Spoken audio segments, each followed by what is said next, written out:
Chapter 51, Chapter 51. I grabbed him and pulled him out.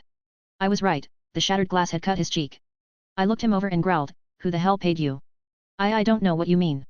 You're not smart enough to steal tech like this, let alone use it." "Who paid you?" I don't know. "I swear," the man cried out. "You see this?" I pointed at the sewer cover now bent in half and the shattered rhino armor. That glass is supposed to handle a missile fire. I broke it in a bent sewer cover in half while doing so. "What do you think I can do to you if I tried?" "I don't know. Please don't hurt me." "I didn't do anything."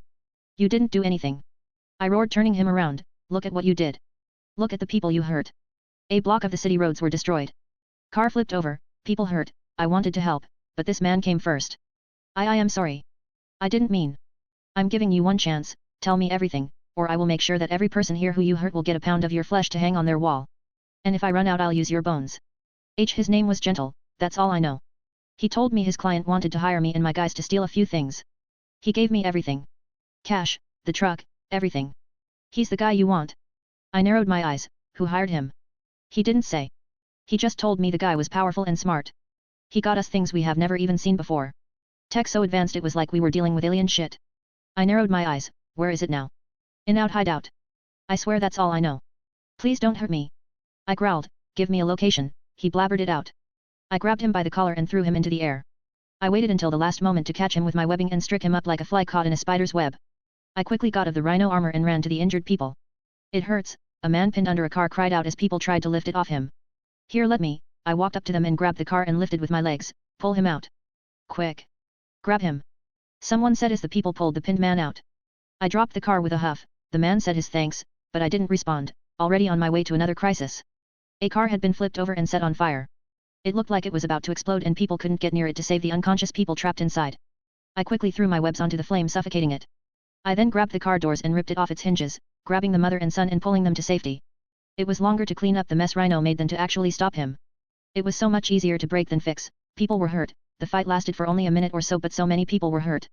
I did what I could, used my webbing to stop people from bleeding out, swung the really hurt ones to the nearest hospital, so on and so forth. I noticed several ambulances had arrived, but I didn't stop. There were still people to save. It took nearly an hour for everything to be handled properly. I helped where I could and soon I realized people were staring at me. They were snapping pictures, whispering. I even saw a few news stations pointing their cameras at me. "Spidey. Can we have a word?" a news reporter asked. "Sorry, no time," I told her, swinging away quickly. I quickly grabbed my school bag and swung my way towards Manhattan. Their hideout was there. I found it quickly, found it hidden away in one corner, but it was easy to spot if you knew what to look for. I snuck in through the window and crawled in. It looked like a gang of raccoons lived here, covered with trash and pornos. I moved past all that though and looked inside, finding a room that was cleaner than the rest. It had a board with details of the heist put up. The truck to be used, what was to be stolen, the time and location of when to best make the heist. Everything. Sadly though didn't tell me why the suit was being stolen or for who. I took out a mini essay out of my pocket and enlarged it to scan the entire board in one go. Never know when these things might be useful. I then looked around and found a table filled with the most advanced weaponry I have ever seen. Night vision goggles, stun guns, and submachine guns. Magnetic shoes, laser cutters, there was even a decoder box, something used to open high-end safes. I figured the thieves had more tools on hand and these were just the ones they didn't use. I grabbed the night vision goggles and the decoder box. I can use the former when I'm going out in the dark and the latter could provide me with a clue. Sneaking out the way I came in I swung towards the Baxter building and quickly went into my lab. I put the goggles aside and began to experiment on the decoder box, trying to figure out its programming and what made it tick. Just then Reed walked up in. He was surprised I was in costume but didn't comment on it. He looked at my table and blinked. "Is that a decoder?" I whistled. "You figured that out with one look?" "Yes, what are you doing with it?" Reed asked. "Did you see the news?" "You mean you taking on that armored thief?" "Yes, I saw it." Sue was worried sick to be honest. Johnny however didn't seem to care, said you knew what you were doing. "It looks impressive, I would love to get a good look at that thing. Its hydraulics are amazing, to allow something that heavy to jump so high? They're probably suing some sort of superposition liquid too." I stared at him blankly. He blushed and rubbed his neck. "Sorry for nerding out there." Double exclamation mark. Subscribe so you can access more chapters in advance. Patreon.com/Xiao123. Chapter 52, Chapter 52. Relax, I'm a nerd too in case you didn't notice, I smiled back, but yet, the operator told me he was hired by someone. I found his hideout and took this. I tapped the decoder, apparently his employer gave it to them to use. I'm trying to see if I can find a clue about its production, something like this, bound to be expensive and noticeable. Reed hummed as he looked it over. I had taken it apart. He quickly put it back together and connected it to my desktop computer. He quickly accessed the root system and sorted out through tens of gigabytes, finally arriving at the factory production details. We schemed through the basic details when Reed spotted it. There, he pointed on the screen, stopping the flow of data. My eyes went wide. Holy shit. Staring at M in green letters were words I hoped I wouldn't see. Oscorp Industries. Fucking hell, I hissed, not him. Oscorp, hey, I didn't peg Norman Osborn for corporate espionage, Reed hummed. What do you mean? That suit they stole? It was Hammer's response to Stark's Iron Man suit. Needless to say, it wasn't anything great, but nobody knew that. Now, since it's been exposed and stopped by some kid that shoots webs, the value for it to be a weapon of war just went down the drains. Hammer's stock is falling as we speak. If Osborn did do this, then, well, I suppose it's because he wanted to shame Hammer. I blinked. That makes sense, but without proof I can't do anything, I hummed. But why? What does he gain? Are Oscorp and Hammer Industries completing over some kind of military contract? I don't know, Reed shrugged. If they are, it's not public knowledge. But ever since Tony Stark became Iron Man, there has been a race in arms. People want the suit. Heck, the congressional meeting in Washington scheduled for a few days from now addresses directly that. Companies want the latest toys, and if they think someone is going to get it first, you can be sure as hell they'll do anything to stop them. I groaned. It made sense. Only question is, if Hammer was making the rhino armor, what was Oscorp making?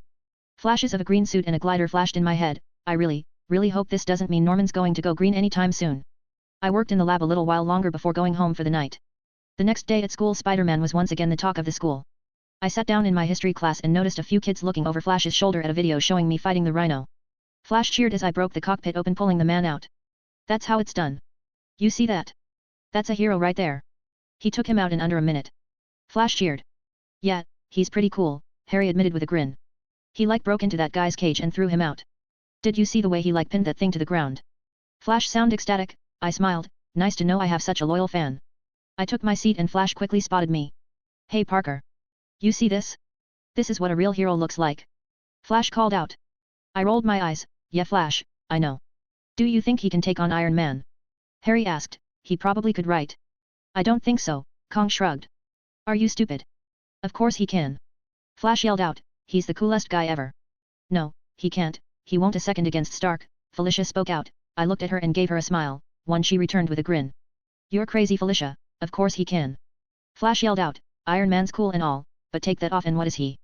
Genius, billionaire, playboy, philanthropist. I spoke the iconic Avenger line without thinking. It just felt so natural. Shut up Parker, Flash growled. He's a goddamn hero. Look at this. Tell me this doesn't make him a hero.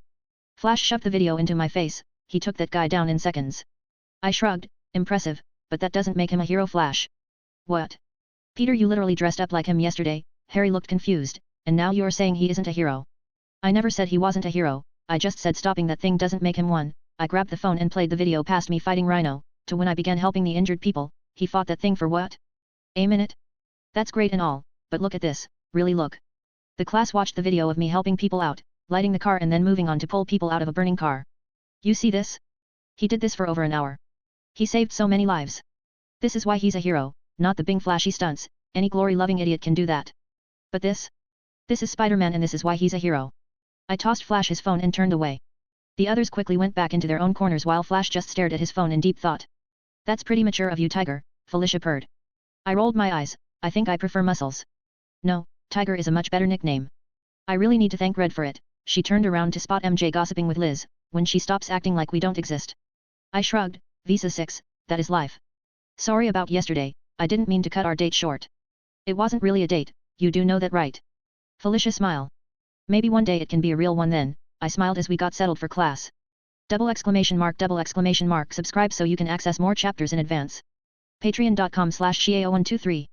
Chapter 53, Chapter 52 continuation. The week was a slow one. I mostly spent my time dealing with homework and bad guys on the street. A couple of times I helped swing injured people to the hospital if the ambulance couldn't get there on time. I took extra care with people like that, oftentimes not even swinging on my webs. And on Friday I sat down with Ben and May and watched the Stark Expo live. The camera faced the stage and I saw the roof open up and Tony land in the center in full gear. He smiled, gave his speech, made his jokes. And just like that, Iron Man 2 had begun. Chapter 52, Making it to the Big Time. Monaco happened on Sunday. I saw Whiplash take on Tony and get knocked out. And I heard about the killer birthday party he threw for himself, even though it wasn't actually his birthday. He acted like a man who had a few days to live, since he didn't know otherwise. On Monday my homeroom told us the entire class would be going to the Stark Expo on Friday for a field trip. Everyone was happy, me? I knew I was fucked. That entire school week I was a wreck. I spent most of my time in the Baxter building creating weapons I could use to subdue the drone army that I knew was going to be unleashed upon the people. I created a EMP gun so powerful it could fire their systems, a new batch of concrete webbing twice as strong as my last batch, and just in case I also had Johnny on speed dial. He didn't know why, but promised to come if I really needed him. On Friday I came to school wearing my black muscle shirt and tights under my normal high school attire. I had my Spider-Man jacket and web shooters inside a hidden compartment in my bag, just in case. Class went by as usual, and after school ended we all gathered into a school bus with Mr. Duncan, our English teacher, to set off for the expo. I sat next to Felicia. She looked at me and huffed, nervous. Yes, I didn't bother denying it, she was much too observant for that. Why? Because it's a Stark Expo. Have you seen what's happened to him lately? The guy's out of hand. I wouldn't be surprised if by the end of the day the suits of armor became sentient and started attacking everyone. Damn Parker, that's dark, Flash laughed, and you said you weren't funny. There's no way that can happen. I rolled my eyes, better safe than sorry, Flash. I felt my backpack, the weapons I made were there. Sue was really concerned I was using Baxter time to make weapons, but after explained to her what I was afraid of she was more understanding, though a little concerned about my paranoia. We reached the expo and got off. We got a guide to take up through the expo, each room at a time. And then we got to the main attraction. An exclusive press release by Hammer Tech in the Stark Expo main auditorium. We were seated near the back with the VIPs taking up the front few rows. I could almost feel the trap being laid out. I can imagine the drones coming out of the stage and killing so many people. I needed to do something. I got up from my seat and tried to sneak away. Yo Parker. Where do you think you're going? Flash asked, drawing everyone's attention to me. Bathroom, I replied. What? Hell no man, sit down. Do you want me to pee myself, Flash? I asked, not bothering about the embarrassing notions the line carried. Flash stammered. Peter, I really must insist you sit down, this is a very exclusive event, I don't think they'll even allow you to leave, the teacher told me as slowly I was forced to sit down. You aren't actually going to piss yourself, are you? Felicia asked. No, I grumbled. MJ sat down beside me. Hey, are you okay? You really don't sound too good. I'm fine, just nerves I guess, I shrugged. Alright, if you're sure. Soon the event began with Justice Hammer taking center stage. He gave a long-winded speech about how his dick was bigger than Tony's or something like that. And then, he introduced them, the Hammer drones. Army, Navy, Air Force, and Marines, each unit had 8 drones. And then he brought out the War Machine unit. Everyone cheered at the patriotic activities, everyone, except me. And then suddenly, Iron Man came flying in and people lost their shit. They cheered for him. Tony was whispering something to Rhodes and suddenly all hell broke loose. Tony took to the skies and the Air Force drones along with the War Machine unit followed him. The glass ceiling shattered, raining glass on everyone. Get down! I yelled as I grabbed Felicia and MJ and pushed them down, covering them with my back. The glass rained down hard, I could hear people yelling pain. Luckily for me, my bag took the sharp edges into its stuffing. I got up and saw the rest of the drones slowly make their way down the platform and into the crowd. They didn't seem to be focused on killing people, that was good. But in their fight with Tony, people are bound to get hurt. I looked around, is everyone all right? I think so, Harry whispered. Mr. Duncan is hurt, someone cried out. I cursed, our teacher had gotten a shard of glass stuck into his back, he was on the ground withering in pain. Liz was by his side holding him, tears running down her face. What happened? MJ was horrified. He tried to shield me. Liz was crying, he saved me. They looked broken, horried even. But now wasn't the time for this, I knew that. I turned to Flash, Flash, carry him. Double exclamation mark, subscribe so you can access more chapters in advance. Patreon.com/ShiAO123. Chapter 54, Chapter 53. The week was a slow one, I mostly spent my time dealing with homework and bad guys on the street. A couple of times I helped swing injured people to the hospital if the ambulance couldn't get there on time. I took extra care with people like that, oftentimes not even swinging on my webs. And on Friday I sat down with Ben and May and watched the Stark Expo live. The camera faced the stage and I saw the roof open up and Tony land in the center in full gear. He smiled, gave his speech, made his jokes. And just like that, Iron Man 2 had begun. Chapter 53, making it to the big time. Monaco happened on Sunday. I saw Whiplash take on Tony and get knocked out. And I heard about the killer birthday party he threw for himself, even though it wasn't actually his birthday. He acted like a man who had a few days to live, since he didn't know otherwise. On Monday my homeroom told us the entire class would be going to the Stark Expo on Friday for a field trip. Everyone was happy, me? I knew I was fucked. That entire school week I was a wreck. I spent most of my time in the Baxter building creating weapons I could use to subdue the drone army that I knew was going to be unleashed upon the people. I created a EMP gun so powerful it could fire their systems, a new batch of concrete webbing twice as strong as my last batch, and just in case I also had Johnny on speed dial. He didn't know why, but promised to come if I really needed him. On Friday I came to school wearing my black muscle shirt and tights under my normal high school attire. I had my Spider-Man jacket and web shooters inside a hidden compartment in my bag, just in case. Class went by as usual, and after school ended we all gathered into a school bus with Mr. Duncan, our English teacher, to set off for the expo. I sat next to Felicia, she looked at me and huffed, nervous. Yes, I didn't bother denying it, she was much too observant for that. Why? Because it's a Stark Expo. Have you seen what's happened to him lately? The guy's out of hand. I wouldn't be surprised if by the end of the day the suits of armor became sentient and started attacking everyone. Damn Parker, that's dark, Flash laughed, and you said you weren't funny. There's no way that can happen. I rolled my eyes, better safe than sorry, Flash. I felt my backpack, the weapons I made were there. Sue was really concerned I was using Baxter time to make weapons, but after explained to her what I was afraid of she was more understanding, though a little concerned about my paranoia. We reached the expo and got off. We got a guide to take up through the expo, each room at a time. And then we got to the main attraction. An exclusive press release by Hammer Tech in the Stark Expo main auditorium. We were seated near the back with the VIPs taking up the front few rows. I could almost feel the trap being laid out. I can imagine the drones coming out of the stage and killing so many people. I needed to do something. I got up from my seat and tried to sneak away. Yo Parker. Where do you think you're going? Flash asked, drawing everyone's attention to me. Bathroom, I replied. What? Hell no, man, sit down. Do you want me to pee myself, Flash? I asked, not bothering about the embarrassing notions the line carried. Flash stammered. Peter, I really must insist you sit down, this is a very exclusive event, I don't think they'll even allow you to leave, the teacher told me as slowly I was forced to sit down. You aren't actually going to piss yourself, are you? Felicia asked. No, I grumbled. MJ sat down beside me. Hey, are you okay? You really don't sound too good. I'm fine, just nerves I guess, I shrugged. Alright, if you're sure. Soon the event began with Justice Hammer taking center stage. He gave a long-winded speech about how his dick was bigger than Tony's or something like that. And then, he introduced them, the Hammer drones. Army, Navy, Air Force, and Marines, each unit had 8 drones. And then he brought out the War Machine unit. Everyone cheered at the patriotic activities, everyone, except me. And then suddenly, Iron Man came flying in and people lost their shit. They cheered for him, Tony was whispering something to Rhodes and suddenly all hell broke loose. Tony took to the skies and the Air Force drones along with the War Machine unit followed him. The glass ceiling shattered, raining glass on everyone. Get down. I yelled as I grabbed Felicia and MJ and pushed them down, covering them with my back. The glass rained down hard, I could hear people yelling pain. Luckily for me, my bag took the sharp edges into its stuffing. I got up and saw the rest of the drones slowly make their way down the platform and into the crowd. They didn't seem to be focused on killing people, that was good. But in their fight with Tony, people are bound to get hurt. I looked around, is everyone alright? I think so, Harry whispered. Mr. Duncan is hurt, someone cried out. I cursed, our teacher had gotten a shard of glass stuck into his back, he was on the ground withering in pain. Liz was by his side holding him, tears running down her face. What happened? MJ was horrified. He tried to shield me. Liz was crying, he saved me. They looked broken, horried even. But now wasn't the time for this, I knew that. I turned to Flash, Flash, carry him. Person with folded hands, ! Subscribe so you can access more chapters in advance, ! Person with folded hands. Patreon.com/Shia0123. Chapter 55, Chapter 54. I squeezed the trigger, causing a pulse of electrical energy to its system, short-circuiting it from the inside out. It started to jerk its limbs before suddenly dropping like a sack of potatoes. I was panting hard, I put the gun away and spat on the ground, fucking robotic piece of shit. I got back on the bus and looked around, is everyone okay? They were staring, again, I really didn't like this staring thing, didn't they have anything better to do? Why yeah, we're fine, Harry squeaked out. Alright, I nodded, turning to the driver, please get us out of this fucked up place. Sure thing, boss, he nodded, driving off into the road. As we left I saw the drone I left behind explode into a giant fireball. Everyone gasped as we watched the Stark Expo turn into a visual representation of hell.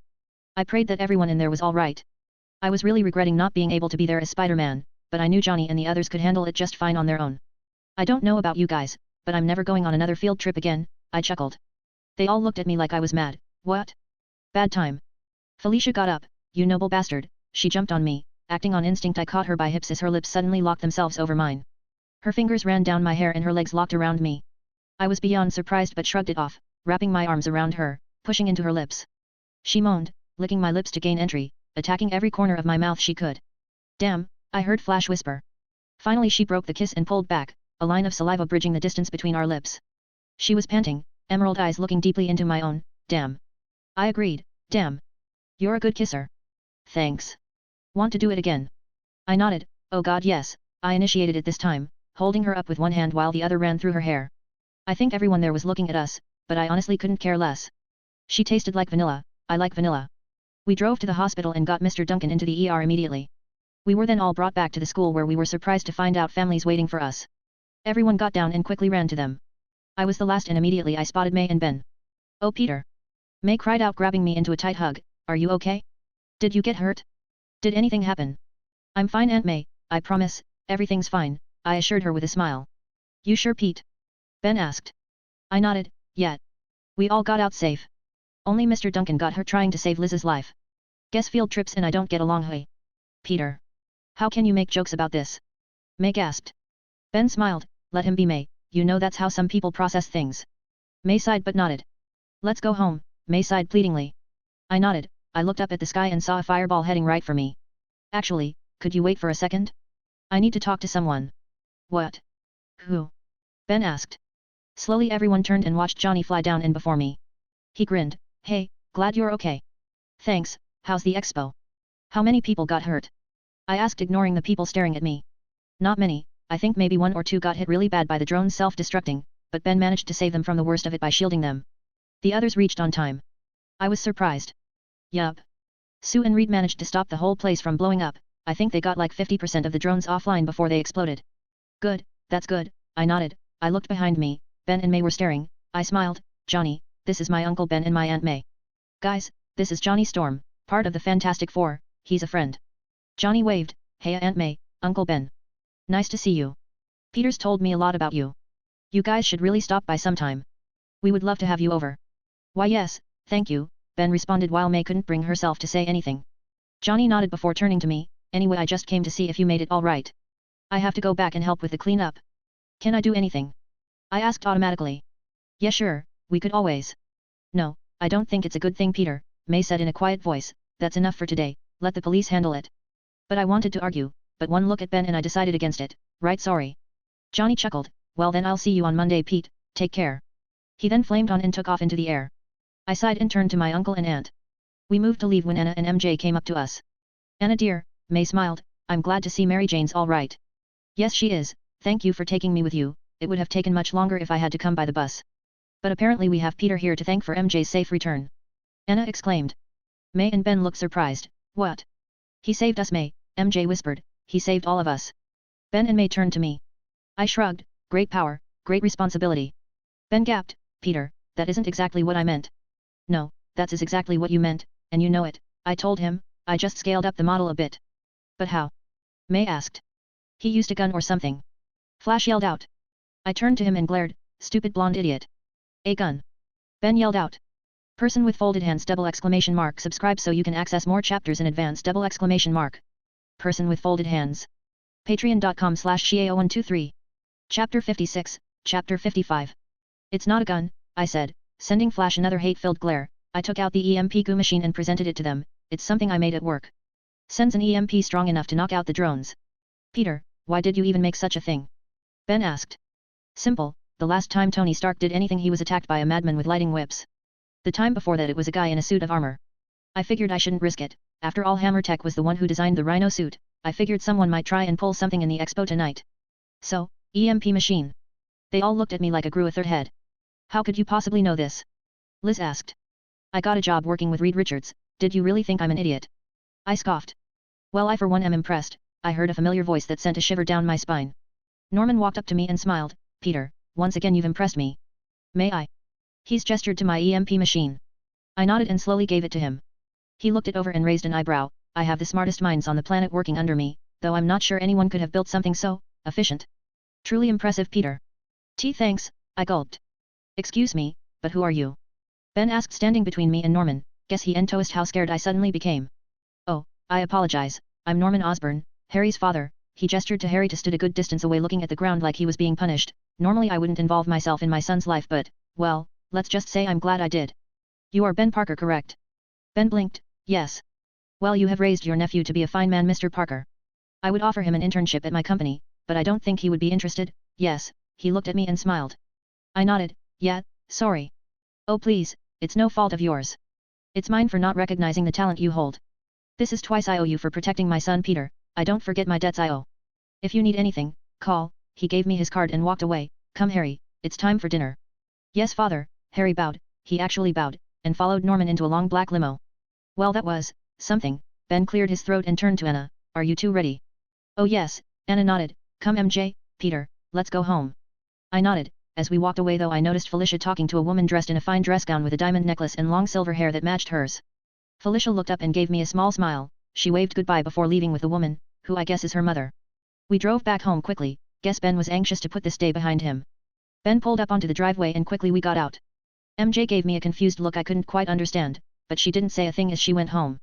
I sighed. It was a long day, but it was done. I survived it and am now all the better for it. I doubt I'll still be called that skinny weird kid in school anymore, which is both a good thing and a bad. People will notice me now. I can't just sneak out or act weird. I need to be alert. Hopefully I can still be Spider-Man and Peter Parker. The next day was Saturday. After begging Aunt Man and Uncle Ben, I finally got their permission to go and try and help out in the Stark Expo recovery efforts. I did go, but as Spider-Man. I swung into the scene and immediately people noticed me. I walked up to a fireman trying to lift up some rubble out of the way. Need some help with that? The fireman smiled. Sure. Think you can handle it? Let's see. I grabbed the concrete and lifted it over my head. Yeah, I think I can. The man smiled. Quickly I became involved with the cleanup crew. I helped carry around the heavy stuff. If we managed to find something too hot to touch or dangerous to hold, I would use my webbing to insulate it. Soon though I wasn't alone, the FF arrived. Johnny flew in, Sue and Reed took Sue's car, a Land Rover, and Ben just kind of walked, which took him a lot longer to reach. They also began to help clear things out. Sue, Johnny and Ben helped carrying stuff around while Reed and I lent a hand whenever we could. Around mid-afternoon we had managed to clear everything up, and I was hungry as hell. My stomach growled loudly and the workers there laughed. We quickly got to eating. Johnny went out and got us takeout from a Chinese place down the road. We sat in around with the workers and ate. They didn't treat any one of us any differently, which was a great thing considering they were literally sitting next to a guy made out of rocks. So what's with the name? John, the manager of the cleanup crew asked. I blinked. Are you asking me? Yeah. Why Spider-Man? I shrugged. I got my powers from a genetically engineered spider. Hence, Spider-Man. Plus it goes with the whole theme I'm working on, shooting webs, climbing on walls, stuff like that. Can you communicate with spiders and stuff? One guy asked. No. So what about you? They asked Ben. What do you call yourself? Ben, he muttered. No, I mean your superhero name.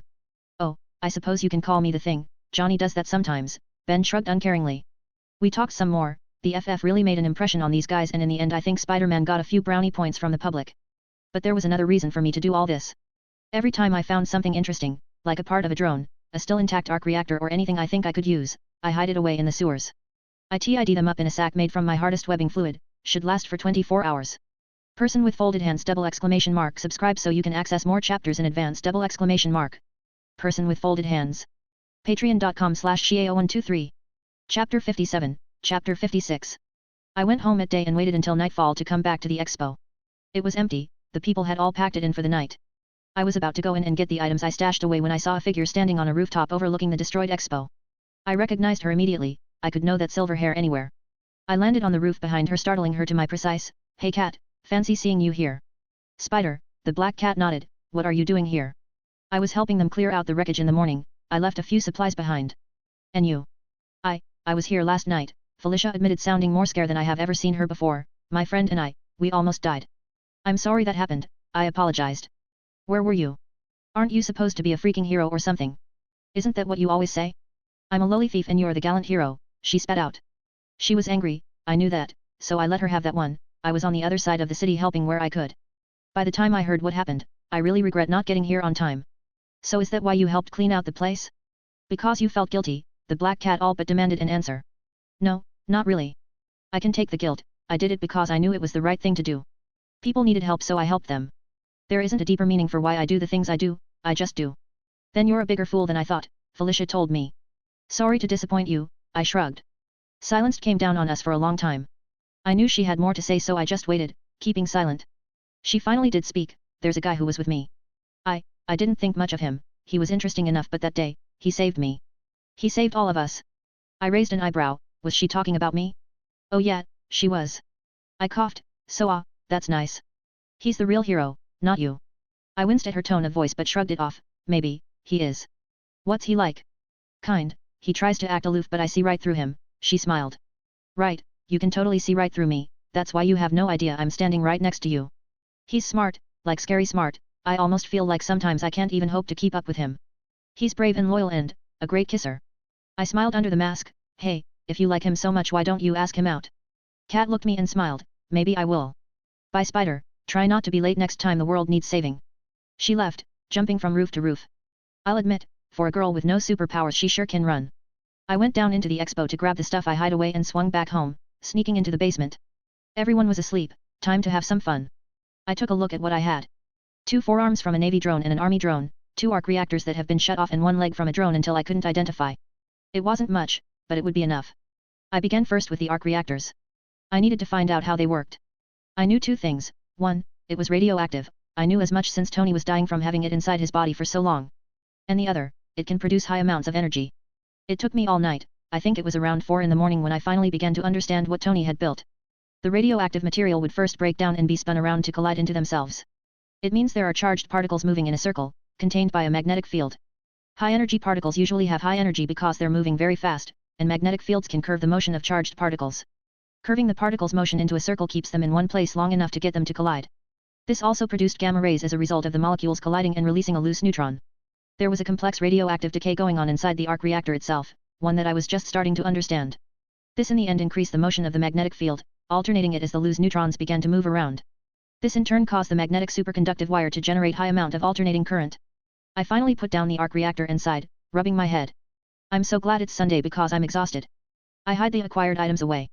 I could fit the arc reactors in the loose floorboard I used to hide stuff, but the others were too big. So I just shoved them into storage. Ben and May rarely come down here so it was relatively safe. I slept until noon and got up exhausted. I wanted to go back down to get back to work but when I did I found Anna and MJ sitting in the living room, chatting with May and Ben. Morning guys, how've you been? I asked yawning. Ah, so he finally stirs, Ben chuckled, morning champ, up late. Yeah, working on a new project, I admitted freely, hopefully I can get it to work. Peter, why don't you take MJ and talk to her for a while? Anna, Ben and I have something to discuss. May oh so subtly pushed MJ my way. Ah, right, come on MJ, I need to get something to eat, I grumbled walking to make myself some cereal. MJ sat next to me watching me munch down on my brunch.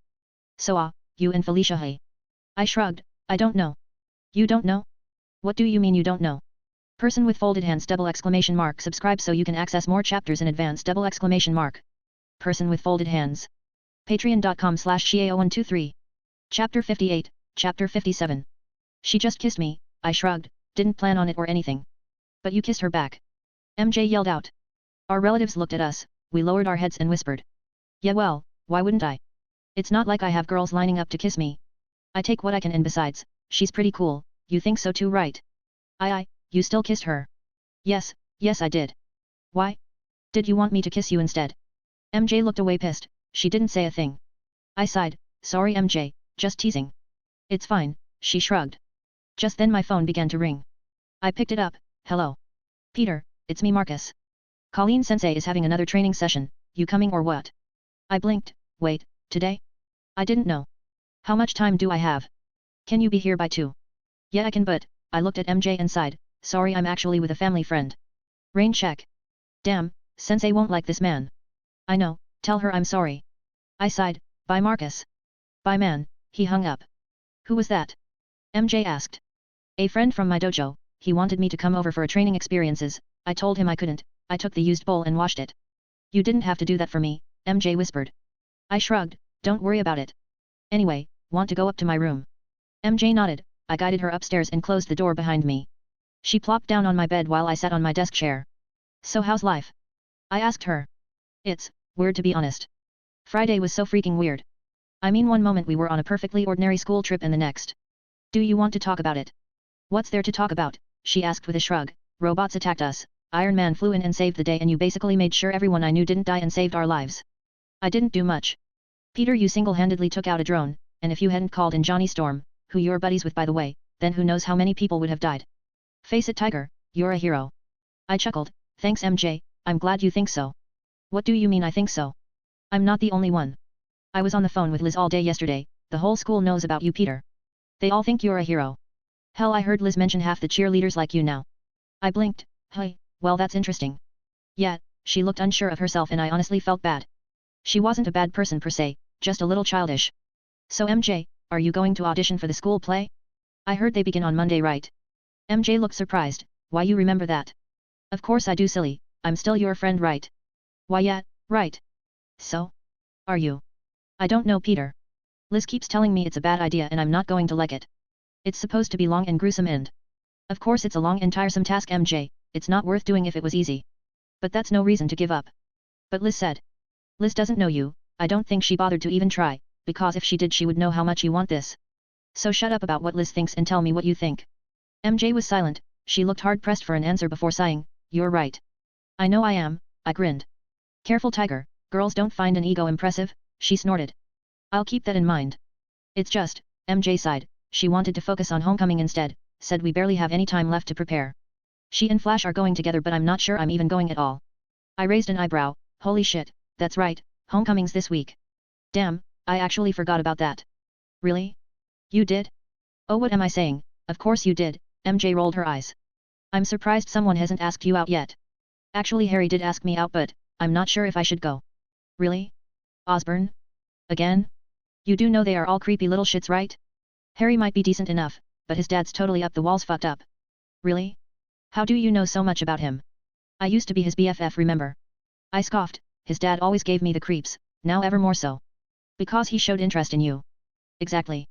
He saw me as a toy to add to his collection, nothing more. He treats people like toys to be added and I don't want Harry to think of you the same way. Peter, he won't, he's not that bad. I shrugged, so you say, anyway, are you going to accept or what? MJ shrugged, I don't really know. Alright, tell you what, if you want I'll take you to homecoming, only if Harry's too much of a pain to deal with. What do you say? What about Felicia? I don't know. That girl's complicated, I doubt she actually likes me let alone wants to go to homecoming with me, or rather I know she has a thing for me, but I can't act on it unless she admits it. Stubborn cat. Of course she likes you, Peter, why else would she make out with you? I chuckled, because she was turned on by what I did? Honestly I really doubt she's into the whole serious romance angle, and I highly doubt she wants to go to some dance. So? What do you say? Want to go to homecoming with me? MJ blinked, tell you what, you talk to Felicia and I'll talk to Harry, if neither of our dates are like we want them, then we'll go together. Deal. I grinned, deal. Now, what exactly are you going to do about the play? Do you like have lines to do? Well, they are doing Midsummer Night's Dream this year and I really want to play Helena, MJ smiled. The girl who love a man that has no interest in her. Damn Mary Jane, subtle you are not, I shrugged, okay, do you want to practice? Person with folded hands ! Subscribe so you can access more chapters in advance ! Person with folded hands. Patreon.com/Xiao123. Chapter 59, Chapter 57 Continuation. Really? Sure, I'll just download a PDF onto my phone and we can get started. MJ was happy at my offer. She began slowly, she took a while to get into the role, but I encouraged her to keep going. Soon it became dark outside but Anna didn't seem to mind MJ staying over. We worked on her script until dinner, where MJ joined me, Ben and May. It was honestly a nice Sunday, I got to kick back and relax for a while, something I haven't done in a long time. MJ and I were a lot closer now, it was nice to have my friend back. And I wasn't lying about Felicia, I really didn't know the first thing that was on her mind. Later in the night I returned back to my basement and worked on the arc reactor some more until I was sure I could reproduce it or at the very least understand it. I soon got bored though, so instead I took out the drone leg I had in storage. I began dissecting the thrusters, finding out how they worked. I began to understand the design, which I'll admit was ingenious. It used concentrated muon particles, an elementary particle similar to electrons but with a much denser mass. They could be adjusted to increase its density or decrease it, allowing for flight or as a physical weapon. The repulsor technology was amazing to study, I swear. This was a copy of Tony's tech and I was already learning so much about it, imagine what I could do with the real thing. It got late pretty quickly for me and I decided to call it a night. Putting the drone leg away I went back to bed exhausted. I walked in and yawned, removing my shirt and got ready for bed, but just then I heard a low whistle. Impressive, Mr. Parker. For a skinny guy you sure are packing. I moved on reflex, jumping towards the voice with a kick aimed at his chest. He grabbed my leg but wasn't able to stop the force behind the kick to push him up against the wall. I grabbed a stapler and charged the man, pinning him against the wall by the throat with the stapler pressed against his bald head. I looked at the man properly for the first time and realized he was back and was wearing an eye patch. I blinked, I recognized the man immediately, Nick fucking Fury, head of S.H.I.E.L.D. Oh, I have done fucked up. Very impressive, he chuckled, mind losing up? I can't breath. I lost my grip slowly, I needed to play dumb, he's the greatest spy on the planet, no high school kid had no business knowing he existed let alone know his name. Who are you, how did you get in here? I growled. My name is Nick Fury, I'm the head of S.H.I.E.L.D. I raised an eyebrow, you're supposed to be a spy. Exactly. Then why are you in my bedroom? I growled, pressing the stapler against her cheek. Are you seriously going to threaten me with a stapler? I can pin a staple into your eyeball, how about that? No, I don't think you will. I heard the click of a gun and I felt something cold and metallic stuck between my ribs. I looked down, I didn't notice him draw his gun, fuck, rookie mistake. Now, can we talk like civilized people? You don't get to trespass into my house and then preach about civility, pal, I growled, but slowly backed away, my eyes never leaving the gun. My spider senses weren't tingling so I knew he wouldn't hurt me, but better safe than sorry. Now then, I'm here to talk to you about the Avengers initiative, Fury smiled. I kept my facial expression under control though on the inside was I shocked and surprised all at the same time. Avenger? Me? Holy shit. What's an Avenger? I asked doing my best to seem dumb. It's task force I'm assembling together that will take on the threats that are beyond the limits of ordinary men and women. And why would you want a teenager like me to join your secret club? I asked, fearing the answer I knew he was going to give. Come now Peter, are we seriously going to pretend like you're still just an ordinary kid? Fury raised an eyebrow. Wow, he is really good at doing that. I have no idea what you are talking about. Sure you don't Peter, or should I say, Spider-Man, Nick smirked as I looked horrified. You are crazy man, get out of here before I call the cops, I hissed. I knew resistance was futile, but I had to try right? You do that, and I'll tell them about how you constantly break the law trespassing and acting as a vigilante. With what proof? We have video of you changing into your costume and have several images of you deadlifting steel beam in that abandoned train yard you like to visit. I raised an eyebrow. Wow, I didn't know S.H.I.E.L.D. had that many cameras in Queens, unless you hacked the cameras and obtained the so-called evidence illegally which would be inadmissible in court. Fury smiled. You're smart kid, I like that. And you're right, we can't actually throw you in jail, but taking you into trial will reveal your secret to the world. Do you really want that? I growled. So that's how it is, hey? Join you or you'll tell everyone I'm some kind of superhero. Blackmail, thy name is Fury. You're honestly not giving me a lot of choice here kid, Fury admitted. If you join us though I promise you won't regret it. We can give you the state-of-the-art training and tech. We can train you to be better, smarter, the ultimate Spider-Man. I knew the offer. I had already expected Fury to pull this card on me sooner or later. He was applying to the poor kid inside of me that had no friends, that was desperate for recognition. Sadly for him I wasn't that kind of Peter Parker anymore. Tempting offer, but I'll pass. I already have everything I need. Person with folded hands ! Subscribe so you can access more chapters in advance ! Person with folded hands. Patreon.com/Xiao123. Chapter 60, Chapter 58. Learning hand-to-hand combat from a dojo in Chinatown won't do you any favors kid. We can train you with the best, people who are the best at what they do. And in return? I raised an eyebrow. In return?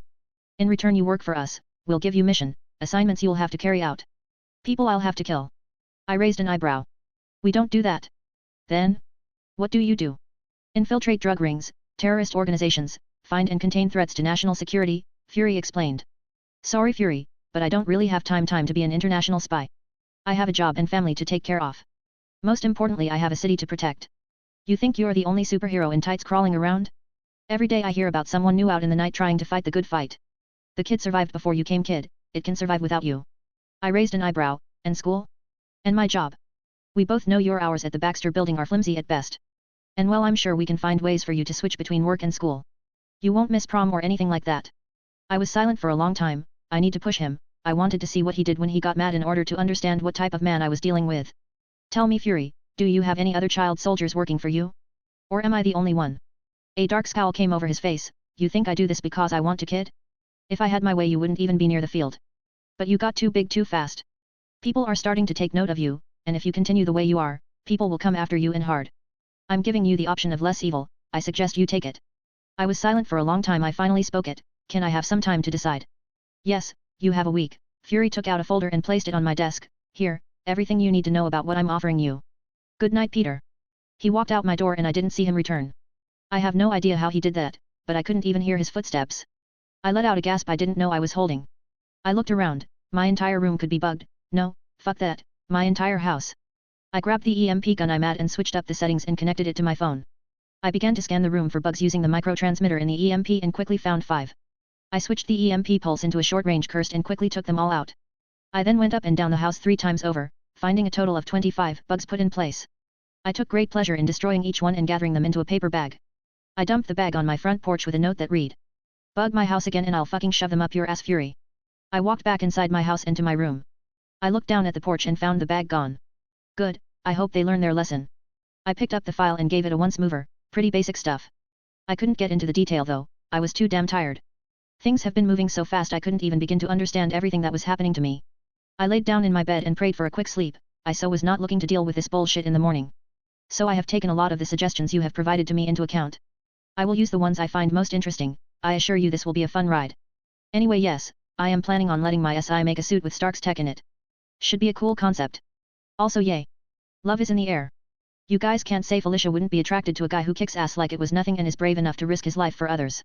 Person with folded hands ! Subscribe so you can access more chapters in advance ! Person with folded hands. Patreon.com/Xiao123. Chapter 61, Chapter 59.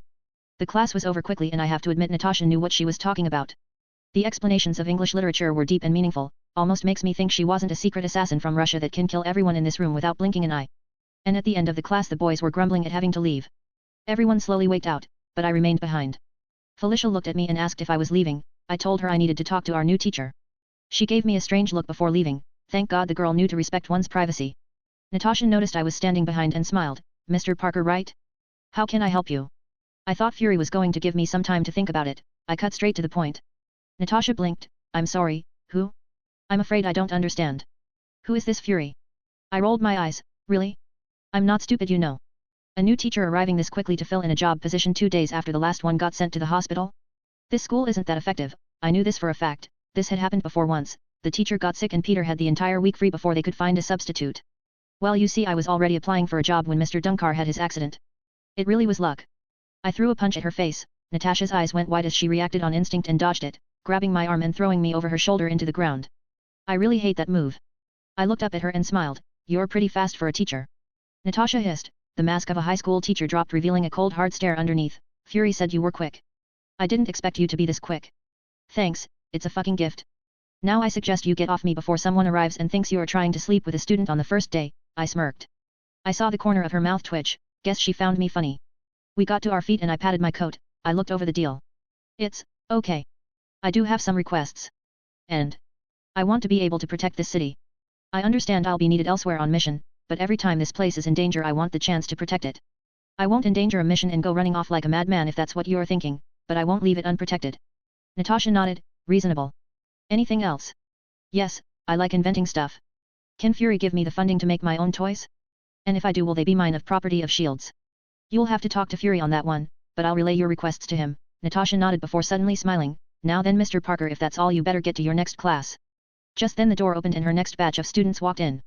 Damn, how did she know? I wished her a good day and quickly walked out. I felt like I was being watched all day, and mostly likely I was. I didn't notice any cameras though, so maybe it was all my imagination. At lunch I found Felicia sitting alone in one corner, so I decided to drop by. Hey Felicia, I smiled as I sat down next to her. Hey Tiger, she purred at my nickname. You know, I think you've earned the right to give me a nickname by now. Really? Well, any requests? You decided, she shrugged, going back to her salad. How about, I looked at her fork and saw a picture of a black cat on its handle. Typical. Kitten.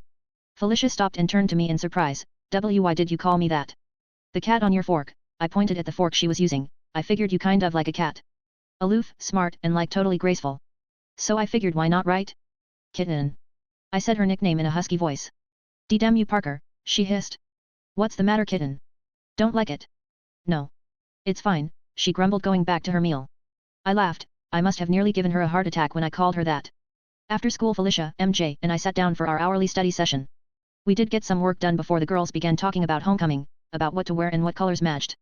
Felicia and MJ shared a love for fashion, though Felicia wasn't too bothered about the brand names but rather how they felt and looked. After that I went to the Shikara dojo for what I felt would be the last time. I told Colleen at the end of the class that I might be forced to stop coming and she looked sad. Peter, you are one of my best students, you learned more in the short time here than I did. Are you sure you can't continue? No sensei, I'm sorry but I can't. Why? I told you sensei, I got a job and right now my family needs the cash. I'm sorry it's come to this but I have to put them first. I only half lied, I really was doing this for the betterment of others. I promise sensei, I won't ever forget what you have taught me. If I can I'll stop by whenever I can, but I'm sorry to say this is goodbye for now. Well, that certain is unfortunate, came a male voice from the door. We both turned and found a middle-aged man standing by the door with a smile on his face. He wore a suit and had a trimmed beard with curly combed hair. Immediately I recognized him. Person with folded hands ! Subscribe so you can access more chapters in advance ! Person with folded hands. Patreon.com/Xiao123. Chapter 62, Chapter 60. Master Bakuto. Colleen smiled as she bowed. This is a surprise, Master. Yes, I was in the neighborhood and I thought I should drop by. He turned to me, and this is Peter Parker. He's one of my best students, but unfortunately he has to leave, Colleen said, giving me a very sad look. Really? What is that, Mr. Parker? Bakuto asked me with a gentle smile. I paused. Oh my god, it's him. It's one of the top members of the fucking hand. And he's right in front of me. Fuck. I remained calm, gulping. I just need to focus on my family right now. They need the cash. You know, for college and stuff. Well, if that's the case, I'm sure my organization would be happy to grant you a scholarship for further education, granted you perform well here. I blinked. What? Sensei Bakuto here runs a very wealthy non-profit organization, Colleen explained with an excited smile. He usually takes my best students and offers them a scholarship, the full ride. And if you are as impressive as Colleen says you are, then I'm sure you'll be able to get it, the man smiled.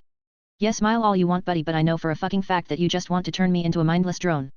Thanks, but I don't think that would be fair. I meet his glare and gulped. It's just people like Marcus and all need the scholarship. I just need some cash on hand, that's all. Please, don't worry about it, I'll be fine.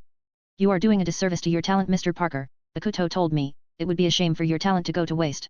I would rather that than have my family sacrifice everything to make me happy. I shot back with a glare of my own. I'm sorry, goodbye. I walked out. Colleen called out for me to wait, but I didn't listen. I ran out of there as soon as I could. This was for the best. The last thing I needed was the hand gaining an interest in me. They would be ruthless in killing me if they even suspected I knew anything. I need to get away.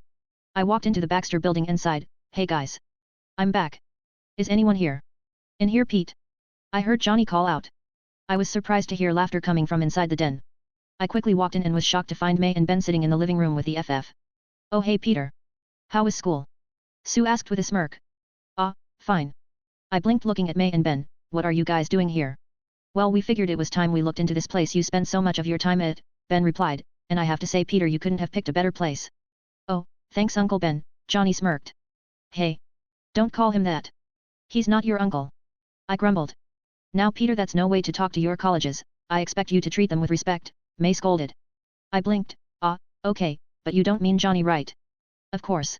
Him too. Ha. You best respect me, Peter. Or else I'll tell your aunt. Johnny laughed. I'm going to douse you in kerosene storm, I growled as he simply shrugged it off. Would you like some more tea? Ben asked as he gently poured himself a cup. Oh thank you Ben, that would be lovely, May smiled. Well May, I think it's time to leave, don't you?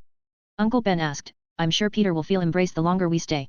Oh don't be silly dear, I'm sure he doesn't mind, May shrugged. Reed smiled. No, he doesn't mind at all, don't you Pete? Et to Reed. I gasped. Reed and the others chuckled as I sat down with my aunt and uncle and we all spoke in general. Soon they packed up and left, leaving me alone with the FF. I let my smile drop and grew serious. I need to talk to you guys about something, I told them. It sounds serious, are you okay? Sue asked. Is about your other job? I nodded, kind of. I was approached by a secret organization who knew who I was. They offered me a job. Reed grew curious. Who? SHIELD, I sighed. Reed sighed. Crap. Sue matched him. This isn't good, not one bit. Who are they? I just know the basics. Big spy agency, has a lot of toys and cash to throw around, I asked. SHIELD, or the Strategic Homeland Intervention Enforcement and Logistics Division, Sue explained. You're right when you said they were spies, but they are much more than that. They have their fingers in every pie. They are the gatekeepers between the world and those that seek to do it harm. Or at least that's how our father always used to describe them. They aren't the sort you want on your tail, they have the resources and the people to take down small armies and topple governments, Reed continued. What exactly did they say to you? I sighed and told them Fury's offer.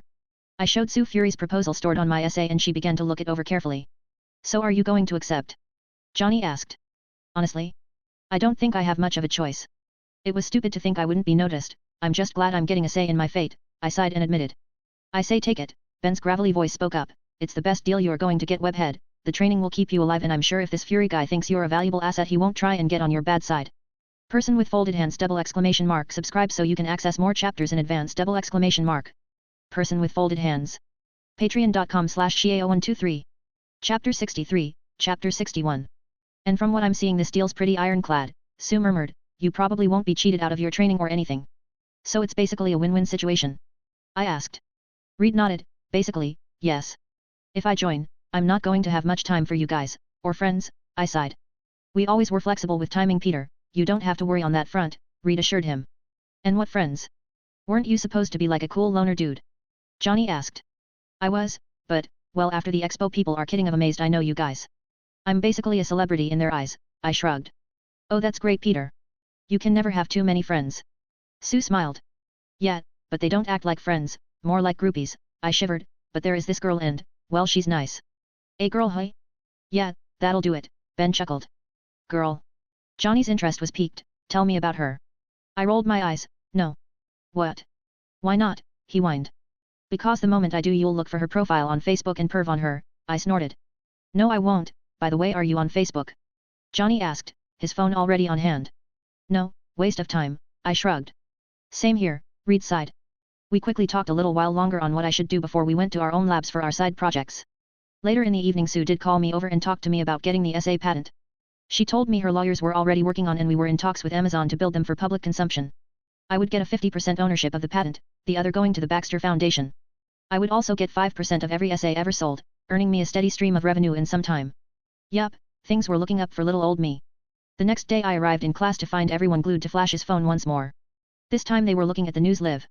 I peered over his shoulder and was surprised to find the man on trial was the operator of the Rhino, one Alexei Saitsevuk, or AL for short. We watched as the man was sentenced to 5 years in prison for theft and public endangerment. He was just luck no one had died or else it would have been 20 years. I honestly didn't care though, I knew some way or another he was going to come back and haunt me again and I would have to be ready. I spent the rest of the week either in school, at the Baxter building working on something new or swinging through New York as Spider-Man. The streets were quiet for a while, only a couple of muggings in the worst part of town and one stab victim that I had to rush into the hospital. But one thing was looming in the distance, homecoming.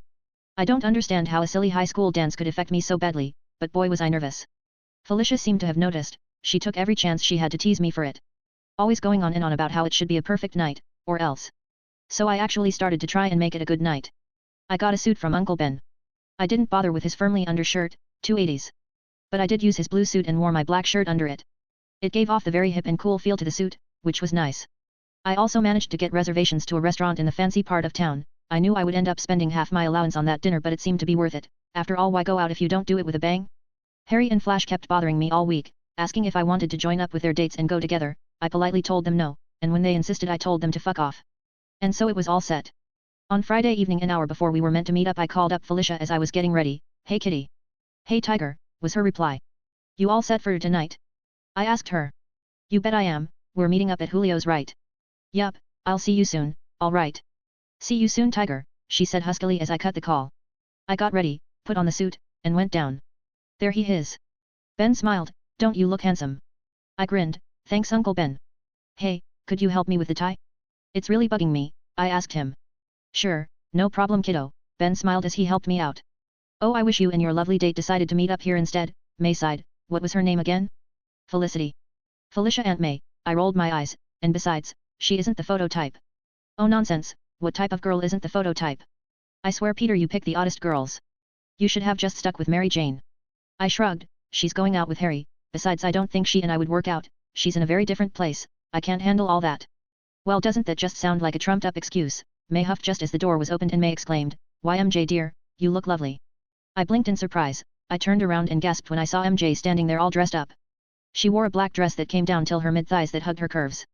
The top half near the shoulders and arms were transparent, and with her makeup done I had no doubt that this woman is the same one who would one day become a supermodel. I smiled. "Damn MJ, I think this is the first time I'm ever going to feel jealous of Harry." MJ smiled. "Thanks Tiger, you don't look half bad yourself." "Thank you very much," I grinned. "Oh, this is perfect, come you two, let's take a picture." May smiled, already grabbing her camera. "May, she isn't my date," I looked confused. "Oh, what does that matter? Come on you two. Up close." May said excitedly as Ben just stood to her side and shook his head in disbelief and a small smile. Person with folded hands ! Subscribe so you can access more chapters in advance! Person with folded hands. Patreon.com/Xiao123. Chapter 64, Chapter 62. I turned to MJ who shrugged. We stood together, my arm around her hip and hers immediately going for my shoulder. It just felt so natural. May took a few photos, too many for my liking, before she let us go. "So what's up?" "I figured you would be waiting for Harry and the others," I asked her. "I am, they aren't coming till another half an hour though, so I thought I should see how you were doing," MJ replied with a shrug. I shrugged. "I'm okay, I'm meeting up with Felicia for dinner soon." "Oh, well, good luck I guess. Where are you going?" "Julio's," I smiled. MJ whistled. "Damn Tiger, you're pulling out all the stops tonight aren't you?" "Yup," I shrugged. "Anyway I think I should get going, don't want to keep her waiting." "You're going to meet up at the restaurant?" MJ asked in surprise.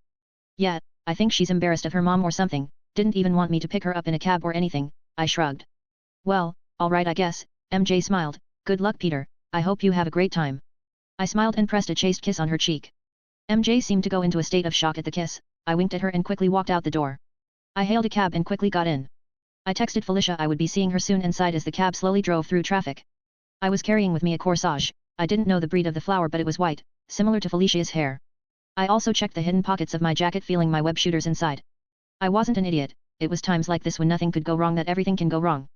There was a 50% chance I would have to swing away as Spider-Man today, and so just in case I brought my web shooters in my mask. I didn't have my leather jacket, but I was wearing my black muscle shirt under my suit along with the black leggings. I really hope I won't have a need for them, but again, I was no fool. I arrived in the restaurant 10 minutes early and quickly went up to the top floor of the fancy hotel and took my seat. It was a two-person table near the window overlooking the city below. The restaurant was fancy. I could see a few other kids from my school in there with their own dates. They waved at me and I politely waved back. I waited and waited, drinking 3 glasses of water and used the bathroom twice. She was 20 minutes late and starting to test my patience. I grew fed up and took up the phone and called her. "Peter, I'm sorry but something's come up," she said with bated breath. "Really? Something came up? What?" I was skeptical. Did she just not want to go out with me? Why can't she just say that? "Yes, I'm really sorry but..." Boom. An explosion rocked out from the other side of the phone and from outside the window. I looked out and saw an thunderbolt launched into the air, tendrils of electricity sparking around all over the place. "Felicia? Felicia, are you okay?" I roared. "Please tell me she's not stuck in the middle of that." It took a while before she answered. I'm fine. Something's here. It's attacking everyone. Stay right there. Stay hidden. I'll get help." I threw a 20 onto the table and ran out of the restaurant. I quickly dialed Johnny up, but got no answer. Was I out of range? Or, the electricity, it was jamming all radio waves. I ran to the roof and took out my web shooters. I stripped down to my uniform hidden underneath and webbed up suit and shoes into a bag before throwing them against the side of the building to stick. I put on the mask and jumped off the side of the restaurant, swinging towards the electrical storm. I knew it could only be 2 things, 1, Thor, or 2, Electro. I arrived in the busy crowded street and saw a man made of blue electricity floating in the middle of the streets laughing as he sent blast after blast of electricity into the street. Sometimes he hit cars, other times he hit the road, exploding pieces of concrete up into the air. "Someone help us," a woman cried out. "Shut up, you ficking whore." Electro yelled out, "No one gives a damn about you." "Someone please," she screamed even louder. I said shut the fuck up, he yelled. I could see he was going to electrocute her. But before he could, I sent out a web line and pulled her out of the way of his oncoming bolt of electricity. "What the hell?" Electro roared as he turned to see me on the roof. Spider-Man. "I'll give you one chance," I told him as my eyes searched the wreckage for Felicia. "Leave and never come back. You think you can order me around? No one can order me around. Not anymore." Electro roared as he sent out bolts of electricity at me. Acting on pure instinct, I jumped out of the way as the bolts of powers destroyed the roof I was standing on. "Come on, Sparky. Is that the best you can do?" I asked as I swung across the street. "Hold still," he roared, trying to hit me, but every time he got close I would just swing away in a different direction. I landed on a building wall and looked down to see Felicia pulling someone out of a wrecked car. Her clothes were torn apart, her hair a mess, but seeing her help people to safety I couldn't help but feel she looked so goddamn beautiful. "I'm going to crush you, Spider. And when I do, I'll be the hero." Electro roared as he threw a bolt of power at me. Person with folded hands ! Subscribe so you can access more chapters in advance! Person with folded hands. Patreon.com/Shio123. Chapter 65, Chapter 63 and 64. I also saw 3 black trucks travel down the road to where I strung up Electro, the SHIELD logo proudly displayed on the side of the truck. Guess Fury was keeping an eye on me. I helped Felicia get into a cab as we went to the school for the dance. But when we reached, she stopped and didn't want to move. "What's wrong?" I asked her. My dress is ruined," she said, lifting up my coat I had wrapped around her to stay warm, to reveal her torn dress. It was stunning, really, tight enough to hug her impressive curves. Her ass was tight and curvy, like a perfect peach. Her breast, though still developing, were a firm C-cup. Her dress was midnight black with silver lining along the sides, and though it was torn in places I still couldn't take my eyes off of it. "I think you look perfect," I whispered, giving her lips a light kiss. "Peter, I'm not going in there," Felicia grumbled. "Seriously?" I asked. She nodded. "Yup. That's too bad, I really wanted to show off how amazing you look," I whispered as I pulled her close, our foreheads touching, her arms on my shoulder and mine of her hips. "Oh, so I'm something to show off now?" she asked in a teasing tone. "No, not something, someone. Someone who helped save lives," I whispered back. "I wanted people to see the real you." "Peter, that isn't the real me," she didn't sound so sure. "Keep telling yourself that, kitten," I smiled. "You know, I wanted at least one dance with you tonight." "I'm not going in there," she replied. "No. You don't have to." I took out my phone and looked through the songs, finding one that I thought would be perfect for this moment. The song started to play, the melody loud enough for only the two of us to hear. The song began as the lyrics flew out. Felicia and I swayed to the music. Slowly, at our own pace we danced. I could smell her, a scent so unique and unusual I doubt I could ever forget it. I could hear her breathing quicken. I smiled as I felt our bodies slowly heat up. "You know, for a guy who is supposed to be horrible at social interactions, you sure have a way with romance," Felicia smiled. "I guess I was just waiting for the right girl," I replied back. She was silent, like she was thinking about something important. And finally she spoke. "Peter, you want to go out sometime? Like on a date?" I asked. "Yeah, Like a date. A real date, she looked into my eyes. I would love that kitten, I smiled. I'll be honest though, I didn't think you were the settling type. I wasn't, she admitted, but you're different Peter Parker, you're like a puzzle piece I can't figure out and longer that it the more I find myself thinking about you. Does that mean you'll stop being interested after you figure me out? I asked, a little worry slipping into my voice. No. I don't think so. Well, I'm glad to know that, I chuckled as we danced in our own little world. The stars twinkling under us as we didn't say another word to each other, afraid to break the spell of romance we had over us. Chapter 64, A Date to Remember. I dropped Felicia home. It was a large apartment complex in the good part of town. She seemed embarrassed to admit she lived there, but I didn't really care. I gave her a deep goodnight kiss before leaving back home. My leg was hurting. I managed to hide the limp from Felicia so that she wouldn't be worried, but now I didn't bother hiding the limp. I managed to convince May and Ben I just twisted my ankle while dancing, laughing it off. They asked me if I was alright. They heard about Electro, and I lied, telling them I was nowhere near that psycho. I went into my room and quickly changed into my night clothes. I pulled the vial of Electro's blood suit pocket and looked at it. It still sparked in power. I hid in under my bed and lied down intending to get some sleep. But 5 minutes later my door creaked open. I grumbled, I already knew who it was. I thought you would give me a week to think about it. That was before you took out a man that shot lightning out of his ass, came Fury's response as he took a seat on my chair. Besides, I came to understand you already made up your mind. Did she tell you my conditions? I asked. Yes, she did. Tell me, kid, why are you so obsessed with this small place? Why limit yourself? This is my home, Fury, why wouldn't I want to protect it? I asked. Are you expecting it to be burnt to the ground if you're not there to protect it? Last month I stopped a man in a wearable tank suit destroy a street, and today I stopped a man that shot lightning out of his fingers from killing people. Do you want to ask me that again? Fury looked impressed. He remained silent. It was an interrogation tactic, one I wasn't falling for. Finally he broke first. She also told me the other condition you had. You want to keep what you make for us. You'll give me funding and access. I want autonomy for whatever I invent. That's a lot of freedom you're asking for. Why should I believe you won't just take this tech and run away? What makes you think I'll listen to you while training? I raised an eyebrow. You need me and I need you. You know me, do you really think I'm capable of doing that? Yes. I smirked. Good. Because I am. But I also don't like letting people get hurt when I can stop it. So until you allow me to do that, you won't get any problem from me. Fury thought it over for a moment before nodding. The conditions are acceptable. Are you ready to begin? What? Now? Yes, why? Did you want to sleep? He asked in a mocking tone. I growled. For your information, I actually did get hurt in the last fight. I pointed at my leg, which was now visibly bruised. It's going to take me a few days to heal. Fury narrowed his eyes. Do you need medicine? We can provide medical support if you wish. No, I can't be sure how my body will react to a foreign substance. I'm still not sure just what inside me has changed. I'll be fine, just give me 2 days or so. Fine, Fury nodded. This is the last time you'll see me, Parker. I'm assigning Agent Romanoff to be your liaison with S.H.I.E.L.D. and your trainer. You'll listen to her and do exactly what she says, understood? I raised an eyebrow. And Agent Romanoff is my English teacher, yes. Fury nodded, yes. What happens when Duncan returns to the job? Mr. Duncan has won an all-expense-paid trip to Hawaii where he'll spend the better part of a year. I doubt we'll see him anytime soon. Person with folded hands ! Subscribe so you can access more chapters in advance ! Person with folded hands. Patreon.com/Xiao123. Chapter 66, Chapter 65. I whistled. Damn, that's a lot of planning and money spent on little old me. Am I really worth all that? I guess we'll find out, Fury said, walking out. He closed the door behind him and I heard his footsteps leave the house. I sighed and went back to bed. Sometimes I wish I never became a goddamn superhero. The next day. I woke up early on Saturday and quickly checked my house for bugs. I found 10 in my room and 5 in the basement. I proceeded to destroy them, but instead of throwing them in the trash I kept the around to study. If S.H.I.E.L.D. insisted on wasting bugs on me, who was I to complain? I had breakfast and limped my way downstairs. I locked myself inside and took out the arc reactors I was studying. I spent the better part of the afternoon further studying it. It was honestly amazing. It could produce more energy than anything its size had any business doing. It was like a portable giant battery that never ran out of juice. Unless its core was depleted, which was a major problem. They were using palladium, something that had a high deterioration rate and would get burnt out fast. Tony would need to synthesize a new element to fix this problem, which was exactly what he did in Iron Man 2. I went online and searched the science documentary websites and immediately was bombarded with news that Stark had applied for a patent to a new element which he promptly named Batasium. The new element would be able to power an arc reactor indefinitely, instead of constant changes in palladium cells. I needed to get my hands on some of that, but unfortunately only one man on Earth could make it, and I doubt he would like the fact I knew how to make his favorite toy. I then moved on to the repulsor technology. I understood what he used to thrust himself upwards, but I needed to understand how.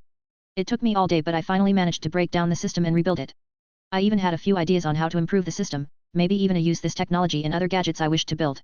That night as I was packing things up, my phone buzzed. someone had texted me. It was Felicia. F, hey. P, hey yourself. How have you been? F, fine. You? P, okay, just doing a little studying. F, you are such a nerd. P, yup. F, anyway, about last night. P, yes? F, remember what I asked? P, for a proper date?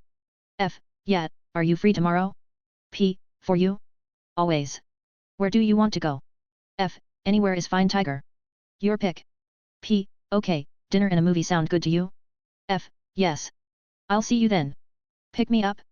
P, yup. Night kitten. F, night tiger. She wasn't much of a texter and neither was I. Guess I had a date to plan. On Sunday I worked a little more on the repulsor tech and the drones. The drones themselves were boring as hell, big, clumsy and outdated. Guess that's what you get when you rip off other people's ideas instead of making your own. I of course also planned on ripping Stark's tech, but at least I understood what I was doing and knew how to make improvements. Around the afternoon I got ready and went out to pick Felicia up. She looked amazing. She wore a pair of tight jeans, a black blouse with a jacket over it. The date wasn't something out of a fairy tale or something like that, it was just a way for us to get to know each other. We watched some crappy comedy movie and laughed at the horrible acting and the corny jokes. I took her out for dinner and she insisted on splitting the check, something about it being fair after standing me up at Julio's. And now I walked her back home, telling her a joke that made her laugh so hard she snorted like a pig. Oh my god, I can't believe you did that, she laughed. I know. So I'm stuck under the principal's desk, she comes in and sits down and I'm praying Osborne has the balls to trip the alarm. And just as I was about to reach third base with the principal he did it. I managed to sneak out when she left to see what the commotion was about, but after that I swore I would never ever follow Harry's dumb ideas. Felicia snorted, ha. Oh god. I grinned, you sound so cute when you snort. Shut it, she hissed, still smiling. I'm serious. It makes you look so cute. As if I wasn't cute before, she huffed. No, you're usually beautiful, now you're cute, I smiled as I did my best to walk slower, but soon we reached at her place. I side-looked at the building, stupid building, why did it have to be so close? So, I guess this is it, hey. Felicia smiled, how about another walk around the block? I don't feel like going home and giving Mom a report on what I did tonight. I grinned, sounds good, I wrapped my hand around hers as we walked around the block again and again. We did that for an hour, just talking with each other, neither wanting to end this night. But soon her mother called her up and asked her to come home, it was getting late. I sighed, I had a great time tonight. Felicia smiled, yeah, me too tiger. You want to do this again sometime? Why tiger, are you asking me to be your girlfriend? She teased. I blinked, did I? There were so many things we hide from each other, I knew a few of her secrets, but she knew none of mine and, oh fuck it. Person with folded hands ! Subscribe so you can access more chapters in advance ! Person with folded hands. Patreon.com/Xiao123. Chapter 67, Chapter 66. I cupped her face with both hands and bent forward, catching her lips in mine. She dived into the kiss, her hands wrapping around me as I heard her sigh. I broke it slowly, holding her close as I looked into her eyes. Will you? She smiled, sure, why not? I smiled, looks like I just hit the jackpot kitten. I kissed her again and with that the date ended and I officially had a girlfriend. On my way back home I wondered if this was the right thing to do. Having a girlfriend was a big responsibility and a commitment. I didn't know if I can tell her everything about me, Spider-Man, S.H.I.E.L.D., all of that. I didn't know, so maybe for now we take it slow yet? On Monday I walked into school with a spring in my step. I was excited to see my girlfriend, wow that sounded weird to say. Anyway, I walked up to my locker and opened it when suddenly two hands covered my eyes. Guess who? She sang and I smiled, I recognized her scent anywhere. I grabbed her by the hands and pulled her around, pinning her against the locker as I kissed her on the lips. I quickly broke it and smiled, morning Felicia. If you're going to grade me like that every morning I might actually like coming to school tiger, she said huskily, are you going to let me go or what? Such a tough choice, on one hand I could get in trouble, but on the other hand I really don't want to, I smiled before moving away letting her free, so, you ready for your physics quiz? That's today, she asked surprised, great, and I didn't study. This is all your fault you know. How? Because I was supposed to study last night, but you had to ask me out and make me all emotional that I completely forgot. I rolled my eyes, relax, you'll pass, why else have I been tutoring you every day after school? Because you like spending time with me. Well, that is true, I smiled as we went to first period together. I tried to spend as much time as I could with Felicia. She was honestly a lot nicer than I gave her credit for. Maybe it was because she was younger and more impressionable, but she was nothing like the black cat I read in the comics. We did garner some attention, people looked at us and guessed that we were dating. MJ and Harry also looked closer, I guess she finally said yes to him, it didn't bother me as much now, but I was still worried based on the fact she was now with an Osborne of all people. After school we had our tutoring session, I was right when I said Felicia would pass her quiz, she did it with flying colors. Unfortunately she had to go home early that night, her mother had called and needed her back home immediately. Felicia left, but not without giving me a big goodbye kiss that lasted a little longer than necessary. I think it was her way to telling MJ to stay away. So, you and Felicia hey? MJ asked as we packed up our stuff. I could say the same about you and Osborne, I told her as we left the coffee shop. It's not official or anything, he asked me out on a date. I said yes. MJ shrugged.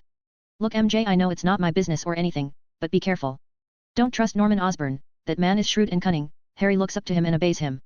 He can't help it, be wary, don't let them convince you to do something you don't want to. Be careful. Oh relax Peter, you sound like I'm going to fight a war, MJ laughed. I groaned, in some ways she was right.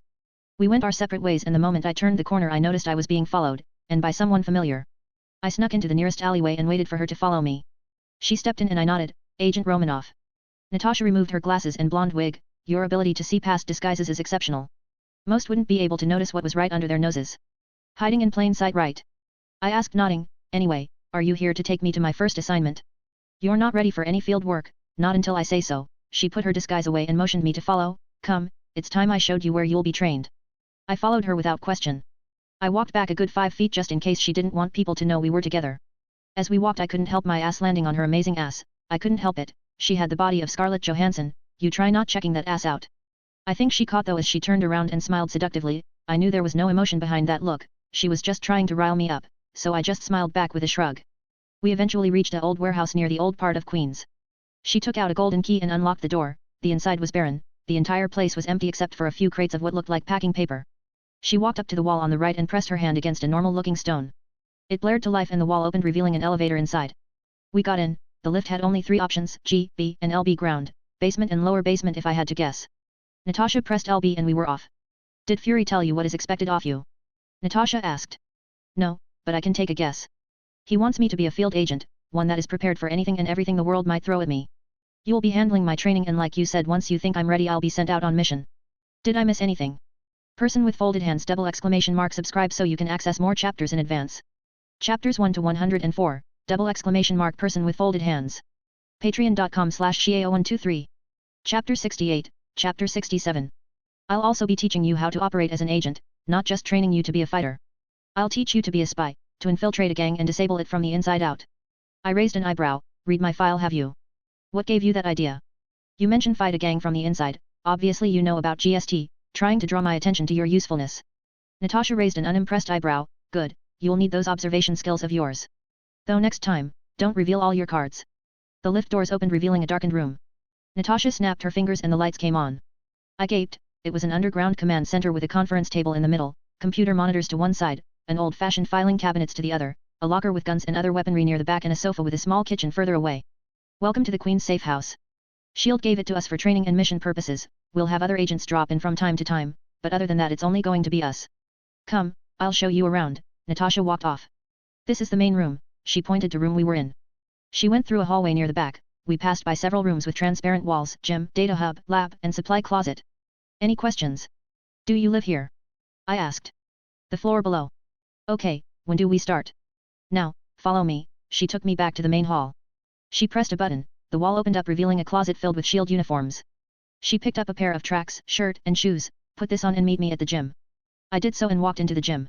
I could see weights and gymnastic equipments further away, but in the middle of the room was a giant training mat. I looked around but no redhead in sight. I was about to drop the matter when my Spidey senses went off. She was going to jump me from the back. I turned and grabbed her in the last moment, throwing her away clumsy. Natasha landed on her feet and narrowed her eyes, how did you know? So S.H.I.E.L.D. doesn't have a record of all my powers hey? I grinned. Natasha didn't say anything, simply raising a single eyebrow. I sighed, it's like precognition. Every time I'm in danger my brain goes into hyperdrive and allows me to react faster than normal. So you're psychic? She asked. No, I don't think so. I think it's something to do with the spider that bite me, it could sense danger as well, I'm not exactly sure how it works, but it does. Maybe you should research your powers, it could prove useful. I raised an eyebrow, isn't S.H.I.E.L.D. already doing that for me? I assumed you already got some DNA from me, I really didn't like that idea, but it was a fact. No spy agency worth their salt would not take measures to control an unknown factor. We don't experiment with our agents' DNA without their permission, she lied through her teeth. Whoa, that's amazing, you going to teach me how to lie that good? Or is it more like a natural thing? I asked. Natasha raised an eyebrow before smiling, she got into a fighting stance, let's see what you got spider. I grinned, bring it natty. The next hour was pain and bruises for me.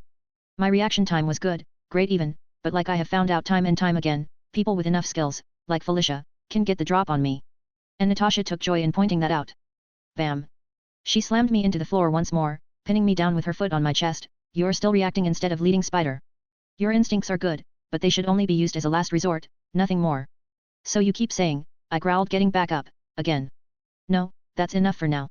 I need to figure out what best to teach you. Nat pulled out a phone and typed away into it. You can use the weights and gymnastic equipment until then. Don't hurt yourself. I nodded as I moved to the weights. I picked up a 20-pound dumbbell easy and began some basic curls. So Nat, what types of martial arts do you know?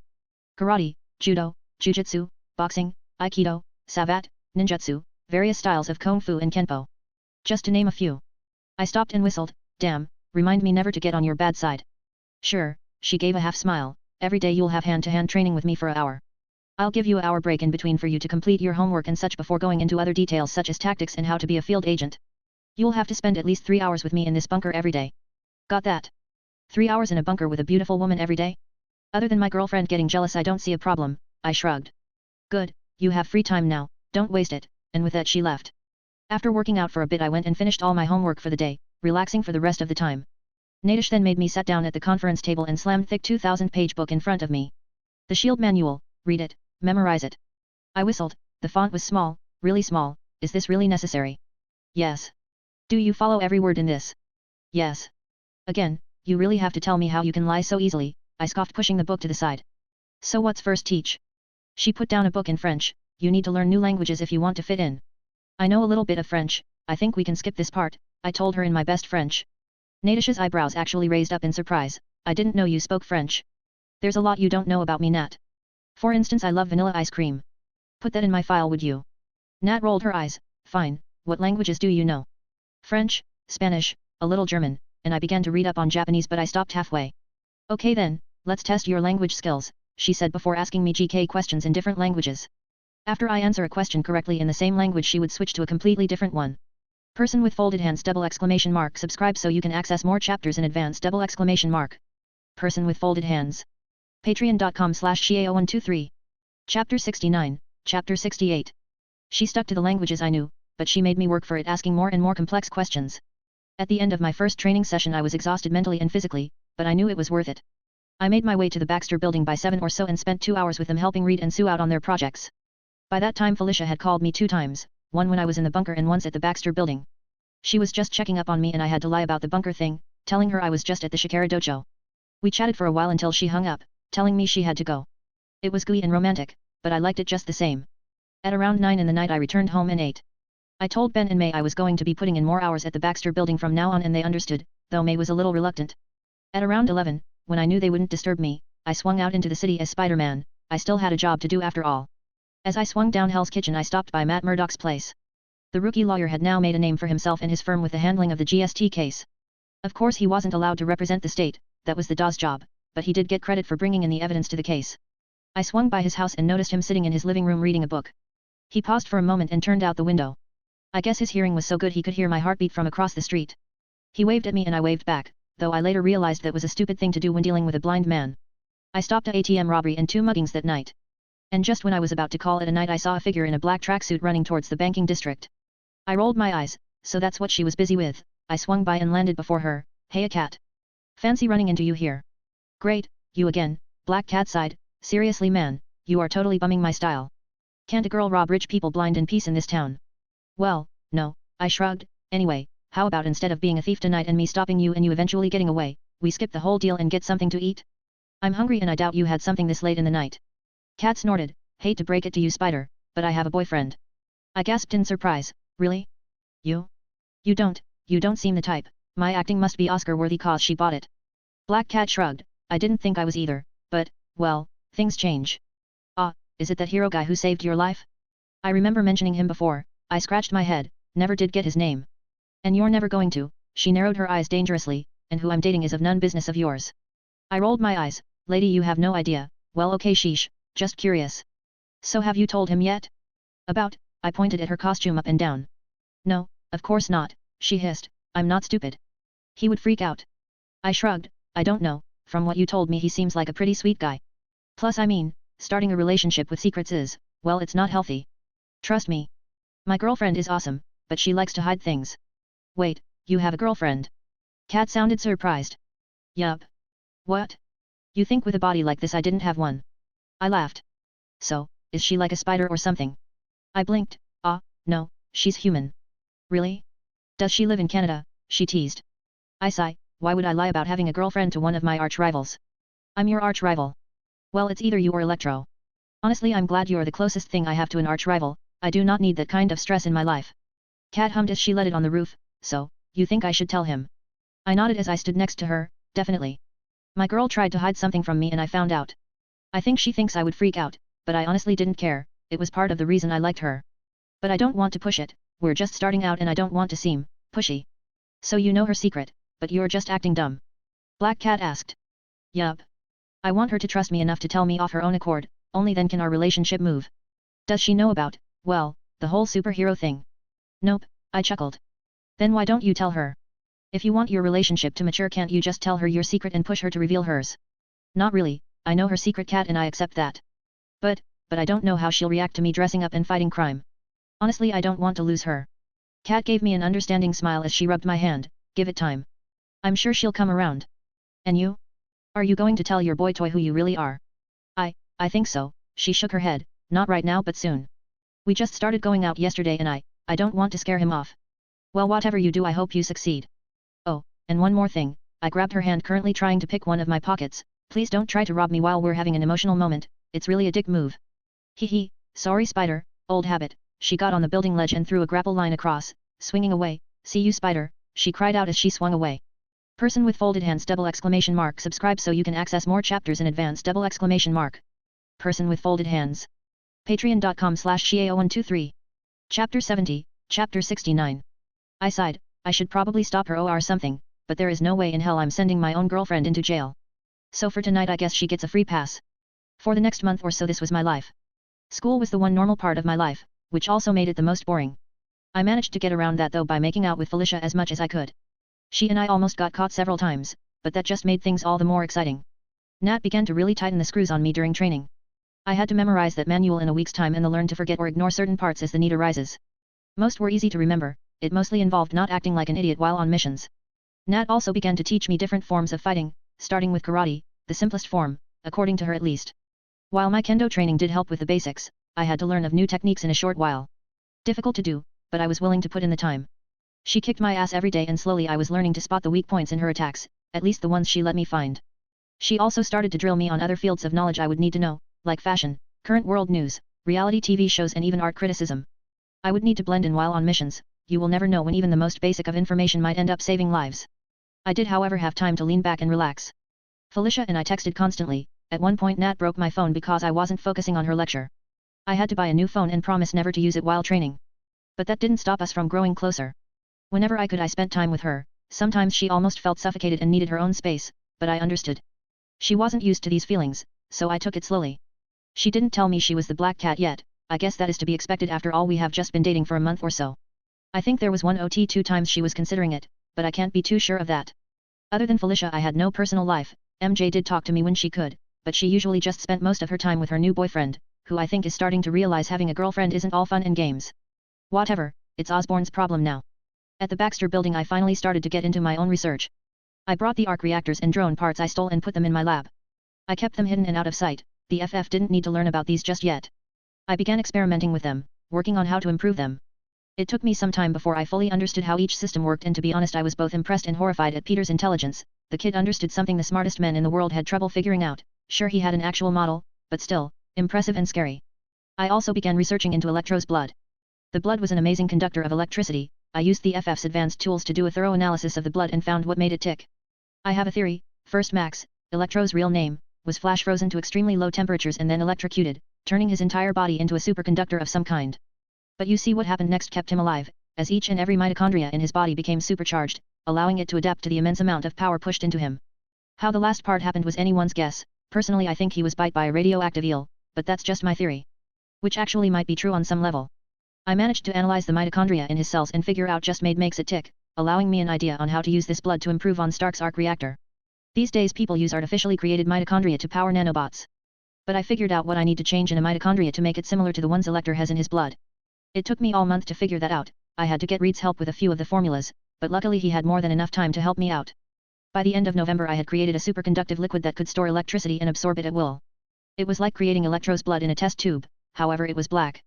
I took to calling it Parker blood, having Sue patenting this new type of energy transfer system. Usually we would use wires to transfer electricity, but now I could use Parker blood to do it 5 times fates without having the material heating up. It was perfect for a system. Simply use a fiber cable and fill it with Parker blood and boom, the transfer speeds were 5 times faster than fiber optics cable. When I showed my invention to Sue and the rest, they were impressed. Peter, you are amazing. Sue grabbed me into a big hug. This thing is going to make us rich. Sis, sometimes I think you only care about cash, Johnny snorted. Well, someone has to. We need funding, don't we? Sue yelled before turning to me and smiling, but seriously Peter, this is amazing, we can actually sell this for public consumption.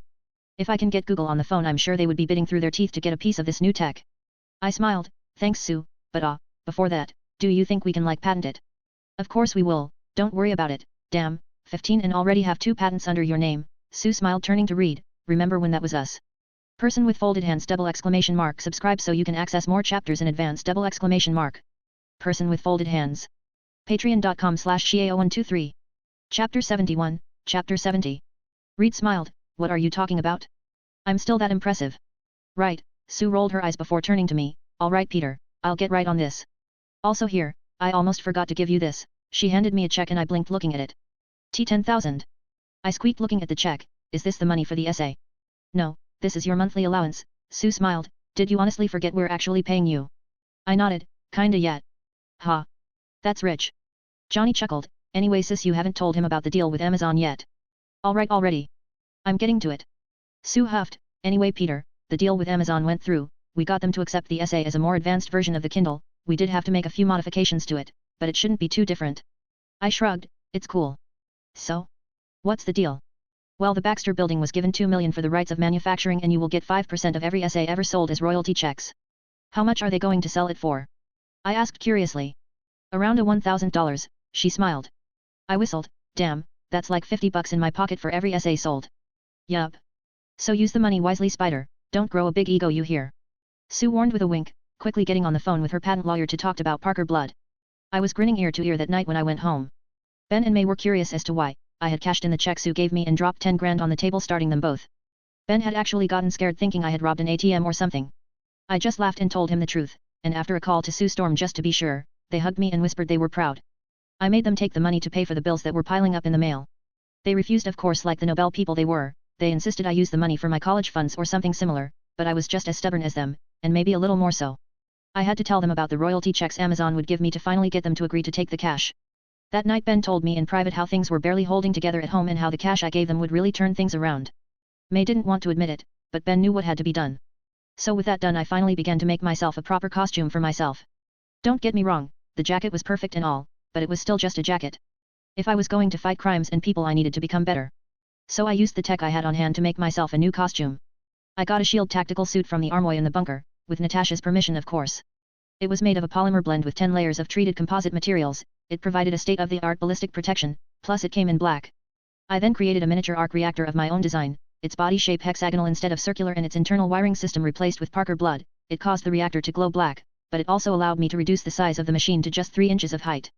I attached wires of PB to the reactor and spread them across the suit like lines on a circuit board.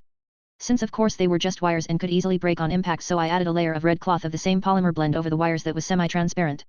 When the arc reactor was active, the wire glowed on the red surface. It looked like a giant black web.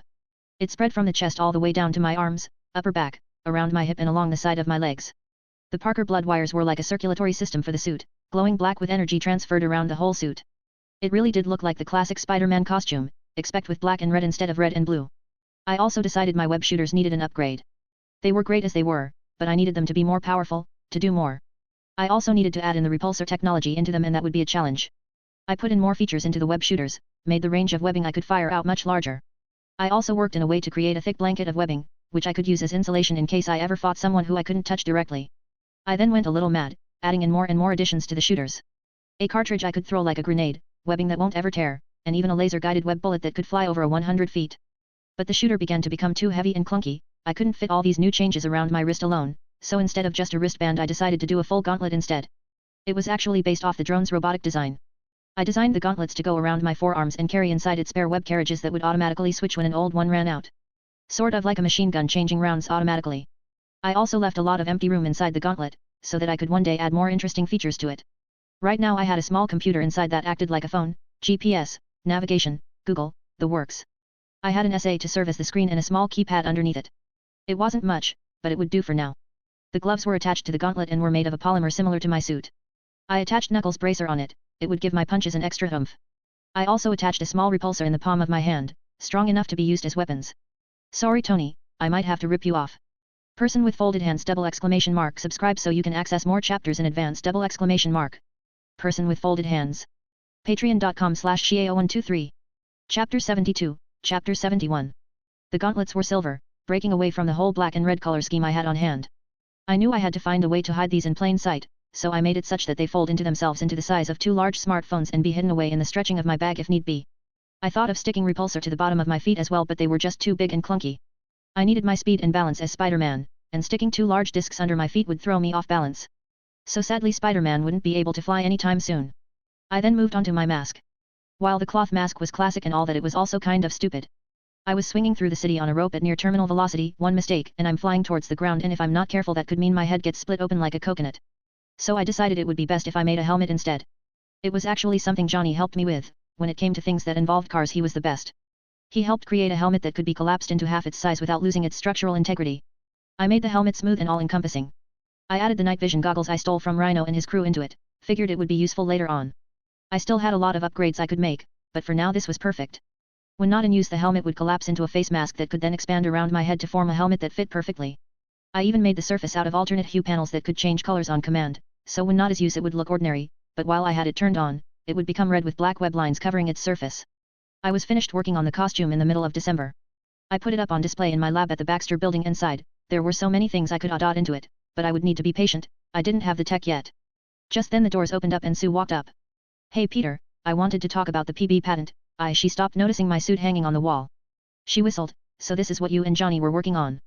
Yup, I sighed as I checked the gauntlets one more time, collapsing them before turning them back to normal. I really had to be sure they worked when I needed. He wasn't kidding, this is ingenious. Sue examined the suit. You sure Stark won't mind you ripping of his tech? I shrugged, it's not technically his. With the addition of the PB unit, it's a completely different machine altogether. The arc reactor might be similar to Stark's, but I don't really think he would sue me over that.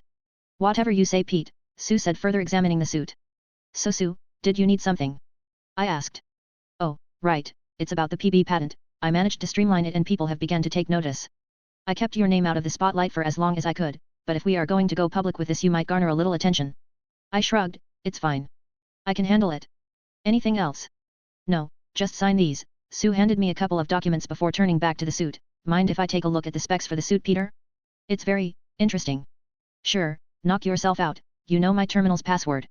I asked her, looking over the patent documents. Yup, she quickly began to look through my notes. Sometimes I forget she's as bit the scientist Reed and I are. She is always forced to take up the business side of thing. I rarely see her actually behave like a scientist and experimenting with new stuff. But I guess that's life, you don't always get what you want. Just then my phone buzzed. Curious, I picked it up and found a message from an unknown number. I opened it up and read. Peter. This is Norman Osborne, Harry's father. I would like to invite you and the rest of the Baxter Foundation to Oscorp's annual Christmas party. I assure you you will regret it if you don't. Many of my notable scientists will be attending and can be a learning experience for you. You are each allowed to bring one guest to this event. But note, this isn't just a party, I will also be using this stage to announce Oscorp's yearly goals for the next year. I'm sure your scientific mind is curious to see the amazing new possibilities my company has to offer. Please reply with your answer within the week.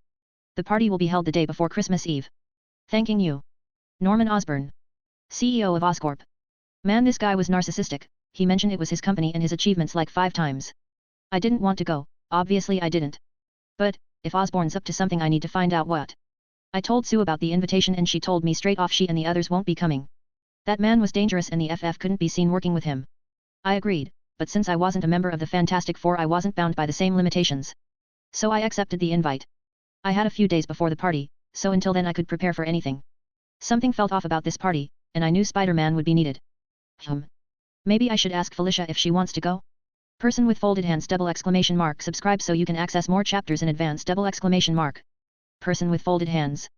Patreon.com/Xiao123. Chapter 73, Chapter 72, A Christmas Night's Dream. So what's this play about? Felicia asked for like the 100th time. Love and how complicated it can be, I told her as we waited outside our school auditorium doors, waiting for them to open so that we could finally get out of the cold. It was late December now and snow was falling freely. Felicia was shivering, guess he didn't expect to wait out here for so long. Here, you seem cold, I told her as I handed her my jacket. Well, aren't you a romantic? She grinned, pulling my coat closer. Smells like cinnamon. You sure you don't want it? I smiled. No, it's fine. I'm warm enough. Well, you are hot-blooded, she grumbled, pulling down her shirt collar to reveal hickeys. You couldn't have shown some restraint. I blushed. Sorry, you make the cutest moans. I couldn't help it. Perv, she hissed, but I couldn't hear any malice in her tone. She snuggled closer to me and sighed. I'm sorry about the Oscorp party thing. No, it's cool, I understand, I whispered, rubbing her shoulder. Felicia evidently didn't want to spend time in a stuck-up party with high society douchebags and nerds. Her words, not mine. But I understood her frustration, so I didn't really pressure her. So what role is Red playing? Felicia asked. Helena, I replied. In the end, MJ had gotten the part she wanted and had gone on to spend 2 months practicing the play. Harry didn't like the fact she didn't have time for him, but he didn't really seem to complain. But speaking of Harry, he didn't seem to be around. I kept looking around but couldn't find him. Strange. Just then the doors opened and we all quickly rushed inside into the warmth inside. Finally, Felicia grumbled as we took our seats near the front. We waited patiently for the show to begin. I told her what the play was about, since English WA never her favorite subject. When the play began, I was surprised to find the kids actually had some talent in acting. And when MJ came out, I was swept off my feet. She didn't miss a single word of dialogue. Her pronunciation was perfect. I knew she would be great one day, but now she did the rest of the world. When the play was over, Felicia and I went on stage to meet the cast. The other actors had many people come up to them and praise them, but MJ didn't have anyone, which again was strange. Where the fuck was Harry Osborne? Hey Red, you were amazing, Felicia said with a smile as she handed MJ a bouquet of roses. Thanks Felicia, MJ smiled happily, it means so much to me you guys came. Yeah, where's Flash and his goon patrol? I expected to see him, Felicia asked bluntly. I had to facepalm. Really subtle there, kitten. They couldn't make it. Did you guys see Harry there in the seats? He said he would be here, MJ asked, looking sad. No, I smiled. Don't worry, I'm sure he would be here if he could. You were amazing MJ, really. Thanks Tiger, she smiled, and it's all thanks to you. What? What did I do? If you hadn't convinced me to take part in it I never would, she smiled, and you helped me practice for the lines, otherwise I would never gotten this role. She stepped forward and pulled me into a hug. Thanks Tiger. Oh stop it, you're making me blush, I laughed as I hugged her back, plus it's not all me. You put in the work MJ, if you didn't you wouldn't have done shit. If you did well today it's because of you, not me. Thanks, MJ said blushing. Alright, stop with the sappy stuff, Felicia said with a guarded smile. He's my boyfriend Red, not yours. Oh, are you jealous kitten? I asked, wrapping one arm around her waist. No, she growled, removing my hand. I'll see you both later, after you've finished making out. She walked away and I sighed. I turned to MJ and smiled sadly. Sorry about that, I don't think she likes it when I tease her. MJ smiled back. Oh, it's fine Tiger, go get her. I have to call up my boyfriend and listen to whatever excuses he comes up with this time. Honestly, that boy. Suddenly a few more people came up to congratulate her. Jean. Rob. You guys came. I quietly slipped away and ran out to catch up with Felicia. Kitten, wait. Are you done flirting? Felicia shot back as she walked through the snow-covered parking lot. Flirting? What are you talking about? I was just congratulating her. I argued. Yeah, sure, whatever you want, Tiger, she spat back. Felicia, wait, I grabbed her hand and pulled her to me. She tried to break free but I didn't let her, she needed to understand. Listen Kitty, MJ's my friend, okay, and I'll admit I did like her, but not anymore. Not until the moment I meet you. Felicia looked away. I don't want to hear it. Hey, look at me. I turned her face towards me. I'm not leaving you and I'm certainly not replacing you with anyone else, least of all with MJ, got that? Yeah, she looked away, embarrassed to meet my gaze. I sighed and looked up. Tomorrow's Christmas Eve, right? Yeah, her voice was muffled as she spoke through my chest. Well, I was going to wait until tomorrow to give you this, but... I reached into my pocket and pulled out a small black disc. Felicia looked at it and blinked. What is it? I clicked the center button and a holographic photo of us was displayed. I made it in the Baxter building.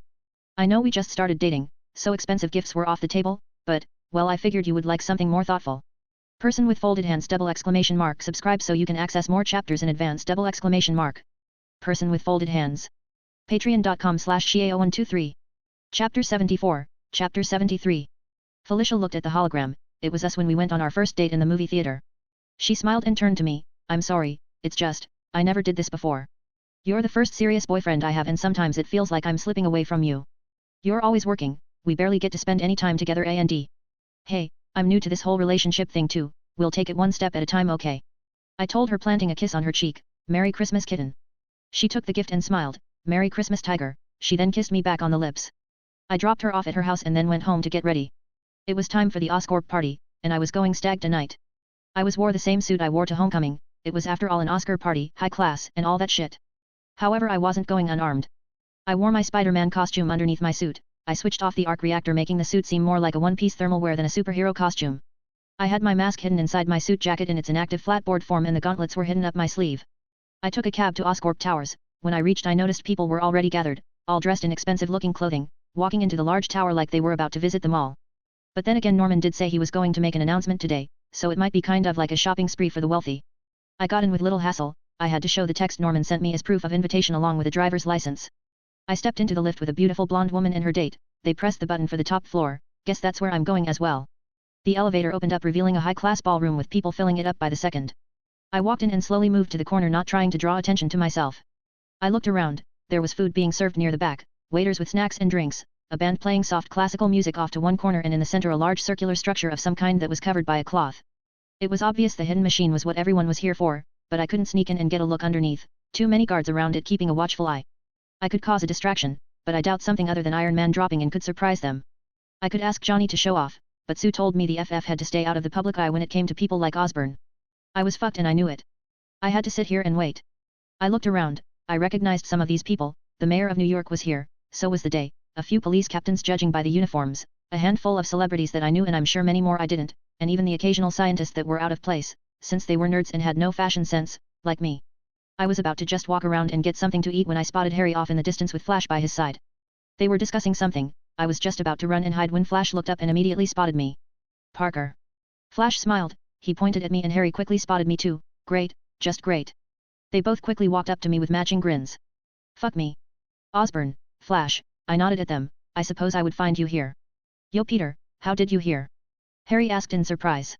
Your father gave me an invitation, I told him. He said I would be interested in some kind of announcement. Oh, right, of course he did, Harry grumbled. This party's kind of lame though, Flash growled. We can't get any beer and the adults are so boring. Just then a supermodel passed by and all three of us watched her pass by, but it is important. I rolled my eyes. Sure it is. I turned to Harry. Why did you come to MJ's play? Harry blinked. Oh shit, that was today wasn't it? I nodded. Yup. Oh man, I'm in so much trouble. I couldn't help it. My dad wanted me around her to set this whole thing up. I shrugged. Don't care, Osborne, but I suggest you call her up and tell her that. Harry sighed. Yeah, I'll do that, Pete, thanks. You know, Harry, didn't your dad mention something about seeing him and Peter showed up? Flash asked. What? He did. Harry asked in surprise. Yeah, remember he told us to bring Peter to him when he arrived? He told you like 10 minutes ago. Oh, right, you're right. Come on Peter, let's go. Harry sounded even more defeated now. Was he trying to hide the fact that Norman wanted to see me? Why? Because Norman likes me and always compares Harry to me.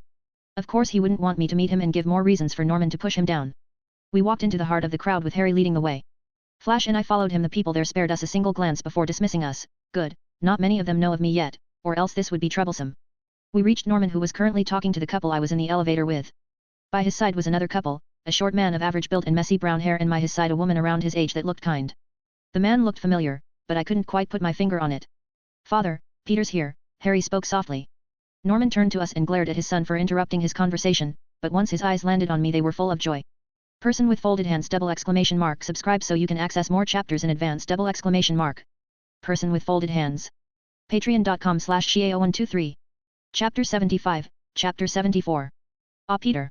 Glad you could make it, please come. He dragged me forward, dismissing Flash and Harry off. They looked reluctant to leave, but one glare from Norman ensured they ran with their tails behind their legs. Fucking cowards. Connor, Natalie, Otto, Rosie, may I introduce this young man Peter Parker? Norman showed me off like a proud parent, putting his arm on my shoulder. He's a friend of my son's from school and only recently I learned of his amazing talents in the field of science. I froze at the name Otto Octavius, the man who became Peter Parker's most feared enemy right behind Norman Osborn himself. He was the short man holding hands with Rosary. I saw matching wedding bands. She was his wife, which means, fuck, the events of Spider-Man 2. So Peter, interested in science are you? Otto asked with a genuine smile. Tell me, what's your favorite field? I gulped. I don't really have one. I just follow what interests me at the moment. Oh, and what would that be? I thought it over for a moment before answering. Alternate sources of energy. Ah, there you have certainly come to the right place, Connor, an older man with grey hair whose date looked young enough to be his daughter, though judging by where his hand was I highly doubt that. I'm sorry, what do you mean? I asked, feigning ignorance.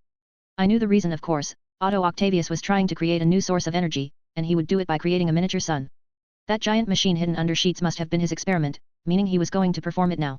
Well, you see, my husband here is the leading scientist on that field, Rosie said, patting Otto's shoulder, and tonight he's going to change the world by creating the first source of clean energy.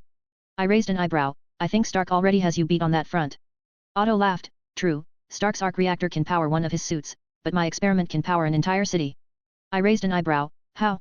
Well, now Peter, you'll just have to wait and see, Otto said, winking. I snorted. Yeah, I don't think so, not the patient type. Let's see. I looked over at the hidden machine and started to recall anything and everything Peter ever read about Otto Octavius. You did your doctorate on the process of nuclear fusion happening in the heart of stars and how one can create such a reaction without a large amount of capital mass. You did other things, of course, gave several different contributions to the fields of mechanics and biotech, but stars have always been your go-to research subject. 5 years about Osborne hired you and you have been working for him ever since. Clean energy was it? You're making a miniature star. Their faces were ones of shock.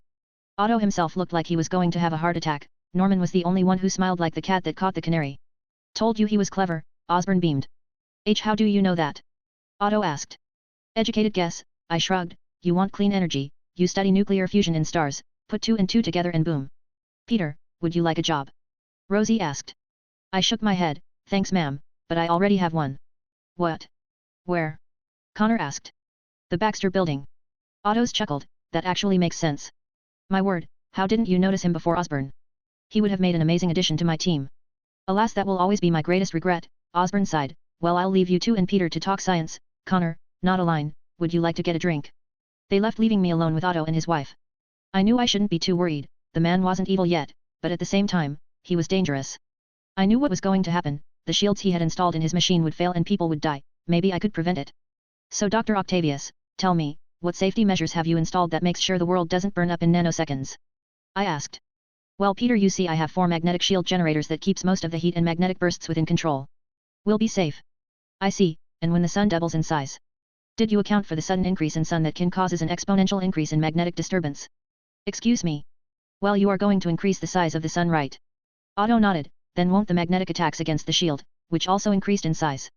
Would the shields be able to handle the sudden stress? Otto trailed off. I could practically see the math running in his head. He suddenly stopped, turning pale. No. It wouldn't. Otto. Rosie asked. Rosie, we need to change the settings, now. The entire system will fail if we don't. Otto immediately ran off without another word. Rosie looked between me and her husband before giving a short apology and going after Otto. I smiled, crisis hopefully averted. I saw Otto run up to 4 people, possibly his assistants, and together they quickly ran to Osborne. They whispered something into his ear and he looked pissed. Osborne asked Otto why, and Otto pointed at me. Fuck. Osborne's eyes landed on me in surprise before he nodded at Otto. Otto and his team then went under the cover of his machine and I could see lights turning on under the sheets. I sighed, thank God. I walked away. I so didn't need the Osborne glare right now. I walked to one corner of the party and sighed, leaning up against the wall. I wonder what Cat is doing. I called her up. Hello. Hey kitten. Oh, hey tiger. How's the party? Lame. The only ones here I can talk to are Flash and Harry. Sounds tough. Did you tell him MJ's pissed? Yup. Did he care? Not really, I sighed. We talked for a bit before Otto announced the presentation was going to start. I had to hang up, though I promised I would call her later tonight. Everyone all gathered around the giant machine. I stood in the back near the washroom just in case I needed to make a quick getaway in order to change into Spider-Man in case everything still went to shit. Person with folded hands ! Subscribe so you can access more chapters in advance ! Person with folded hands, chapters 1 to 115. Patreon.com/Xiao123. Chapter 76, Chapter 75. Otto gave his speech, about how he was going to revolutionize the world and how they saw energy. He then brought out the arm, the 4 mechanical arms I hoped I would never face. He removed his jacket, revealing a white muscle shirt underneath as he attached them to his spine. The arms came alive, moving to his every command as he moved them around for the amusement of the gathered people. He then brought out a glob of tritium which would fuel his miniature star. He took it gently with one of his arms and placed it in the center of his machine. He then activated it and slowly nuclear fusion began to take place as a glowing ball of fire began to grow inside the machine. I slowly edged away towards the bathroom, but so far it looked like everything was all right. He must have taken my advice to heart. I looked at the shields, they looked perfect. The sun rotated on its axis for minutes on end, people took pictures upon pictures. And at the 10-minute mark Otto switched the machine off, turning the sun back into the ball of tritium it came out of. I sighed in relief, everyone clapped, it all went off without a hitch. And best of all? Otto won't end up a supervillain. Thank God, or whoever the fuck was the equivalent of God in this universe. The party then returned to its festivities, people were talking excitedly. I decided maybe it was best I left, now that I knew Otto would be okay. But before I could leave, Osborne and Otto intercepted me. Peter, do you know what done? Osborne asked. Prevented a city-wide disaster. I asked. That, and made sure my life's work wasn't destroyed, who knows what could have happened. Otto exclaimed. Yes, we'll be sure to discuss your mistake in detail, Otto, Osborne hissed at him before turning to me. This is the third time I find myself in your department, Peter. And this time I will not take no for an answer. Here. He handed me his phone and I saw a bunch of stock details. It was his company's stock and it was rising in profit. Congratulations, I told him. What does this have to do with me? This is 1% stock in my company, Peter. As of 5 minutes ago it has been credited to you. My eyes went wide. Rich man says what now? Mr. Osborne, I can't take this. I suppose you don't really understand how much money you made me. Osborne laughed. You really are a miracle worker, Mr. Parker. Trust me, this is the least I can do. I didn't know what to say. Thanks. My pleasure. Now if you'll excuse me. He quickly left, leaving me and Otto alone. Now I'm really disappointed in Osborne. If he had only recognized your genius a few days sooner. Otto sighed, but enough of that. You have done me a great service, Peter. I just know one day it'll be me coming to see your latest invention. I look forward to that day. If you need anything from me, please, just ask. We spoke for a little while longer. I really was curious about his technology and how it worked. He gave me the basic details of it, and when I asked him about the mechanical arms he admitted they were more a side project than anything. Heck, he hadn't even patented them yet. Too much of a hassle. I bade him farewell and left the party. I got an idea. If Doc Ock was never going to exist, and Otto didn't really care for the mechanical arms, maybe I should take a swing at them? The idea of having 4 extra sets of limbs certainly was interesting. Maybe 2 can shoot out web lines and swing across the city line? Maybe I could use the other 2 as an extra set of hands? Oh, the possibilities were endless. I went downstairs and was about to hail a cab when my phone buzzed. I looked at the contact. It was Felicia. Hello. Tiger, can you come over? She sounded nervous. Why? Yeah, sure. What's up? I got into a cab and gave Felicia's address. I need to tell you something. I blinked. Was she finally going to tell me about her other identity? I'll be there as soon as I can. I quickly arrived at her place and got into the elevator. I was nervous. I had my costume underneath my suit. If she was going to show herself to me then, maybe it's time I tell her about me. I knocked on her door and she called out, "It's open. Come on and lock it behind you." I did as she said, locking the door behind me. I came into her place once before while picking her up from a date. I never met her mom though. It seems like she was never there to begin with. Kitten? Is everything okay? I asked. Yeah, just, come in, she called from her bedroom. I pushed the door open and found myself in an empty room. I walked in and closed the door behind me. Kitten? Where are you? I saw something move behind me. I turned around and gasped, seeing her dressed up in her full black cat costume. Remember the first time we spoke? About how the names we pick are the truest measure of who we really are.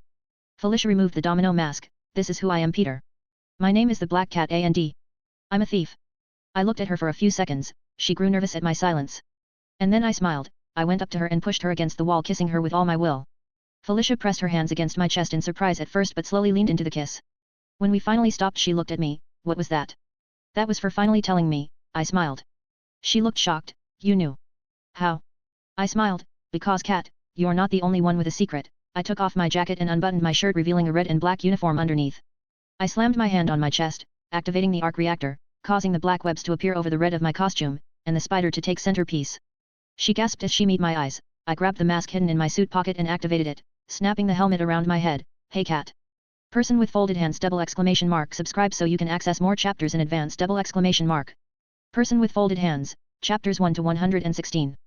Patreon.com/Xiao123. Chapter 77, Chapter 76. Peter, you're, she looked at me like she was seeing a ghost. Told you I had a girlfriend, I smirked, deactivating the mask and putting it aside. Like the new costume? The jacket was cool and all, but I felt like I needed an upgrade. You're Spider-Man, she gasped. Yup, though I'll keep it down, it is supposed to be a secret identity, I chuckled. You, how could you not tell me, she yelled.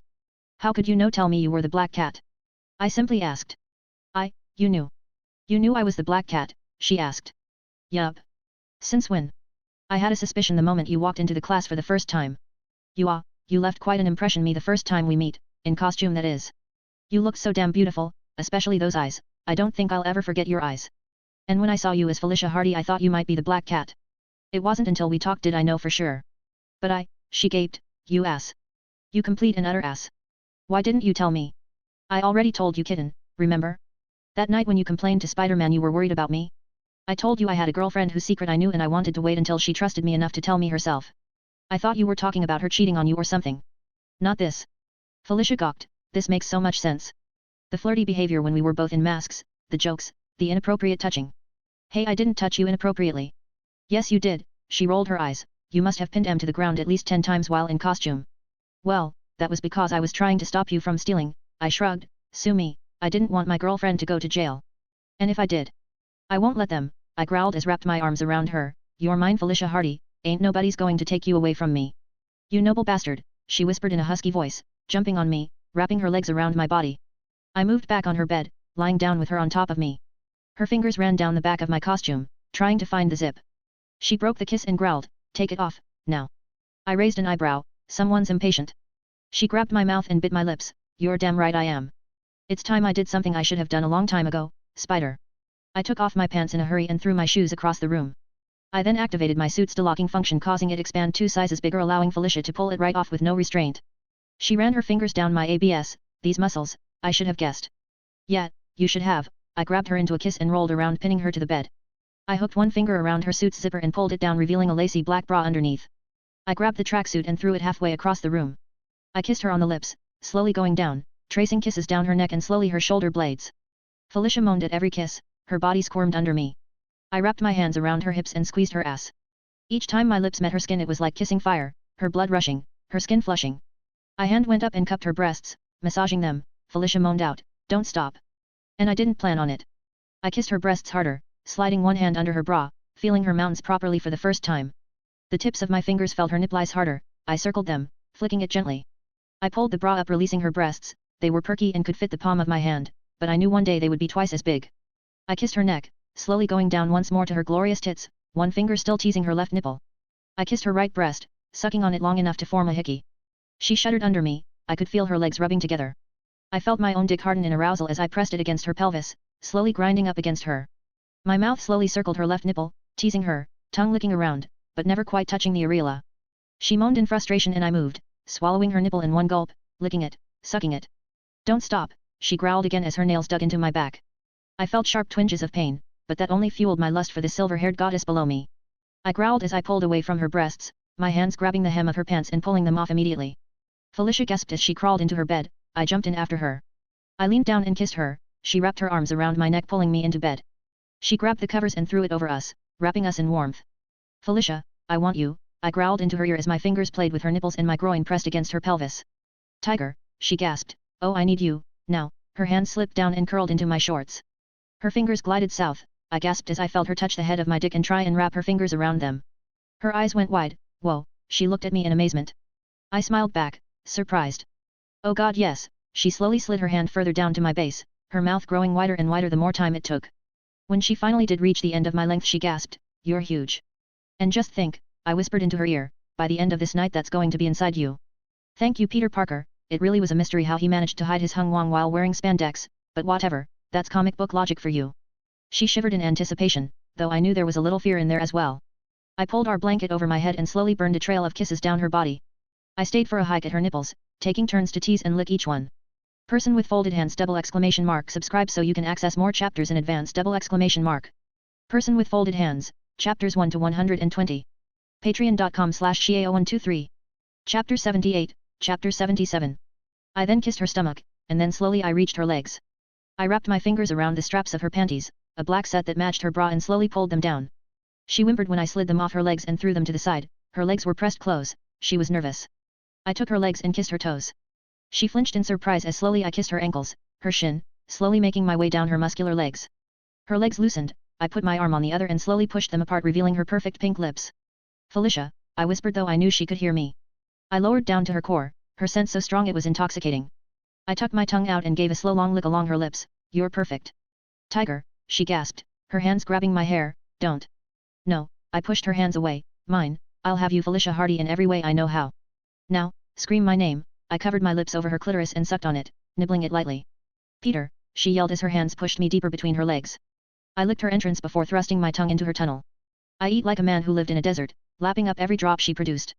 Felicia's body squirmed, but I held her leg down, my fingers squeezing onto her fat thighs as I pushed her further and further. Her legs wrapped around my head, don't stop Tiger. K keep going. I obliged, lapping at her core harder than before, my tongue roughly licking her clit over and over. I brought up my fingers and pushed one inside, Felicia yelled in surprise, I didn't stop as I fucked her cunt with one finger, curling it inside her, rubbing her from the inside. And suddenly she screamed, "Peter," she yelled as her body froze, her lips began to gush as I smiled. I lifted my head up, the blanket thrown off to one side from her constant squirming. I looked down at her, her arms covering her flushed face. Her breaths heaving from the orgasm. I felt proud, powerful, as I looked down at the woman I won over. There was a primal part of me that demanded I make her mine, and I wasn't going to deny it any longer. "Felicia, you are mine," my voice came out like a order, "do you understand?" She lowered her arms and looked at me dead in the eyes. "Why yes." I slapped my palms against her fat thighs and grinned. "Good." I bent down and kissed her on the lips. She gasped at the taste of her juices on my tongue but slowly lapped it up, swallowing my saliva mixed with her own juices. "Are you ready?" I asked her. "Yes," she replied. I grabbed the helm of my boxers and stripped them off, throwing them across the room. My dick swung up hard as a rock, standing up in salute to the woman before me. Felicia's eyes met and her mouth parted in awe. "Do you have a condom?" I asked. "No," she whispered as she wrapped one hand around my neck and pulling me down. "I'm on the pill, it's fine." "Okay," I whispered as I kissed her on the lips, slowly moving my hips backwards before lowering them to press between her legs. "Peter," she called out. "Yet?" I asked. "I love you," she said in a voice that was barely a whisper. "I love you too," I whispered back, without hesitation. I slowly began pushing my rock-hard cock into her gushing cunt. She winced as I felt something being pushed around my cock like a vice. "Are you okay?" I stopped and asked. "Yes, just, slowly," she gasped. I looked down, I spotted a hint of blood around my cock. I had just taken her virginity. I knew it was painful, so I silenced her whimpers with a kiss, running my fingers down her hair. Her fingers dug into my back, her legs slowly wrapped around me, she pulled back and whispered, "Go."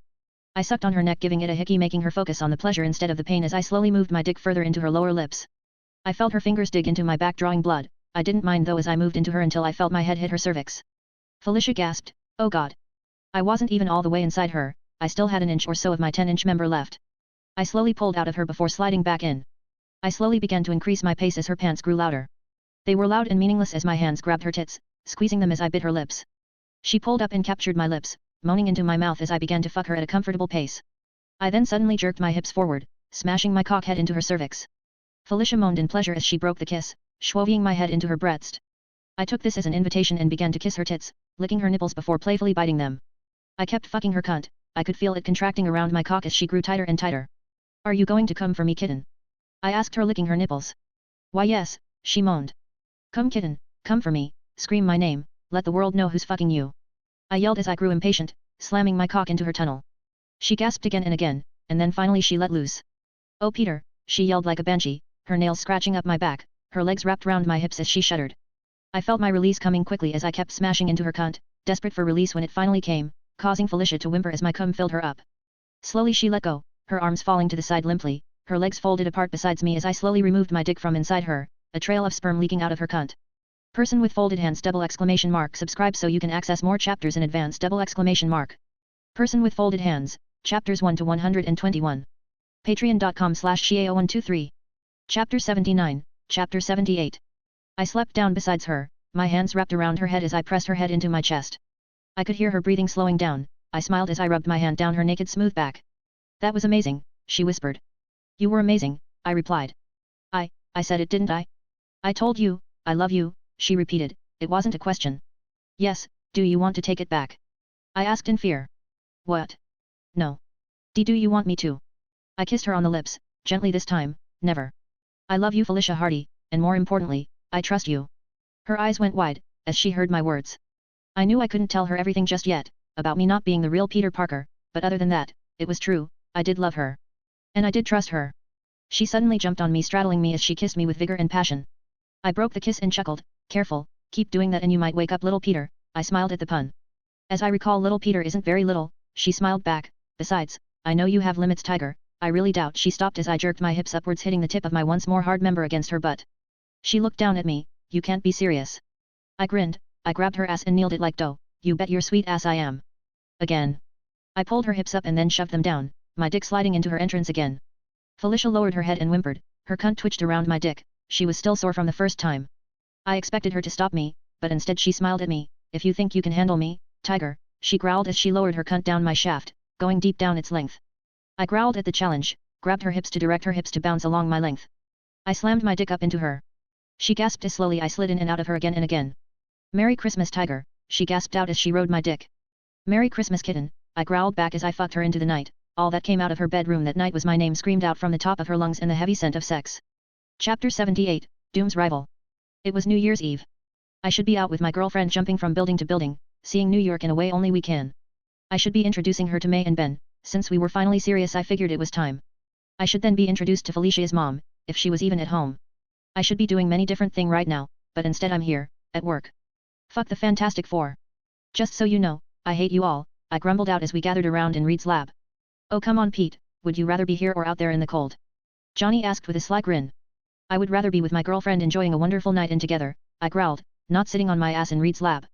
You aren't just sitting on your ass, Reed argued as he looked over several different calculations, you are waiting for me to show you something super important. Right, I grumbled, forgot. By the way you still didn't tell us what that something is. Patience is a virtue, Reed grinned. You try saying that when instead of doing math you could be sticking your tongue down a hot blonde's throat. I growled. Well if that's all you want I'm Sue that can be arranged, Johnny threw his arm around me wiggling his eyebrows. I rolled my eyes, sorry Johnny, but your sister's a bit too old for me. Hey. Sue yelled out. But thanks for suggesting it, you're a real friend, I grinned. Hey. That's not what I meant. Johnny growled as flames began to form on his surface, and don't talk about my sister like that. Oh calm down kid, Ben patted him on the back dousing Johnny's flames, you shouldn't be dishing it out if you can't take it. I nodded, yup. What he said. Grr, fine, Johnny turned away folding his arms in anger. Oh Peter, you don't think I'm pretty? Sue asked innocently batting her eyes. I never said that, I just said you were too old for me, I smiled, I'm 15, I won't be legal until another 3 years Sue. She chuckled, but really Peter, when are we going to meet this girl you're always talking about? Felicia was it? Sue smiled, you really should bring her over sometime. I shrugged, yeah, maybe. I just need to make sure she's used to the whole the superhero thing, she seems okay but I know that deep down she's still a little shaken up.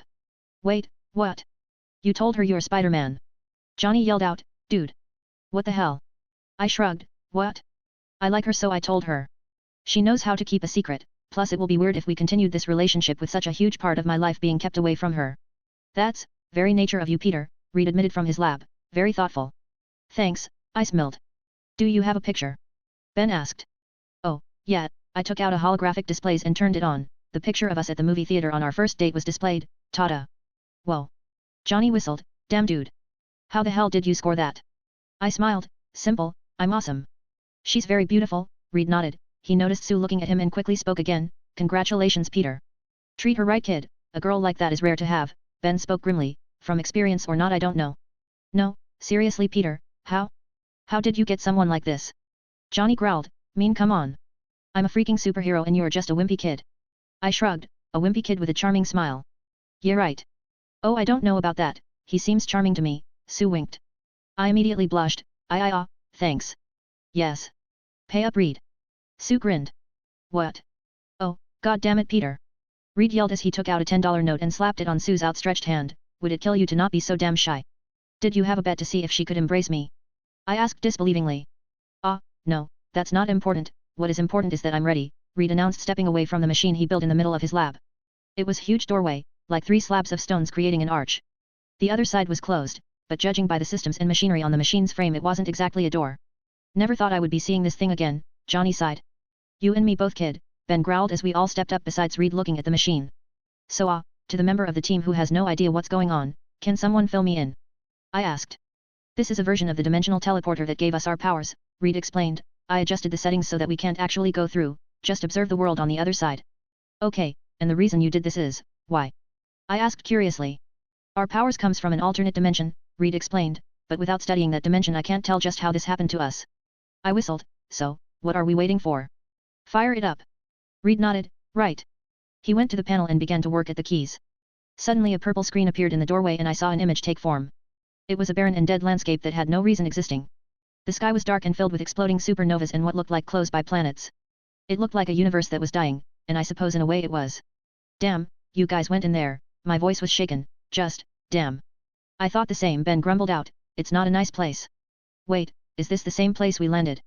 Johnny asked narrowing his eyes. Yes, I think it is, Sue said in surprise, her eyes widened, look Johnny. That's your footprint. She pointed at the screen and sure enough there was a human footprint on the soil. A human footprint, in a different dimension. Yeah, this was fucking crazy. Person with folded hands ! Subscribe so you can access more chapters in advance! Person with folded hands, chapters 1 to 124. Patreon.com/Xiao123. Chapter 80, Chapter 79. I slowly backed away. I didn't like the fact I was just a few steps away from landing in another world with no way to get back. A stumble and I would be lost, forever. Peter, are you okay? Reed asked. Fine, just, don't want to risk it, you know, I gulped. One wrong move and I'm trapped in another world. Relax, Reed said. It's fine, you can't accidentally walk into another dimension, Peter. Johnny waved off his worries. Technically I said I blocked the way to that dimension, but one can still receive things from the other side, nothing solid of course, just starry forms of energy, Reed clarified. Alright, I gulped. Now, let's begin. I'm going to calibrate the machine to detect any energy signatures that travels from the portal. Johnny, can you hand me that? The alarms blared alive. The entire building went into security mode. What's going on? I asked. The scanners picked up something coming right for us. Sue yelled as she went to a monitor and began typing away. Wait, what? What's coming at us? Johnny asked. This. Sue pulled up an image of the New York skyline. I narrowed my eyes at a few glowing figures flying towards us. Suddenly the image zoomed in, revealing the lights to be robots dressed similar to everyone's favorite crazy dictator. Doom, he's coming. I narrowed my eyes. Oh fuck, he's coming for the portal. Maybe. Reed began typing into the console attached to the portal. I'm trying to shut it down from here but it won't take my clearance code. Sue. On it, she yelled back as she began hacking into her own servers. Something wrong, it's shit. He's inside and he's not letting us shut the portal off. Can't we just pull the plug? I asked. No, it required too much energy to run, so I put into a separate energy source that was all digital. Reed cursed himself. What can we do? Ben asked.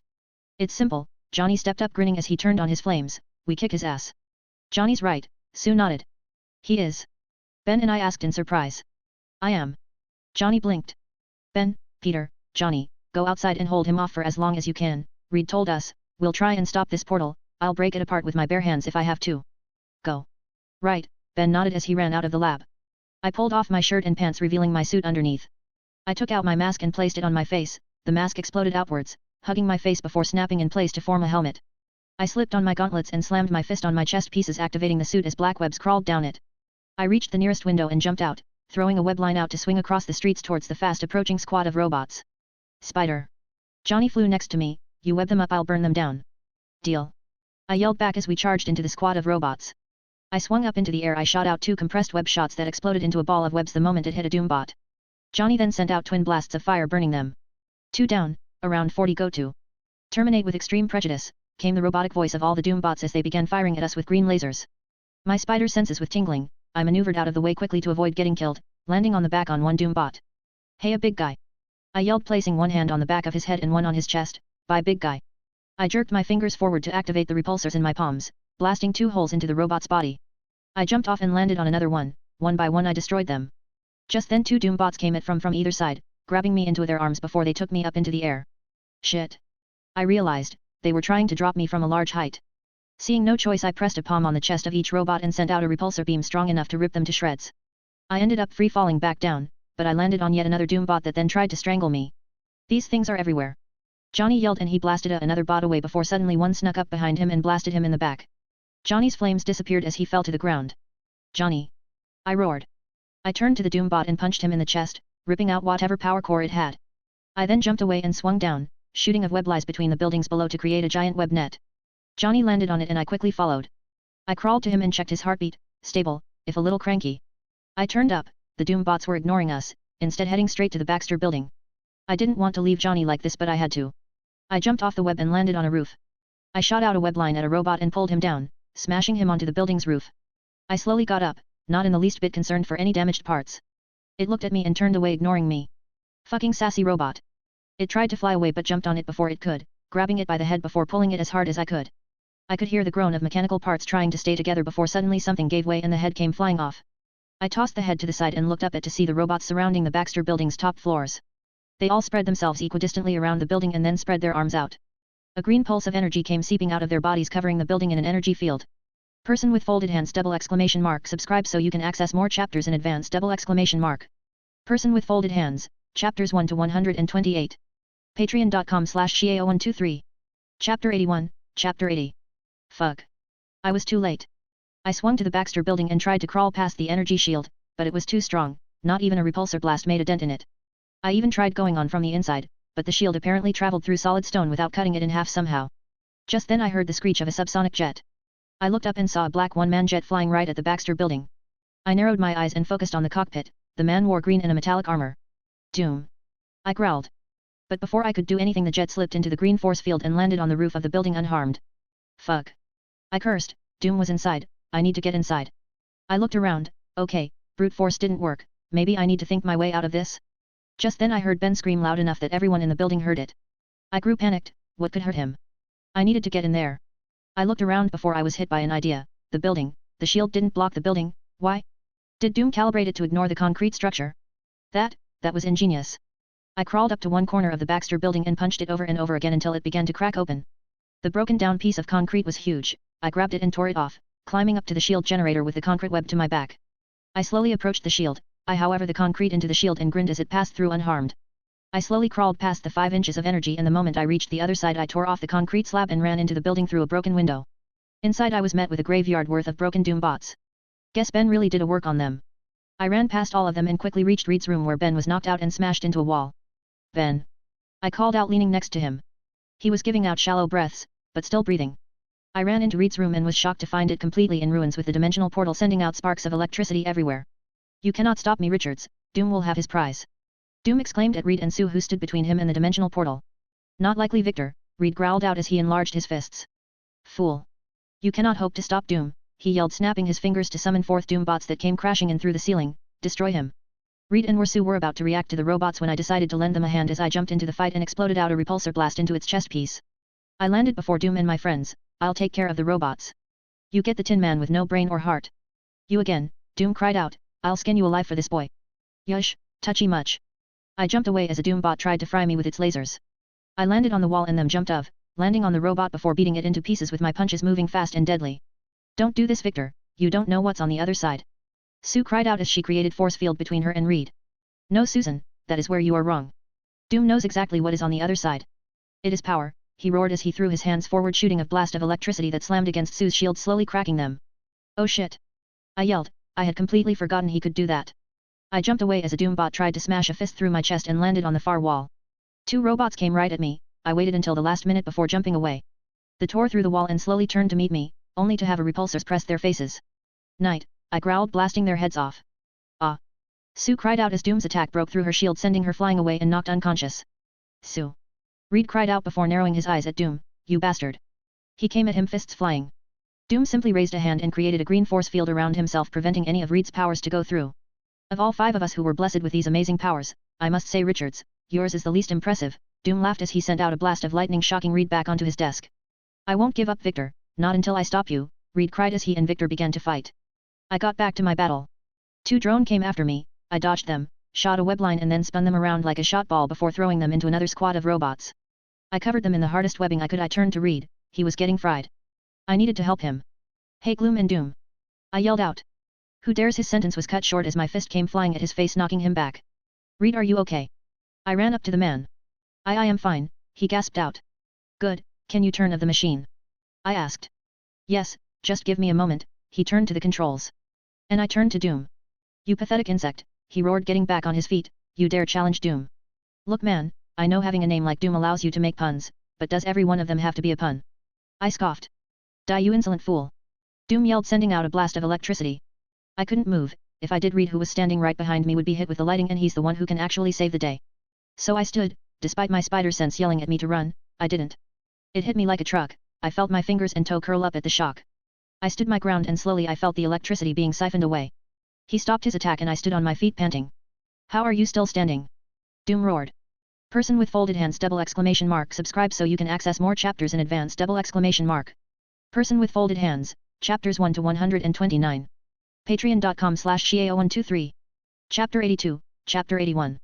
I smiled under my helmet. Simple, I'm better than you. I stood up straight and crossed my arms over my chest. Now, eat this.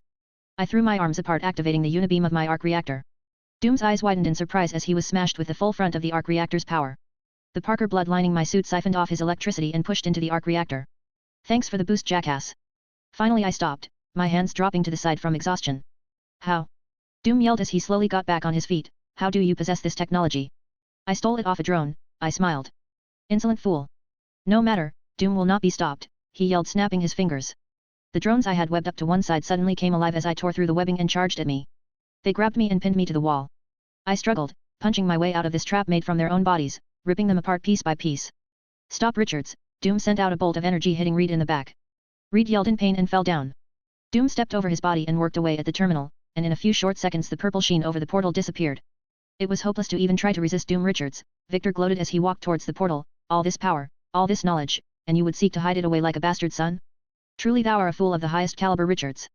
No, not the highest caliber, Reed grinned as he stretched out one finger and pressed a button. Suddenly the machine groaned and then started to pull everything into it. What did you do?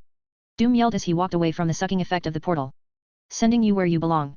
Reed yelled out as he threw a punch that pushed Doom back. But it wasn't enough to push him through. I got this. I yelled, sending out another unibeam that tore through my robot wardens. I broke free and ran at Doom, jumping at him, thrusting both legs into his gut that sent him flying back. See you. Wouldn't want to be you. I yelled as I threw a web line at the wall and held on as Doom yet flying through the portal. "No!" he yelled. The moment he slipped through, Reed stopped the machine with the press of another button, stopping the portal from sucking in more items. I sighed as I let go, panting in relief. I turned to him. Did you plan that? He nodded. Victor's ego would demand someone be there to witness his victory. And his hatred for me all but confirmed that person was going to be me. So you turned the portal into a trap, I sighed and laid down on my back. Nice. Never doubted you for a second there, Big Chief. I'm just going to rest here for a while, okay? Okay. Reed chuckled as he lied down next to me. I think I'll join you. After I felt my body recover, I went out and helped Reed destroy the barrier Doom had put up around the Baxter building. I then swung down to rescue Johnny, who was still unconscious. We managed to wake him, Sue and Ben up.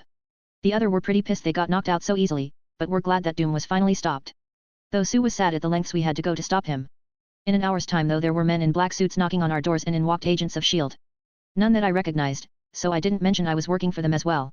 They helped clean up, taking the Doom bots for storage. We didn't really try and stop them, though Sue did keep an eye on them to make sure nothing of ours was stolen or mishandled. They left quickly and we all decided to just call it a night. Yeah, don't worry Aunt May, I'm fine. I wasn't even in the top floors at the time, I grumbled into the phone as May once again went into a worried rant about how careful I should be. Don't worry Aunt May, I'll be fine. I will be coming home late today though, I need to help clean up the lab, okay? She agreed and I hanged up wishing her and Ben an Happy New Year. I went back to my lab and finally removed my helmet. I walked up to my table and smiled, looking at the nearly fully intact Doom bot I managed to sneak away. Doom was a madman, but he was also a genius. A crazy genius, okay, more in the crazy department than the genius department. But unfortunately, I couldn't do that tonight. It was getting late, it was New Year's Eve and I had a promise to keep. I turned to the robot and looked around, finding its power core and quickly turned it off. I wasn't stupid, there was a chance Doom could send a signal from the dimensional portal machine and remotely activate this robot to free him from his prison. What? It could totally happen, this was a comic book after all. I put on my mask and opened my lab window. I jumped out and swung into the night. It was 30 minutes to midnight, perfect. I swung to a nearby bakery that was still open and bought a cake. It was odd standing in line at the counter like a regular person while in my costume. Heck, people even started taking pictures with me and posting it on their social media pages.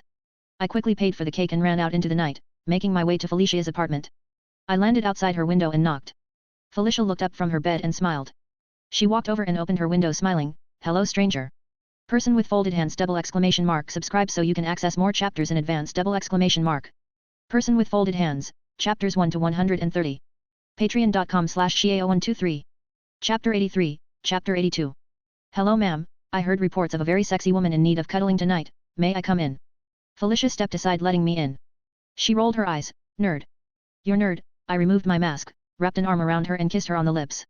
Felicia hummed as swole as she pulled away. SH looked at the parcel in my hands and smiled. Is that for me? Yup. And you'll never guess what it is. I teased. You bought me a triple chocolate cake with sprinkles, Felicia said with a mischievous smile. I blinked. How the hell did you know that? Twitter's been blowing up, she chuckled, tossing me her phone.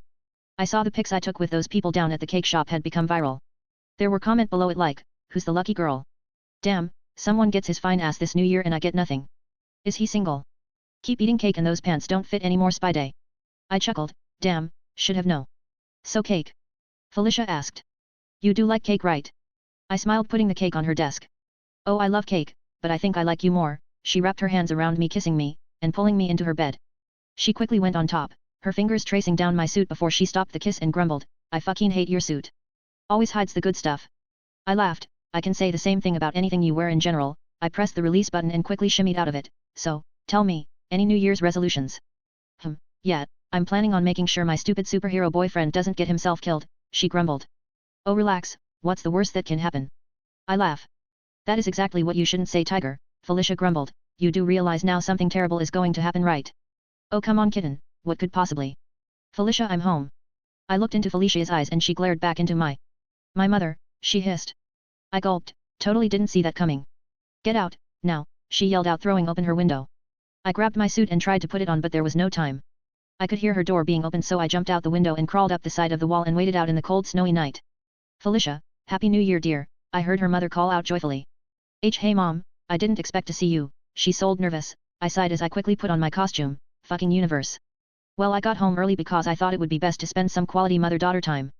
Now come, I've made us reservations at that Italian place you like, wear something appropriate please.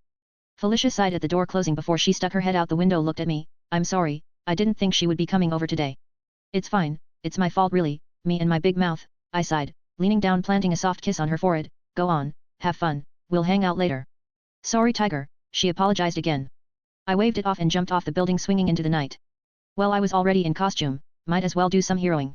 So for the rest of the night I was out on patrol, stopping a mugging and a gang of thieves from stealing an ATM machine in Hell's Kitchen. But as I was swinging by the streets I noticed a couple of homeless people wrapped around in spare clothes, huddled together around a flaming barrel. There were people of all kinds and if they stayed out here tonight it wouldn't be a good idea, the chances of hypothermia was high. I called the police and waited on the rooftop for them to arrive. They quickly came and escorted the homeless people to the nearest shelter. But after the police left I was surprised to find the homeless being kicked out once more. Something wasn't right. I landed before the homeless shelter as people were being kicked out. Everyone noticed me immediately, the man in charge looked scared, a 30-something that looked fat enough to eat a family-sized meal all for himself. What is going on here? I asked with a growl, why the hell are you kicking these people out? We don't have enough funds, the city hasn't been giving us enough for all of these people, the man gulped. Who is in charge of your funds? See Councilman Nick Daves, the man told me, his finger twitching in worry. Fine, how much for these people staying for one night? I asked drawing the attention of everyone there. $5,000. Take them back in, I'll get you the funds, I growled at the man, swinging away with my web lines. I swung to an ATM and quickly drew out the money. I had gotten a bank account for myself so that Sue could directly transfer the funds to my account instead of handing me checks or cash. I had enough cash for them all. I looked around the city some more and found more people out on the streets this cold night. I convinced them all to go to the shelter. When I went back to the shelter I came with nearly twice the amount of homeless people. The fat man in charge looked horrified. I walked up to him and slapped down $10,000, my monthly salary for this month. If I find that even $1 of this money isn't being used to feed and shelter these people, I will hang you by your ankles and use your stomach as a punching bag, understand? Why yes sir, he gulped and nodded furiously. I guided all the people inside and after making sure they were safe I swung off into the night. If I found more people out on the streets I would guide them to the homeless shelter I was funding. It was a long night, and by the end I was exhausted. I came home at around 3 in the morning. I stripped out of my costume and proceeded to collapse on my bed. I sighed and took out my phone. I downloaded the Twitter app, curious as to what people were currently paying about me. To my utter surprise I was trending, again. This time though it seems somehow people found out about my trip to the homeless shelter. There were pictures of me grabbing the fat man by the collar and yelling at him. There were also memes of me, one where I was dressed as Santa Claus, one where I was making it rain money. People were even commenting about my new costume, so far it seems they loved it, calling it the coolest thing since the Iron Man armor. Person with folded hands ! Subscribe so you can access more chapters in advance ! Person with folded hands, chapters 1 to 139. Patreon.com/Xiao123. Chapter 84, Chapter 83. There was even a video of me with the fat manager, and somehow they managed to boost the audio up and could hear me threaten him. The comment below that varied from, this guy's like a Mother Teresa, expect with webs, to, a costumed freak threaten a working man. Is this what society has come to? And everything else in between. It was official, I was forever a part of the internet now. And that gave me an idea. The next day was New Year and I spent it with May and Ben, helping them clean up the place. That night I went over to Felicia's and finally had that cake we have been saving. I spent a few hours there before my duties called, and I was forced to leave to stop a bank robbery 2 blocks away. On the second though it was life as usual. I spent the morning with Natasha in the SHIELD bunker and she was making sure I hadn't slacked over winter break. Honestly I didn't know SHIELD even had winter break, but I guess it was more for my sake than anything else. So do anything fun over the holidays? I asked her as I jumped away from a kick aimed at my gut. Nothing important, she replied neutrally. Oh come on Red, don't be like that, I grabbed her arm and threw her over my shoulder. She landed a few feet away and immediately launched at me with a kick to the head. Focus Spider, she ordered as I moved away rubbing my jaw in pain. Yeah, I grumbled slipping into a judo stance. I lunged forward and grabbed her by the collar and threw her overhead. She landed on her feet though and instead tried to counter by grabbing my belt and pushing me over. I rolled on my back and shot my legs out sending Natasha flying back. Before she could get back up I was on her with my arm pressed against her neck. I win. It's a draw, she whispered pressing a hidden blade up against my junk. I really hate this woman, but then judging from the amazing view I'm getting down her cleavage I can learn to forgive her. Fuck you, you said no weapons, I growled. I lied, she replied as I moved away, helping her to her feet. You've taken to judo very quickly, I'm impressed, we'll move on to Krav Maga next. Have you finished the assignment I gave you? I rolled my eyes, you mean memorizing the art of war? Yeah, I did. Good, then you can write a 20-page write-up on the subject, due in a week's time, no excuses, she told me walking to the door. This feels more like a school than training, I told her as I followed her out. Maybe it should, she replied. Hey Natasha, do you think S.H.I.E.L.D. can provide me with a secure way of using social media?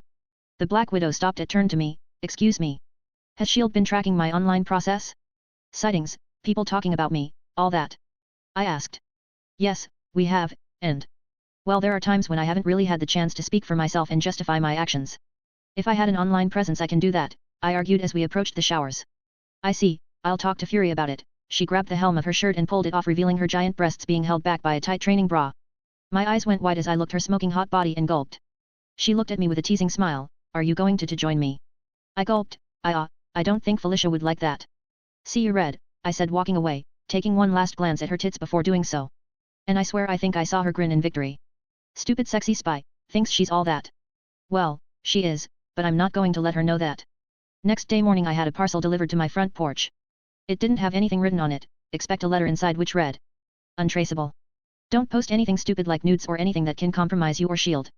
All posts you post online will first be directed to our public relations branch for confirmation before being posted. Fury. Inside was a state-of-the-art smartphone with the S.H.I.E.L.D. logo on it. I smiled, guess Fury will willing to trust me on this. I quickly went into my basement and began fiddling with the phone. I knew there was a tracking chip in there somewhere, and after finding not one, but 3, I decided to begin. I needed to find a place to put away the phone when not in use and while in costume. Deciding to use an electromagnetic clip that would be powered by the black PB web lines running around my suit. It was basically a mesh of power I could use simply by attaching a machine to it. I then quickly set up a profile up on Twitter, Instagram and Snapchat. I had to be creative though, as hundreds of fake accounts with the name Spider-Man had already been taken. So I took up the handle, The Amazing Spider, which was thankfully still available. I signed on with the phone and quickly put up a post. Twitter, hello all. It's your friendly neighborhood Spider-Man coming to you in person. Check out my Insta and Snap by the same handle. I sent out the post, but instead of an immediate posting, a S.H.I.E.L.D. logo popped up with the test, processing underneath. I seems the techs at S.H.I.E.L.D. really was looking at everything I sent out. In a minute the post was put up online, I smiled, guess it's official, I'm online. Twitter, hey I just realized something, now I'm not only swinging on webs, but surfing the web as well. Soon the first responses came up. Holy shit, is this real? Fake account is fake. Doesn't even have a profile pic. Lame jokes are not a good thing. I grumbled, of course they wouldn't believe me. Why would they? So I quickly got suited up and swung out into the city as Spider-Man. I swung towards Brooklyn Bridge and created a hammock out of my webs between the metal lines holding the bridge up. I jumped down into the hammock and took a selfie with the busy traffic street below. Person with folded hands ! Subscribe so you can access more chapters in advance ! Person with folded hands, chapters 1 to 140. Patreon.com/Xiao123. Chapter 85, Chapter 84. Twitter, nothing like a new year for a new me. You guys like the new costume? This shit was expensive. I then put up the picture as my profile pic and posted it on Instagram in my Snapchat story. I then leaned back and waited. Holy shit, it is him. Spider-Man's on Twitter. What the fuck? Quick. Someone hack into his phone and shit. Dude, how come a superhero in a mask is online, but Iron Man isn't? This is such BS. Mr. Spider-Man sir, I'm a huge fan. Thank you for protecting our city. I responded to whoever I could, giving off my thanks, and accepting their gratitude. I even threw in a little humor in there as well. By the end of that day my account quickly grew followers, reaching over 1 million followers on Twitter, Insta and Snapchat. I even got Twitter to make my account the official Spider-Man account, giving me the little blue tick mark. I grinned, yup, like is good. Chapter 84, Those who fight together stay together. I stared at the screen before me. I grumbled, rubbing my forehead, this doesn't make any sense. You're telling me, Reed grumbled, when you asked me to help you out I didn't think, this doesn't make any sense Peter. I know, I just said that, I grumbled. Have you tried UV? Sue asked from the computer, typing away an email. Yes, it still doesn't show any difference, Reed grumbled, this doesn't make any sense. How does this even happen? It should be impossible. And yet I am currently standing here before you, completely possible, I told him with a raised eyebrow. Your blood is impossible Peter, nothing else I can call it. Reed zoomed in on the microscope we used to examine my blood on a cellular level. The screen showed a single one of my cells and its genetic properties, the DNA helix, rotating on its axis. It looks like it somehow adapted spider-like quality into itself, but only took on the good one, Sue hummed, like it picked and chose what it knew would be beneficial. But it can't do that because it's not alive. Reed exclaimed, "God damn it, Peter, this doesn't make any sense." I roared and threw his notes into the air, walking out my lab in a cloud of smoke. Don't mind him, he just doesn't like not knowing something. Suicide, it's an ego thing. But it is to be expected, he's a physicist, not an geneticist. I hummed, I see, do you think you can give this a go? I asked. Let's see. Sue got up and approached the screen scanning my DNA. Did you analyze the genomes? Yup, here, can't make head or tails of it though. I gave her an essay with the data she requested. Sue looked at it quickly, making notes near each one. It took us a while, but after she was done with one entire sequence she put the essay aside and sighed. Reed's right, this shouldn't be possible. It's almost like your DNA adapts itself to foreign objects. It somehow assimilated the spider genes into itself, allowing you access to its abilities. So that property existed in my blood before the spider bite me? I asked. It looks like it. Sue pointed at a strand. See this? That was going to make you agile and strong like a spider. And it has nothing to do with your DNA adapting itself against foreign object. One eyebrow went up. So are you saying I'm a mutant? Sue shook her head. No, the mutant gene is clearly marked and visible. If that was the case, Reed wouldn't currently be in the kitchen eating an entire tub of ice cream. I blinked. Yeah, he does that when he can't solve something. I chuckled. Damn. Anyway, your blood, your DNA, it's something more. I would say it's similar to our own DNA, it's mutated into something else entirely, not quite mutant, but definitely not human. So, a meta-human? I asked in wonder, coining the term I knew that was popular in the DC comics. Yes, I suppose that would be an accurate word for what you are. Sue nodded, though it really is strange, just how does your blood act this way? She hummed, going into an almost trance-like state. I knew better to bother her, best leave her alone. I went to my workstation. On it was the Doom bot I had procured, broken apart into various pieces. I was learning more about Doom's tech, it really was interesting. As I continued learning from the machine, my Shield issue smartphone buzzed. I turned it on and found 1,000 or so messages from my Twitter, Insta and Snapchat accounts, 1,000 each that is. I couldn't respond to them all, no way in hell. So I did what all celebrities do, switch off notifications. Instagram was easy, most were follower notification, and so was Snapchat. Twitter though was a problem, I needed to read every time someone tweeted at me, just in case they were talking smack and needed to be put down. As I began to have scan and input the Doombot's design into my computer, don't know when that'll be useful once more. After that was done, I began to focus on my other little project, Councilman Nick Daves, the guy who somehow lost the funds to feed and shelter the homeless of New York on the coldest night of the year. The man looked clean, too clean, but after a little digging I found he had not one, but 2 beach houses in the Hamptons and 1 summer home in Greece. I used Peter's subpar hacking skills to get into Nick's personal laptop, not hard considering he uses a public network to log in every time he went to work. I searched through his files. First off, let me just say he has a lot of porn, like 400 GBs worth, and second, he doesn't have anything incriminating. I looked at the screen and sighed, maybe it was time I did this the old-fashioned way, follow him until he does something dirty. Maybe I can put a tracking chip on him? Like the kind Peter makes in the future? Yeah, that sounds good, I'll do that. Peter, you won't believe what I just found, Sue suddenly said, gaining my attention. What? I got up and pushed all thoughts of Nick Daves to the side. Your blood, it's evolving, Sue spoke as she worked on her datapad. Well, no, evolving might not be the right word, it's morphing, metamorphing to be exact. What does that mean? I asked. It's like a caterpillar turning itself into a butterfly, but instead of strings to build a cannon, it uses stray strands of DNA or foreign object to adapt itself. Here, I tried to inject with the common cold, look what happened. Person with folded hands ! Subscribe so you can access more chapters in advance ! Person with folded hands, chapters 1 to 142. Patreon.com/Shia0123. Chapter 86, Chapter 85. I watched the monitor. The virus was injected into a small sample of my blood and suddenly the virus began to get absorbed into my blood. I saw it being taken apart by my blood cells, a few strains of it remained while the rest were digested. Did my blood just vaccinate itself? I asked in disbelief, and in the back of my head I couldn't help but think I had seen blood act like that before. Somewhere. It certainly looks like it, Sue nodded, and if we take that theme of vaccination, we can understand how you survived radiation poisoning. Your blood must have absorbed the spider bite and vaccinated you to its effects, and then adapted the properties to serve as an inoculation for you. Peter, have you ever gotten sick before? I blinked, trying to recall Peter's memories. Well, once, I think. And ever since then you never have, right? I blinked in wonder. Oh my god, yeah, I've never gotten sick after that. Then it would stand to reason you never would. Sue pulled up several other screens. I have no idea what your blood is, Peter, but I want to find out. This could be the key to solving disease and every single thing that plagues man. I gulped, coming in a little hot there, Chief. You're damn right I am. This is amazing, Peter. We could literally save the world with the stuff you have inside your body. Will you please let me research this? Please, she asked in a pleading tone, her eyes sparkling in wonder. Well, okay, I guess, I shrugged, just like, don't clone me or anything, okay? I really don't want that to happen. Sue blinked. Why on earth would you be worried about something like that? I shrugged. No reason, just saying, it would be so weird to fight a clone of me, so weird. And don't think I haven't thought of a plan for when the clone saga begins, because I have. I hate that storyline, seriously man, what was the point? Grr, fucking Marvel. I gave Sue a few more samples of my blood, much to her excitement, and then packed up for the day. It was 2 in the afternoon, usually I would work till the night, but I already had other plans today. I swung out my lab window as Spider-Man and made my way to Felicia's place. I reached there quickly and knocked on her window.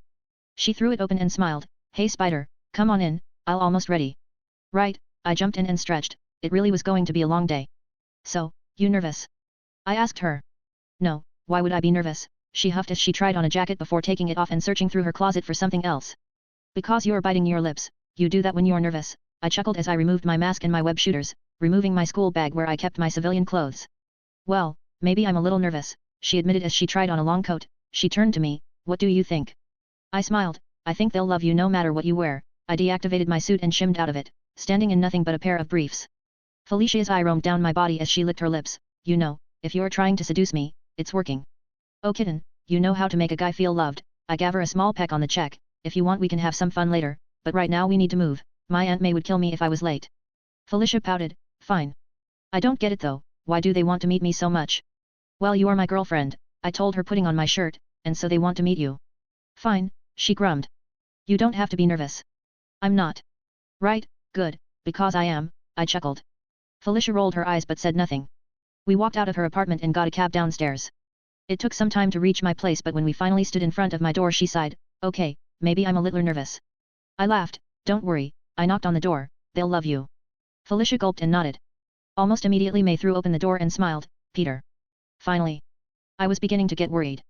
And this must be Felicia, hello dear, nice to finally meet you. We stepped inside the house as Felicia gulped, hello Mrs. Parker. You have a lovely home. Oh none of that, please call me May, I don't need to be reminded I'm an old Mrs., May laughed. Ah, are they finally here? Ben called out as he walked in from the kitchen, hello, you must be Felicia, it's a pleasure to finally meet you. You too, Felicia smiled. Why don't we sit down in the kitchen, I suggested, wrapping my hand around hers. That's a lovely idea. I just made some cookies. May smiled as she quickly pushed us into the kitchen where we sat down and she went to pull a freshly made batch of cookies out of the oven.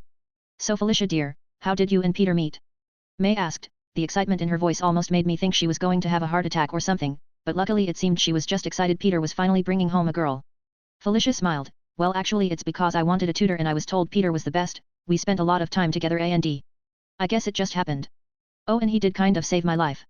Oh that's right the Stark Expo, Ben grumbled, terrible thing, I don't understand what they were thinking. Hey at least they are all right now, I sighed, Hammer Tech is basically bankrupt, at least we got that out of the whole ordeal. True, true, now Felicia dear, when did Peter ask you to be his girlfriend? May asked quickly changing the topic. Well, he didn't really ask me, he just kissed me and looked at me until I gave an answer, Felicia admitted. You did? May and Ben asked with matching looks of shock. I grumbled, you know it would be nice if you guys had even the littlest amount of faith in me. Is it so difficult to think I could do something like that? Yes, all three replied. I banged my head on the table, I hate you all. No you don't, Felicia smiled kissing me on the cheek. I immediately perked up, yeah, maybe I don't. Ben and May laughed as quickly we all began to talk, though most of the time they spent trying to humiliate me. Felicia had a few good stories about me, about the time I spilled coffee over pants and then stripped out of them on the spot because they were burning hot. May then told one where Peter as a kid tried to climb a tree but ended up falling down.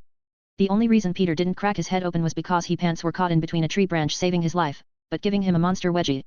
Person with folded hands ! Subscribe so you can access more chapters in advance !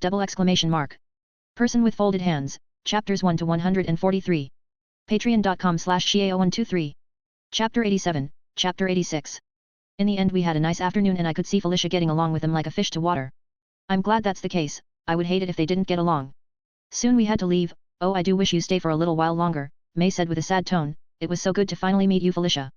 And you too Aunt May, Felicia smiled back, she had begun referring to May as Aunt as well, don't why, it just seemed natural. Peter, make sure she gets home safe okay? Ben told me. I smiled and nodded, no problem. Oh by the way, I'll be home late tonight, Sue needs me at work. That's fine Peter, I'll leave you something to eat, May smiled. We walked away into the city, we wouldn't be finding a cab here anytime soon. I wrapped my hand around hers, pulling her close. So, what do you think? I asked. They're amazing, Felicia admitted, they're so nice, and sweet, like a real family. You don't like your mom that much hey? I asked, Knowing the answer. No. She's never there for me, always doing her own shit, Felicia grumbled. Hey, relax, you have me, I smiled squeezing her hand. What does your mom do anyway? She's a lawyer, Felicia shrugged, protects the scum of the earth while letting the poor face punishment. All those people I robbed? They were her clients. The banker. Responsible of scamming 300 families out of money. The jewelry store. The owner was on trial for rape, he got off thanks to my mom, Felicia growled. I groaned, I see. Hey kitten, what are you doing tonight? Felicia looked surprised. Nothing, why? Do you want to do something fun? I asked with a teasing smile. I think my mom's home tonight, we can't really, you know, she blushed. What if I promise to be quiet? I teased. You can, but I sure as hell won't be, Felicia teased back, you always have a way of making me scream out your name Mr. Parker. I grinned, good. But I wasn't talking about doing that, though if you want we can do it later tonight. I was wondering if you wanted to spy on a corrupt fat cat and expose any dirty secrets he has hidden away. Felicia smiled, now you're talking. Who's the lucky ass? Councilman Nick Daves. Right, but I thought you had to be at work tonight. Felicia asked. Kitten, this is my job, I smiled. That night, Felicia and I stood on a rooftop in costume. I used the night vision goggles installed in my mask to look into Dave's house. His wife and kids were asleep and he was in his study looking over documents. So what did he do to piss you off, Spider? Kat asked as she led it against the roof.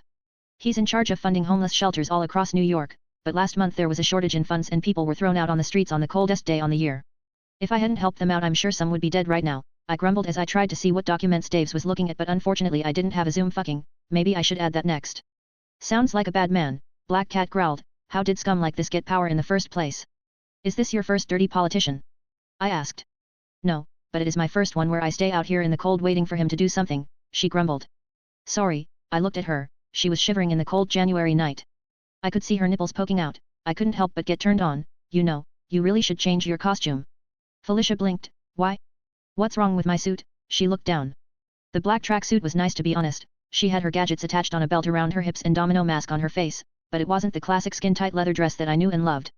Honestly, if she was wearing that right now I would spend half the time hiding the enormous erection I would sprout. It's not really safe, it's just a normal tracksuit, right? I looked it over. Well, excuse me, not everyone has access to the Baxter building and all their fancy tech, Felicia huffed. I chuckled, true, do you want me to make you a suit?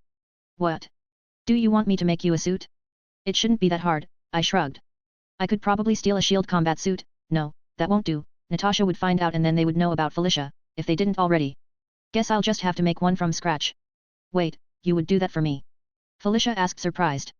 Well, if I didn't you would be running around with no protection on trying to take on criminals in a tracksuit, I scoffed, I'm your boyfriend, and I fully intend on keeping you around for as long as I can. Felicia looked shocked, she jumped wrapped her hands around me, thanks Tiger. You don't have to thank me kitten, it's my pleasure, I wrapped my arms around her. You know, when I found out you were, well, I figured you would try and stop me from being, well, you know.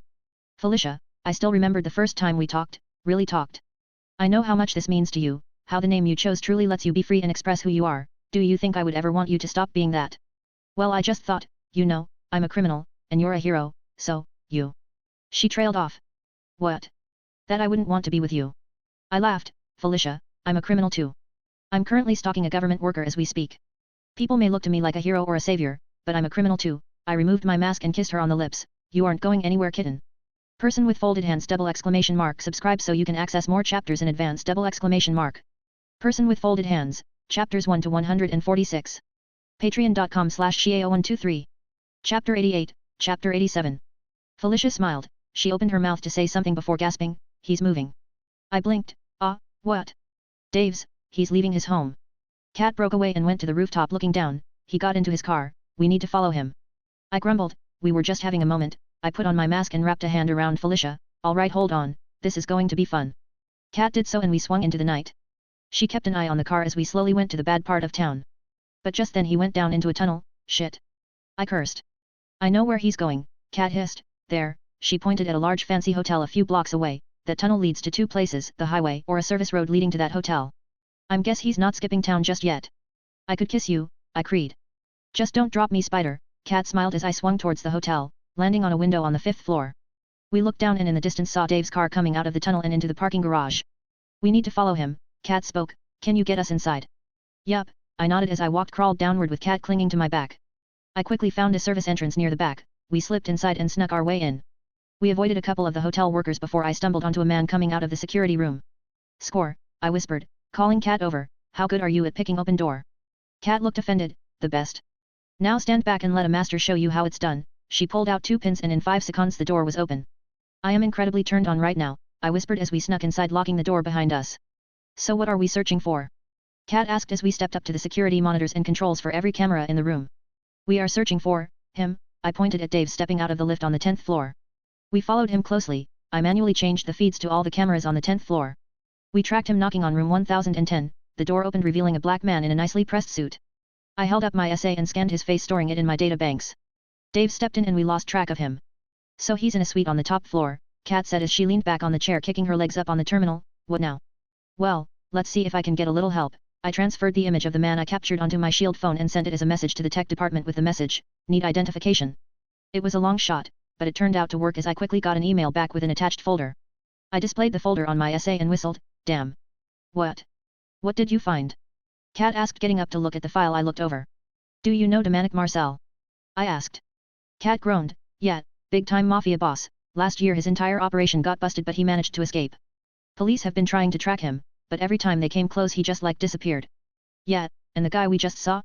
His name was John Travis, Dominic's right-hand man. I swiped through his folder, there were rumors they were partners. Business partners. I shook my head, romantic. Oh, Kat's eyes went wide. Yeah, so if he's here, then so is Dominic. It makes sense, I hummed, the police have never been able to catch him because they had help from the inside. I looked up, Nick Daves has been their guy on the inside. So, what do we do now? Kat asked. I turned to her and smiled, feel like catching a mafia boss. We snuck out of the security room and out into the open air once more. Kat got on my back and I jumped onto the building's wall, climbing up towards the 10th floor. We quickly reached the penthouse. It had a balcony, a swimming pool and guards armed with machine guns. I crawled around and reached the roof. Kat and I looked down from our perch. There were 5 guards outside in the cold with guns.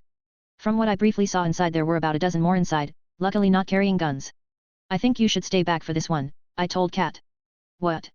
Why? She hissed. I'm bulletproof, you're not. I tapped my costume, but, how good are you at shooting things? Kat grinned, very. I pulled out my shield issue phone and switched it to camera mode. We need evidence of Dave's working with Marcel. You can shoot some video of them sitting and talking. I pointed at a large wall-sized window with a small ledge.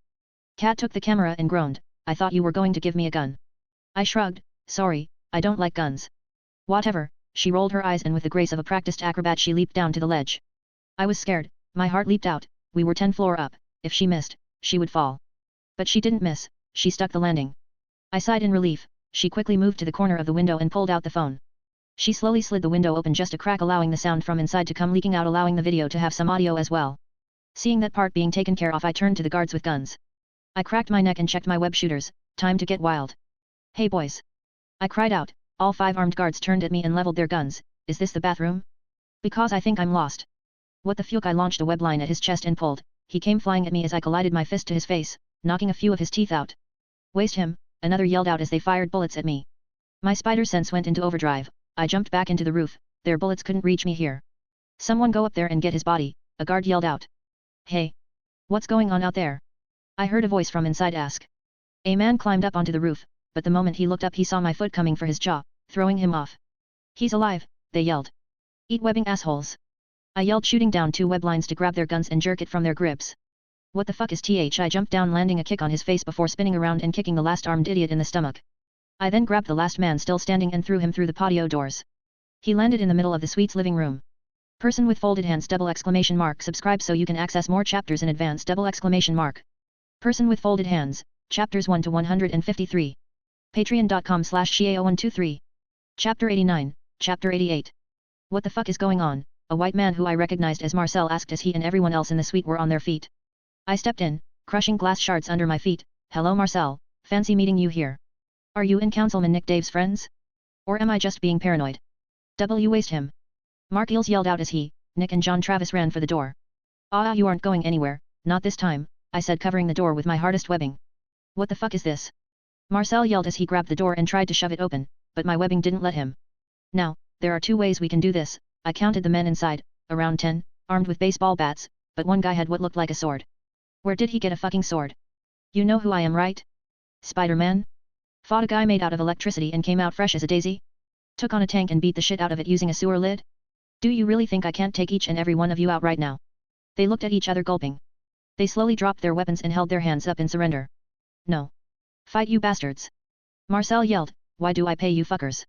Good choice, I told them. Even the guy with the sword decided not to fight. Now slowly move towards the wall, I promise this won't hurt. I shoot balls of webbing at them, sticking them to the walls, just until the police got here. You bastard. John yelled as he pulled out a gun from his coat pocket. Shit, I yelled as I began to jump away, but just then something came flying through the air and hit John right in the hand, startling him enough to drop his gun. Gotcha. I yelled, webbing the gun and pulling it to me. I then threw the thing out the window before turning to the three free men. I looked down. The thing that hit John was a TV remote, which was now cracked in half. I blinked and turned to the window where I saw Cat waving at me while still holding the camera steady. I waved back before turning to the three men. I quickly trapped them with webbing and stick them to the wall. I then turned to Cat and sighed, thanks Cat, but you do know I had that right. I'm sure you did, Spider. She smiled as she walked up to me and wrapped her arms around my shoulder, planting a kiss on my mask. You really need to do something about this stupid mask. I laughed, okay, promise. We stopped recording the video and quickly called the cops with the whereabouts of Marcel and his gang. We then climbed onto the roof and looked at the widow Cat captured.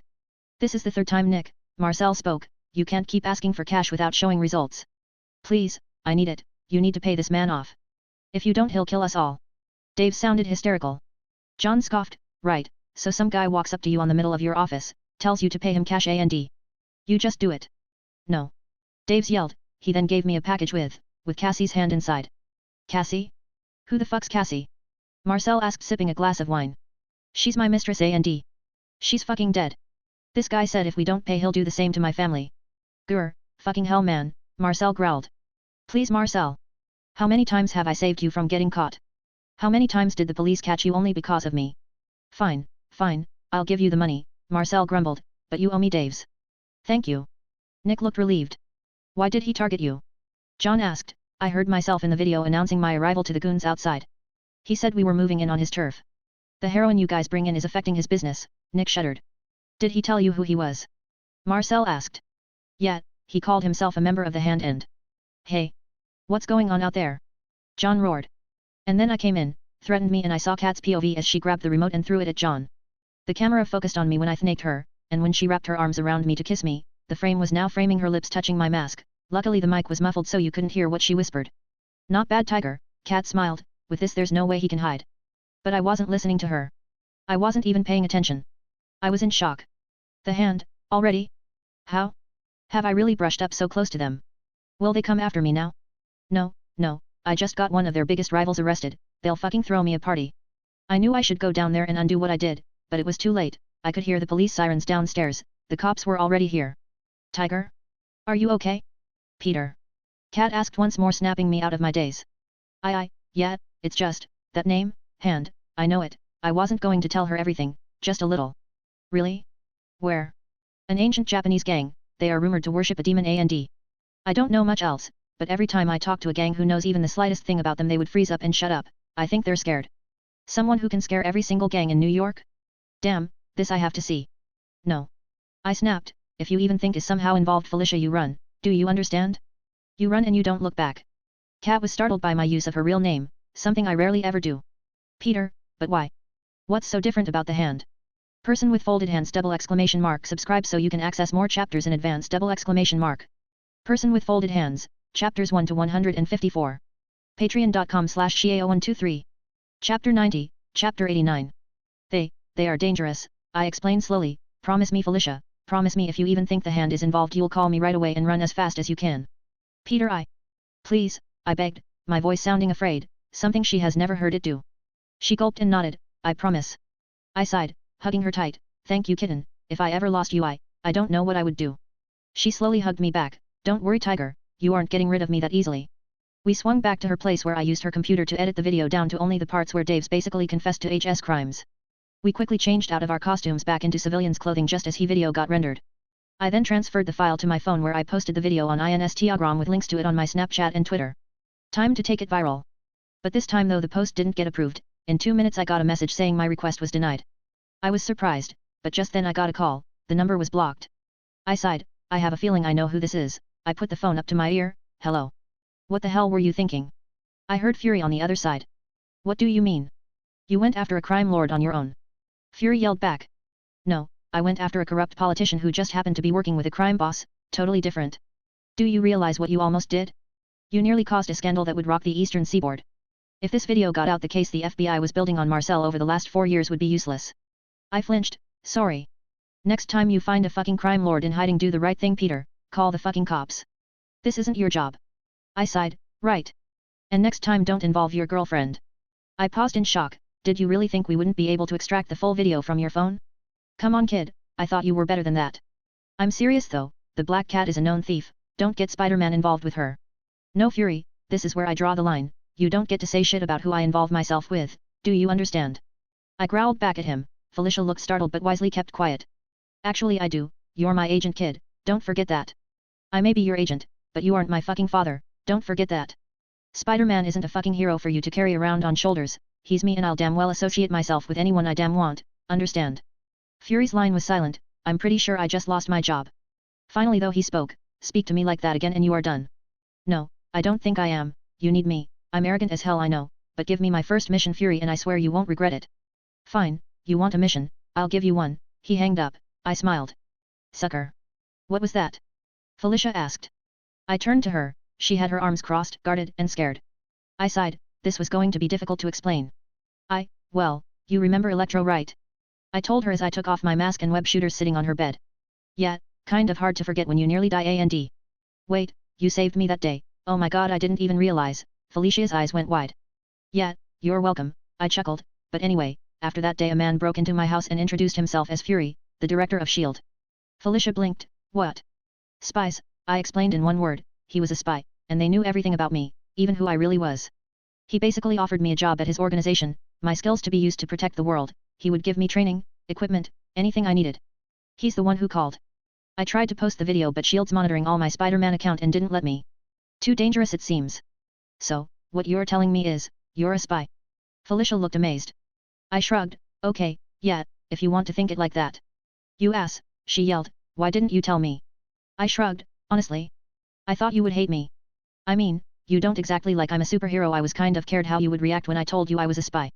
Well, what did you expect? You're a spy. In training, I argued. At her glare I quickly backed down, which really isn't important right now. And. Oh my god, do they know about me? Felicia asked in horror. I shrugged, no, I doubt it. And even if they do, they don't really care. People like you and I are too small for them, they only see me as a tool. You might eventually get on their radar, but not for a long time. Felicia looked worried and I couldn't blame her. She sat on her bed with her head in her hands looking confused. I sat down next to her and put a hand on her thigh. Felicia, I whispered her name like it was the sweetest thing in the world. I promise they won't ever hurt you. I won't let them. Nobody in this world will hurt you as long as I'm there, and if they even think about it I'll kill them. I don't care what the consequences are. They won't live. Peter, you don't. No, Felicia, I will. I cupped her cheek. I'm not going to say something like you're the woman I'm going to marry or something cliché. But I do love you, I do care for you. You're my responsibility and I will never let anyone harm you, because I would rather die than let what I care for get hurt. Do you understand? Felicia looked into my eyes and I into hers. Slowly she closed the distance between us and locked her lips on mine. I ran my fingers down her hair and slowly pushed her down on the bed as I pushed down on her. She moaned as I kissed her deeply. And just then her door swung open and I heard a deadly cold voice. What is going on here? We moved like we were set on fire, jumping upright. I turned to the door and saw Felicia's mother glaring down at us. Felicia sighed, hey mom, nice timing. I just gulped, having nothing witty to say. All I knew was I did not like the way she looked at me, and that I'm so glad we decided to change out of our costumes before this happened. Because that conversation would be a lot more awkward. Person with folded hands ! Subscribe so you can access more chapters in advance ! Person with folded hands, chapters 1 to 155. Patreon.com/Xiao123. Chapter 91, Chapter 90. I wasn't nervous. Are you nervous? Felicia asked with a teasing smile. No, I wasn't nervous at all. Squeeze my hand any tighter and you break it. She raised an eyebrow at my knuckles turning white. Sorry, I stopped. She laughed. You don't have to be nervous, you know, just be yourself. Do you remember when you were meeting my aunt and uncle? How I told you not be nervous and how that didn't help at all? Yes. Same thing here, Felicia, I sighed as we waited in her dining room. After her mother caught us making out in Felicia's room I had gotten my very first death threat, well, one that I felt might actually be delivered on. She had gone on a rant, how Felicia took advantage of her trust, how she never brought boys into her room as a teen, how Felicia should have told her. Felicia just sat there and took it, in one ear out the other. But me? Well, I actually wanted this woman to like me. So when she told me she couldn't approve because she didn't know anything about me, I suggested we sit down and talk later in the week. She agreed, hence why I'm here right now looking scared. Relax, Tiger. Felicia kissed my cheek. It's pointless being nervous. She probably forgot what we were doing today and is probably halfway to DC right now. I rolled my eyes. Come on, Felicia, she's your mom. I'm sure sometimes she acts aloof, but I'm sure she won't forget something as important as this. Peter, I hate to break it to you, but you aren't the center of the universe. She rolled her eyes. No, just the center of yours. I smiled. Cheesy romantic lines are not helping Tiger. I chuckled. Sorry. But no, I don't mean because it's me, I mean because it's important to you, that's why she won't forget. Care to make a wager? She asked. What's the bet? I raised an eyebrow. If you win, I'll. She thought for a moment before smiling. I'll give you the best blowjob of your life. Immediately I was interested. And if you win? Then I want you to spend the rest of the night in my bed making me happy with that amazing tongue of yours. She grinned. Deal, I grinned. We waited for a few more minutes, and just as I was beginning to think I was going to lose the bet, the door opened and Felicia's mom walked through. Yes, I whispered. Felicia grumbled, God damn it, Mom, the one time I don't want you to come home. The blonde-haired woman walked into the kitchen, looked at us and stopped in surprise. What are you two doing here? I blinked. You asked us to be here today. You wanted to know me better. Oh, was that today? She asked, acting really confused. Yeah, I nodded. Oh, I'm so sorry, I completely forgot. She gave off a nervous laughter as she walked into the kitchen with bags filled with food enough for 5 people. Felicia smiled as she leaned in and whispered, I win. No fair, you said she wouldn't even be here, not that she would forget. Felicia raised an eyebrow. Fine, call it a draw. What about the prize? We both get it, she smiled. I smiled and whispered back, sounds fair. Just then Felicia's mother walked in and blinked at us. You're still here. Yeah, Mom, you did say you wanted to talk to us, and Peter here is a stickler for the rules. Felicia giggled. Right, I'm sorry, but we're going to have to do this another time. I have invited a prospective client over for dinner tonight. I'm sorry, Pedro. Peter, I corrected. Yes, right, Peter, I'm sorry, but we'll have to do this another time. Felicia, I need you to get ready, we'll be having guests over soon. What? You're just kicking him out? Felicia snapped. Kitten, it's fine, I sighed. I didn't notice it, but the moment I called Felicia kitten, her mother gasped in surprise. No, Peter, it isn't, she growled. He's staying for dinner, Mom. He's my boyfriend. You aren't just going to kick him out. Fine, do whatever you want, but you two won't talk during the meal. I won't have this deal blown. Do we understand each other? She asked with narrowed eyes. Yeah, fine, Felicia snarled, but her mother didn't seem to be bothered. We helped set up the plates for the dinner. The food she had brought over was from a Chinese place a few blocks down, which was said to have the best fried rice this side of the East River. I wasn't a fan of Chinese food, but man did it smell inviting. As I helped put the food into bowls, I found myself alone in the kitchen with Felicia's mother. Felicia had gone off into her room to wear something nice. Luckily I was already dressed in something acceptable, so I was lucky. Peter, the older woman finally said. Yes, Mrs. Hardy? I asked. When the guests arrive, I want you to excuse yourself, she ordered without batting her eyes. What? But nothing, she snapped. You are in my house, young man, you will listen to me. I will not have my daughter waste her life with some lowlife who lives on the streets. I understand kids your age make impulsive choices, I know I made them myself. But you are not the kind of person I see my daughter associating herself with. So please, do not make a scene. I paused. Does this bitch even know who the fuck she's talking about? Seriously? Me? Lowlife? On the streets? What the fuck? I was boiling over on the inside, but on the outside I was clam. I slowly nodded. Tell me, Mrs. Hardy, do you know who I am? What do you mean? You hardly even know my name, let alone my grade level, living conditions, and yet you judge me like you do. Why is that? She looked at me and then my clothes. Oh, I get it. Yeah, I guess I understand.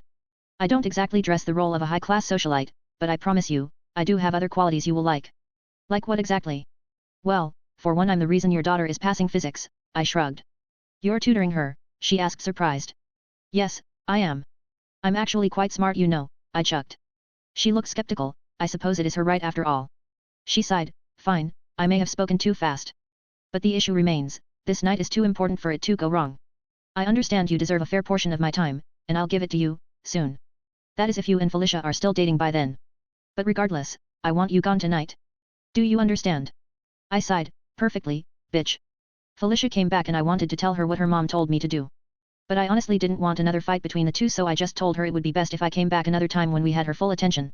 Person with folded hands ! Subscribe so you can access more chapters in advance! Person with folded hands, chapters 1 to 156. Patreon.com/Xiao123. Chapter 92, Chapter 91. Felicia didn't like it, but she understood. We talked for some time before the doorbell rang. They're here. Felicia's mother, whose name I learned was Valerie, quickly walked to the door. She turned to me and Felicia. Remember, you two, be on your best behavior. Yeah, Mom, Felicia rolled her eyes. Valerie's eyes landed on me, her unspoken order hanging in the air. I nodded, understood. Good, she turned to the door and put on a big smile as she threw it open. Norman. So glad you could make it. Thank you, Valerie. A tall man in a business suit walked in. You have a lovely home. He turned around and glared at someone behind him. He pushed the figure forward, revealing Harry. You remember my son Harry? Hello, Mrs. Hardy. Harry gave a sheepish smile. You have a lovely home. I couldn't believe it. Norman freaking Osborne. Fuck. Again. Ah. This guy's like herpes. I can't just seem to get rid of him. And if it's like this now, one can only imagine how it would be when he goes all crazy and green. Welcome, Norman. Please, come in. She smiled as she invited them in. Will anyone else be joining us tonight? No, just us three. And he looked over at me and Felicia standing in the distance. His eyes fell on me and immediately he laughed. Well, I didn't think I would see you here. I put on a smile as well. Hey, Dr. Osborne, how have you been? Fine, Peter, just fine. Norman smiled, turning to Felicia. And that must be your daughter, right, Valerie? Valerie snapped at her confusion at Norman's addressal before nodded. Why yes, Felicia, come here please. Felicia let out a quiet groan as she stood next to her mother, who gave her a one-arm hug. My pride and joy. I understand she and Harry go to the same school, yes? Norman nodded. Yes, I believe so. Oh, how wonderful. Valerie smiled. Felicia, why don't you show Harry around the house? Harry gave a pervish smile. That would be lovely. I so wanted to punch his fucking teeth out of his fucking skull. Peter, Valerie turned to me with a smile. Don't you have somewhere to be? I glared at her. Do I? Ah, yes, you did say so, didn't you? Valerie looked angry, but fuck it. No way in fucking hell am I leaving Harry Osborne and his fucking fingers anywhere near my cat. No, I don't think so, I growled. Oh, were you leaving Peter? Norman asked, surprised. Yeah, I was. Work called, but I told them I was busy. I moved next to Felicia, glaring a hole into Harry's skull. I wrapped an arm around her, surprising her with my protectiveness. So I'll be right here. Valerie looked outraged. Harry looked a little near us. Felicia smiled at me and Norman gave a hearty laugh. That's wonderful. I've been meaning to talk to you for some time now, Peter. I'm so glad we can do so now. That made Valerie escape out of her stunned look. She blinked. I'm sorry, but what do you mean? Do you know Peter? Know him? Why, Valerie, this boy here single-handedly saved my company. Norman laughed. What? Harry asked, shocked, an expression matched by Valerie. What is he talking about? Felicia leaned in and whispered. I prevented one of his science experiments from going supernova and destroying half a block, I whispered back. Oh, as Spider-Man? Nope. You are so telling me that story? Yup, I popped out the last syllable. Now Peter, my boy, what are you doing here? I must admit I was surprised seeing you here, Norman smiled. I was just visiting my girlfriend. I squeezed Felicia's shoulder. I didn't really realize I was interrupting your dinner plans though, sorry about that. Oh, it's fine, I'm glad you did. And might I say a fine choice, Norman nodded at Felicia. I'm sure she'll grow up to be a beauty like her mother one day. Felicia didn't really take to the compliment. She replied icily, thanks. Excuse me, Norman, but I still don't understand. How do you know Peter? Valerie asked once more. Oh, so now she knew my name? Figured, the moment she realizes I'm worth something I am worth remembering. Well, to be honest, that has a lot to do with the fresh energy contract actually, Norman explained. It was during the Christmas party. I had invented Peter here as a thank you for saving Harry's life during the Stark Expo. If I recall correctly, he also saved your own daughter's life too. Valerie's eyes went wide. What? She turned to Felicia. What happened? Felicia rolled her eyes. I told you, Mom. A couple of those hammer robots went mad and tried to kill us.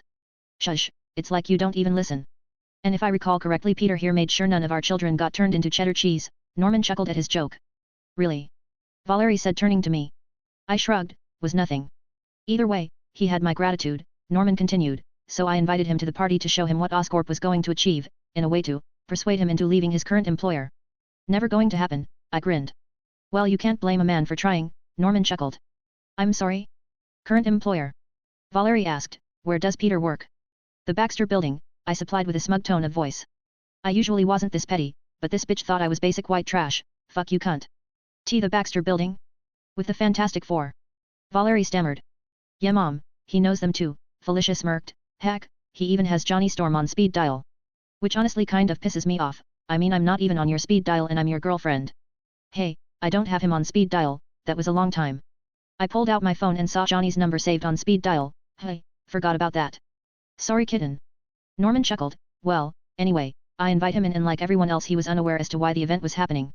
But he takes one look at Otto, and in seconds he figured out my evening plan. I have never seen anything like it. And then he takes it a step further and points out a flaw in Otto's machine so significant it could have potentially derailed the entire branch's launch. Peter here effectively saved me from going bankrupt and having to deal with my hostile board members. I blinked. I didn't realize it, but he was right. I had stopped him from going under pressure by his board members. Did I somehow prevent not one, but two of my mortal enemies? Did both the Green Goblin and Doc Ock die that day? God, I hope so. Person with folded hands subscribe so you can access more chapters in advance Person with folded hands, chapters 1 to 157. Patreon.com/Xiao123. Chapter 93, Chapter 92. Real? Valerie asked in disbelief. She looked at me with questioning eyes and I raised an eyebrow in challenging. Not just some shit from the streets now, was I? Why yes, Norman nodded. Now Valerie, I believe we have some business to discuss. Harry, why don't you, Peter and Felicia go and occupy yourselves? I'm sure this won't interest you, he ended with a backhanded insult. Yes father, Harry nodded. I raised an eyebrow. Wow, he certainly took that like a little bitch. Push over much? Felicia took me and Harry to her room where I proceeded to glare at Harry, trying to burn a hole into his back. The boy gulped. We didn't talk much. I wasn't in the mood and neither was Felicia. Guess she also thought he was a jerk. We spent the time just making polite conversation, not talking about sensitive subjects like MJ or how he was a giant tool. Soon Valerie and Norman were done with their talks and we joined them for dinner. It was decent enough event, I'll admit. Norman Osborne does make for some pretty good conversation. He's the most selfish man I have ever met, true, but I kind of understood why. He did so many great things in his life, and he fought tooth and nail for it. It was his right to be proud of his work. And I also understood why he disliked Harry. If I had a son who was such a pain I would be pissed at him too. So Peter, what's the next big thing the Baxter building is working on? Norman asked. Right now? Nothing too revolutionary, I shrugged. We just got the patent for a machine which would serve as a digital file folder, kind of like an advanced version of Kindle. We sold the production rights to Amazon. We're expecting them to start production in what, 5 months? Maybe more. Ah, I see, that's good. Set up a steady stream of money. Very smart, Norman nodded. Yes, Sue's the one who handles all the cash, I shrugged. She's pretty amazing actually. If we didn't have her with us the Baxter Foundation would be gone in a week. Ah yes, I know of Sue Storm. She's very impressive. Was that lust I hear in your voice, Norman? Wow, Norman Osborne had a thing for a woman who could be his daughter. How utterly surprising. Not. Norman continued, but Peter, I was looking over a few of the patents the Baxter building owns, and I came across something really revolutionary. He locked eyes with me. Tell me, do you know about Parker Blood? I shouldn't be surprised, so I wasn't. I knew I can't act sheepish and shy. He would hate weakness and looking weak in front of Norman Osborne was a big mistake. So I smiled and nodded. Know it? I invented it. You did? Harry blinked. Yeah, why? Did you think someone else named their invention Parker? I scoffed. Valerie looked taken back and Harry looked pissed off. Felicia looked curious, which was to be expected. I don't talk to her about things like this. I expected as much. Norman smiled. I looked over the patent. Ingenious really. Tell me, have you decided how you are going to go about marketing it? Honestly no, making the plans is Sue's department, the rest of us just give her the toys and give her our opinion, I shrugged. Ah, so she's who I must talk to, Norman nodded. It's honestly very interesting, the way you can transfer so much of power with nearly no loss, truly a mark on your record to be proud of. Honestly Peter, I don't understand why you are still in school, your skills can be put to use at work. I shrugged. I know, but I'm also not looking forward to that. I'm a kid Mr. Osborne, I know that. Some people would want to rush through life but, well, I can't do that. I want to live life before I have to work. There have been so many geniuses who went down that path and came out not knowing how to be human, valuing their own intelligence than actual people. So, I guess I just don't want to be an emotionless machine. Norman nodded. That is very well thought out and mature of you Peter. He glared at Harry. If only other children your age act the same. I won't lie, there's a part of me loves the fact Harry was being compared to me and looked down at it. It is a part of me I hate, but it is a part of me. So I just nodded and said nothing. Well, this has certainly been an informative dinner, Valerie said looking at me in a new light. Yes, it has. Norman looked at his watch. Oh dear, it's gotten very late. We have to leave. He stood up. Valerie, it was a pleasure, you were an excellent host. Thank you Norman. We all stood up and walked to the door. Valerie opened the door. I hope you keep in mind what we discussed. Thank you, I will. Norman nodded and turned to me. It was an unexpected surprise to see you Peter. I'll be in touch with the Baxter Foundation in regards to your invention. I'm sure Otto will find it interesting to look over. I nodded. I'll look forward to that. The Osbornes left. Valerie closed the door and turned to me. She narrowed her eyes at me and then Felicia. She didn't say anything before sighing. It was nice getting to know you Peter. I hope to see you more, Felicia. Say your goodbyes. I'm sure Peter's work is curious where he was. Yes mother, Felicia hissed, but Valerie ignored her and went into the kitchen. My girlfriend turned to me and smiled. The way you stood up to my mom was such a turn on. I grinned. You're welcome. I won't lie, that felt good. I get what you say, she is a pain sometimes. Now you know, she smiled. She pressed a soft kiss on my lips. I wrapped my arms around her and hugged her deeply. She whispered, knock on my window in 1 hour's time. You still owe me a steamy foreplay session. I bit down on her neck and whispered, I know. And you owe me too, kitten. I purred into her ear before breaking the hug and left. I came back soon later and needless to say, we had a very enjoyable evening. Person with folded hands double exclamation mark subscribe so you can access more chapters in advance double exclamation mark. Person with folded hands, chapters 1 to 158. Patreon.com/Xiao123. Chapter 94, Chapter 93. The next day.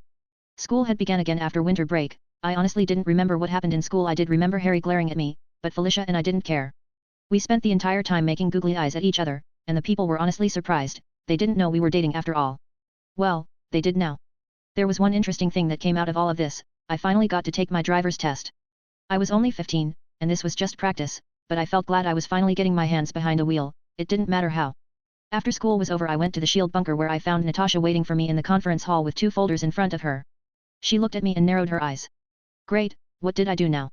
You captured a drug lord and recorded it, she asked. Oh, that's what? I shrugged, throwing my bag on the table. In my defense, I had no idea Daves was going to meet Marcel. I just happened upon him and I decided to drop in. And you didn't think to call the cops? Didn't want to risk Daves running away, I replied. And the video? Proof, in case Nick tried to play it off. And getting your girlfriend involved, she raised an eyebrow. I'll admit, I did that for fun, I chuckled. Nat grumbled, at least you're honest. Fury was angry at the stung you pulled. He demoted the techie that helped you identify John Travis.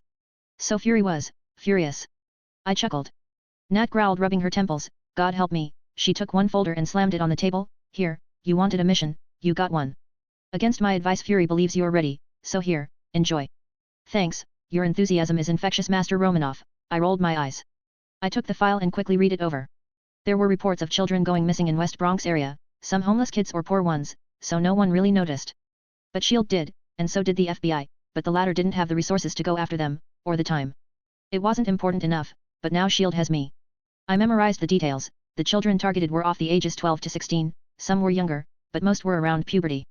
They all were of different races, black, Asian, white, nothing specific. But there were a lot more girls than boys, might be something, can't say for sure. I looked at Nat. Are you coming with me? She shook her head. No, this is your mission and your mission alone. So that means you'll be trailing me and making sure I don't fuck up. Nice. I ignored her sly smile, turning back to the paper. Okay, just so that I know for sure I'm not going to get this wrong, what's my mission objective? Can't you read? I want to hear it from you. Find the children, save them, detain everyone involved and call SHIELD. Understood. Can I use any method I want? I asked. Yes, within reason, so that means no posting it on Instagram, Natasha glared, and I ignored her. Alright then, I put the folder away and took off my coat. I threw my shirt off, revealing my deactivated costume underneath. I put on my mask and activated it, slipped on my web gauntlets and slammed my palm in the middle of my chest, activating the arc reactor. Black webs began growing outwards, covering my costume. I didn't realize you figured out Stark's tech, Nat said with a raised eyebrow at my costume. That's right, this is the first time she's actually seen it, hey? Yeah, I nodded. I figured it out sometime last December. He is not going to happy about that, she smiled. Why? Do you think he'll sue me? I asked, a little afraid. No, he's probably going to be more upset a 15-year-old kid figured out his tech in what? A month. I shrugged, about that long yet. But I did have help. I stole the arc reactor off one of those hammer drones, helped me out a lot in figuring it out. Natasha blinked. When did you? Never mind, call me if things go south, I need to report to Fury. She got up and walked away. I quickly left the bunker and swung my way to the Bronx. The city was slowly being covered by darkness. I could feel the criminals getting ready to start their night. I stopped a mugging on my way to West Bronx, but that was it. I couldn't let anything distract me. I reached the area with the most number of kidnappings, 8 blocks of shadowy streets and wrecked buildings. The people here were poor or homeless. I saw several families living in one apartment. I saw people looking suspiciously at everything that moved. This place was affected by the kidnappings. I could feel it. They were afraid for their kids. I stalked the streets. My night vision goggles activated at all times allowed me to see everything clearly. Nothing would escape my sight. As I snuck around, I heard the people living under the roofs yell out. This isn't safe anymore. We need to leave. Daddy, I'm scared. I'm in love, man. She's totally the one. Maybe the world can do with one more policeman. I heard their private conversation and I did my best to ignore them, though a few did make me pause. Like the one where a man abused his son. That really pissed me off. But I was on a mission. I couldn't do a thing without giving myself away. But as the night went on, I became more and more focused to the boy being abused. I felt anger at the way his father beat him, how the mother cried out. How the boy cried. I wanted to stop it, but just as I made up my mind to help, the door to their house was thrown open and the boy ran out. Get back here, the father ran out, belt in hand. Leave him, George. Please, the mother held him back with one arm. Let go of my bitch, he slapped her across the face, sending her flying back. I narrowed my eyes, fucking creep. I jumped down. Hey you, he turned to me and eyes widened in surprise. Pick on someone your own size. I threw a light jab into his stomach. knocking the wind out of him easily. Person with folded hands subscribe so you can access more chapters in advance Person with folded hands, chapters 1 to 167. Patreon.com/Xiao123. Chapter 95, Chapter 94. He fell to the ground holding his stomach in pain, his eyes widening in shock as he dry heaved. I turned to the woman. I'll bring him back, I promise. She blinked. Thank you. I nodded and immediately ran into the alleyway the kid ran into. I looked around the alley, inside trash cans, street inlets, everywhere. He had ran, and didn't stop. I eventually made it onto the main road and looked around. A small park was on the other side. If I was a kid trying to run away, that was where I would go. I ran inside and began looking for HTE boy. And just as I reached the heart of the park, I heard someone yell out, "Help! Someone help me!" It was the boy. I turned and ran towards the voice. I reached the other side just as a white van speed off into the distance. The kidnappers, they had gotten him. I needed to follow. I jumped onto the nearest telephone pole and leaped across them, following the van off in the distance. They were driving away quickly, but I managed to keep up, hiding off in the shadows so they couldn't see me. They drove for what must have been an hour, all the way around the city, doubling back. They almost spotted me a few times, but I managed to stay hidden by climbing up the side of buildings, hiding where they would never think to look. Finally they stopped in front of a building in Hunts Point. The building was shoved between a farmer's market and a warehouse, so boring looking I doubt anyone would have looked twice at it. The garage doors opened and the van drove in. I managed to spy men inside armed with guns and heavy-duty gear. They looked like military, except they wore all black. Something was wrong. This didn't feel like a child kidnapping ring at all. I needed to be cautious. The building was 3 stories tall and the windows were tinted. Something didn't feel right.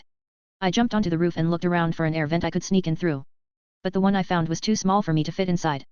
So with no other choice I began crawling down the walls, reaching a small window from where I could smell urine and cleaning chemicals. The bathroom. I quickly covered the glass window with a thin coating of my webbing and pressed my palm against it, pushing it slowly, steadily building up the pressure before I heard the glass crack. The webbing held all the pieces together and muffled the broken glass. I pulled the webbing out and the glass pieces came along with it. I stuck it to the wall and crawled inside. The toilet was empty. Good. I hid inside a toilet stall and waited for around 10 minutes when finally someone walked in. A woman by the sound of her high heels. Great, just great, I snuck into a woman's bathroom. No time for modesty, time to interrogate. I heard her lean against the wash basin and pant. Looks like she wasn't having a nice day. She had blonde hair, blue eyes, a few inches shorter than me, and she looked exhausted. I snuck out of the stall and cleared my throat. Hello there. What the? She turned around and I webbed her mouth closed. She looked horrified as she grabbed the webbing and tried to break free. I quickly covered the toilet door with my webbing and grabbed her by the neck, lifting her into the air with one hand. You're going to tell me what I want, and if you lie to me, I will know. Do you understand? The woman looked panicked. She struggled to break free. I growled. I grabbed the wash basin and slowly crushed it with my grip, turning it into rubble. She stopped and looked at me in horror as I slowly tightened the hand I had around her throat. I can kill you without a second thought. So tell me what I want to know. This time she nodded. I threw her into a stall and closed the door behind me. I grabbed webbing and sprayed it with a solution that slowly dissolved it. It was something I came up under the advice of Sue. Good thing I listened to her. Hey? What is this place? I growled, doing my best Batman voice. I don't know. No one knows. We got hired by some big company and asked. We were just told to do some tests. On children. I growled, making a leap, but something told me by the way she paled I was right on the money. I didn't know. For the longest time we just perfected the formula. We didn't know what we would be testing them on. When I found out I didn't want to do it. But they threatened my family. I understood her feelings, regret. I could use this. Tell me everything and I'll stop them. Tonight, I'll make sure all the children escape and even the scientists like you who had no choice in this. You can't, she said looking guilty and sad. I can, and I will, I told her firmly. You don't get it. You can't save them because they are all dead, she was crying in tears. My eyes went wide in horror. All those children, all of them, were dead? I couldn't believe that. I was going to save them, I was going to take them to safety and now, dead? Monsters, I growled. We are, she didn't try to deny it. I felt guilty for not noticing this sooner, if maybe just one day earlier and one other child would have been spared, one more family that weren't broke apart. And just then I remembered the mother whose child I promised to return. There was still time, I could save at least one child tonight. Person with folded hands ! Subscribe so you can access more chapters in advance ! Person with folded hands, chapters 1 to 168. Patreon.com/Xiao123. Chapter 96, Chapter 95. Tell me everything, I asked her softly. We were all fresh out of college, she admitted, geneticists from the top universities in the world. We were recruited and asked to replicate a formula, some kind of genetic enhancer. We didn't know what it did, but the challenge was exciting. We were well paid and well funded. And around 2 months ago we cracked it.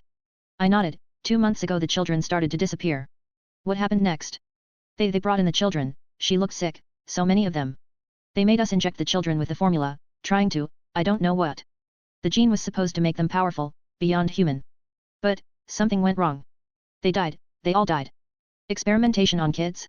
Why did I feel like killing someone? Did anyone participate willingly?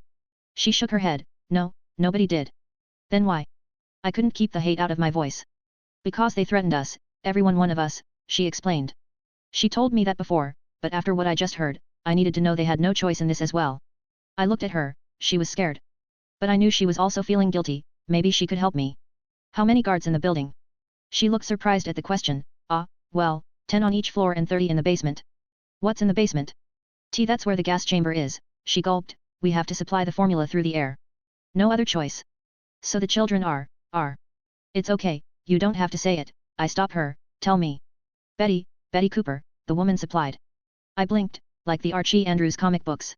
She chuckled, yup. I'm surprised, I didn't realize superheroes, well, read comics. I scoffed, woman, I am a comic. She laughed, and for a moment everything seemed better. I sighed and spoke, Betty, I need your help. She looked afraid, what? Me? But what can I do? You can get me proof, I told her, you have files of your experiments, yes. Yes, we all do. Well, I need them. Why? What can you do with them? I've been sent by the government, originally I thought it was just a kidnapping ring, but now it is so much more than that. I need proof, I need information so that my employers can track them down. The people that forced you to kill children, they don't deserve to hide in the shadows and play around with human lives. Help me, help you. I moved back and waited. She looked conflicted for the longest time. And then she looked up at me with determined eyes, I'll do it. I nodded, good. Now, I kicked open the stall door, let's go save that kid. We snuck out and I followed Betty's lead as we snuck into her lab. There I hacked into the system and downloaded the building's plans into my essay. She and I then split ways, she went to the main data storage of this entire building, while I made my way downstairs. I quickly found 3 guards down the corridor. I smiled, I leaped up and kicked the one in the middle right in the back, sending him flying forward. What the one on the right said just as my fist met his face and my left leg kicked the last guy in the groin before I kneed him in the face. I grabbed all 3 and stuck them to the wall with my super hard webbing just as my phone rang. I picked it up and put it on speaker. Hello, you're on speaker. Why? Isn't this supposed to be a stealth mission? Came Nat's drowning voice. It was, now it's more like a get to the basement as fast as you can kind of thing. I webbed 2 more guards before they even noticed me and quickly ran into the elevator at the end of the corridor. Spider, is there anything you wish to tell me? She asked slowly. Yeah, tell the director he should have had someone on this the moment the kids started to vanish. The elevator dropped to the first floor. Someone's been experimenting on them, trying to mutate them with some mutagen. Even the scientists working here are doing so under protest. Every child so far has been killed, only one's alive, and I'm not planning on letting him die. Spider, you should wait for backup, Natasha hissed. No, I growled back, it's now or never. Sorry Widow, but I'm not the kind of guy who sits back and lets a kid get killed. The elevator slowed down, bring people to my position, don't hurt the scientists, the guards on the other hand are fair play. Fine Spider, she sighed, just don't die, okay. I chuckled, okay Widow, I promise. I hanged up just as the doors opened and 2 guards looked at me in surprise. What the fuck? I grabbed them both and pulled them inside. I threw them into the lift and started to beat on them. The doors slowly closed and when they opened I was the only one who walked out with the other 2 unconscious bodies behind me. I snuck along the shadows of long and dark corridor. According to the schematics of the building there should be a large room further ahead. I found it quickly, but soon realized it was locked, not with a key too, it was the digital kind. Luckily I had just the thing for something like that. I took out the Oscorp decoder box I stole from Rhino's crew and set it against the digital lock. The machine activated and whirled, running quickly through numbers before I heard the door unlock. I took the decoder box and quietly walked into the room, closing the door behind me. Inside looked like a villain's lair if I ever saw one. The walls were lined with machines and screens, scientists walking around looking at calculations, and for each scientist there were 2 guards with machine guns. And in the middle of the room was a glass box chamber with an unconscious boy inside it, pipes connected to the inside. Person with folded hands ! Subscribe so you can access more chapters in advance ! Person with folded hands. Chapters 1 to 169. Patreon.com/Xiao123. Chapter 97, Chapter 96. The boy looked safe, if just asleep. I quickly hid behind a large workstation, jumping onto the wall and crawling my way near the rafters. When will it be ready? I heard a man yelling. He was standing on a stage before the glass box, decked out in full armor and a robotic right arm. He looked old, like Vietnam old, and judging by the muscles and the scars he probably was in Vietnam. We are just finishing the formula sir. Just a few more seconds and it could improve the chance of success by 12%. A skinny man stood next to the old soldier looking horrified. 12%? That doesn't seem like much, the man growled. The skinny scientist gulped, why yes, but it is something.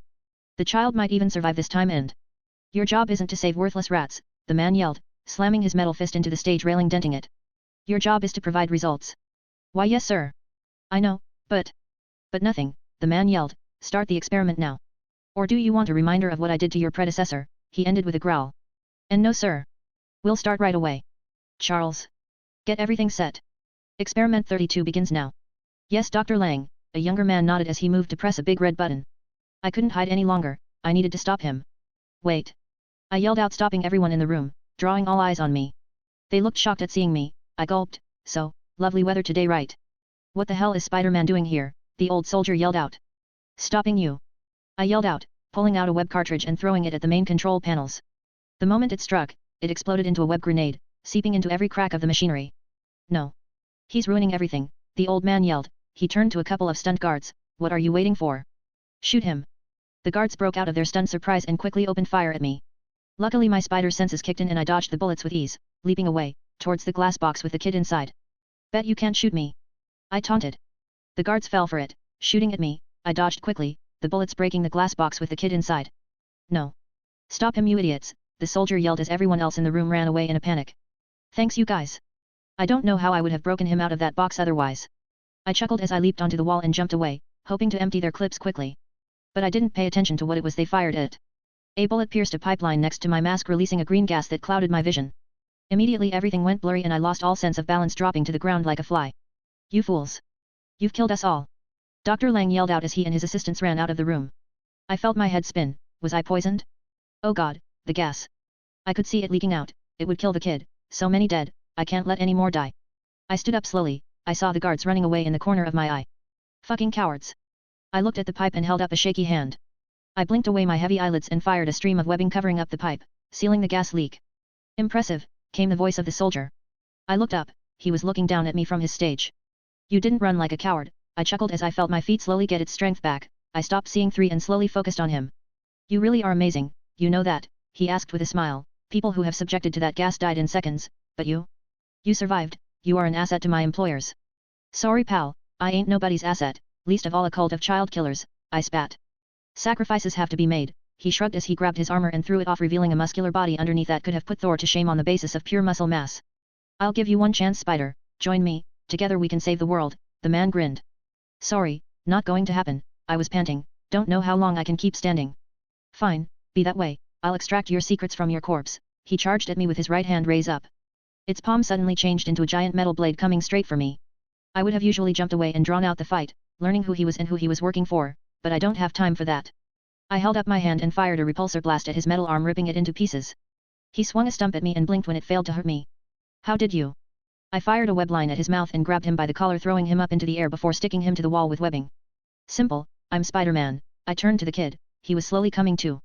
I really wasn't looking forward to this. I grabbed the kid and put him on my back as I walked into the elevator. It opened up into the ground floor and I slowly walked to the exit. But as I neared the exit I noticed flashes of red and blue outside. Please let that be shield, please let that be shield. I walked out and found the scientist and armed guards being restrained by men and women in black suits. They had the shield logo on their arms, yes, and standing in front of me with a raised eyebrow was none other than Fury himself. Person with folded hands ! Subscribe so you can access more chapters in advance!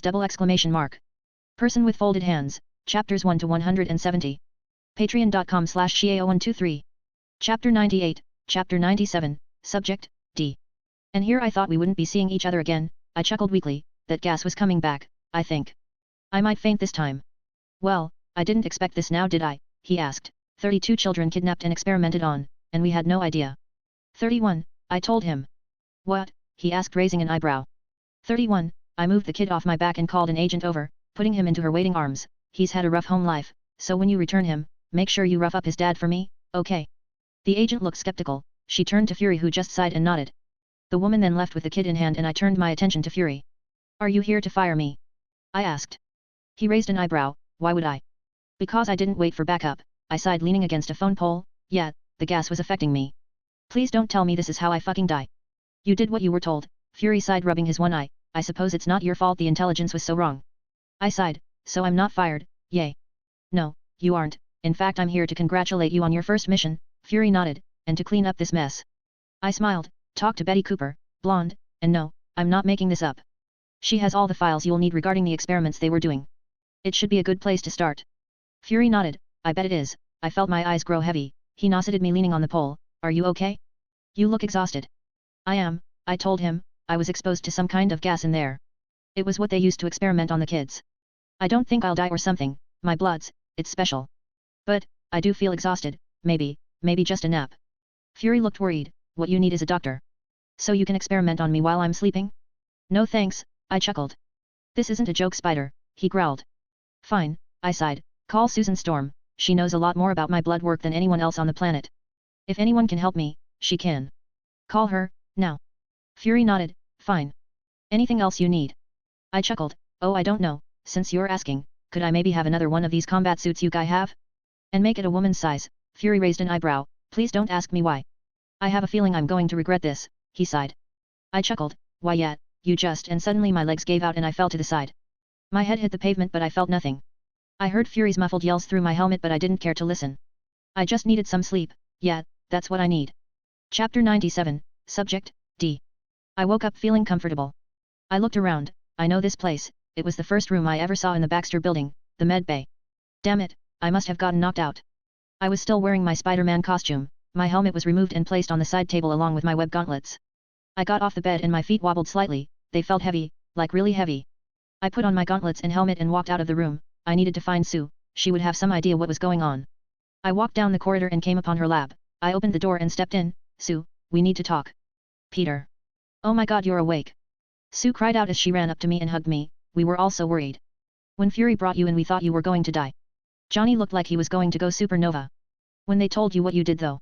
Sue, breath, I chuckled. Sue took a deep breath and let it out. She hugged me once again. I'm glad you're alive. I hugged her, so am I, Sue. And don't you ever do something like that again, she yelled out, hitting me in the shoulder as hard as she could. We all thought you were dead. What were you thinking? Ah, in my defense there was a child's life on the line, I sighed as I removed my helmet showing off my real face. And sometimes you forget that you're also a child, Sue shoot back. I grinned, that didn't seem to stop you from checking out my ass whenever I'm in costume. I do not, she blushed. It's fine, Sue, I do the same when I see you in costume, I winked. She sighed, rubbing her temples. You're impossible. Indeed, I smiled. Sue sighed and pointed at a chair. Sit, and take off your costume. I need a blood sample from you and I couldn't figure out how to remove it. Johnny didn't tell you? I asked as I expanded my costume and shimmed out of it, sitting on the stool in nothing but my briefs. No, Johnny, Reed and Ben all left with Fury, Sue explained with her back towards me. She was preparing a few needles to extract my blood. Johnny wanted to help get those guys in jail and Ben was willing to lend a hand. Reed is in Finland though, he was called to consult in some kind of secret project last week. I don't know when exactly he'll be back, but... She stopped mid-sentence as she turned to me. I blinked. Sue? You okay? She looked down at my body, her eyes lingering on my abdomen before slowly going lower. I was about to tease her again when I felt something in the air. I could almost smell it, like a different kind of scent I never smelled before. I smelled it and blinked as I realized it was coming from Sue herself, and it smelled amazing, like warm maple syrup. Sue? I asked again. She snapped out of her daze. What? Oh, yeah, I'm fine. She blushed and quickly met my eyes. Here, shouldn't need too much of your blood, she said as she carefully pressed the needle into my arm, practicing a syringe full of my blood. Why she did that I was focused on that smell, it was stronger now, it was coming from here. But I never smelled it before in my life, at least nothing like this. So how? Or rather, what is it? Did it have something to do with the gas I was exposed to? Did it change me? Mutate my powers?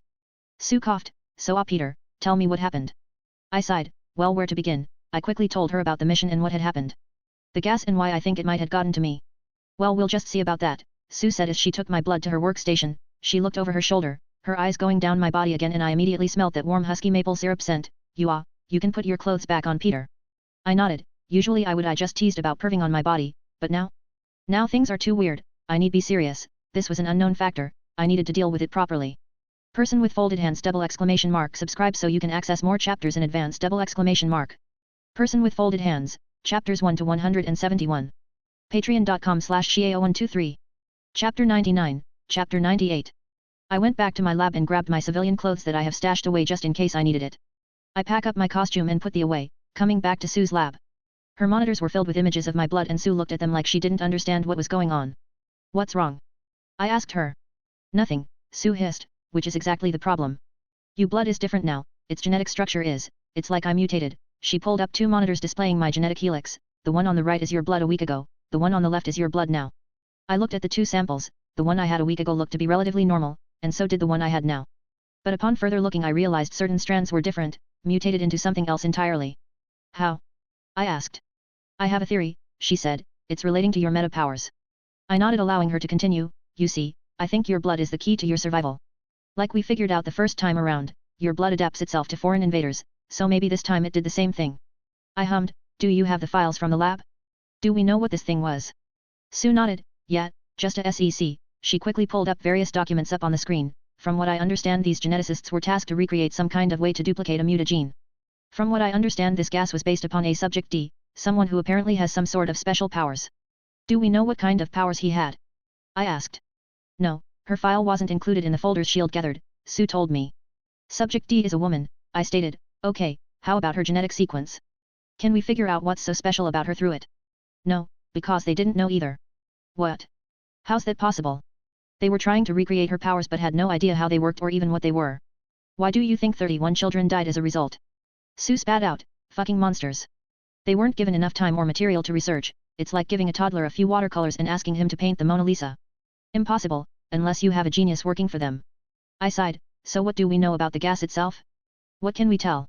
Well, the gas was made up of certain properties that I'm not really sure about, Sue grumbled. It seems the scientists were given a sample of subject D's blood, but were not allowed to examine it. So instead they had to somehow push the blood to take over the children's bodies. She stopped. Children, Peter, fucking children. I hanged my head. I know, Sue, believe me, I know. How did SHIELD not know about this? She asked. They did, they just didn't have anyone to take the mission, until me, that is, I sighed. I swear, next time I see Fury I'm going to strangle him, she yelled, sending out a flash of power that pushed everything around her as she created an invisible force field around herself. Sue, calm down, I quickly told. Yeah, sorry about that, she growled before turning to her monitor. I was about to reply when I smelled something in the air again, rusted copper. It smelled burnt, a fire. Sue, do you smell that? Sue looked confused. Smell what? That, I sniffed, like burnt copper. Like something's burning. I'm not sure, Sue groaned. She opened up the security cameras in the Baxter building. I'm not getting any fire alarms anywhere on the top 5 floors, Peter. I narrowed my eyes. I moved towards her to look at the screen and immediately the scent got stronger. It was coming from her? Again? I blinked. Forget about it. Sue looked worried. Peter, if you're smelling something that isn't there, maybe you have a concussion or something. Maybe you should rest. I shook my head. Not until I figure out what's wrong with me. Peter. Sue, please, I need to know, I pleaded. Sue sighed. Fine. She opened my blood work again. They used radiation to try and fuse subject D's blood into their test subjects, she growled, and once more I smelt the copper blood. Was it her anger I smelt? Can I do that now? So radiation, again, I sighed. First it was a radiated spider, now radiated gas. Wait a minute, can we reverse engineer my 2 blood samples and see the difference that have occurred so far? Sue's eyes went wide before she smiled. That's brilliant. She quickly began to move around her lab. I watched as she got to work doing something I didn't even have the first clue what. What? There were limits to what Peter could be amazing at. Genetics isn't one of them. God damn it, she cried out suddenly. I immediately walked up to her. What's wrong? Your blood. That's what's wrong. Sue yelled out. It's fucking locked. I blinked. What do you mean? When I tried to analyze your DNA, the genomes were unreadable, she hissed, the smell of burnt copper taking the air. It was like an encrypted computer. I couldn't access the changes made. It's like your DNA has a passcode for it, so I can't decode it. I blinked. How is that even possible?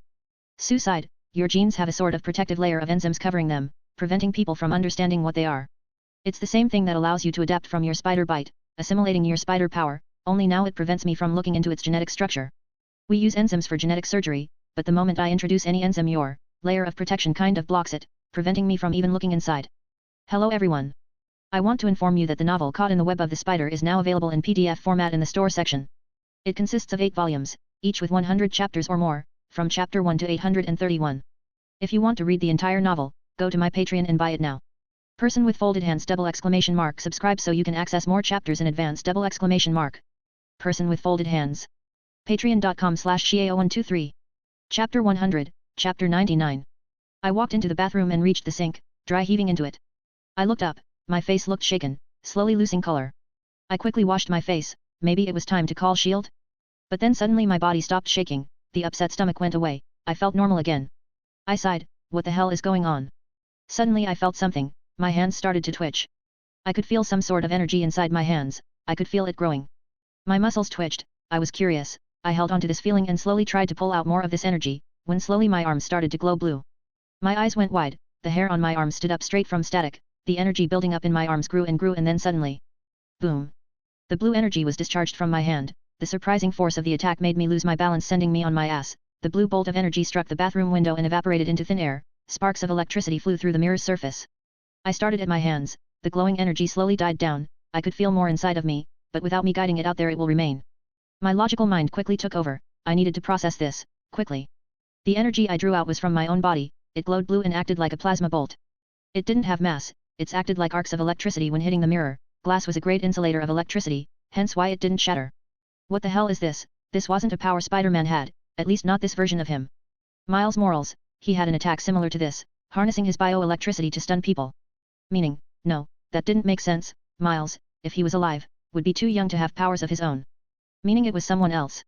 The powers, they came from the gas, which had the DNA of subject Drew? Jessica Drew?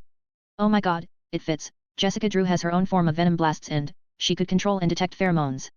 One of which I could now do. She also had abilities similar to Peter's, but since I already have them I doubt there will be much of a difference in that.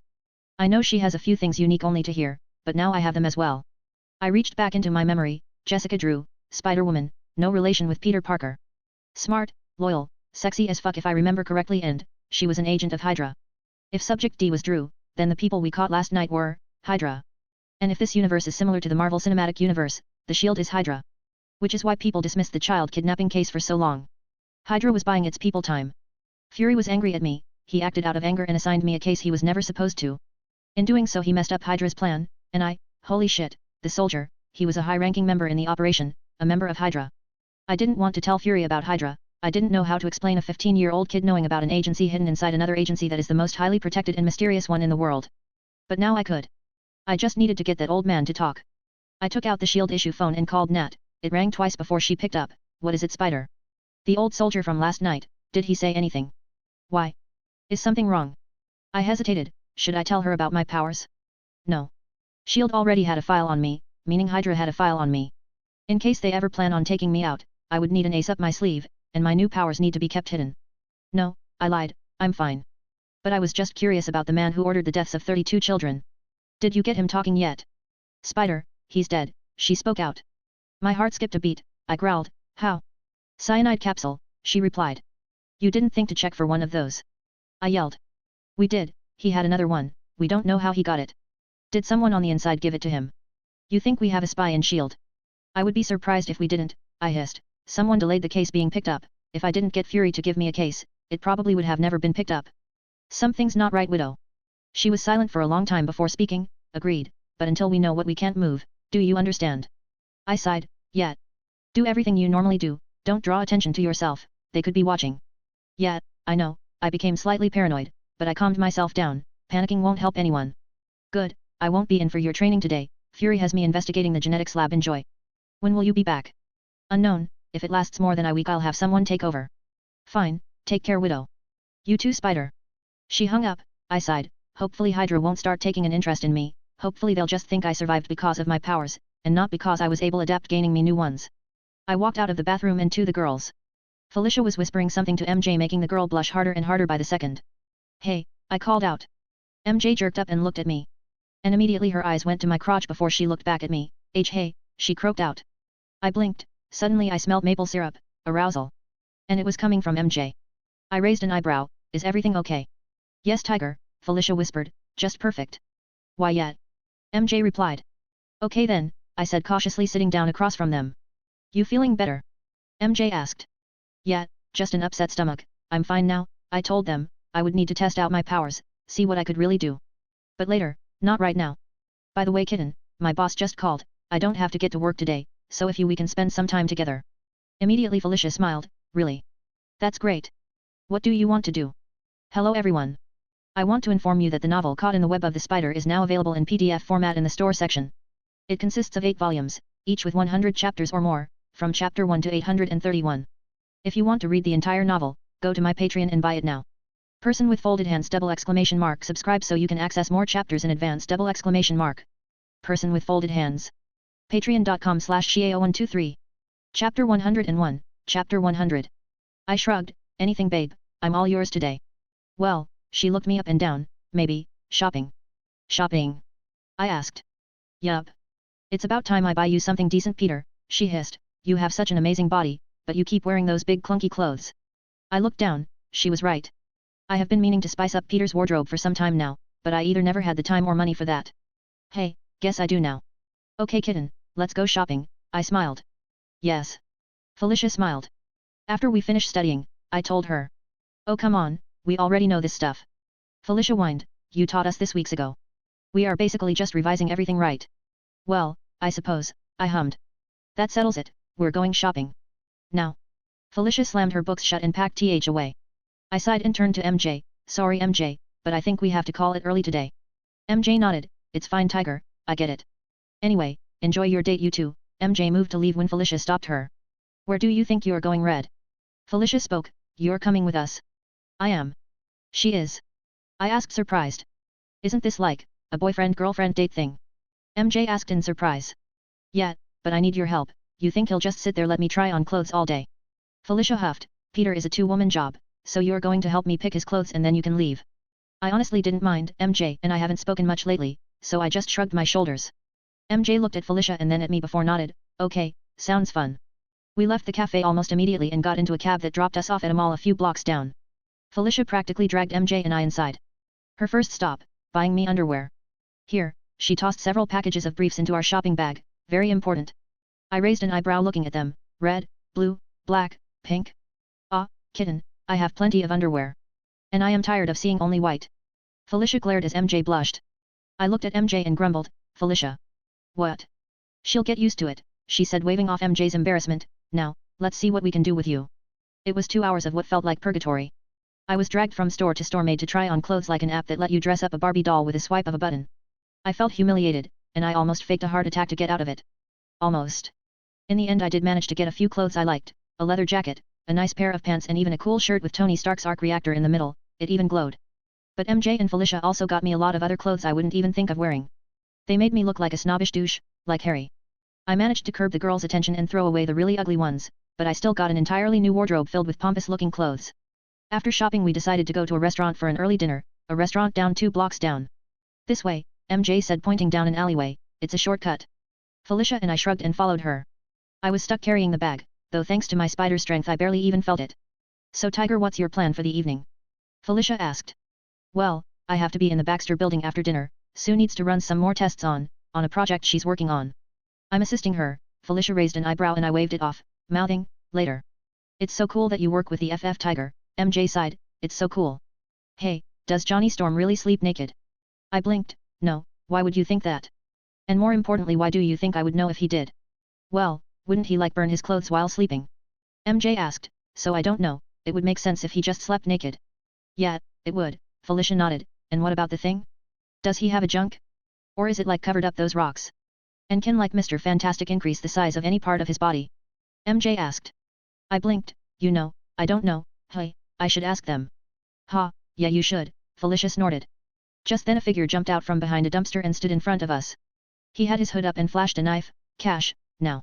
MJ screamed in terror as she jumped back, Felicia went to move but I stopped her, pushing her and MJ behind me. She was good, but she didn't have superpowers. I looked at her, shook my head, she hesitated before standing down. I said cash, now, the man yelled out. I looked at him, I could kick his ass without using my powers, I could, but something was wrong. His hands were shaking, nervousness? No. I smelled something else, a lemon scent, I instantly connected with a feeling of dread, fear. He was afraid. You don't want to do this, I told him softly. Give me all your money kid. Now. And no one gets hurt. Do as he says Peter. MJ whispered out. Felicia snarled but I held her back, I looked at the man, this is the first time you're doing this, isn't that right? The man stopped, what? People don't mug people in this part of town, too many cops, you're new at this. And you're desperate, I slowly moved towards him, you don't want to hurt me. I can't, I don't have a choice, he yelled, but I see the knife slowly moving down. You always have a choice, I told him, why?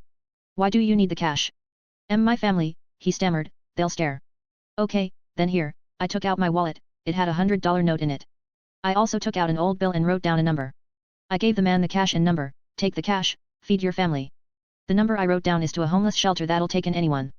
If you can't feed them, take them there.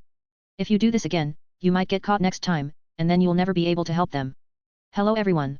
I want to inform you that the novel Caught in the Web of the Spider is now available in PDF format in the store section. It consists of 8 volumes, each with 100 chapters or more, from chapter 1 to 831. If you want to read the entire novel, go to my Patreon and buy it now. Person with folded hands ! Subscribe so you can access more chapters in advance !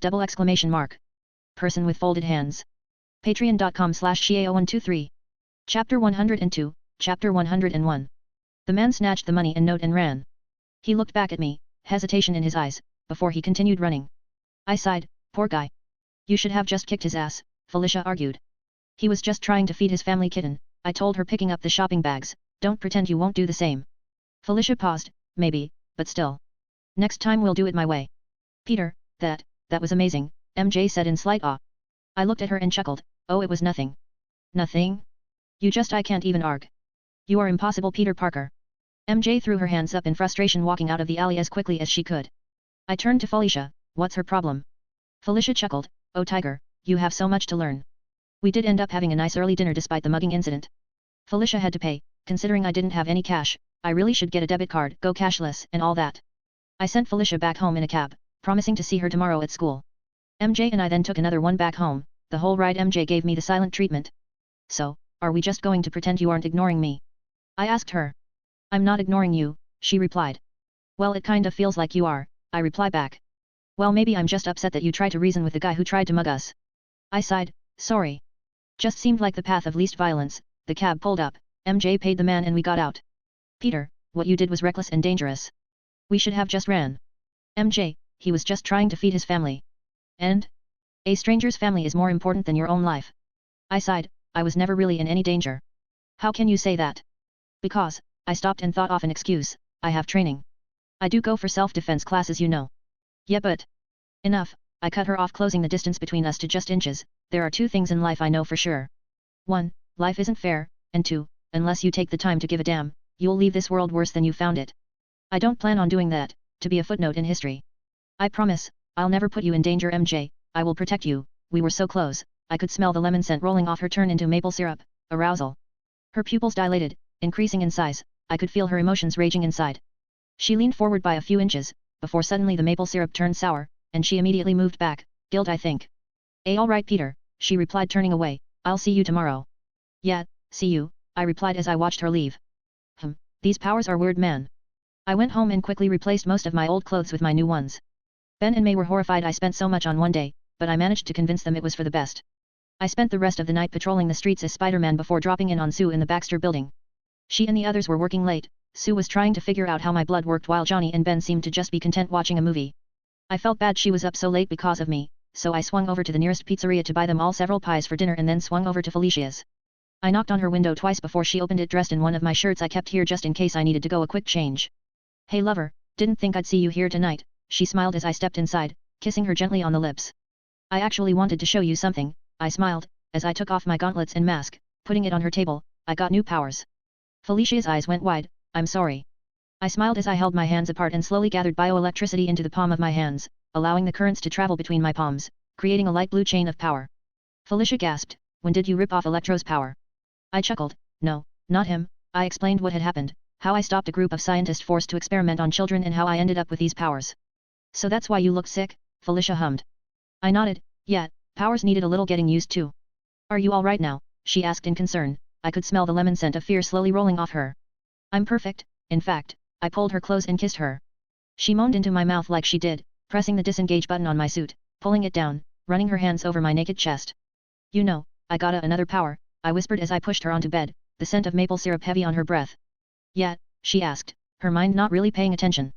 Yeah, I leaned in and whispered into her ear, I can now smell when you're horny. You smell like maple syrup.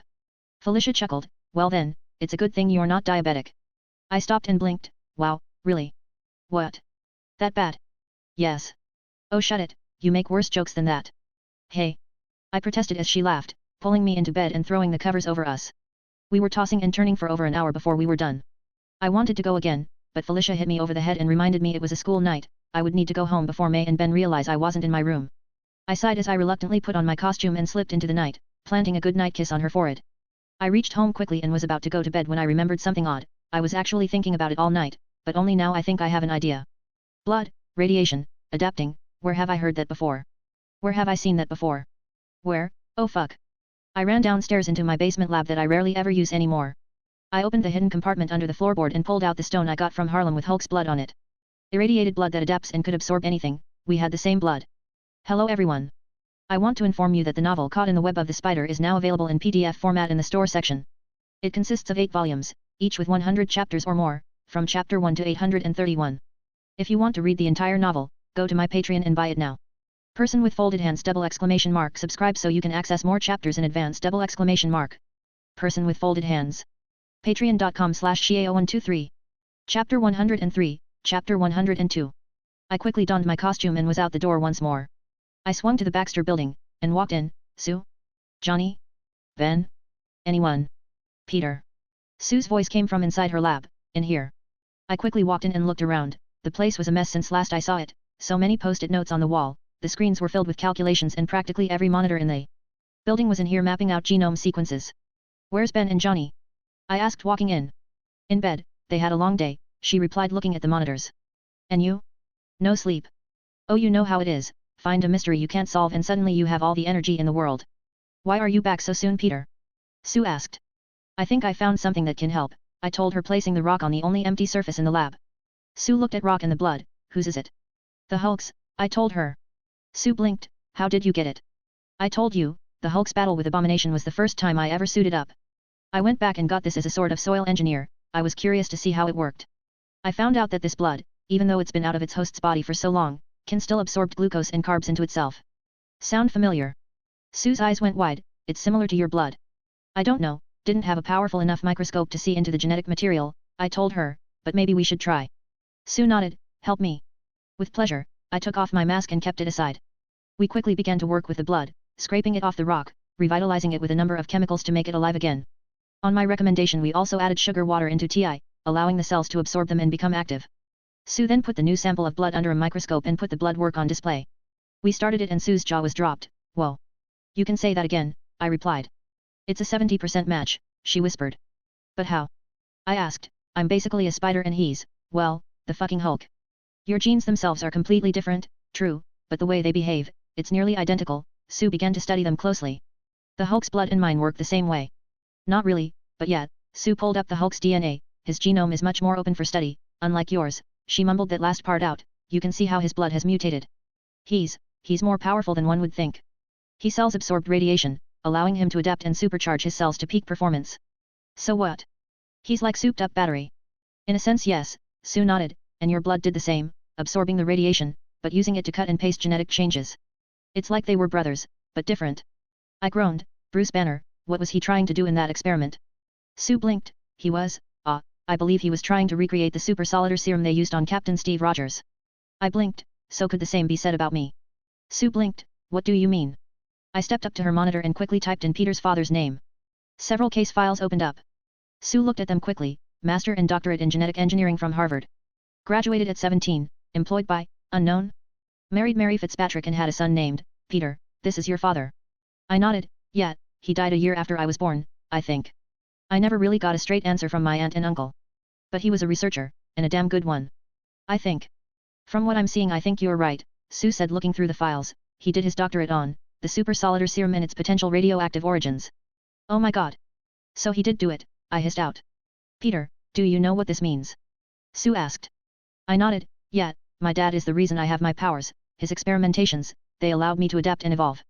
Oh Peter, I'm so sorry. Sue wrapped her arms around me in a hug. I smelled watermelon coming from her, sadness.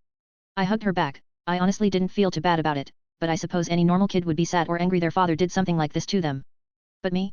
I didn't really care. He wasn't my dad, was he? It's fine, Sue, I told her, breaking the hug and turning to the minister. Where did he work? What do you mean? Sue asked me. He worked for someone with money and funding for his research, so where? Where did my dad come up with this thing he injected me with? Sue quickly went to terminal and began working at it. But every time we thought we were getting somewhere it was just another dead end. Dead end after dead end. Sue stepped away and sighed. Sorry Pete, but this is way above anything we have dealt with before. I hummed. Someone obsessed with getting their hands on the super solider serum? Sounds like Hydra. Maybe Richard Parker was tricked into working with them? Like the scientist I found last night? Maybe. There was a very high chance that was possible, and when Richard found out and refused to continue his work, Hydra had him and his wife killed. I sighed. This is fucked up, man. I rubbed my temples. I'm sorry Peter, Sue sighed. It's fine, it's not your fault, I replied sitting down, but, now what the hell do I do? Sue sighed as she sat down next to me, I suppose you keep doing what you do. Save lives, being the hero. I sighed, yeah, Sue, please don't tell anyone what we found today. Not Shield, not Reed, no one. I'm not anyone. I don't want people to know. Hello everyone. I want to inform you that the novel Caught in the Web of the Spider is now available in PDF format in the store section. It consists of 8 volumes, each with 100 chapters or more, from chapter 1 to 831. If you want to read the entire novel, go to my Patreon and buy it now. Person with folded hands ! Subscribe so you can access more chapters in advance ! Person with folded hands. Patreon.com/shiao123. Chapter 104, Chapter 102, 103, Continuation. I promise Pete, I won't tell people, she nodded. Thanks, keep everything about my blood off the servers, Shield can hack into those. And if they can find a way to clone me and use my blood to recreate the super solider serum. It could mean a war, Sue nodded, yeah, I know. I turned to the screen. My blood, it could start an arms race. I was lucky, Richard Parker had encrypted it, no one could figure out just how it worked, but cloning was still an option. I needed to keep an eye out, maybe it's time I find out what I can do with these new powers, work on my tech a little more. The Chitauri will be here soon, I need to be ready for the invasion. Maybe it's time I finally work on recreating Otto's arms? Chapter 103, The Flaming Chicken Approaches. Natasha didn't show up for my training, she got permanently reassigned to another mission, and in return I got, David. The creepiest son of a bitch I have ever met. I still remember the day I meet him.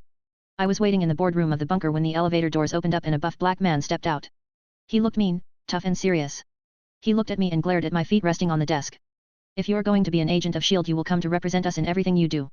Meaning this, he knocked me feet off the table, is not appropriate. I raised an eyebrow, hi, I'm Peter. And you are?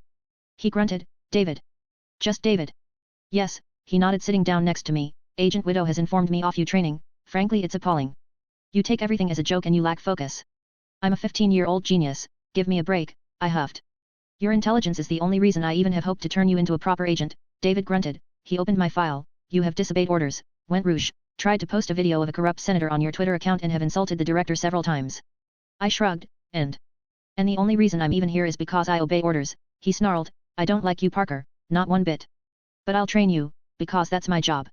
And when we're done, hopefully I can make an agent out of you yet. I raised an eyebrow, I'm going to enjoy making your life hell. He just glared back, I'll like to see you try. I smiled back, oh did he come to regret those words. The months quickly went by and I continued my life as a crime-fighting badass. I was super active online, my Twitter was always blowing up, and I kept posting the most amazing pictures of the city on my Instagram that no one else could get. People were backing me up online. Every time I stopped a criminal I would report it to the NYPD Twitter account. My pictures brought out the artistic side of me, people were really surprised a superhero had such a normal hobby. Guess that humanized me a bit.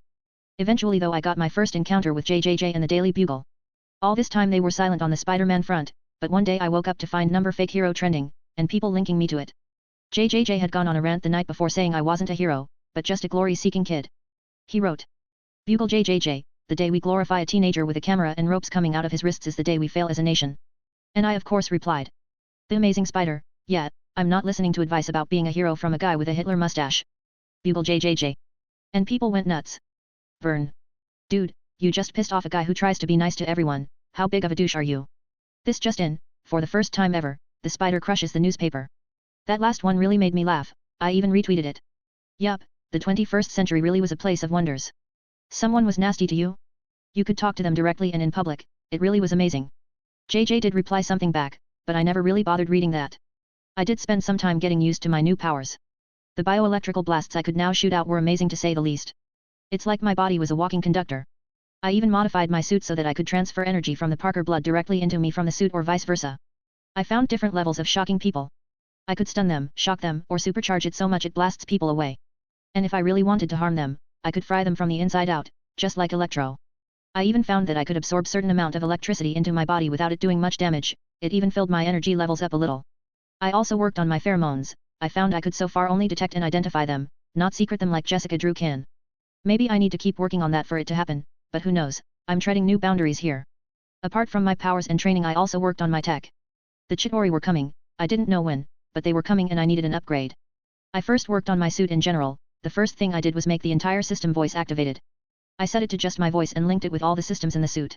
I could have gone all the way and make an AI for my suit, but I wasn't that good with software and I so did not want a snarky asshole yelling in my head when I'm fighting crime. I also worked on my helmet a bit, adding in a zoom feature to the eyes. I would so need that later on. I also decided to pull a few pages from Batman's book, creating gadgets that I could use. The first thing I did was make a utility belt that wouldn't get in my way when I'm swinging around or fighting. It was tough, but I managed to make one by sewing it into the lines of my suit. Hello everyone. I want to inform you that the novel Caught in the Web of the Spider is now available in PDF format in the store section. It consists of 8 volumes, each with 100 chapters or more, from chapter 1 to 831. If you want to read the entire novel, go to my Patreon and buy it now. Person with folded hands ! Subscribe so you can access more chapters in advance ! Person with folded hands. Patreon.com/Xiao123. Chapter 105, Chapter 104.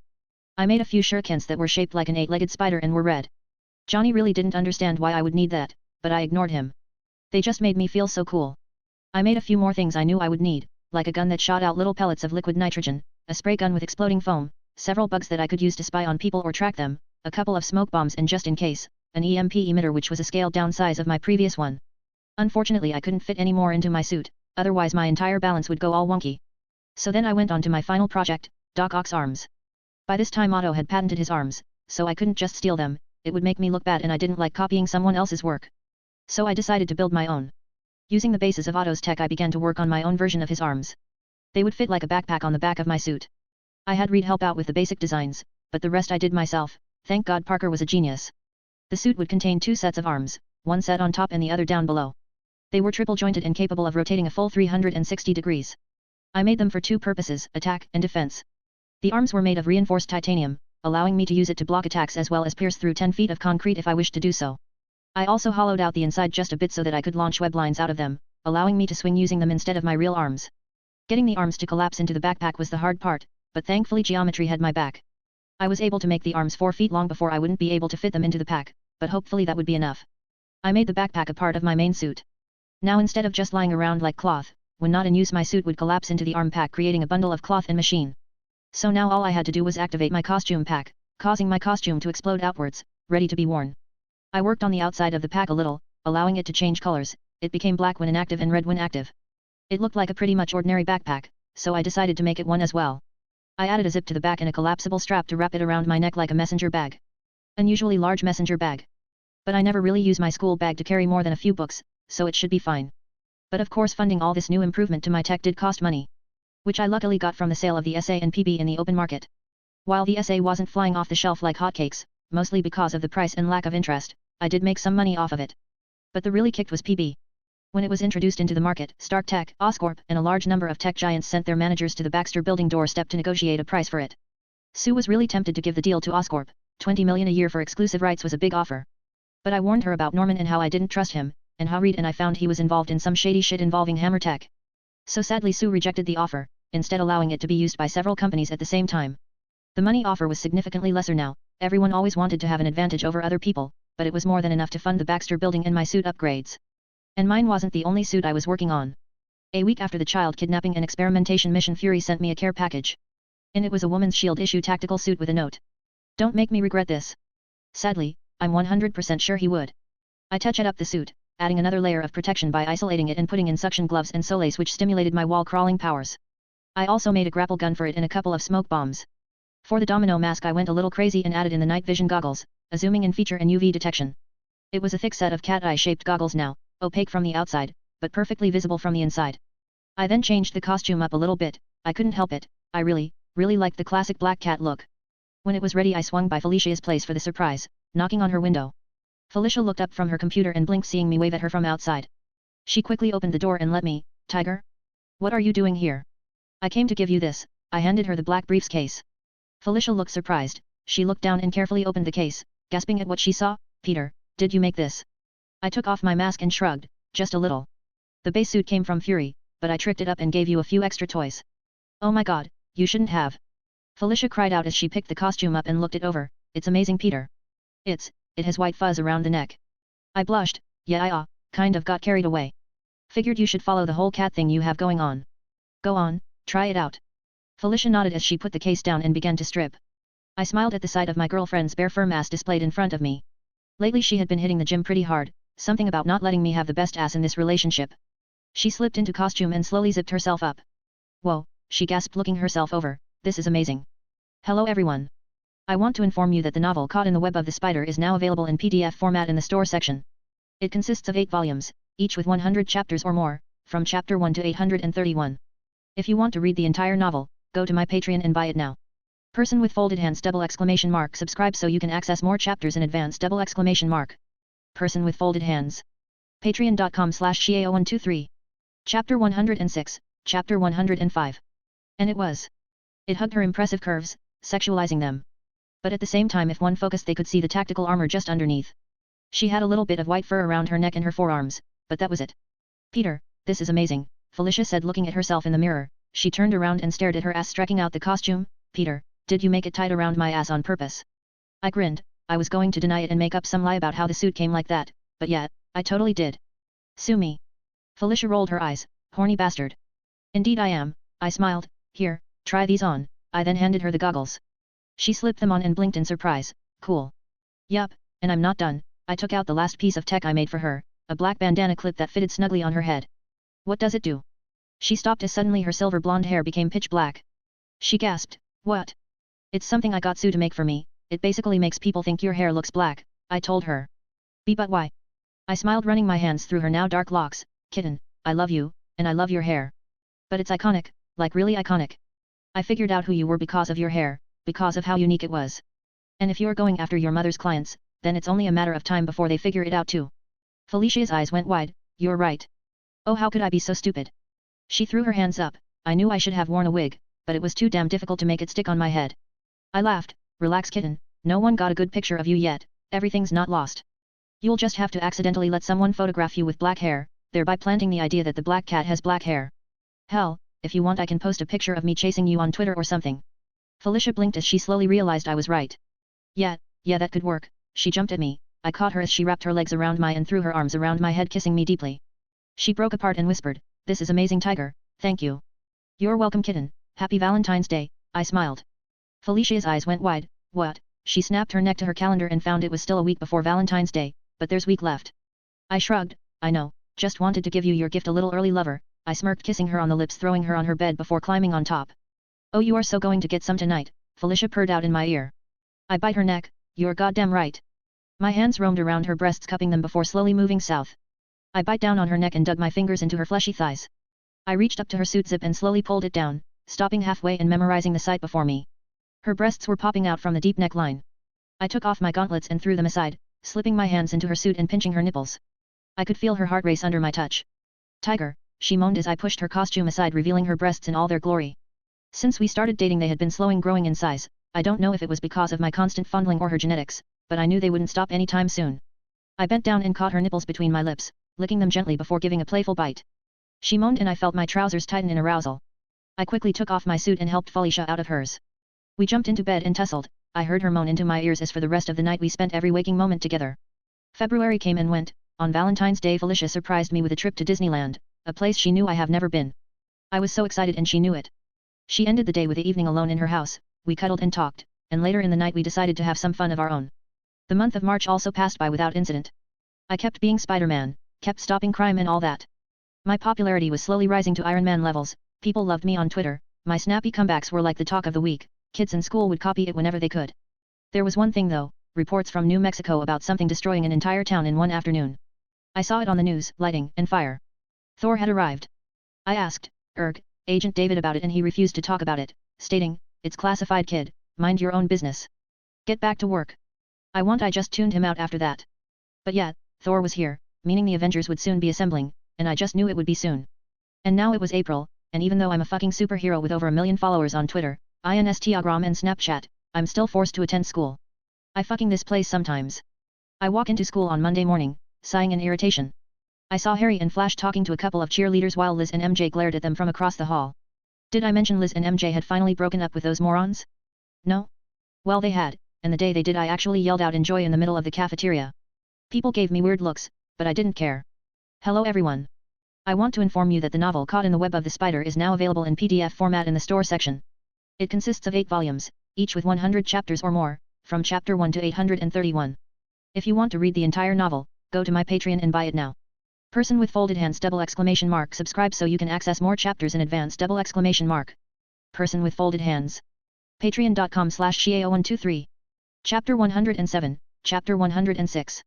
Looks at those two monkey brains, Liz hissed glaring the flash, going after the first piece of meat that winks at them. Forget it Liz, MJ sighed as she closed her locker, they aren't worth it. That they aren't, Felicia suddenly arrived standing with the girls. Over the last month after Liz and MJ dumped those idiots Felicia decided to give making friends a try. It was actually easy to get Liz as a buddy, all she had to do was talk about fashion and burn flash in public a few times. Hey girls, I waved at them. Hey Pete, MJ smiled. What do you want Parker? Liz snorted. Yup, she still didn't like me. Go figure. Just saying hello to my amazing girlfriend, I said turning to Felicia and planting a very loving kiss on her cheeks, everything good kitten. Just perfect tiger, Felicia smiled. Liz and MJ were just planning on getting back at their exes later by pouring itching powder down their pants. Hey. We told you that in confidence. Liz yelled. Relax Liz, any plan to ruin Osborne's and Flash's day is one I'm fully behind. Need help? Liz raised an eyebrow, you want to help? I nodded, yet. I could whip up some extra strong itching powder if you want. Maybe I could make it air solvent, like a spray, could work, seep into the skin, couldn't be washed off. I slowly let my brain work a way out to make that a reality. Peter? Peter? Are you okay? MJ asked worried. He's fine, relax Red. It's just when he's geeking out over a new project he tends to doze off, Felicia shrugged. Does he do that often? Liz asked. You have no idea, Felicia groaned. One night we were having a really nice moment on top of the Empire State Building and he just dozed off. Like right there. Wait, on top of the Empire State Building? MJ asked suspiciously. My mom got us passes, like really exclusive kind, Felicia quickly made up the lie, so, yet. Hey, cool. Liz cheered up, think your mom can get us some passes. It's kind of a one-time deal, I'll ask her later, Felicia promised. I got it. I suddenly yelled out startling the girls. I immediately took out my notepad and wrote down the formula. Liz, you serious about making them itch? You bet I am, she said curiously looking into my pad seeing formulas running across the page. Then Osborne and Flash better prepare for a world of itchiness. I grinned, I'll have this done by lunch. See you girls then. I quickly run off for first period chemistry. Felicia, sometime I totally envy you have such a loyal guy, but other times, he's just a nerd, Liz stated as a matter of fact. Yeah, tell me about it. But he's my nerd, Felicia grinned as the three went to their own classes. At lunch I quickly made the itching spray and sat down with the girls. Felicia planted a kiss on my cheek. Hey tiger, watch I got there. I grinned holding up a small spray bottle, behold and tremble, the itching spray.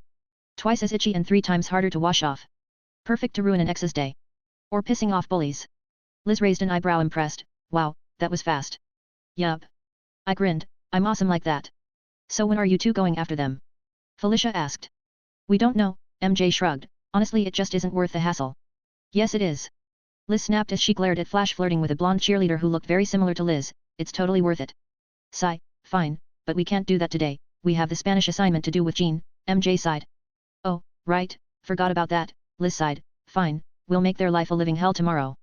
You might want to do something more, itching powder isn't really vengeful, Felicia shrugged. What would you do? Liz asked. You mean what would I do if Peter ever cheated on me? Felicia asked. Liz nodded, Felicia smiled, he wouldn't. Why do you say that? MJ asked curiously. Simple, I reply looking up arrogantly, I'm just that awesome. Felicia rolled her eyes, no, it's because if you do, I'll tell the whole world your secret, she smiled. My eyes went wide, are you, holy shit you're serious. Everything. Felicia nodded, everything. I gulped, damn kitten, you're vengeful hey. Yup, so don't even think about it mister, she kissed my cheek, you're all mine. Wait, what secret? What could Parker be hiding that he doesn't want anyone to know? Liz asked. That's the point of a secret Liz, I told her rolling my eyes. He's right you know, Felicia smiled, so until he does something so stupid I can't forgive him, my lips are sealed. Liz sighed, I hate you both sometimes. So bloody perfect. Thank you, Felicia and I said at the same time. MJ laughed as Liz just grumbled some more. After school Liz, MJ, Felicia and I all went home in Liz's car. The girl got it on her birthday and it has been showing it off every chance she got. We arrived at her place and we got out. So you guys coming in? MJ asked pointing to her place. No, Aunt May and Uncle Ben are waiting for me, I told her, I figure Felicia could spend some quality time with them. Bring a girl home so quickly Parker. Liz raised an eyebrow, sure you aren't moving too fast. What are you talking about? I met them months ago, Felicia chuckled. What? MJ and Liz yelled out. Yeah, I think it was around January right kitten? I asked. Yeah, I think so, Felicia nodded. Oh my god, Liz's eyes went wide before she smirked, when's the wedding? Hello everyone. I want to inform you that the novel Caught in the Web of the Spider is now available in PDF format in the store section. It consists of 8 volumes, each with 100 chapters or more, from chapter 1 to 831. If you want to read the entire novel, go to my Patreon and buy it now. Person with folded hands ! Subscribe so you can access more chapters in advance ! Person with folded hands. Patreon.com/Shio123. Chapter 108, Chapter 107. Felicia and I blushed. Ah, don't you guys have to be somewhere? I stammered out. Come on Liz, let them be, MJ said with a teasing smile. But MJ. I want to tease them some more. I never said we weren't going to do that, MJ said, let's give them a little break first. Besides, we really do have to get this project done, Jean will be here soon. Liz rolled her eyes, fine, stupid Spanish report. See you later you two. Parker, try not to knock her up. Felicia sighed, God she's difficult. I chuckled, yeah, maybe, come on, let's go, we walked to my home. I unlocked it with my spare key and invited Felicia in. Felicia looked around and found the room empty and no sign of anyone there. Tiger, did your aunt and uncle go somewhere? Yeah, upstate for a friend's wedding, I said throwing my bag to the side before pushing Felicia down on the couch before climbing on top of her, which means you and I are all alone. Felicia's surprise quickly turned to lust, I smelt the maple syrup rushing through the air. Well then Mr. Parker, do you have any plans for today? Well Miss Hardy, I just have one plan, I leaned in and whispered, making sure you go back home covered with hickeys. Sounds fun, Felicia grinned, let me get us started. She grabbed me by my jacket collar and pulled me down, biting my neck. Oh no you don't. I hissed, cupping her ass fiercely, biting her tit exactly where I knew her nipple was. And judging from her gasp of surprise I was right. I smiled as I kept going, we tore off the others' clothes as fast as we could. Soon I was topless and Felicia was wearing nothing but a bra and her jeans. You want to take this upstairs? I asked. Yeah, the couch really isn't the place for this, Felicia agreed as her fingers went to my jeans, you know, the girls don't really believe me when I tell them about you. What do you tell them?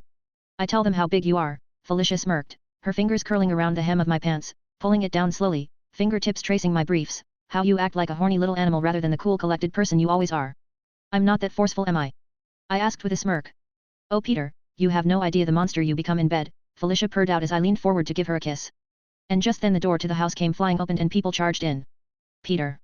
We need your help. I heard MJ's voice cry out. Felicia and I looked up at them. MJ and Liz came rushing in with another teenager with short red hair hanging limply by their sides holding her head in pain. What's going Peter? MJ shrieked as the girls noticed me and Felicia, what are you doing? I grumbled, I'm trying to make out my girlfriend, glaring at her. Trying be the key word, Felicia sighed as she grabbed her blouse and put it on buttoning it up, why are you here? We need you help, Liz said holding the new redhead in her arms, Jean just suddenly started to get a headache and it's not stopping. We don't know what to do. I raised an eyebrow, have you called an ambulance? No, something's wrong Peter, MJ pleaded, she says she's hearing voices in her head and, things started to move. Move? Move how? I asked curiously. They started freaking levitating. Liz said hysterically, like on their own. I think she's possessed or something. We came to you because you're the smartest person we know Peter, MJ explained, we figured you would have more experience with this stuff because you hang out with the Fantastic Four. I nodded and looked at the girl, she was whimpering in pain clutching her head. Just then I saw a set of candlesticks in the table across the room slowly float upwards. A telekinetic? Was she a mutant? Was she, holy shit. MJ, what's her full name? I asked in padded horror. Jean Grey I think, MJ replied. Oh shit, my eyes went wide, I looked at the girl once again, red hair, sexy, green eyes. This was Jean freaking Grey. She was in my house. And it looks like she's manifesting her powers. Now. I can't let her read my mind, that would be a disaster. She would know everything. I need to stop her, how? I can knock her unconscious, but that would raise more questions which I can't answer. I need to stop her powers from taking over. I began to think, physics had to be reading people's minds by some sort of telepathic waves right? Like maybe microwaves? I need to block her brain waves from going out of her head, but how? Peter. Are you going to help her? Liz asked. Of course I am, put her on the chair, I pointed at the lounger. The girls helped Jean on and stepped back. Magneto had some kind of special helmet to stop Charles Xavier from reading his mind, aluminum. There must be a reason crackpots on the internet wear them to keep people from reading their minds right. I quickly ran into the kitchen and looked through the cupboards. I found a roll of foil wrap quickly and tore off a huge chunk, crushing it into a metal surface. Hello everyone. I want to inform you that the novel Caught in the Web of the Spider is now available in PDF format in the store section. It consists of 8 volumes, each with 100 chapters or more, from chapter 1 to 831. If you want to read the entire novel, go to my Patreon and buy it now. Person with folded hands ! Subscribe so you can access more chapters in advance ! Person with folded hands. Patreon.com/Shio123. Chapter 109, Chapter 108. I then rushed back into the living room. What are you going to do with that? MJ asked. This, I told her, pressing the foil on Jean's head, covering her entire head. Jean's eyes slowly lit up, she started to blink, her breathing slowed down. She looked up, Thank you. I sighed, no problem. Jean's eyes then went down and suddenly she blushed. I blinked in surprise. Jean? Are you okay? You're looking red. That's because a hot shirtless boy is currently standing over her with his pants unbuttoned, Felicia supplied snarky. I looked down, I guess I forgot to wear a shirt in all the commotion. I chuckled, oops, I quickly buttoned up my pants and put on my shirt. Oh damn, and I was just getting a good look too, Liz grumbled. Hands off Alan, he's mine, Felicia smirked. I turned back to Jean, you okay? Can you still read our minds? Jean and the others looked startled. What do you mean? Jean asked, read our minds. Yeah, you know those voices you heard, she nodded, those were our thoughts. You're a psychic, Jean. What? Jean cried. What? Liz, MJ, and Felicia replied. Yup, I nodded and groaned, but, where are you from anyway? How did you end up here? What do you mean, Peter? She goes with us to school. MJ cried out. She does. I was surprised, I've never seen her before. Why yeah, I get that a lot, Jean nodded hanging her head, people tend to look over me. This wasn't right. I quickly went through Peter's memories and sure enough Jean was in a few of his classes freshman year, but she eventually went to different classes and he never really bothered talking to her, thanks Peter, for being such a fucking loner. This was strange though, the Jean Grey I knew was always so, open about everything, confident, proud, maybe it was her youth that made her act so strange. She was tiny, like only 5 feet tall, her shoulders were hunched down making her seem smaller, she reminded me of a little baby bird rather than a soaring phoenix. I sighed, damn, sorry about that Jean, I'm kind of a klutz when it comes to social interactions. Can we please get back to the psychic thing? Because I'm really freaking out here. Liz yelled. Yeah Tiger, what do you mean psychic? Felicia asked. Well, I mean she can read minds and move these things with her head, I replied with a shrug, it was either that or she had cosmic powers, which means nothing I or anyone else on this dimension could do to help her. Wait so, she's a mutant? Liz asked as fear seeped into her voice, the scent of lemon, the scent people gave when afraid, quickly filled the room. I'm a mutant? Jean asked in fear. Yeah, you are, I nodded, and so am I. What? MJ and Liz asked in surprise while Jean's eyes just went wide. Peter, what are you doing? Felicia hissed. It's okay kitten, I got this, I told Felicia, I am a mutant, I have a mutated brain, makes me smarter than the average man. Felicia is also a mutant, her hair is almost silver. MJ is also a mutant, heck all redheads are mutants. Peter, what are you saying? MJ asked a little confused. I'm saying we all are mutants some way or another, Jean's mutation just happens to be a bit more extreme, I hated mutants being hated by the general public, I won't let Jean face that, Jean, you're a mutant, but that doesn't mean you still aren't a human. Got that? Jean looked at me with wide eyes as she slowly nodded, why yet? I nodded, good. Now, let's see what you can do, I grinned. What? Jean asked. Your powers, I want to see what you can do. I grinned before stopping, no, wait, maybe I should make you a proper damper for your powers, you can't just walk around with tinfoil on your head, come with me. I motioned them to follow and the 4 girls did. We went down to the basement where I set up my old lab. It got a little bit of an upgrade, a better PC, science tech and a few spider tech that I hide away under the floorboard, but unfortunately I rarely ever use this place anymore. I sat down at my workstation and quickly began working on something that could help Jean to control her powers. Is this your lab? Jean asked looking around in surprise. Yup, I told her. I didn't know you had a lab down here Tiger, Felicia sounded sad. I don't ever use it anymore kitten, not since I got the Baxter building. You really work for the Fantastic Four. So cool. Jean said with wide eyes. Thanks, I chuckled. Wow, even at home you're a nerd, Liz huffed as she sat down on the spare bed we keep down here. Well what did you expect? Peter is a nerd, MJ giggled. Peter, do you think you figure out what's happening to me? Jean asked. Well I'm not really sure Jean, I reply as I took out a hairband and began lining the surface with insulated wires, you can move things with your mind, your brain can somehow interact with the material world, how I don't know. But I do know it has something to do with waves of energy as that's the only way something like your powers even begin to make sense. So what are you going to make? Felicia asked. I smiled, wait and watch. They did so and in 15 minutes it was ready. I stood up and sighed, presenting the now we-covered headband that had a small batter attached to it, here, this should help keep your powers in check. Hello everyone. I want to inform you that the novel Caught in the Web of the Spider is now available in PDF format in the store section. It consists of 8 volumes, each with 100 chapters or more, from chapter 1 to 831. If you want to read the entire novel, go to my Patreon and buy it now. Person with folded hands ! Subscribe so you can access more chapters in advance ! Person with folded hands. Patreon.com/Xiao123. Chapter 110, Chapter 109. Jean gulped as she took the headband and looked at me. Will this work? I shrugged, no clue, but let's see if it does. I grabbed her tin hat and pulled it off. Jean's eyes squeezed shut in pain before she immediately put the headband on and slowly the tension in her head let up. I think it's working, she said finally. We all let loose a sigh of relief. I don't believe it, how can she be a mutant? She seems so normal. Liz asked. I shrugged, anyone can be a mutant, Liz, even you. Liz blinked, what? Seriously? Yeah, inside some people's body is something called the X gene, it grants them their mutant powers. Usually people get mutated around puberty, activation these powers, I groaned, it really is a fascinating study. The human race is evolving in such an amazing way. Damn, Felicia whistled turning at Jean and narrowing her eyes, don't even think about reading my mind. Jean gulped, I won't. I don't even know how. Yeah, we probably need to do something about that, I said with a sigh. What? What do you mean? MJ asked. Jean needs to learn how to control her powers, I told them if not she could end up in big trouble. We know next to nothing about her powers, they could eventually grow so powerful the device I made won't be able to stop them anymore. Jean gulped, her hands touching the band on her head, you think that can happen? It's possible, I nodded, you need to learn control, grab your things, I know just the place. The girls looked uncertain, it took me a long time to convince Jean this had to happen before she finally agreed. Liz was scared, but she refused to look afraid. MJ agreed to come immediately and Felicia didn't want to leave me alone with 3 beautiful girls.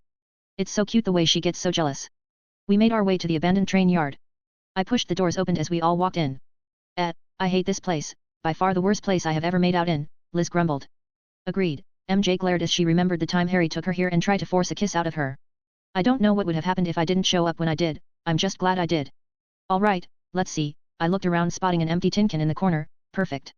I grabbed the can and put it in the center of the room. Jean, stand in front, guys, you might want to step away. The girls did so as Jean and I stood before the can. You want me to move it? With my mind. Jean gulped. Yeah, I do. I don't know, I don't think I can.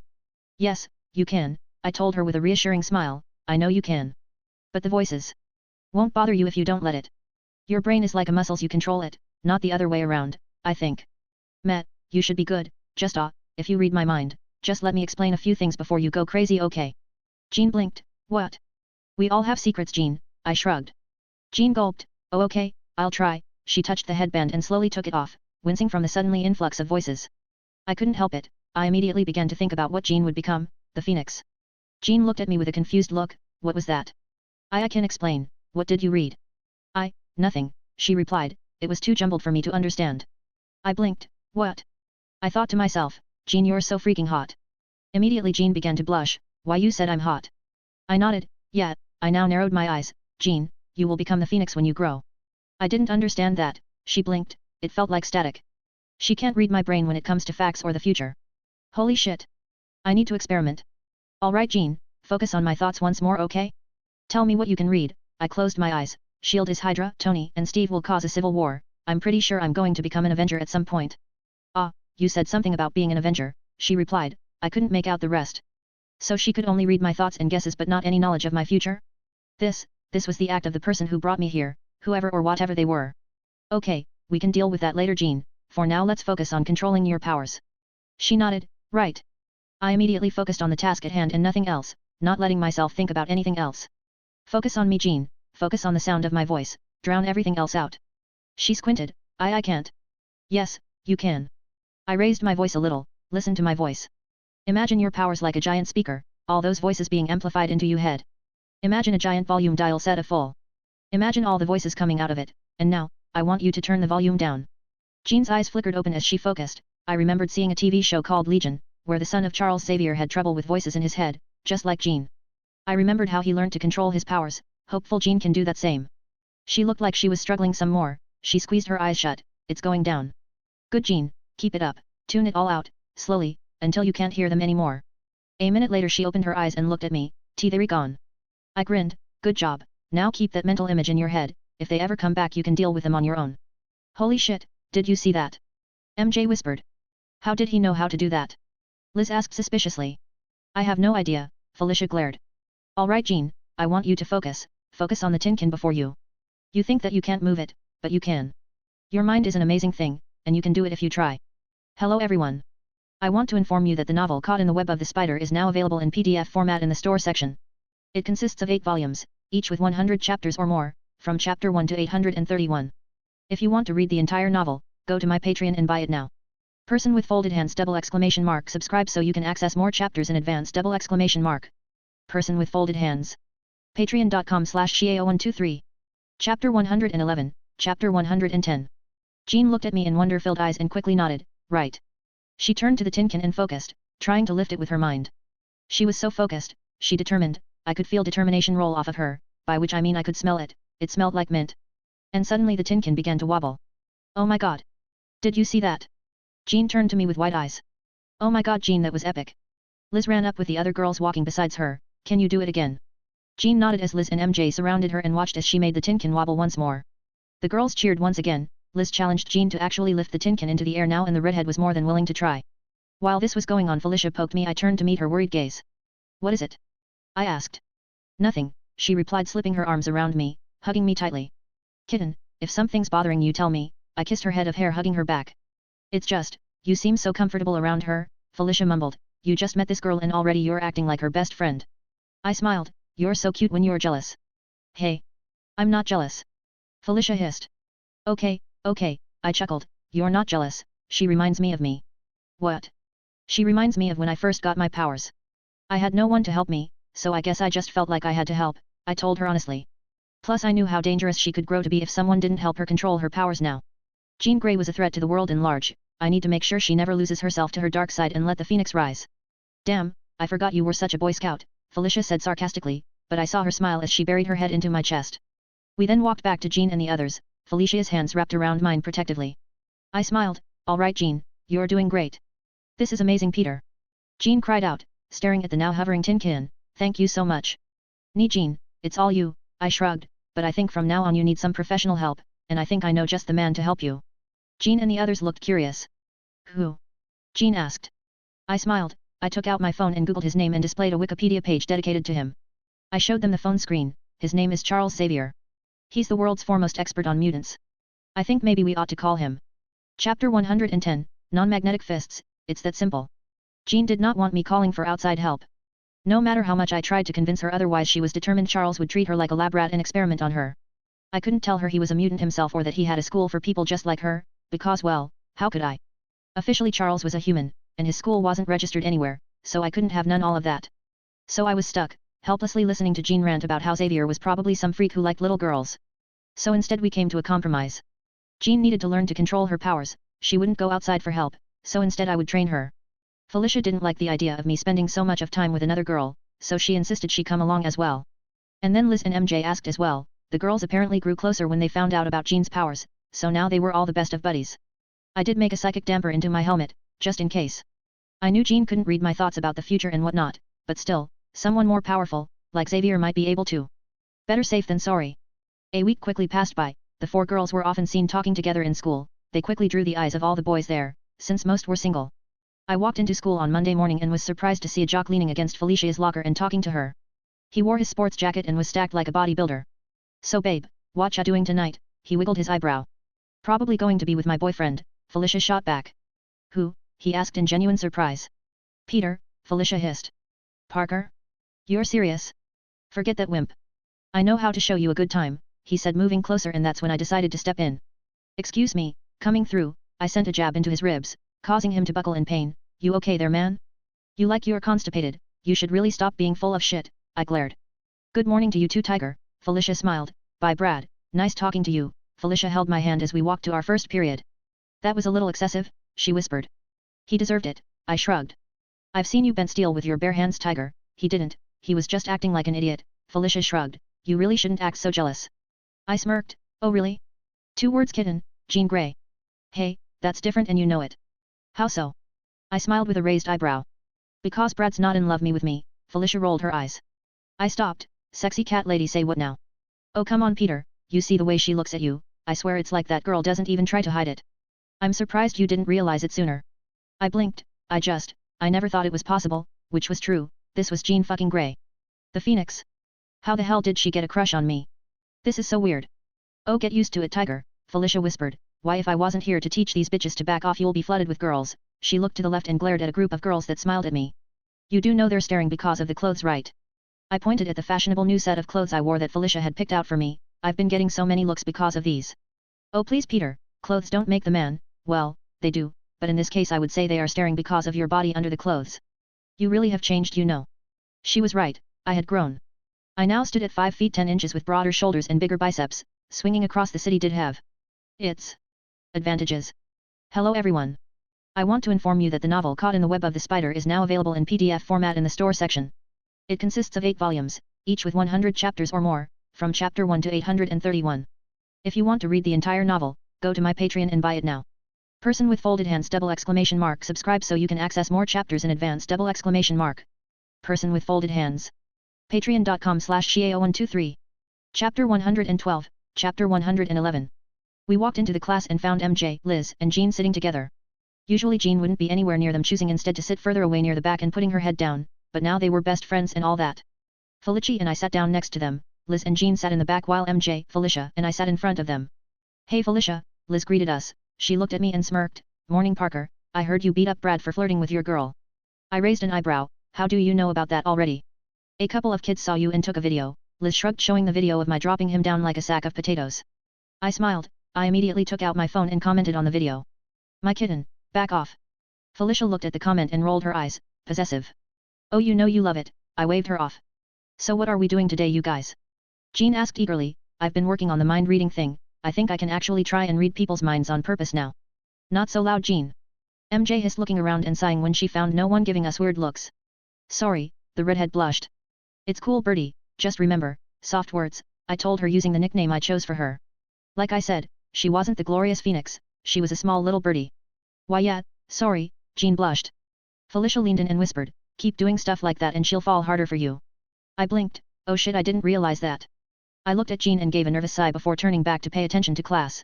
Just then the door opened and the two morons of the class walked in, Harry Osborne and Flash. "Tommy? Timothy? Oh shit, I actually forgot his last name, fuck." "Hey kitten," I leaned in and whispered, "what's Flash's last name again?" "Thompson, why?" Felicia asked. "I forgot," I shrugged. "You forgot Flash's last name?" MJ asked in surprise. "Hey, out try to do quadratic equations in your head and still remember some moron's last name," I shrugged.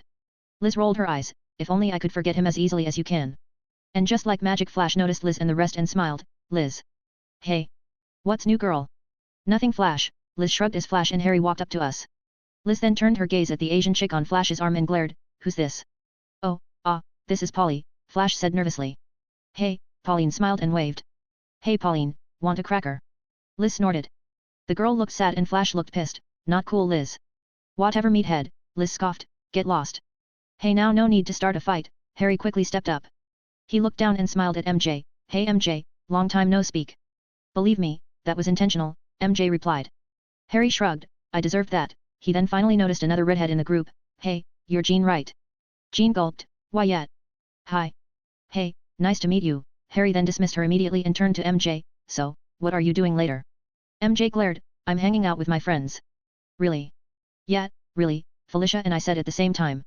"God, I love this girl. It's like she could read my mind." Harry then looked at us and sighed, "Too bad." "Hey, when you're free, we should catch us, just the two of us." "I'll think about it," MJ shrugged. "Cool, come on Flash, Pauline." Harry walked past me, "Hey Parker." "Osborne," I gave a stiff nod, ignoring him otherwise. After school ended we all got together and went to the cafe. I refused and sat down in the table in the back. I had begun to tutor all of the girls in various subjects. MJ and Felicia had psychic, Liz had chemistry and Jean had math. It was a lot of work, but the 1 hour we spent together really brought us all closer. "Hey Pete, what's this?" Jean asked as she slid closer, pushing her textbook towards me. I looked down, she was getting awfully close. I sighed, "Focus man, focus." I began to answer her question in as much detail as I could, ignoring her poor attempts at flirting. Honestly, when you're dating the Black Cat, things like this seem tame. Felicia looked at her boyfriend and Jean, she honestly felt bad for the girl. She knew one thing, Peter wouldn't leave her, not for someone like Jean Grey. They have been dating for months now and there wasn't any reason for them to break up, no secrets, nothing. She really did feel bad for the redhead.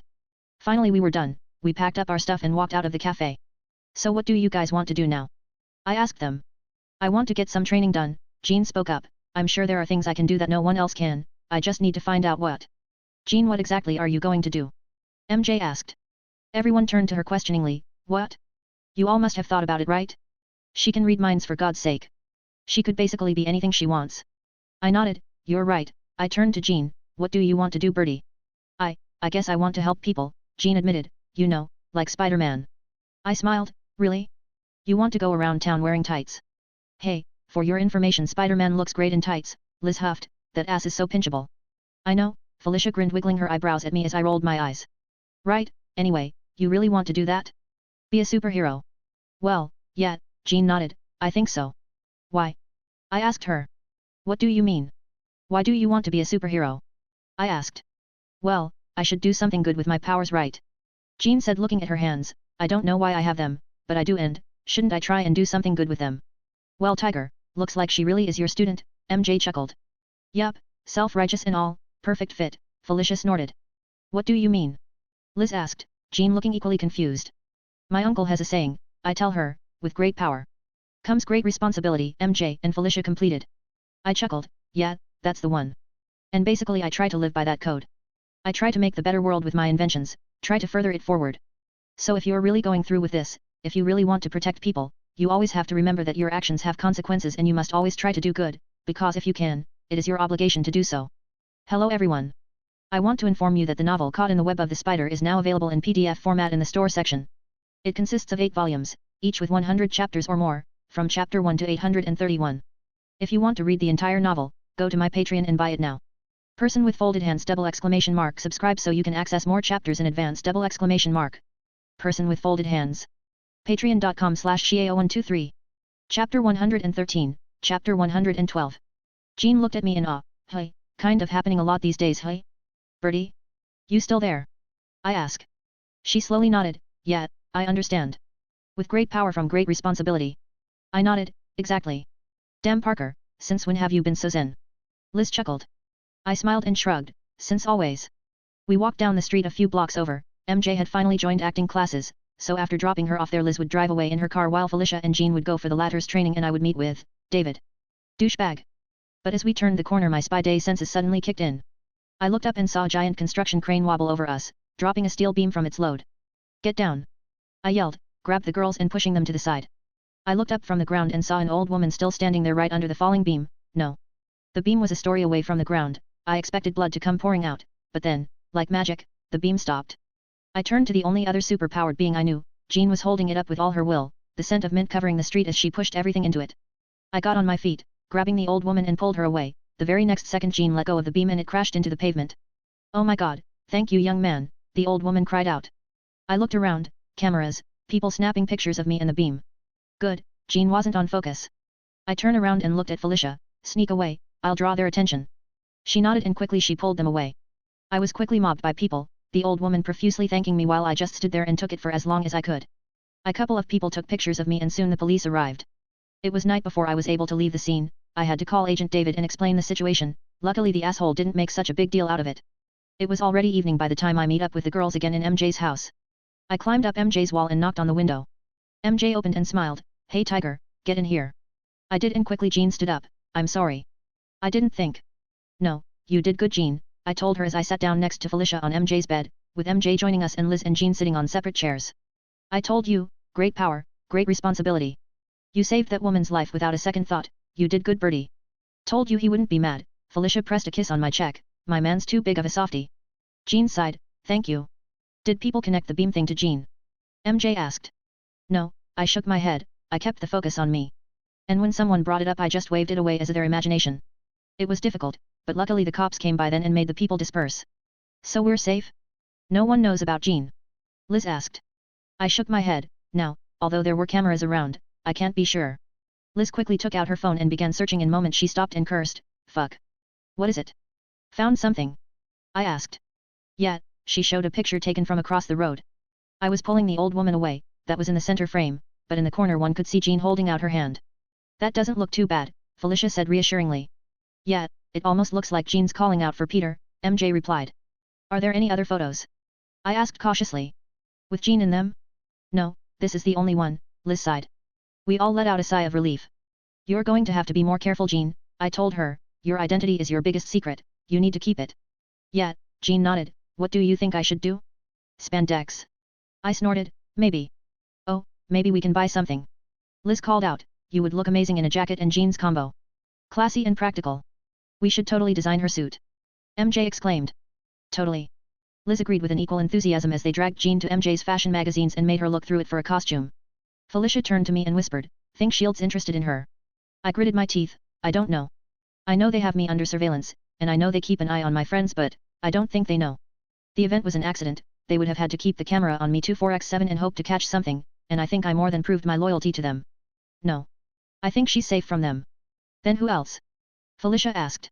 I growled, "There are more things that go bump in the night than just Shield." Another week quickly went by without incident.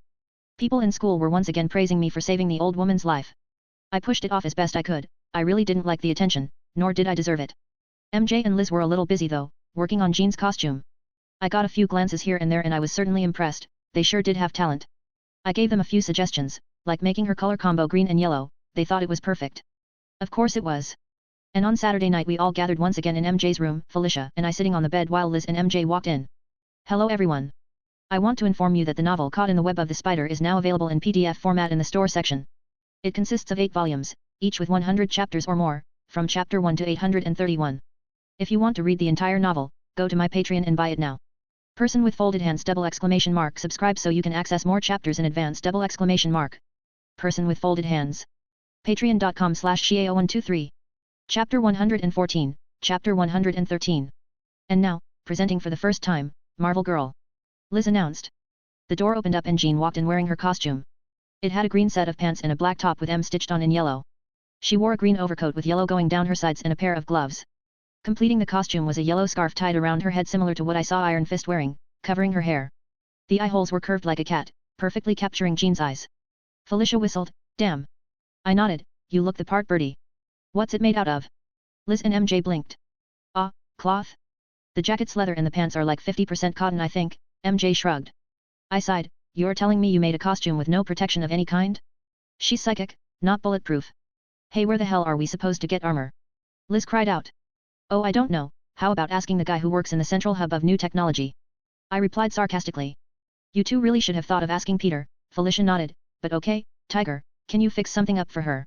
I sighed and nodded, "Yeah, I know how to make the polymer blend now, I can fashion a good enough suit like this in the Baxter building, shouldn't be a problem." "Great, so don't come asking us for bulletproof shit," Liz grumbled collapsing into a chair.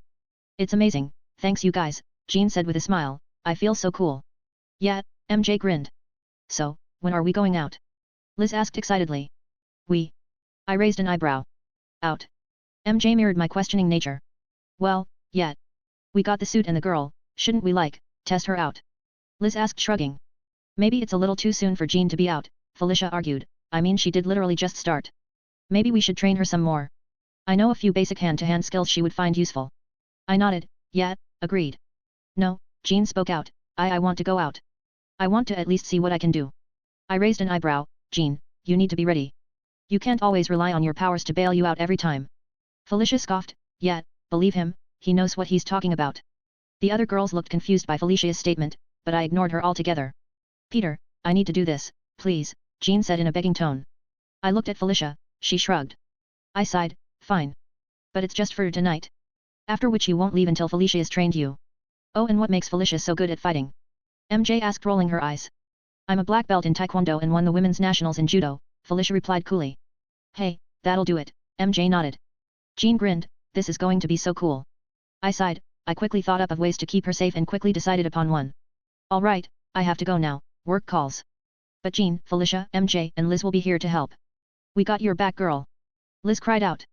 "You really have to go? Now?" Jean asked uncertain. "Yeah, sorry," I kissed Felicity on the lips, and whispered in her ear, "I'll watch over her as the spider." Felicia nodded, "Okay." "Peter, I don't think I can do this without you," Jean said. I smiled, "I won't always be there to hold your hand, Birdie, you're going to have to spread your wings and fly. Don't worry, if anything happens I'll be there immediately." I said goodbye to the girls and immediately went into my house and changed clothes.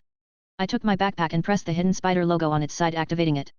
My costume exploded outwards, I slipped it on and slammed my hand on the chest, activating the arc reactor. I then slipped on my mask and web gauntlets. I rolled my shoulder feeling the new weight of the spider arms I had attached to my back. They were dormant right now and I haven't actually used them in real combat, hopefully I won't have to just yet. I snuck out of my home just as Liz drove away with Jean, Felicia and MJ in the car. I sighed, I so had a bad feeling about this.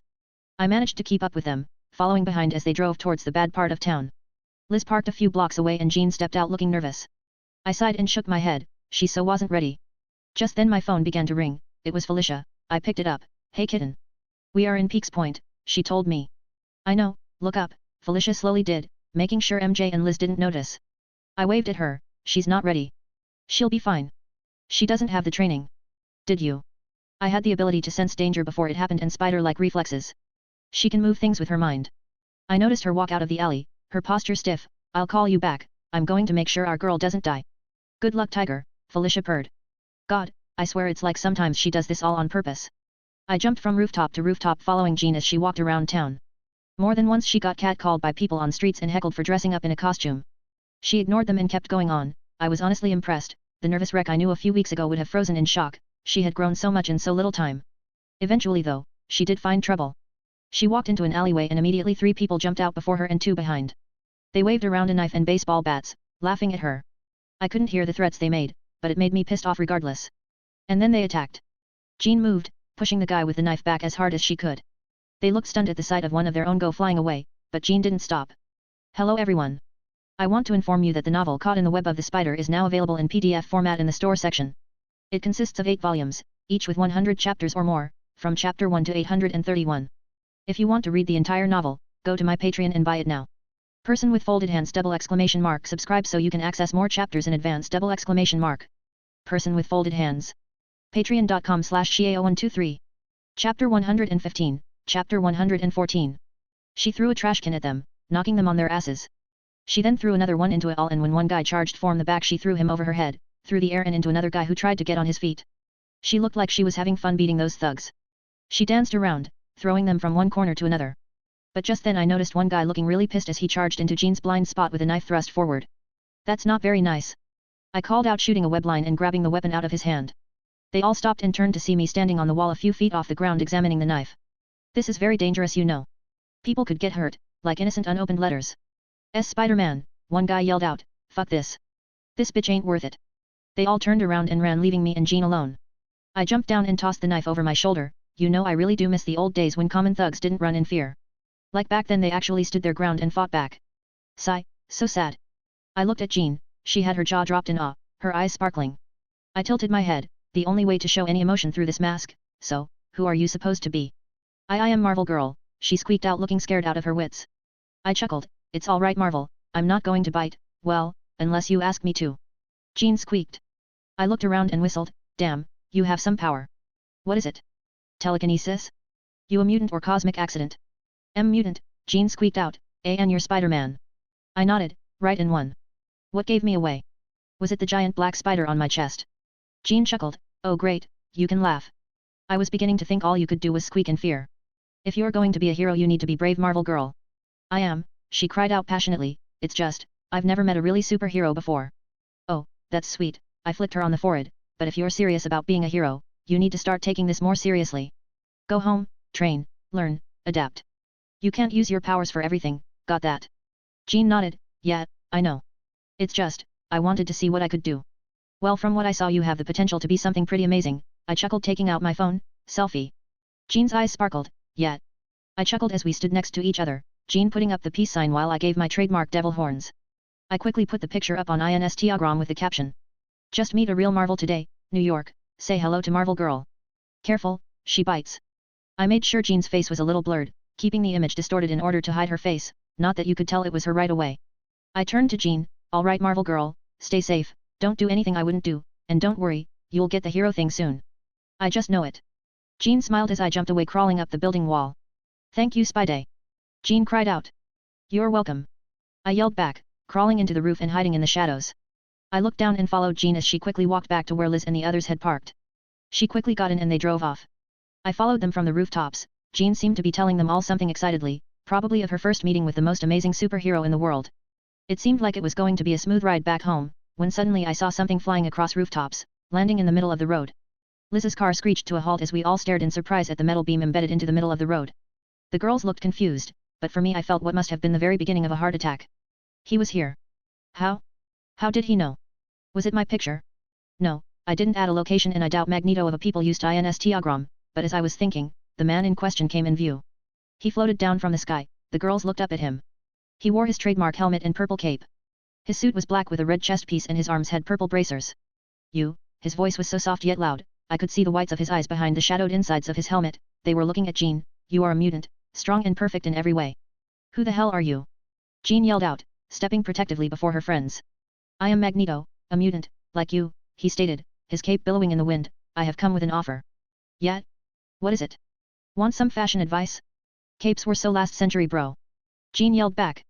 I raised an impressed eyebrow, her first night out and already she was trash talking like the best. I'm so proud. I offer you salvation, Jean Grey, he ended slowly. Jean gasped, how did you find my name? I have my ways, Magneto nodded, join me, and I will show you a world unlike any other. Where you don't have to hide who you are, what you are. Join me, Jean, you will never have to hide, show the world just how amazing you are. Hello everyone. I want to inform you that the novel Caught in the Web of the Spider is now available in PDF format in the store section. It consists of 8 volumes, each with 100 chapters or more, from chapter 1 to 831. If you want to read the entire novel, go to my Patreon and buy it now. Person with folded hands ! Subscribe so you can access more chapters in advance ! Person with folded hands. Patreon.com/Xiao123. Chapter 116, Chapter 115. Jean paused, I could see her thoughts considering it. She was about to speak when suddenly MJ yelled out, she's not going anywhere. She's staying right here. Magneto turned to Jean, this doesn't concern you, human.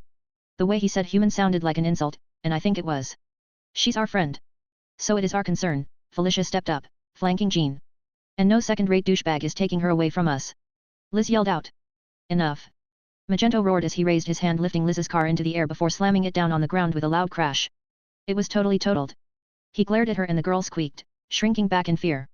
Think, Jean, Magneto hissed, they are your friends now, but what will they do, I wonder, when you surpass them in every way possible? Jean gasped, the girls looked confused, we mutants are stronger, smarter. We are the next step in human evolution, why must you limit yourself? Why must you shrink away to make other people comfortable around you? You are a god to these people, Jean, come, let me show you. He extended a hand, Jean looked scared. She looked at her friends and gulped, if I come, will you let them go? Magneto nodded, I swear it on my life and my honor. Jean nodded, she stepped forward. Don't do it, Jean, Felicia hissed, he's lying to you. I have to protect you guys, she said, you're my only friends. And that's when I decided it was time to step in. I wanted to see what she would do, and she didn't disappoint. I quickly took out and threw 2 liquid nitrogen pellets at Magneto. The mutant turned to the 2 metal pods coming at him and he held up his hands, stopping them in mid-air before crushing them, releasing the flash-freezing liquid. I swung towards him, hiding behind the cloud of ice. I came flying through. I saw Magneto's eyes go wide in surprise as I drove both my feet into his sternum. I jumped back and landed in front of the girls. Spider-Man? Jean asked in surprise as they all looked at me in surprise and relief. Hey, a Marvel girl. Didn't I tell you to stay out of trouble? I chuckled, turning back to Magneto. Hey there, cape guy. The 80s called, they want their stereotypical supervillain back. That's what I said. Liz grinned. Magneto held his stomach and growled, Spider, this does not involve you.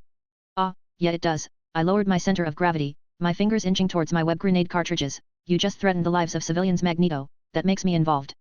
Unless you think you can stop me, he raised his hands, summoning bits of metal from all over the street. Metal signs, street lamps, a mailbox, even pieces of concrete with metal rods in them. Get out of my way. Yeah, not going to happen. I turned to Felicia and whispered, get them out of her and hide. Felicia nodded, yeah. I can help. Jean cried out. You need to stay with your friends and protect them. I can't hold him off for long. I gulped in fear of the truth of that statement. Don't argue, Marvel girl. Jean looked sad but nodded. I turned to Magneto, ready to go. Do not do this, Spider, this is your last warning, Magneto hissed.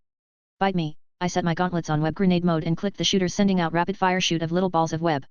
Pathetic, Magneto said as he placed several pieces of debris in front of the grenades, causing them to explode and stick all of them together. Magneto looked at the stuck-together mess and sighed, annoying. Here's web in your eye. I called out. Magneto looked up in surprise. I snuck over and leaped over his wall of debris. I clicked my shooter, sending out more web grenades, this time hitting him directly. What is this? Magneto growled as he struggled to break free. It's called a sticky situation. I landed on a building wall. Activate repulsors, medium intensity. They hummed with power as I aimed it at him and activated them. 2 beams of force came flying at him, hurling the man into a building side. I sighed and turned to the road. The girl slipped into an alleyway following Felicia's lead. I sighed, good, they're safe now. You ins it. I heard him roar. I gulped and watched as he rose into the air once more, his powers working overtime as they brought more and more metal pieces around him. He threw them at me and I leaped away just in time. I ran across building walls as debris came flying at me. My spider senses were tingling over and over. It took all my agility to jump away in time, bending in a way I didn't think possible.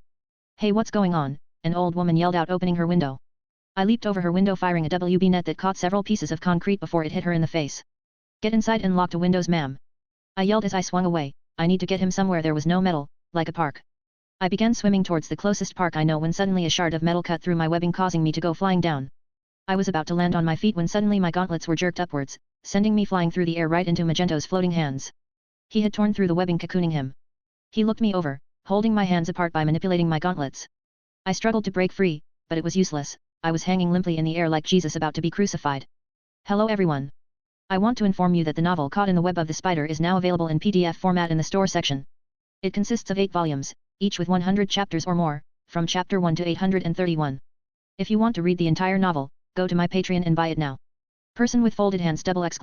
Subscribe so you can access more chapters in advance ! Person with folded hands. Patreon.com/Xiao123. Chapter 117, Chapter 116. You are an interesting creature, I'll admit, Magneto said, ripping off the last of my webbing from his suit. Tell me, are you a mutant? No, not exactly, I said. Try to keep him talking, think of a plan. So, no, I'm not going to join your little Nazi mutant club, McGee, sorry. His eyes went wide. You dare. Do you even know who you say this to? I'm saying this to a Jewish boy who had lived through the worst of humanity, I replied. I'm saying this to a man who fears the same will happen to his other race as well. Magneto growled, so knowing that, how could you still think what I wish to accomplish is anything like the Nazis? Because it is, I spat back. Mutants are the superior race, right? Didn't Hitler say the same about the Aryans? Didn't he create a special little group with special people to hunt down the weaker race? Will you do the same, McGee? Will you hunt down and put all the humans into special little camps? My tants were getting to him, I could feel it. He growled, and closed his hands into a fist. My eyes went wide in pain. Arg, my gauntlets were crushed into my forearms. I heard bones cracking as my own gauntlets squeezed into my arms. He wasn't done though. He let his control over my gauntlets go, grabbing me by my costume and holding me up with muscle power alone. I am nothing like them. Do you hear me, you insignificant bug? He roared. I felt my hands bleed out into the ground, my gauntlets falling down in scraps of metal. I am not going to do to the humans what the Nazis did to me. I am saving my people. My breathing slowed down, the pain slowly reduced into a numbness that stinged whenever blood dripped out. I gasped, you either die a hero, or you live long enough to see yourself become the villain. Magneto's eyes went wide in surprise. What? You're right, Magneto, you're right in wanting to protect your people. But you hate humans far too much, I gasped out. You hate us, but you are one of us. You aren't special, you're just a little boy, you can't see the good in people. I will make your death painful, Spider, Magneto growled out. You feel every second of it as I drive metal into your bones and suffocate you from the inside out. Funny, I was going to tell you he same thing, I grinned, and suddenly 4 large red arms popped out of my back. Magneto's gasped in surprise as they launched themselves at him. The top 2 landed into his arms holding me while the bottom 2 pierced his sides. Arg, he cried out in pain. But I wasn't done, not by a long shot.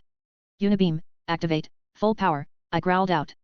Magneto's eyes widened as he looked down at my spider symbol glowing in power. He let go of me and pulled away, but as soon as he did, my unibeam came bursting out, sending him flying back down the road.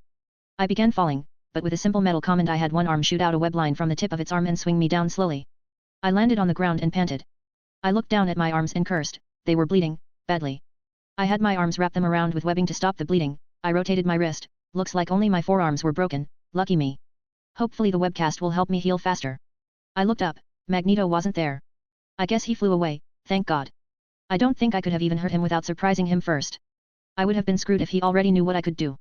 I tapped my helmet, call kitten, I told it. The system then automatically called up Felicia, who picked up almost immediately. Are you okay? She asked first. A little banged up but fine, I told her, looking at my broken web gauntlets lying on the streets. And you?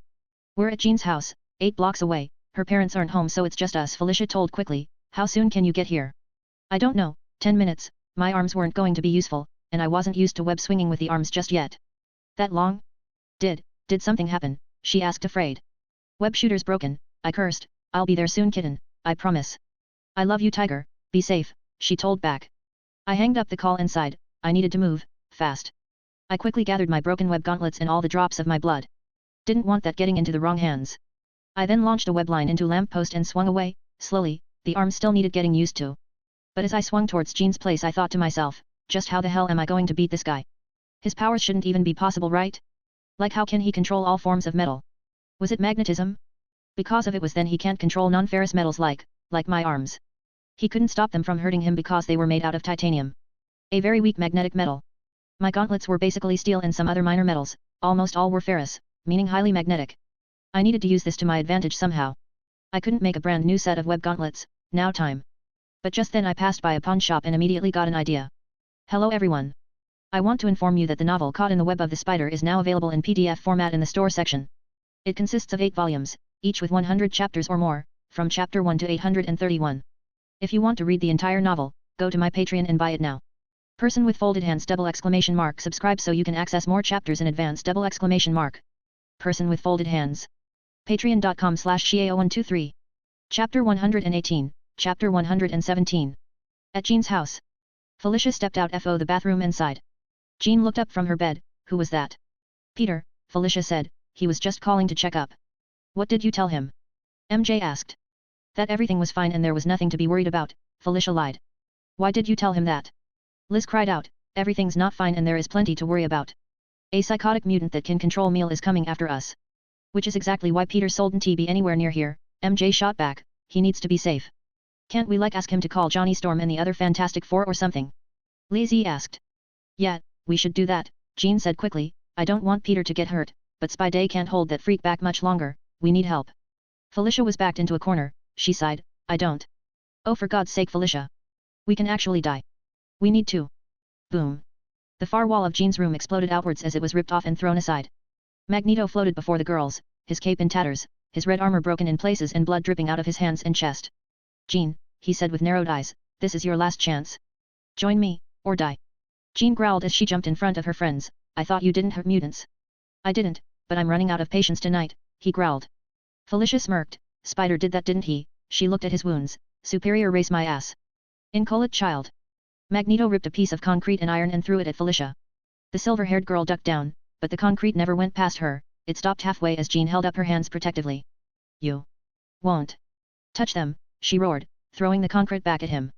Magneto flicked it away with a look, if you wish to protect these vermin, then you shall die with them.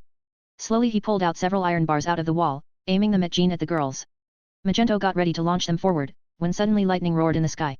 You will not harm them, a voice called out as the winds picked up. The clear night sky turned cloudy as rain began to pour down. Magneto looked up and growled, not now. A woman in a skin-tight black suit and cape floated down on heavy winds. Her hair was white as snow and her skin dark like chocolate. Her eyes glowed with electricity as the wind buffeted her around, but never moving her. Stop this at once Magneto, or we will stop you. He asked. Suddenly the door to Jean's room was broken off its hinges as a man with wide shoulders dressed in orange and black walked in. He snarled wearing a costume that was skin-tight and a mask that had a V-shaped black visor over his eyes. Hey bub. Long time no see, the man growled as he threw his hands apart causing 3 metal claws to pop out on each hand. Magneto turned and growled, Logan, how nice to see you again. Yeah, last time you got away, I'll make sure that doesn't happen again, bub, he smirked. I doubt that metal man, Magneto smirked, is this all you have Charles? A wild beast and a lighting bug? I'm almost insulted. My students are more than a match for you Eric, a calm British voice came from inside Jean's house. Slowly a bald man in a wheelchair rolled into Jean's bedroom that was quickly becoming a tad bit crowded. The man looked at Magneto and narrowed his eyes at his wounds. You're hurt Eric. Yes, I am, the magnetic mutant replied. You're losing too much blood Eric, stop this at once, we can settle this another way old friend, the bald man pleaded. No Charles, we cannot, Magneto snarled. I'm sorry, but what the fuck is going on here? Liz cried out. The bald man turned to the girls and smiled, Ms. Allen, we are so sorry you, Ms. Watson and Ms. Hardy have been dragged into this, rest assured we will not allow him to hurt you any longer. Who are you? Jean asked, what the hell are you doing in my house? Jean, my name is Professor Charles Xavier, the man nodded, you might not have heard of me. You're the leading expert of mutants, you wrote the theory of mutated evolution Felicia spoke up with narrowed eyes, what the hell are you doing here? Charles' eyes blinked in surprise, I must admit I am quite surprised you knew of that Ms. Hardy. But yes, you are right, I am the leading expert in mutant kind, but I am also a mutant myself. The girls all gasped in surprise. Peter is so going to freak out, MJ whispered. Enough. Magneto looked to be getting paler by the second, move Charles, or you will be moved. Tonight is not the night to test me. No Eric, I will not, Charles sat in front of the girls defiantly, Wolverine, Storm, if you will. With pleasure Professor, Storm said as she sent galing winds at Magneto blinding him with the sheer speed. Begin Magneto. You aren't welcome here. She threw her hands forward causing a lighting bolt to come flying down. You aren't strong enough to even challenge me woman. Magneto yelled holding up a concrete block to absorb the lighting. It shattered into pieces. Wolverine jumped out the giant hole in Jean's wall, claws flashing. Magneto held up one hand and suddenly he froze in place. Sending a man made of metal to fight the master of magnetism? Really Charles? Did you fail 4th grade science? He threw Wolverine into the path of Storm who quickly caught him with her winds. I will crush you all. Magneto cried out as he slowly rose into the air leveling up against Storm, "You will bow down before me tonight, Charles. I will not stop until..." "Oh, shut the fuck up." I cried out and landed on Jean's roof. I grabbed my EMP gun and threw it at him. "Eat shit, asshole." "You." Magneto turned to me and held up one hand and seized the gun. "You think stupid little trinkets can save you?" He squeezed his hands, crushing the EMP gun. He couldn't see it, but under my mask I was smiling. "Hello everyone. I want to inform you that the novel Caught in the Web of the Spider is now available in PDF format in the store section. It consists of 8 volumes, each with 100 chapters or more, from chapter 1 to 831. If you want to read the entire novel, go to my Patreon and buy it now. Person with folded hands ! Subscribe so you can access more chapters in advance ! Person with folded hands. Patreon.com/Xiao123. Chapter 119, Chapter 118. Suddenly a burst of electric energy exploded outwards, covering Magneto in a shockwave of energy. He looked confused and then suddenly he dropped down like a puppet with his strings cut off. He yelled in shock as he fell down 20 feet, landing with a crack. His right leg was bent in an odd angle, the bone had snapped. I jumped down and landed on Jean's yard, Magneto picking himself up, yelling in pain as he looked at his broken leg. His screams were loud, painful even. I almost pitied him. Almost. I walked up to him, I turned around, the girls and Charles Xavier himself slowly came out of the broken house and onto the yard. Wolverine and Storm landed besides them, all eyes were on me. Rain poured down, lightning rumbling in the clouds. I felt the water soaking me, my helmet growing wet, my bleeding arms stinging from the water. "I bet you're wondering right now why you can't use your powers," I spoke in a low voice, though I'm sure they could all hear me. "It's simple really. That toy you destroyed? It was a modified EMP gun, but instead of creating a magnetic pulse to short-circuit electronics, I had it to do the reverse, had it electrify the air around you and your body so that it demagnetizes you. Basically your powers are screaming into the void, only it can't reach anything metal." I slipped my back into my utility belt and took out 2 bronze jawbreakers and slipped them into my hands. Magneto's eyes went wide as he tried to crawl away. I grabbed him by the collar and brought him upwards. "Remember this, you Nazi Jewish mutant, just because you have an extra gene in your blood, doesn't mean you're better than everyone else." I drew back an arm and threw a punch into his helmet, cracking it. He dropped down, but I didn't let up. I used half my strength and punched him over and over again. Thunder boomed in the sky, each strike matching my own. Magneto's helmet cracked in half down the middle and split open. I grabbed the pieces and threw them aside before I threw a punch across his face. His nose broke, blood flowed out freely from his nostrils, mixing with the rain, staining my bronze knuckle breakers. "Spider-Man! Stop!" Xavier called out. He touched his temples with his hands trying to use his powers on me. "Sorry Baldy," I tapped my helmet, "psychic proof." Xavier's eyes went wide in shock. I ignored him and turned back to Magneto. "You would have killed them, wouldn't you? You would have killed them without thinking, and why? Because they were human. Because they were of a different race. Because they were Jewish." I was filled with anger, more than I have ever felt before. I almost lost my friends tonight, lost them because of one idiot with power. My forearms were hurting, blood seeped out of the webcast I had wrapped around my arm. But I didn't care, I just didn't give a damn. I threw a punch across his face again, a perfect white tooth came flying out. His eyes was swollen shut, his face became red and blue. "That's enough kid," Wolverine came up to try and stop me. A red arm popped out of my backpack and its sharp tip landed near his throat. I didn't even care that I was finally meeting one of my favorite heroes. I knew that I was, but I just didn't care. "Not now," I growled before lifting my arm into the air, ready to bring it down on Eric's forehead, ready to split it open like a coconut. "Peter! Stop!" Xavier suddenly yelled out. And suddenly everything slowed down. "Peter!" MJ gasped with wide eyes. "Peter!" Jean repeated. Liz didn't even speak. I slowly looked up at Xavier. "You bastard! Whose mind did you rape to find that information? Was it?" My eyes landed on Felicia's horror-stricken face. "No. Not her. You fucking hypocrite." I dropped Magneto and charged towards Charles. "Don't do it kid," Wolverine stepped between me and him, his claws gleaming in the night. "You don't want to do it. He raped my girlfriend's mind," I growled. "Watch me." I tried to step aside, Mylon pushed me back with a shove. I met his eyes and growled, "So that's how you want to play it? Fine." I jumped him, he moved back and kicked my gut. I landed further away and quickly got up, charging again. Wolverine roared as he came charging at me, claws flashing. I jumped over him, clearing the distance easily, landing right in front of Charles, a red robotic arm pressed against his neck. "What's the difference between you and him?" I asked in a growl. "He would kill us, you would use us. You tore the information out of her mind, didn't you? Like it was fucking nothing." "No, I don't do this lightly, Peter," Xavier spoke in a calming tone. "I did it because you left me no choice." "Why?" "Because you would have killed him." Charles yelled back. "He would have done the same to us." I roared.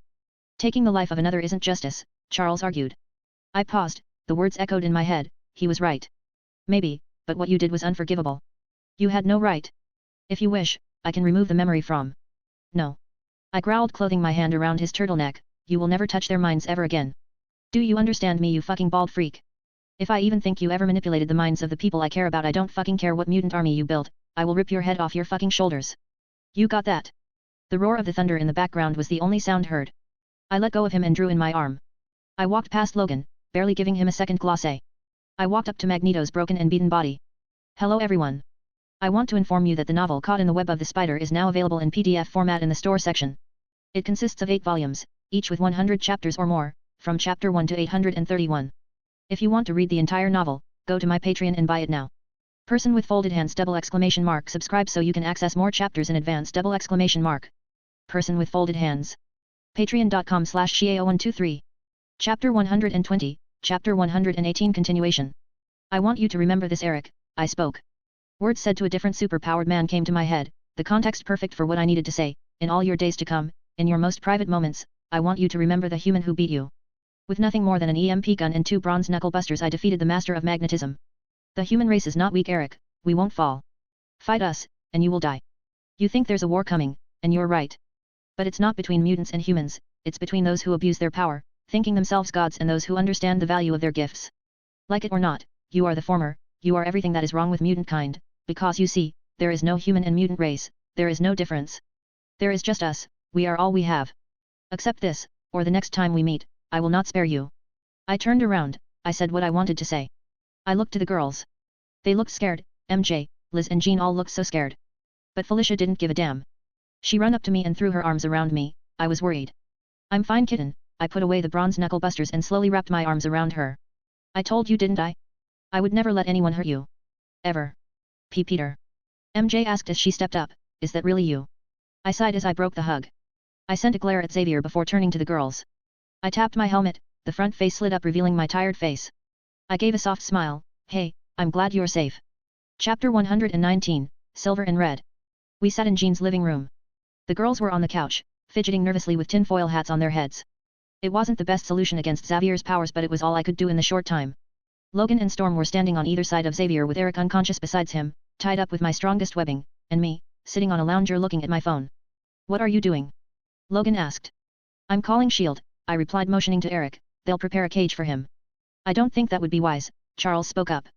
I looked at him. 1. I don't give a damn what you like, and 2. This isn't up for debate. I connected the phone to my helmet, which I still had on. I waited for it to ring before David picked up. What? Magneto, do you know about him? I asked. What?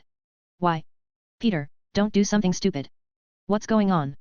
Earlier tonight Magneto attacked me and my friends. He's currently unconscious in Jean Grey's living room. Tell Fury to prepare a cell for him, no ferrous metals, you could use titanium, but you need to treat it. Come quickly, I don't know how long he'll be out. What? What the hell are you? I hanged up, annoying little shit. There's nothing to worry, Peter, right now I have him in an artificial coma, he won't wake up anytime soon, the bald man told me. I narrowed my eyes at him, don't call me that. Charles looked surprised, what? I'm wearing this costume for a fucking reason, you blad tool, I spat out, why don't you just advertise my secret identity to the rest of the world, why don't you? I'm sorry, Pet Spider-Man, he quickly corrected, it will not happen again. I don't believe you, I shot back. I don't make it a habit into reading the minds of others, Charles sighed looking at Felicia, I am truly sorry Miss Hardy, I had no choice. Felicia flinched in slight fear. Don't you dare look at her. I growled, a man who compromised his morals once can and will do so again. If you want to act like the Martin Luther King Jr. of mutants, you better start acting the role. Show some respect, kid, Logan growled. You show up in my city and reveal my secrets, why the fuck are you people here? I asked. Because of Miss Grey, Charles smiled at Jean, I discovered your powers quite recently, I wasn't aware though that Eric had done so as well. Discovered? How? Jean asked, her curiosity getting the better of her. A machine that lets me discover mutants such as yourself, Charles explained, it detected your presence the moment your powers awakened. Great, a giant mutant detection machine, I'm sure there's no way that'll ever be misused, I rolled my eyes. Hey, kid's got a mouth on him, Logan chuckled. Charles sighed, yes, he does. Why did you come in search of me? Jean asked, are you trying to recruit me like Magneto? Oh heavens no, Charles shook his head, I'm trying to teach you. I have a school upstate where I help teach gifted mutants to control their abilities. There I teach you to live in harmony with humans and learn to control your powers. And I would very much like it if you joined us, Jean. Me? Jean asked shocked. Charles nodded, yes, you. You see, like you, he went silent, closing his eyes. Jean suddenly gasped, how are you doing that? Charles remained silent and slowly Jean closed her eyes too. Logan growled, I hate it when they do that. What's going on? MJ asked. They are communicating telepathically, I replied with a sigh, which is really fucking rude. You'll get used to it, Storm finally spoke. She looked at me and the girls and smiled, hello, I am Ororo Monroe, this man here is Logan, we are teachers at school. So you're mutants too? Liz asked slowly, her courage coming back. Yes, we are, Ororo nodded, I can control the weather. Make it rain, snow, whatever I wish. Logan growled, he held up one hand and clenched it bringing out his claws, I'm nothing special. I looked at him properly for the first time. This Logan was shorter, his frame wider. And judging from the costume he wore this world's X-Men were from the X-Men Evolution TV show. But judging from my actions I've probably already changed the events of said show. Damn it. So furry, what's the deal with you and growling? I asked. He raised an eyebrow and growled. See what I mean? Ororo chuckled while Logan gave a short smile. And then Liz exploded, Peter. You're fucking Spider-Man. I sighed and leaned back, so you finally got it hey. Liz gasped, but how? When? Why? Peter, how long have you been, you know? MJ looked at me, examining my costume head to toe. Hello everyone. I want to inform you that the novel Caught in the Web of the Spider is now available in PDF format in the store section. It consists of 8 volumes, each with 100 chapters or more, from chapter 1 to 831. If you want to read the entire novel, go to my Patreon and buy it now. Person with folded hands ! Subscribe so you can access more chapters in advance ! Person with folded hands. Patreon.com/Xiao123. Chapter 121, Chapter 119. I sighed, since the day the Hulk destroyed Harlem. MJ gasped and I nodded, yet, when I told you I went to help people I really went to stop those two things from destroying the city. Wait, you're that kid in the red and blue hoodie that stopped that grey abomination? Logan asked. I nodded, yet. Impressive, Ororo's eyes were wide in surprise. Not really, I shrugged, I just closed its air passage and made him suffocate. So you're Spider-Man? Liz asked. Yes Liz, I am, I rolled my eyes, I promise, I'll explain everything to you guys later. But right now, we need to focus on Jean. Oh my god, Liz whispered as she began thinking to herself, I could almost see the wheels spinning. And you knew? MJ asked Felicia in what I figured a jealous tone. Felicia gave a small smile and nodded, of course, why wouldn't I? MJ's looked pissed, she turned to me and glared, why did you tell her and not me? I'm your oldest friend. I shrugged, I trust her more. MJ looked hurt, why you don't trust me? I do MJ I really do, but this was something too big, plus you were dating Harry at the time, I didn't think you would keep my secret. Peter, I would never do something like that. MJ cried out, I'm your friend first Tiger, you can always talk to me. I sighed, yeah, I'm sorry. We'll talk about this later MJ, I looked at Jean and Charles slowly wrapping up, first we deal with this. Jean opened her eyes and let out a sigh, this is so strange. Charles smiled, yes, I find talking with our minds to be much quicker and more liberating than using our mouths. Yeah, Jean nodded, I get what you mean. So? Have you given it any thought Jean? Charles asked. I accept, Jean spoke slowly. What? Liz cried out, Jean you can't go with them. You heard Peter. He read Felicia's mind. And ours. Jean nodded, I know, but, I need to learn Liz, I need to know what my limits are and I can't do that here. I sighed, you know the problem with your choice, everyone turned to me and I glared at Charles, you can't be sure who's making them. You, or the man who can control people's mind. I assure you Spider-Man I would never manipulate a student like that, Charles defended himself. A student? What about everyone else? Do we not count? I merely meant I wouldn't force anyone to join my school, Charles calmly explained. I'll admit, I was being unfair, but screw him, he mind-raped my girlfriend. Jean, you can't go, MJ slowly said, with all that's happening, we need you. Jean lowered her head, no MJ, you don't. Peter can protect you but me, I'm useless to everyone until I can figure out how my powers work. Don't talk like that Jean, Felicia butted in, Pete didn't become who he was on day one. It took him time and training, lots of it. He grew into his powers, and so can you. Yeah, but come on, we'll all know Peter's special, Jean smiled at me, I still can't believe you're Spider-Man. I smiled and shrugged, you would have figured it out Bertie, you don't give yourself enough credit. Jean, do you really want to do this? Liz asked slowly. I have to Liz, I want to protect you all, but I can't do that without help, she sighed, her pride wounded in that admittance. I stood up and looked down at her. Jean met my eyes and slowly got up as well.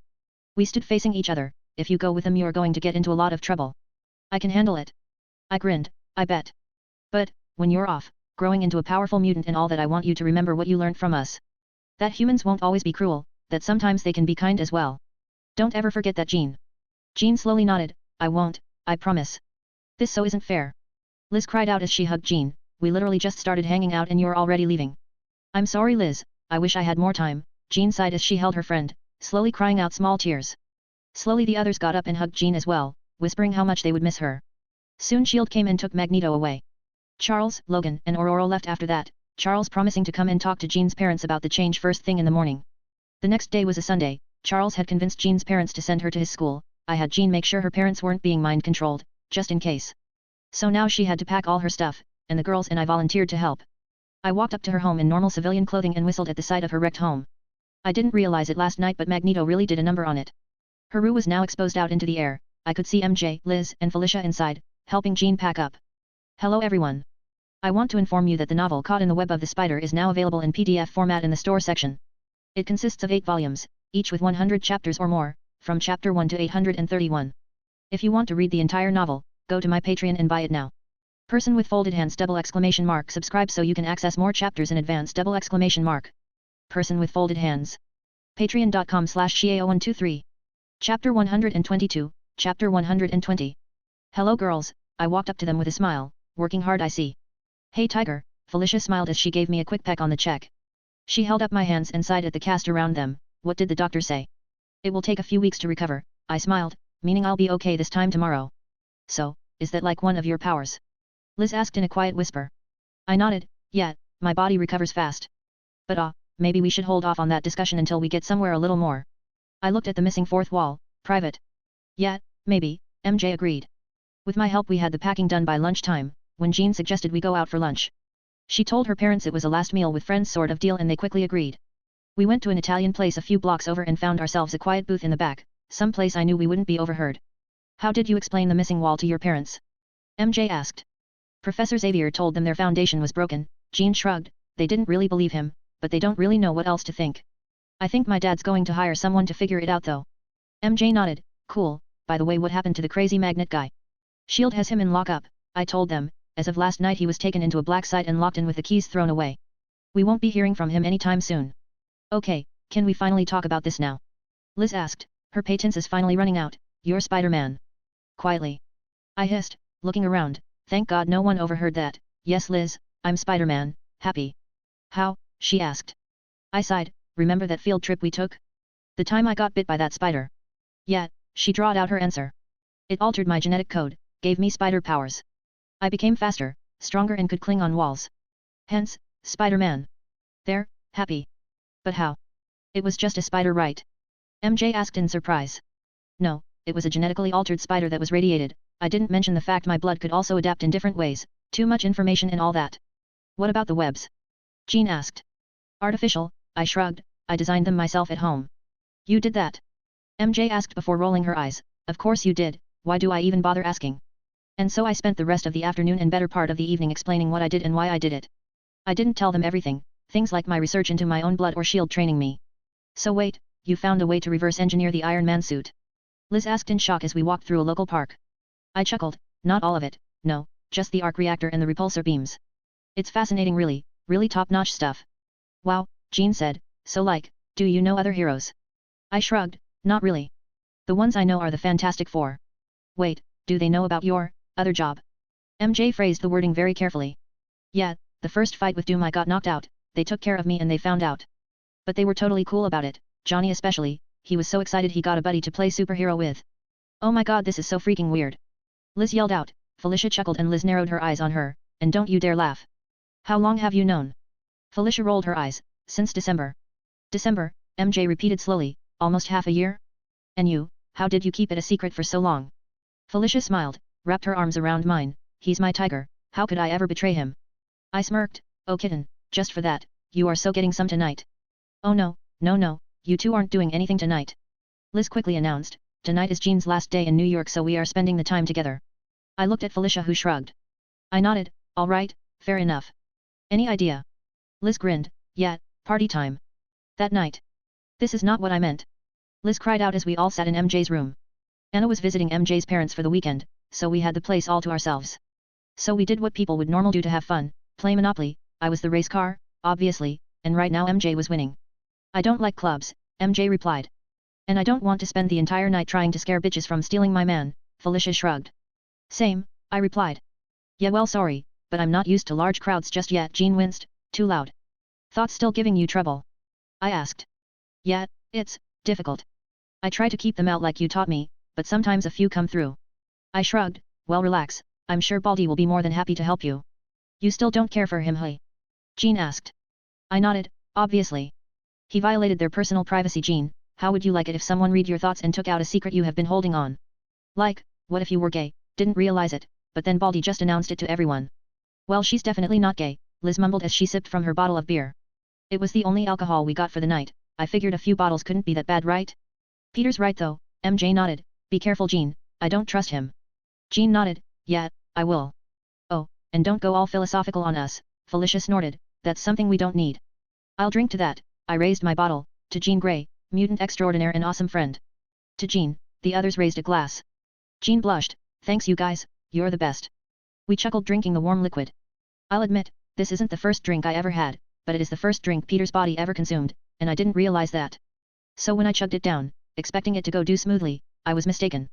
Hello everyone. I want to inform you that the novel Caught in the Web of the Spider is now available in PDF format in the store section. It consists of 8 volumes, each with 100 chapters or more, from chapter 1 to 831. If you want to read the entire novel, go to my Patreon and buy it now. Person with folded hands ! Subscribe so you can access more chapters in advance ! Person with folded hands. Patreon.com/Shio123. Chapter 123, Chapter 121. I coughed. Felicia patted my back. You okay, Tiger? I nodded. Yeah, stronger than I thought. It's just beer, Felicia told with a raised eyebrow. Yeah, I trailed off awkwardly. Wait a minute, Parker, is this the first time you're drinking? Liz asked in barely hidden joy. I rolled my eyes. No. I just haven't had it in a long time. Really? What's your favorite drink? Vodka with vanilla and mint, I replied. Yes, my taste in drinks were odd, sue me. Hey, I've never seen you drink that, Felicia said with a raised eyebrow. Yeah, I told you, I don't really drink that often, especially since I started, you know, I made the devil horn with my hand pretending to shoot webs. Swinging around the city in breakneck speeds is much more enjoyable, trust me. How does it feel? MJ asked curiously. Like the world's problems don't matter, I smiled. The first jump is scary, true, but the swing down, that's stomach turning. But when I swing upwards and let go, flying through the air for a split second, that's when it feels like I'm not even human anymore. The girls were in silent awe, before Felicia spoke up. Well, Tiger, that's because you really aren't. I grinned. Well, you do always keep calling me God. God, whenever we're alone, so I'm inclined to agree. Felicia blushed red as the others laughed hard. We talked into the night. MJ talked about this new play she was trying for. Liz talked about how Flash would so freak out if he learned Peter was actually his favorite hero, and Jean just took it all in. Soon though I realized the bottles of alcohol had been slowly piling up in one corner. My metabolism however wasn't letting me get drunk. I had finished 10 bottles single-handedly. And the girls noticed. How come you're drunk, passed out drunk? Liz asked, her words a little slurred. My body processed the alcohol better. I shrugged. I'm a little tipsy, but nothing much. Well, that's not fair at all. MJ cried out with a giggle. Why, you need to drink some more, Mr. Spider. We're all getting drunk tonight. She's right, Tiger, Felicia huffed, her cheeks now red. You need to get drunk too. I don't think I can, kitten, I chuckled, finishing off bottle number 11. It's very difficult. I know. Liz suddenly called out. She took her bag and searched inside, pulling out a metal flask the size of my hand. Whiskey. The strongest shit my dad has. I don't know. Oh, come on, Peter.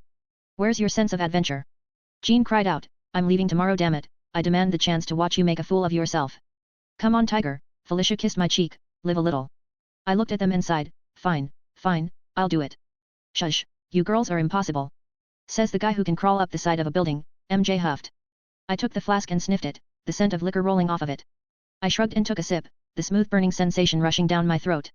I sighed. Not bad. Great, now, whose turn was it again? Liz asked, picking up the dice. Mine, Felicia said, rolling the dice and getting a 3, Trafalgar Square. I'm buying it. What? No. I need it. I already have the other 2. MJ cried out. Sorry, Red, that's life, Felicia shrugged. Come on, Felicia. Please. You don't even like it. Plus it's red. Shouldn't the redhead have red? Why, then what about me? Jean cried out. Ah, you already have the pink set, right? Yeah? And? Well, then you can't have both. MJ cried out. The game carried on, and I began to drink more and more. I was losing, badly. MJ was a shrewd businesswoman, cutting shady deals with people behind our backs, feigning a lack of interest to make us desperate. Only Jean was immune, and I think that's because she could read MJ's mind. Eventually I ran out of money, but instead of kicking me off the board like they were supposed to do, they instead just had me drink from the flask instead of paying rent. It was humiliating. Back in my real body I was the king of this game, but now I was getting schooled. Fucking teenage girls, I just know they're cheating somehow. And eventually the game drew to a close when Liz cried out, "That's it. I quit. MJ's totally cheating." "I'm not." MJ laughed. R2. Felicia cried out, "She's really competitive when she got drunk, and right now she was really drunk. You keep making these shitty backdoor deals. You told me you wouldn't charge me rent for 5 turns if I gave you Mayfair, but offered Liz the same deal. Yet. And you then tried to make me give you my cards in exchange for the utilities." Jean yelled. "Plus I saw you stealing money from the bank when no one was looking," I add with a smirk. "What?" the girls yelled as they all turned to Jean with a glare. The redhead gave a nervous laughter. I still win bitches. I hate this game." Liz threw her cash down in anger. "I'm going to bed. Here, I'll show you to Aunt Anna's room, just don't puke in it, okay? Or you're going to help me clean it up." MJ got up and walked Liz out. I sighed and leaned back. The flask was finally empty. I was finally starting to feel drunk, well, maybe a little buzzed, but not full on drunk. I turned to Felicia, "So you staying here tonight?" Felicia leaned into my shoulder. "Yeah, I'll sleep on the couch downstairs." "Jean," MJ said, "there's a guest room you can use." Jean nodded. "Yeah, I know." Chapter 124, Chapter 122. "You don't have to sleep on the couch, you know," I told her, kissing her forehead, pulling her close. "I do live right across the street." "I really doubt Aunt May and Uncle Ben would like seeing your girlfriend in bed with you," Felicia teased. "Oh, don't worry about it. If they find out, the worst they could do is yell a little before May starts planning out the wedding." "What?" Felicia's eyes went wide. "Kidding," I chuckled. "Fine, you sleep in the basement, nice soft bed." And would you happen to be working late tonight?" I smirked. "If you really want me to, then yes." "That's so not fair," Jean called out suddenly. I blinked. I actually forgot she was there. Damn, I hate being drunk. "What's that, Birdie?" I asked. "I said it's not freaking fair," she huffed. "Tonight's supposed to be about me, now you two are going to fuck and I'm just going to alone." "Well, you still have MJ," I told her gently, not wanting to put her down. "If you want you can join us," Felicia offered with a chuckle. I rolled my eyes. Of course she just said that. "Okay," Jean Reppy was nearly immediate. What?" I stammered out. I said okay. Jean looked at us, both of us. She got up and walked over, Felicia and I staring at her in surprise as she put her legs on either side of me and slowly sat down on my lap, straddling it, putting her arms around my neck. "Jean, what are you doing?" I asked, leaning away. I looked at Felicia. She looked just as surprised. "You wanted me to join, didn't you?" She leaned forward, her hands pressed against my chest as she leaned forward. I said yes. "Jean, this isn't." She shut me down, grabbing my head and slamming her lips against mine. My eyes went wide in surprise as she leaned her entire body in. Her groin resting over my slowly hardening dick, her arms wrapped around my neck as she moaned into the kiss. She finally stopped. I was stunned. Her lips were covered with my salvial. She stuck her tongue out and licked it up, slowly, seductively. "What the hell do you think you're doing, Jean?" Felicia cried out, finally breaking out of her state of shock. "Get off him." Jean leaned to the side and grabbed Felicia by the head and kissed her as well. Felicia's eyes went wide in surprise as I dropped my jaw in shock. Jean moaned into the kiss. She slowly pulled back, biting Felicia's bottom lip as she did. "I want you both," Jean whispered in a husky, lust-filled voice. I don't know why I didn't notice it before, but the hot maple syrup scent rolled off her in droves. "And I know you want me." She gyrated her hips on my crotch and I felt myself come alive. "Both of you." She looked to Felicia. "I know you don't just like boys, Felicia." "Why, you read my mind?" Felicia asked. "No, I didn't have to." Jean smiled. "You and Peter keep staring at the same girls." I blinked. Damn, that was fast. "You're pretty observant." "You knew?" Felicia asked in horror. I smiled and held her hand gently. "Of course I did, kitten. What, you think I wouldn't notice the woman I love checking out other girls? Come on, I'm not that stupid." "I know you, cat." Felicia's eyes widened. I don't know if it was the alcohol or what, but she looked like she was about to faint from a rush of emotions. I smell maple syrup coming off her, but it was lighter, not lust, love. She felt love for me, and it made her leap at me, pushing Jean off as she pushed me to the ground, her hands cupping my neck while mine automatically went to her ass. She moaned into my mouth as she slowly pulled back. "Peter, I love you." "I love you too," I replied as I felt my heart beat faster. Jean then slowly cupped Felicia's face and brought it up, kissing it. I saw Felicia slowly deepen the kiss as Jean's hand slowly cupped her breasts. I didn't like feeling left out. I slapped my hand across Felicia's behind, making her squeak in surprise. She broke the kiss and looked down. I growled, "Don't you dare ignore me." "Never," Jean replied, as she bent down and closed my lips with hers. This time I kissed her back, grabbing her neck as I pushed in harder, dominating her tongue under mine. As I did this, my other hand went up Felicia's shirt, cupping her breasts as I pinched her nipples. "And not here," Felicia managed to moan out. "MJ will see." Jean finally broke the kiss. "The guest room. She won't bother us there. She'll think we all just went to bed." I nodded and got up. We walked across the hallway and entered the guest room first. Jean went to see MJ. I could hear her telling her fellow redhead we had already left. I turned to Felicia and I could feel lust and love come at me in equal measures. The bed was large, queen-sized. I pushed her on it and went on top, kissing her neck slowly, my hands running across her sides. Suddenly I stopped and moved back. Felicia opened her eyes, her state of bliss broken as she looked at me. What's wrong, Peter? I was afraid if we do this she might leave me for Jean. It was stupid, I know, she wouldn't do that, but I didn't want her to leave. I don't think I could handle it if she did. Don't ever leave me, I begged. Felicia got up and kissed me. Never, she whispered. Jean stepped in and closed the door. I heard her close the door shut. We looked to her, she looked at us. I felt excitement take over, pure unfiltered lust. No words were spoken as she came to us. Felicia and I got up and surrounded her. My silver-haired beauty leaned forward and grabbed her neck, pushing Jean's head up with a thumb as she began to suck on her neck, biting the skin with playful bites. Oh God, Jean hissed as I walked up behind her and put my hand on her hips. My hands moving up before slowly moving to her front, my fingers unbuttoning her jeans with a single flick. Chapter 125, Chapter 123. Felicia kissed her, the sound of their lips rubbing against each other fueled my hunger. I bent down and bite her neck, causing her to flinch before shuddering as moved slowly down to her collarbone. My hands came up and grabbed her tits, they were firm to the touch. I squeezed them making Jean moan louder into Felicia's mouth. Felicia broke the kiss and smiled. Stop teasing her, tiger. She's barely holding it together. Patience, I whispered as I bit into her neck, causing her to gasp. Felicia's hands cupped her breasts before she grabbed Jean's blouse and threw it over her head and onto the bed. Felicia's hands cupped Jean's ass, while mine went to her pants, pulling them down in one swift motion. Jean kicked her pants aside, she gasped. Oh fuck, Felicia had bitten her nipple. Let's get rid of this, Felicia growled as she unlatched Jean's bra and threw it aside. She took a step back and grinned. Perfect. The night went on. Felicia's moans were the loudest, Jean's the softest. The room quickly filled with the sounds of sexy and the aroma of lust. Their inhibitions lowered from the alcohol, their desires fully taking over. The three spent each moment exploring the other's body. They were so distracted, they didn't notice their door open and a red-haired teen look inside with startled green eyes. She gasped as she watched Peter make love to another redhead while his girlfriend watched. Her thighs began to rub against each other to create friction, to tease her own core. She watched as Felicia rode her boyfriend while Jean lowered herself on his face. She watched, and slowly, her fingers slipped into her pants as she began to enjoy. She played with herself, watching them as they had each other like the monsters of lust they were. She watched as Jean kissed Peter on the lips while Felicia's own were wrapped around his member. She watched, and for a moment, she wished she could join. An hour passed for her. Felicia was the first to collapse, exhausted. By now it was just Jean and Peter, and their perverted watcher. MJ lost count of how many times she pleased herself, and she didn't care. She watched Peter plow into Jean, the redhead's hair flying over her head from the force of his thrusts. She listened to Jean's screams of joy as Peter kissed her lower lips, enjoying her taste. She listened to Peter's grunts and he carried Jean in his arm, her legs wrapped around his body as he twisted into her. She wanted, and she came. Over and over again. The scent got to her, her fingers slipped out as she went to her knees, exhausted. And finally, Jean too was famished. She laid on the bed, panting with a smile on her face as her lover leaned next to her. He was still hard, she kissed him, using her hands to please him one last time before they pulled the covers over them. MJ closed the door and slowly made her way back to her room. It was 4 in the morning now, but she couldn't sleep. She touched between her legs once more and found it still damp. She only had one regret, she should have joined in. I don't remember what happened next, I just don't. I vaguely recall clothes flying off and bodies heaving. The next thing I know for sure was me waking up in an unfamiliar bed with Jean's head on my left while Felicia was snuggled close to my right pec. My spun, hangover, definite hangover. The curtains were drawn, thank God. I looked down, Felicia was smiling, her neck covered with hickeys, and I'm sure most of them weren't from me.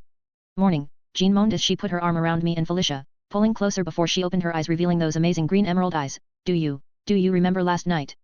Some parts, I noticed Felicia's bra hanging over the bedpost, I think. Same, she moaned as she looked around, it's 6 in the morning. What time did Xavier say he would pick you up? I asked. 8, she grumbled as she tucked in closer, we have time. I nodded, yet. He can wait, I pulled her closer and planted a kiss on her forehead. You don't have to worry, Pete, Jean suddenly spoke. About what? I asked. She looked up, about Felicia ever leaving you. Last night I couldn't maintain control over my powers. I kept trying to scan your brains and, do you know the one thing she kept thinking? What? I asked. She was thinking about how much she loved you, Jean said in my head, and how much she had to go through before finding you. You're her anchor, Peter, so don't worry, she'll never leave you, especially for someone like me. I felt my heart skip a beat, that's not what I just wasn't sure, Jean. I know, she leaned up and kissed my cheek, and I understand. Relax, Spider, she's all yours. Eventually we did get dressed. The sight of a naked Jean Grey will always be seared into my mind. She looked so amazing, she may not have any curves yet, but that didn't stop me from getting hot and bothered. We got ready, I tried to wake up Felicia, but she didn't even budge. I then went into MJ's room to wake her up and walked into her changing. EP, she cried out as she covered her bare top with a shirt. Sorry. I cursed as I closed the door, I just wanted to tell you we're about to leave. Xavier's going to pick up Jean soon. Alright, I'll be there, MJ replied back. I blinked, a naked Jean Grey and a topless MJ? Damn, my day is just getting better and better. Chapter 126, Chapter 124. We got ready, I tried to wake up Felicia, but she didn't even budge. I then went into MJ's room to wake her up and walked into her changing. EP, she cried out as she covered her bare top with a shirt. Sorry. I cursed as I closed the door, I just wanted to tell you we're about to leave. Xavier's going to pick up Jean soon. Alright, I'll be there, MJ replied back. I blinked, a naked Jean Grey and a topless MJ? Damn, my day is just getting better and better. I went to my home and took a bath, quietly as to not awaken Ben and May. When I came back to MJ's house, Jean and Liz were in the kitchen, both having a strong cup of black coffee. Morning Peter, Jean smiled, did you sleep well last night? Liz thinks you went home, she told me telepathically. I smiled, yup. You guys. Please, not so loud, Liz groaned as she held her head in pain, so noisy, so loud. My hurt head. I chuckled at her jumbled words, that's why you shouldn't drink so much. Morning Peter, morning Jean, MJ said as she came downstairs, now showered and in a new set of clothes. She looked at the kitchen and sighed, you guys want something to eat? I can make waffles. I'll help, I offered as I took out the waffle iron and turned it on. Could you make some blueberry waffles? Jean asked, I like those. Do you have some MJ? I asked the redhead. What? MJ asked, distracted from the curious glance Jean gave her, oh, yeah, the fridge. I nodded as I moved, picking them out from the bottom shelf. I always wondered how you got such a cute butt, Parker, guess now I know, Liz snorted. Keep starting, Alan, because that's all you're going to get, Felicia said as she came down. She looked like she had taken a shower, though she wore the same clothes as yesterday. Morning, I told her, giving her a kiss, sleep well. Oh, you bet, she purred as she sat down. Oh my god. Jean gasped suddenly. What? I asked. Nothing. It's nothing. MJ cried out as she grabbed Jean and dragged her upstairs, I need to give her something. I'll be back in a moment. I blinked, what's wrong with her? I asked Felicia. I think she's finally gone mad, Liz said as she groaned, are you going to make those waffles or not, Parker? I need food, man. Food to soak up the booze. You should have done that before you get the hangover, Felicia chuckled. I smiled as I began to make them food, the warm aroma making Liz finally lift her head up and smile. Her hair was a mess and her makeup was gone, but she looked alert enough. I made a stack of waffles 3 feet tall when Jean and MJ finally came down, Jean looking happy while MJ looked embarrassed. What happened? Felicia asked. Nothing. MJ cried out, it was nothing. Jean smirked, just getting MJ to promise me something very important. I raised an eyebrow, right, anyway, eat up ladies. Is that all for us? Liz blinked, Peter, I don't think we can eat all that. Please, Felicia snorted into her coffee, you have no idea how much this guy eats. It's like a black hole where his stomach is. I smirked as we sat down in the dining table, munching on our food. We were all silent as we ate, though Jean did keep sending me and Felicia winks. Felicia didn't really respond too well, as she tended to blush and look away, I think she still can't believe what happened last night. After breakfast we got ready and left. We arrived in Jean's house and went in to meet her parents. They were, aloof to say the least. Having their only daughter be a mutant was a life-changing event for them, they didn't know what to say or do. We had helped Jean pack the day before, we took her bags and walked out onto the curb, just as a limo pulled out. Logan walked out from the driver's seat while Aurora helped the professor out. Xavier smiled at us, are you ready to leave? Jean nodded, yeah, just, give me a moment, Professor. Of course, he smiled as he went back inside. Logan and I helped put the bags in the trunk while Jean hugged everyone goodbye. Stay safe, okay? Liz said as she hugged Jean tightly, and remember, no sprouting complicated philosophy at us. If you can't explain it to a 5-year-old it's too boring to remember. Jean chuckled, right, I promise. She then went to MJ and hugged her, don't forget. Do it, I'm sure they'll agree. I'll try, MJ smiled, be safe Jean. I will, she then hugged Felicia and said nothing, though I would guess that they were having a telepathic conversation. And then finally, she hugged me and spoke in my head, don't worry about a thing. I'll be fine, Peter. Oh, and MJ has this little crush on you, FYI. I chuckled, I know. But I'm sure it'll fade away in time. Jean rolled her eyes, for the smartest teenager on the planet you sure are dumb, Peter. Hey. Jean smiled as she moved back, I promise I'll never forget you, any of you. Felicia and I looked at each other, a sly smile on our lips. MJ looked conflicted while Liz looked heartbroken. We stood there and waved at the limo as it drove away. The moment it took a turn we knew we had to leave as well.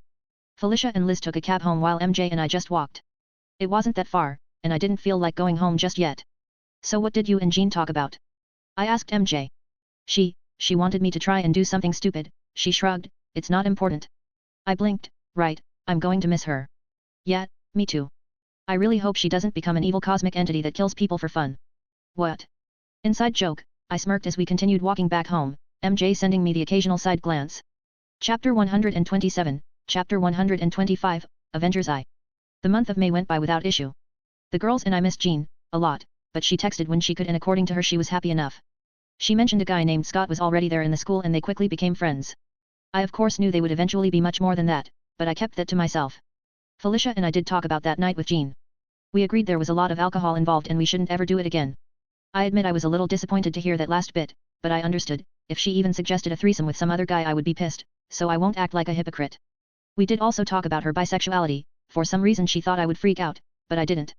I think we grew much closer because I so readily accepted her, and that was good, because I really didn't want her to leave me for some bitch, like, hey, there really isn't many female gay villains in Marvel are there? Anyway, I continued my life as usual. I first had to repair my broken web gauntlets, fucking Magneto and his fucking broken powers. This time though I made sure to make them out of titanium and a few other metals that I knew wouldn't be magnetic. If he even thinks of escaping whatever hole Fury threw him in he wouldn't live to regret it. I had to also rebuild my EMP gun, couldn't live without that, so many villains use technology these days, it would be really useful in the long run. I then moved on to maintaining my tech, I needed to check up on all the systems and make sure they were running perfectly. But as I did so I found my spider arms and bronze knuckle busters stained with the blood of Magneto. Fresh, mutant blood, and I got an idea. I opened a new folder that I hide in a subsystem named Mutant Spider, cool name I know. And inside the file and put forth a new theory, is it possible to give myself new powers? From my exposure to Jessica Drew's blood I have found I gained few of her abilities that is encoded on a genetic level. So is it possible to do that again? With someone else's blood? The concept was simple, irradiate the blood of a meta and inject myself with it. According to Sue my blood would react with any foreign invaders and adapt whatever it finds useful into my genetic structure. Meaning I could theoretically gain any mutant's power. I scraped Magneto's blood off my tech and put it in a vial marked, M. I then spent the rest of the month learning more about what those geneticists did in order to inject kids with Jessica's blood. How did the radiate and turn the blood gaseous? I needed to find it out. Luckily for me Sue had the files on hand in her laptop. But unfortunately I couldn't access them without telling her why I was looking into this again.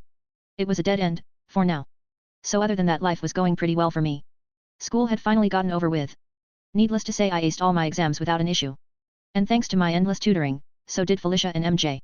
So now I had so much of free time on my hands, I told Ben and May was going to be working much longer hours now, and I did. I spent a lot of time in the Baxter building with the FF, working with them to create new toys to play with. But when I wasn't helping around in the lab I was out patrolling the streets. Spider-Man was now a full-time job for me, I was basically everywhere. My Twitter was constantly blowing up with people tweeting my location at all times of the day. Hell there were even websites that did nothing but track me and my movements, so because of that I had to be extra careful when going to place where Peter Parker might be seen, like the Baxter building or in Queens. I also began to work a couple of more criminal cases, breaking up drug deals and on occasion entire gangs. It was long hard work, but I knew it would be worth it. But there was another thing that also increased taking up a portion of my free time. Usually I wouldn't mind, but the person I was spending all that time with was such a douche. I was of course talking about David. Fucking asshole. He kept training me into the ground. Sometimes he didn't even know why, just that it was in the manual. But I kept quiet, for all my complaining he did do his job well, I learned quite a lot from him, especially when it came to knowing what rules to follow.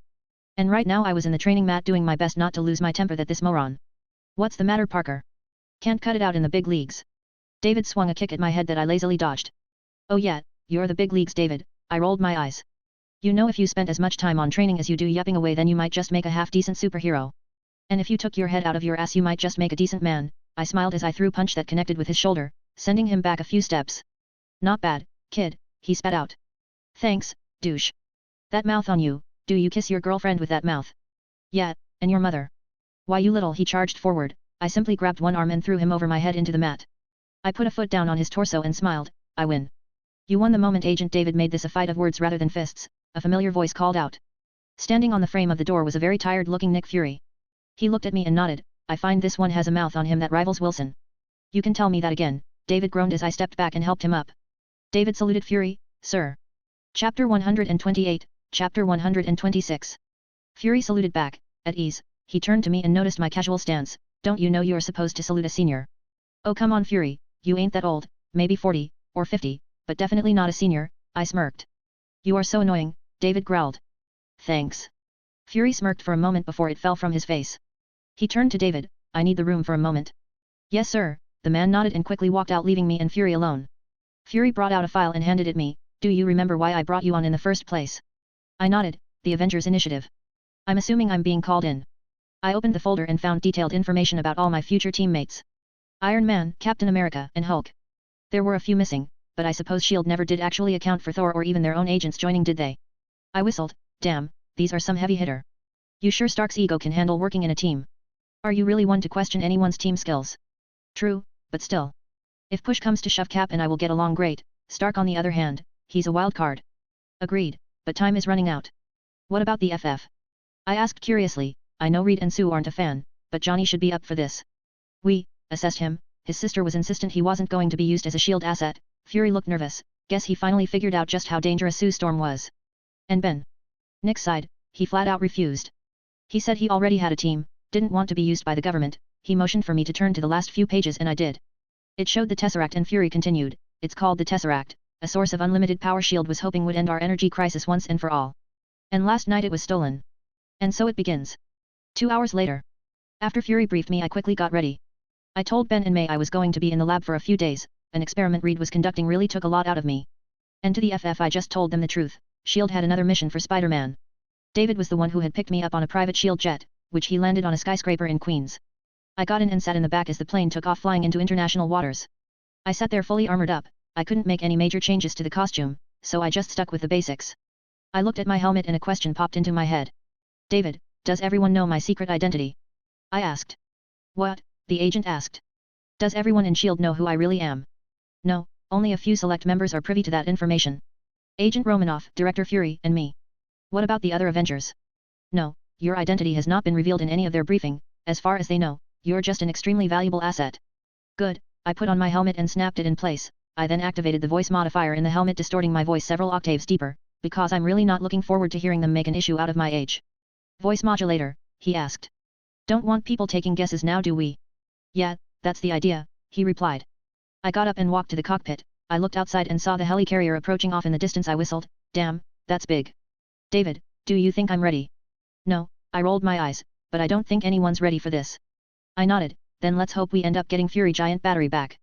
We landed on the carrier and I quickly stepped out. I looked around. It was exactly like the movies showed it, people working hard like any other military base. I looked around and spotted one man looking out of place, gray suit, purple undershirt. Hello Dr. Banner, I called out as I waked out to meet him. He looked up and blinked. Ah, do I know? Spider-Man, big fan. I held out my hand. Bruce looked at it before slowly shaking it. Really? A fan? I nodded. I followed your research into creating the super soldier formula using gamma waves. It really caught my eye. And why is that? My powers are derived the same way as yours. Radioactive spider bite, gave my increased agility and strength proportional to a spider. Also allows me to climb on walls. Plus, you know, we have met before. We have? I'm sorry but I don't think so. Well, not you, the other you, the big one. In Harlem. Oh, I am sorry. What for? You were just trying to stop the other guy, Abomination. Heck, it's because of you I decided to become a superhero in the first place. You did. Bruce looked surprised. Yeah, I figured if I didn't help you stop that thing, more people would get hurt. And well, things just kind of went uphill from there. Is this the Spider-Man? I heard a man ask. Yes, he is, a familiar voice replied. I turned around and saw Nat and Cap walking up to Bruce and me. I grinned. Nat. I cried out and jumped, wrapping her up in a big hug. I missed you. Hello everyone.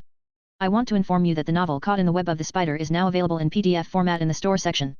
It consists of 8 volumes, each with 100 chapters or more, from chapter 1 to 831. If you want to read the entire novel, go to my Patreon and buy it now. Person with folded hands ! Subscribe so you can access more chapters in advance ! Person with folded hands. Patreon.com/Xiao123. Chapter 129, Chapter 127. Spider, I see you're still active. She suppressed a groan but I could see her smile peeking around the corner. Hey, yeah I am. And what were you thinking leaving me alone with Agent Douche? He's so boring. I'm sorry. Cap asked looking very confused. I used to be his handler, Widow explained. I had to leave though. I gave him suitable replace. No you didn't. You gave me a hack. I boring all stick in the mud. I turned to Cap. Oh hey Captain, nice to see you. You too Spider-Man, he said stiffly giving me a firm handshake. Damn, even his arms are covered in muscles. Steve then noticed Bruce, Dr. Banner. They shaked hands. They told me you would be coming here. Didn't believe them. Steve smiled. They told me you can find the cube. Is that only word on me? Only one I care about. Oh look at you two, getting along like fire and wood, I sniffed. This is the start of a beautiful friendship. Gentlemen, you might want to step inside, it's going to get a little hard to breathe, Nat told us.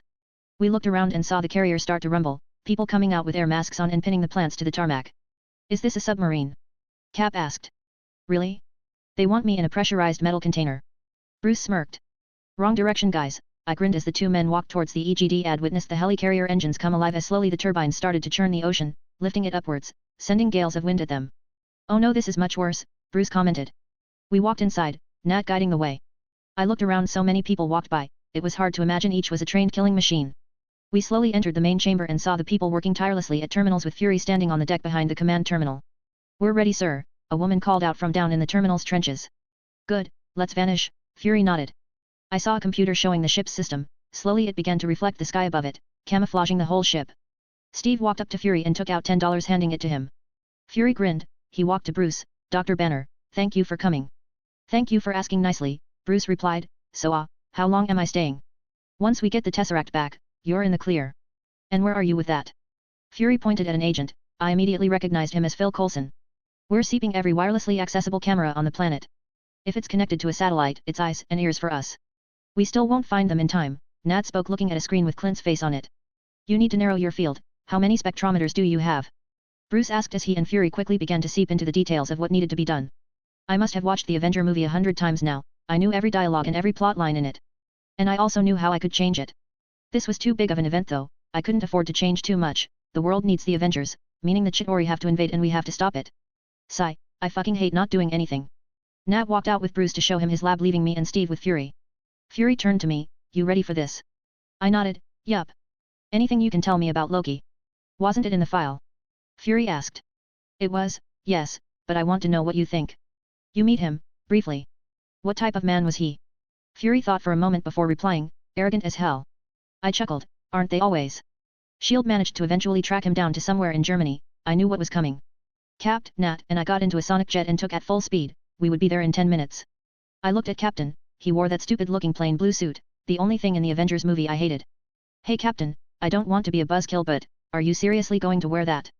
Steve blinked and looked down, yes, I told Coulson it was a bit old-fashioned but, he insisted.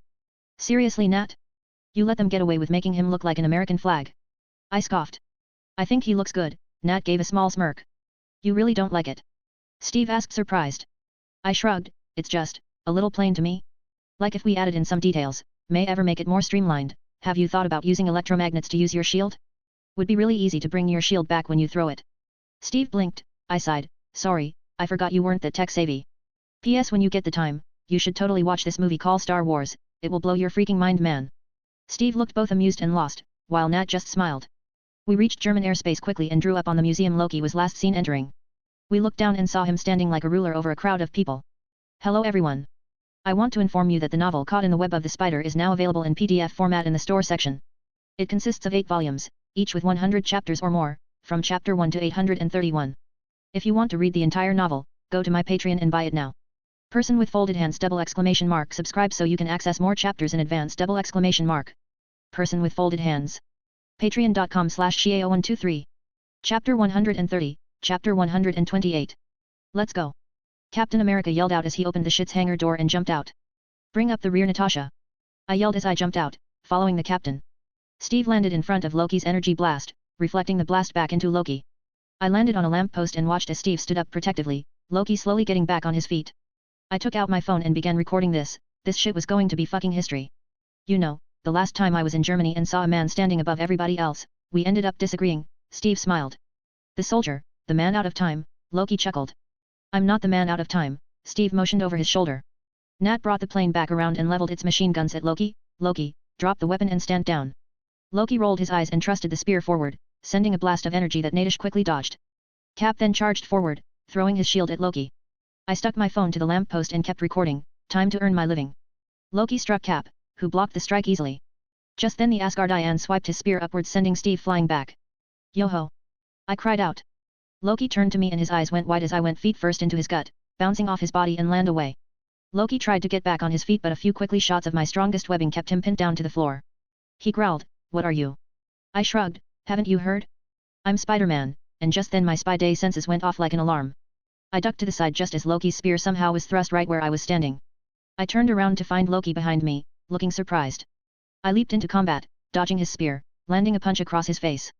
Loki was pushed back, slowly rubbing his bruised face, I'll admit, you are one of the most agile warriors I have ever faced. Steve walked up next to me, hear that Spider? I think he likes you.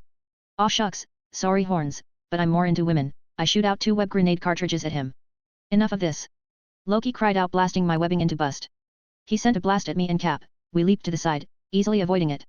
Steve got up and charged forward, knocking Loki's staff back with his shield before kicking Loki in the gut. The Asgardian growled and charged forward, thrusting with his spear, only for Cap to block it. I jumped over Cap and leveled my palms at Loki's face, the repulsors glowing with energy. Bite me, bitch! I cried out, sending out twin bursts of energy that sent Loki flying back, his staff falling out of his hand. Steve and I walked up to him and watched as he slowly got back on his feet, his helmet broken apart, his clothes torn. He growled at me, Spider-Man. That's my name, don't wear it out. I leveled my repulsors at him again. And suddenly my spider sense went off again. Look out, Cap! I yelled, tackling him to the ground just as 2 daggers flew out of Loki's hand to where our heads were a moment ago. TCH. Loki cursed as he quickly grabbed his staff and pointed it at us. Get back, Cap cried out, putting his shield before us bother just as Loki fired off a beam of energy. We got sent flying back. Loki looked like he was going to get away. Cap and I got on our feet and were about to chase him when suddenly AC/DC's Shoot to Thrill began playing. I smiled, about damn time. Iron Man came flying out of the sky. He sent out 2 repulsor blasts that sent Loki on his ass before he landed before him, and every single weapon he had activated and took aim at Loki. Your move, reindeer games. Loki looked at him and then to us. I sighed, slowly putting his hands up, dropping his staff. His golden armor and cloak disappeared. Mr. Stark, Captain nodded. Iron Man looked over his shoulder and nodded, Captain. I quickly applied concert webbing on his hands and grabbed the staff. Damn, this thing is epic. It's like a magic wand. You're a wizard, Loki. Iron Man and Cap looked at each other. This is the guy who took down Magneto? Tony asked sarcastically. Captain America shrugged, that's what his file said. Okay, first of all, I'm right here, and second of all, you both are mean, I huffed. We put Loki on board the jet and quickly took off back to HQ. Nat told Fury we were coming in. The director was seemingly impressed we took him down easily, but also very, very cautious. While inside the jet, Tony took off his helmet and turned to me. He turned to me and then narrowed his eyes, seemingly scanning me all the way from my helmet to my arc reactor. And then his eyes went wide. Is that my tech? Tony asked in mild horror. I looked down, a version of it. You have my tech? Agent Romanoff, when did S.H.I.E.L.D. begin stealing the most advanced pieces of technology? Tony turned to Natasha. We didn't steal a thing, Stark. Nat smiled as she made eye contact with Tony. He made it. Tony's eyes blinked in utter confusion. I'm sorry. He made it, she replied. Spider, how long did it take for you to figure out his tech? I shrugged, 2 months or so. Repulsors around half the time. I opened my palms showing off the tech. Stark looked down and then gasped, 2 months? People have been trying to figure out my tech for years, the brightest minds on the planet, and you did it in 2 months. Hello everyone. I want to inform you that the novel Caught in the Web of the Spider is now available in PDF format in the store section. It consists of 8 volumes, each with 100 chapters or more, from chapter 1 to 831. If you want to read the entire novel, go to my Patreon and buy it now. Person with folded hands ! Subscribe so you can access more chapters in advance ! Person with folded hands. Patreon.com/Shiao123. Chapter 131, Chapter 129. I shrugged. I had a working model to dismantle and learn from. Wasn't that hard? Oh really? And where exactly did you get it? The Stark Expo, I replied, sitting down on the jet seats. When the hammer drones were busy attacking my friends, I took a few of them down and stripped them of anything useful. You built that off of hammer tech? How hasn't it exploded yet? I rolled my eyes, though Tony couldn't see it. I made some improvements. It won't explode if that's what you think will happen. The palladium should last 3 times longer, won't need a replacement for some time now. How did you? Tony stopped as suddenly thunder rumbled outside. Cap noticed Loki covering in fear. What's the matter? Afraid of a little lightning? No, but I'm not fond of what comes next, Loki replied as suddenly there was a thud on the jet roof. Tony, helmet, I told him as I powered up my repulsors. I knew what was coming, but I had to be seen doing something. Tony opened the jet door. What are you doing? Steve cried out. But just then a tall blonde man with grey and silver armor stepped in with a giant hammer in one hand and a blood-red cloak tied around his neck. Hey Blondie, love the cape. I sent out 2 repulsor beams sending him flying right back outside. I blinked, hun, I totally expected him to dodge that. I turned to Tony and Steve, that was easy. Arg. Thor came flying back in. My spider sense went full on crazy but I couldn't dodge it. He punched me in the gut so hard I went flying into the cockpit, cracking the windshield. I think a rib was broke, maybe bruised. Spider. Nat cried out as she quickly pulled me down from the window. Spider. Iron Man cried out. I saw through narrowed eyes filled with pain Thor releasing Loki and flying out. Are you okay, son? Steve asked as he quickly came up and helped me get off the jet's control panel. I am fine, I coughed out, it's just a scratch. That bastard. Iron Man roared as he took off. Stark? Wait. Steve growled before turning to Natasha, can you take care of him? Nat nodded, yes, but you don't want to take these guys on Cap. They come from Legends Cap. They're basically gods. There's only one god, ma'am. Steve put on a parachute, and I'm pretty sure he doesn't dress like that. He jumped out of the plane. Damn, they get to have all the fun, I groaned out, slowly getting back on my feet. Before suddenly feeling woozy. My head started spin. Nat, I think Thor hit a little harder than I thought. Spider? Spider.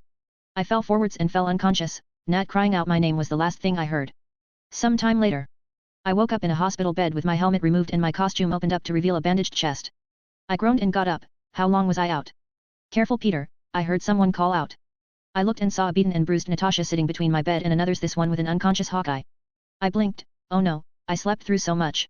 What happened? I asked immediately. Nat sighed and explained. The plot went by the same way, with a few minor differences. Tony was pissed Thor had knocked me out cold, while the Asgardian did apologize. Tony really wasn't hearing it. Then everything basically went by the same way. Loki escaped, S.H.I.E.L.D. was dead in the air, and the Avengers were broken. I sighed, I hoped I could have prevented some of this from happening, I wished I could have changed it. But now, the Avengers were needed, they had to be born. I got off the bed and pulled off all the wires and cords on me. Nat looked up, you need to rest.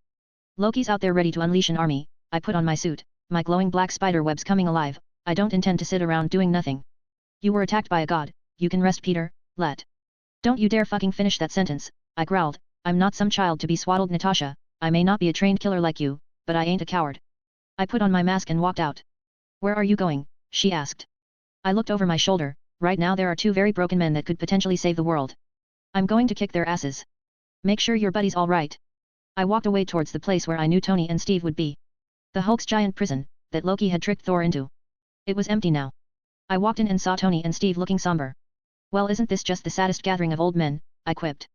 They both immediately turned to me and stared in surprise. Spider. You're awake. Steve smiled, how are you feeling?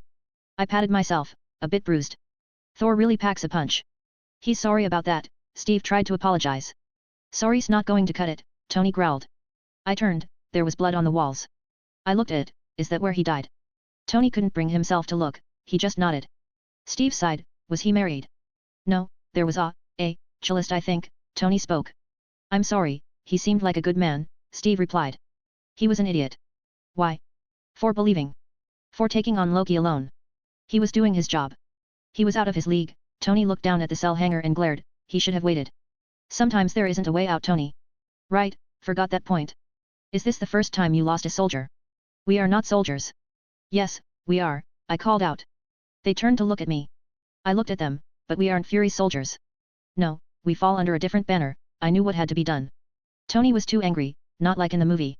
He needed to be talked to let him understand. Hello everyone. I want to inform you that the novel Caught in the Web of the Spider is now available in PDF format in the store section. It consists of 8 volumes, each with 100 chapters or more, from chapter 1 to 831. If you want to read the entire novel, go to my Patreon and buy it now. Person with folded hands !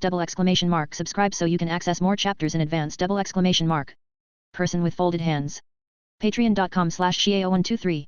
Chapter 132, Chapter 130. I clicked my helmet open and took it off, revealing my face for the first time to them. Why, you're just a kid, Tony looked horrified. You shouldn't be here, Steve argued. You were told the same thing before you got the serum, I looked at Steve, but what did you? You kept trying, again and again. That was different, it was war and you're telling me that's not what Loki's bringing into our world right now. I shot him off. You shouldn't be fighting, Tony argued, you shouldn't even be here. I was silent, I looked at them both, they were worried I was going to die once again. I sighed, the first time I got my powers I didn't want to fight crime.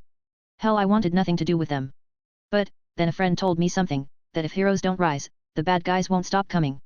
That week I was in Harlem when the Hulk tore through it, hurting so many people. So many just, crying out, the pain, I couldn't let them get hurt.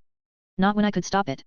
Right then and there I made a choice, regardless of what happens to me, if I could help people, I would. My dad had a saying, my uncle loves repeating it to me, with great power, comes great responsibility. They each have a different interpretation to those words, but I have my own. For me, it means that if I have the power to stop something from happening, but I don't, then the bad things happen because of me. I glared at Tony and Steve, Loki has to be stopped. No matter the cost, my life is nothing when compared to the hundreds that would die if we don't stop him. It doesn't matter how old am I, all that matters is that I do everything I can to stop him. Tony and Steve met my eyes before finally Tony broke the silence, that was by far the best rallying speech I have ever heard. Like not Independence Day level, but definitely better than Braveheart. Steve smirked, I didn't understand that reference, but I assume it's good. Tony nodded, oh yes. So, you two old men in or out? Steve nodded, in. Tony looked down at Coulson's blood, he's made it personal. That's not the point, Steve argued. No, I think it is, I spoke up, he wanted to get captured to break us all up from the inside. So divide and conquer? Steve asked. Yes, but, he knows he has to take us out in order to win, right? Tony's eyes widened in realization, that's what he wants. He wants to beat us, he wants to be seen doing it. He loves a good show, I told them. Fury described him as arrogant and a self-absorbed drama queen. He wants an audience, Tony concluded.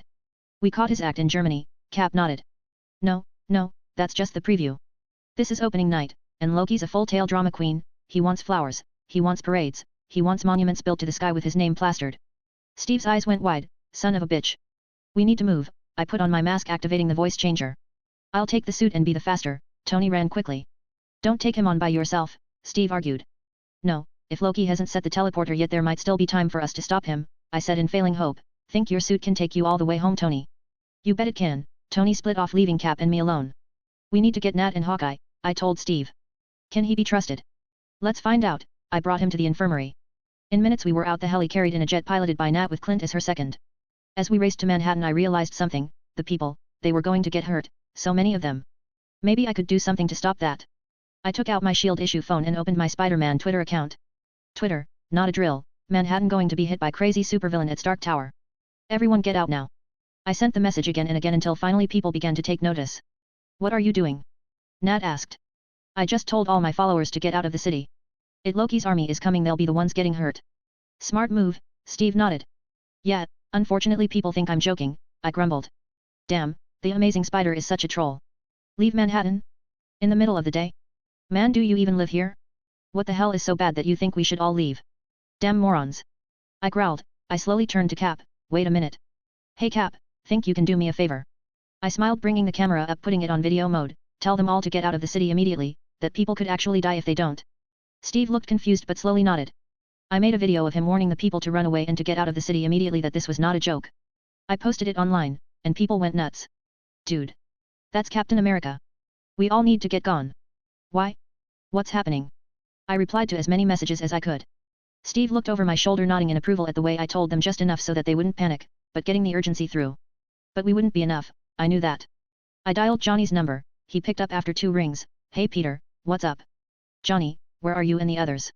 Don't you remember? We're in Germany, that big science fest Reed's getting. Why? What's wrong? Manhattan is getting hit by an alien attack. Big large army, you guys need to be here, now. It's like a level 1 emergency. What? Aliens. I heard chatter on the other side. Suddenly Sue's voice came on, Peter? What's going on? What's this about aliens? There's this guy, Loki, he has this device that can open escape bridge and bring forth an army of alien monsters. I'm doing what I can to stop them, but I need your help. How soon can you all get here? We're in Germany right now, Peter. Sue panicked, it would take us 11 hours to reach here. Can Johnny fly here? I cursed. No, he's not that fast, don't even think about it, Johnny, she yelled out. I heard Johnny argue back, but Sue yelled once again, shutting him up. She spoke, I'm sorry, Peter. We'll try to be there as soon as we can. Hello everyone. I want to inform you that the novel Caught in the Web of the Spider is now available in PDF format in the store section. It consists of 8 volumes, each with 100 chapters or more, from chapter 1 to 831. If you want to read the entire novel, go to my Patreon and buy it now.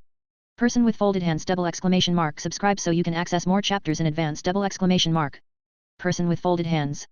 Patreon.com/Xiao123. Chapter 133, Continuation 130 and 131. Fine, just get here, Sue, I have a bad feeling about this, I sighed, hanging up. When I did all I could, I walked into the corner of the jet and dialed in Felicia's number. What's he doing? Clint asked. Nat smiled, probably calling his girlfriend.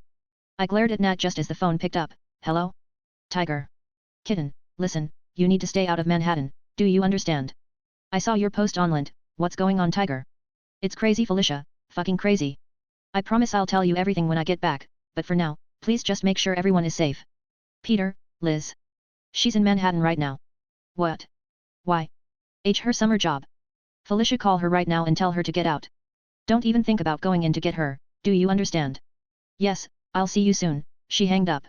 I cursed, I knew she wouldn't listen to me, choosing instead to put on her suit and probably try something stupid. I fucking love that woman to bits, but sometimes she really gets on my nerves. We reached Manhattan quickly, my tweets had gone viral, people were passing it around like hotcakes. Lots of people living or working around Stark Tower were leaving, a lot stayed behind thinking it was a joke, but I suppose I'll take what I can get. As we flew into the city airspace though a giant blue beam of light shot up into the sky opening up a portal. Out of the portal came thousands of flying crafts, shooting lasers at one small flying red dot, I'm assuming that was Stark. I sighed, this was war. Chapter 131, Avengers 2. Stark, we're on your trail heading northeast, Nat called out into our radio. What did you stop for drive-through? Tony cried out, swing up Park, I'm going to lay them out for you. Nat flew straight into the city buildings towards Stark Tower. Just then Tony flew by with several Chitauri chasing him. Nat fired off the machine gun in the jet, pinning the aliens down allowing Stark to get free. We slowly ascended the Stark Tower, going upwards. We found Loki on the penthouse floor with Thor, fighting one-on-one. Nat.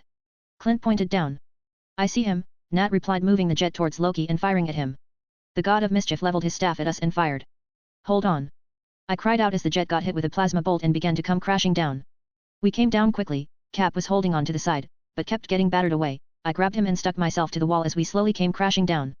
We crashing into an empty concrete plane. The landing was rough, but luckily we didn't die. We all quickly got out and looked up at the sky. More and more of the Chitauri came flying out. We got to get back up there. Cap called out. I can swing us up, I think, I called out as we ran onto the highway just below Stark Tower. But before Cap and the others could respond a roar came crying out of the giant blue portal. Slowly a massive figure came out of the darkness on the other side, a giant flying snake monster covered with metal plates and Chitauri soldiers. Oh fuck me, I gasped looking at the thing. I never realized how big that thing was, I remember seeing it in the movies but this was impossible.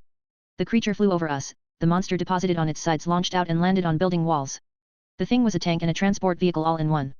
The Chitauri soldiers landed inside office buildings, I saw flashes of blue energy and people crying out. Stark, are you seeing this? Cap asked. Seeing, still working on the believing, Tony replied, where's Banner? Has he shown up yet? Banner. Cap replied. Just keep me posted, was Tony's short reply. They're being slaughtered. I cried out, pointing at the buildings. Go. Help them. Cap cried out, we'll keep them down here. I nodded and jumped to the nearest building. I climbed to the floor with the most people crying out and jumped in through a broken window. I saw so many people's bodies, burning holes going through them. I felt anger pulse through me. I was angry, so angry. Sweat. 4 large spider arms popped out of my back, their bladed edges shimmering in the light. It was time I stopped holding back. Arg. I yelled charging into the building. I ran down a corridor and saw several Chitauri pinning down people. They turned around to see me, but it was too late. 3 of them died due to a metal limb sticking out of their heads. I fired a repulsor blast at the rest, launching them over the crowd of people and into an emergency door. The people looked at me, get downstairs, stay off the street. If they come for you hide. Got that? They nodded as they quickly went down the emergency stairs. I turned and ran around, there were more buildings that needed to be searched. I ran to the windows and jumped out, jumping across the street into the opposite building. Inside I found more Chitauri soldiers, I eliminated them just as quickly. I ran out of the building ready to jump to the next when I saw a couple of those flying units coming down the street. I smiled, time to be a pain in the butt.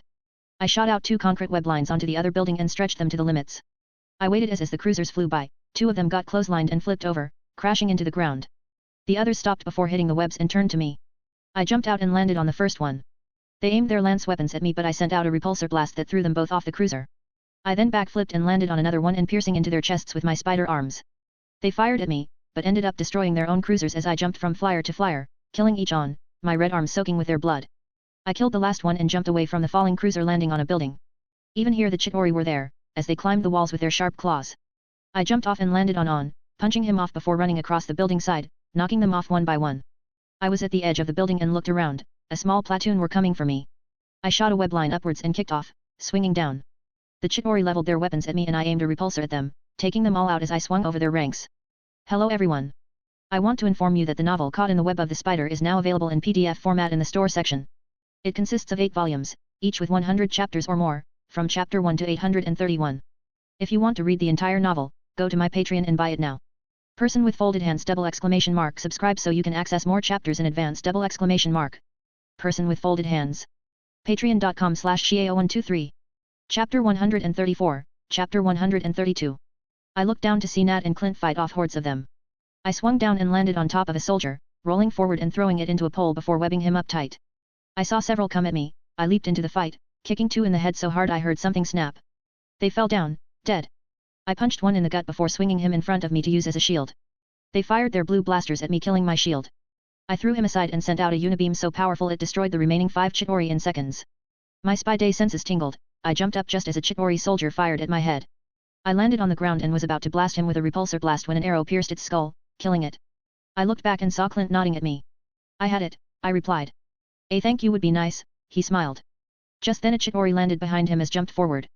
I raised a hand. Clint flinched as I fired a beam at the Chitauri, sending it flying back. He turned at me and gawked. Thanks, I replied. A new squad of Chitauri arrived on the scene. Nat fired blue energy bolts at them from the weapon she acquired. Clint fired arrows and I hit each one with a repulsor blast. I then engaged another one, breaking its arm in half before placing my palm on its head and sending a bolt of bioelectricity into him, freeing him from the inside out. I panted as I let him drop. That took a lot out of me. They weren't easy to fry. Maybe I should avoid doing that from now on.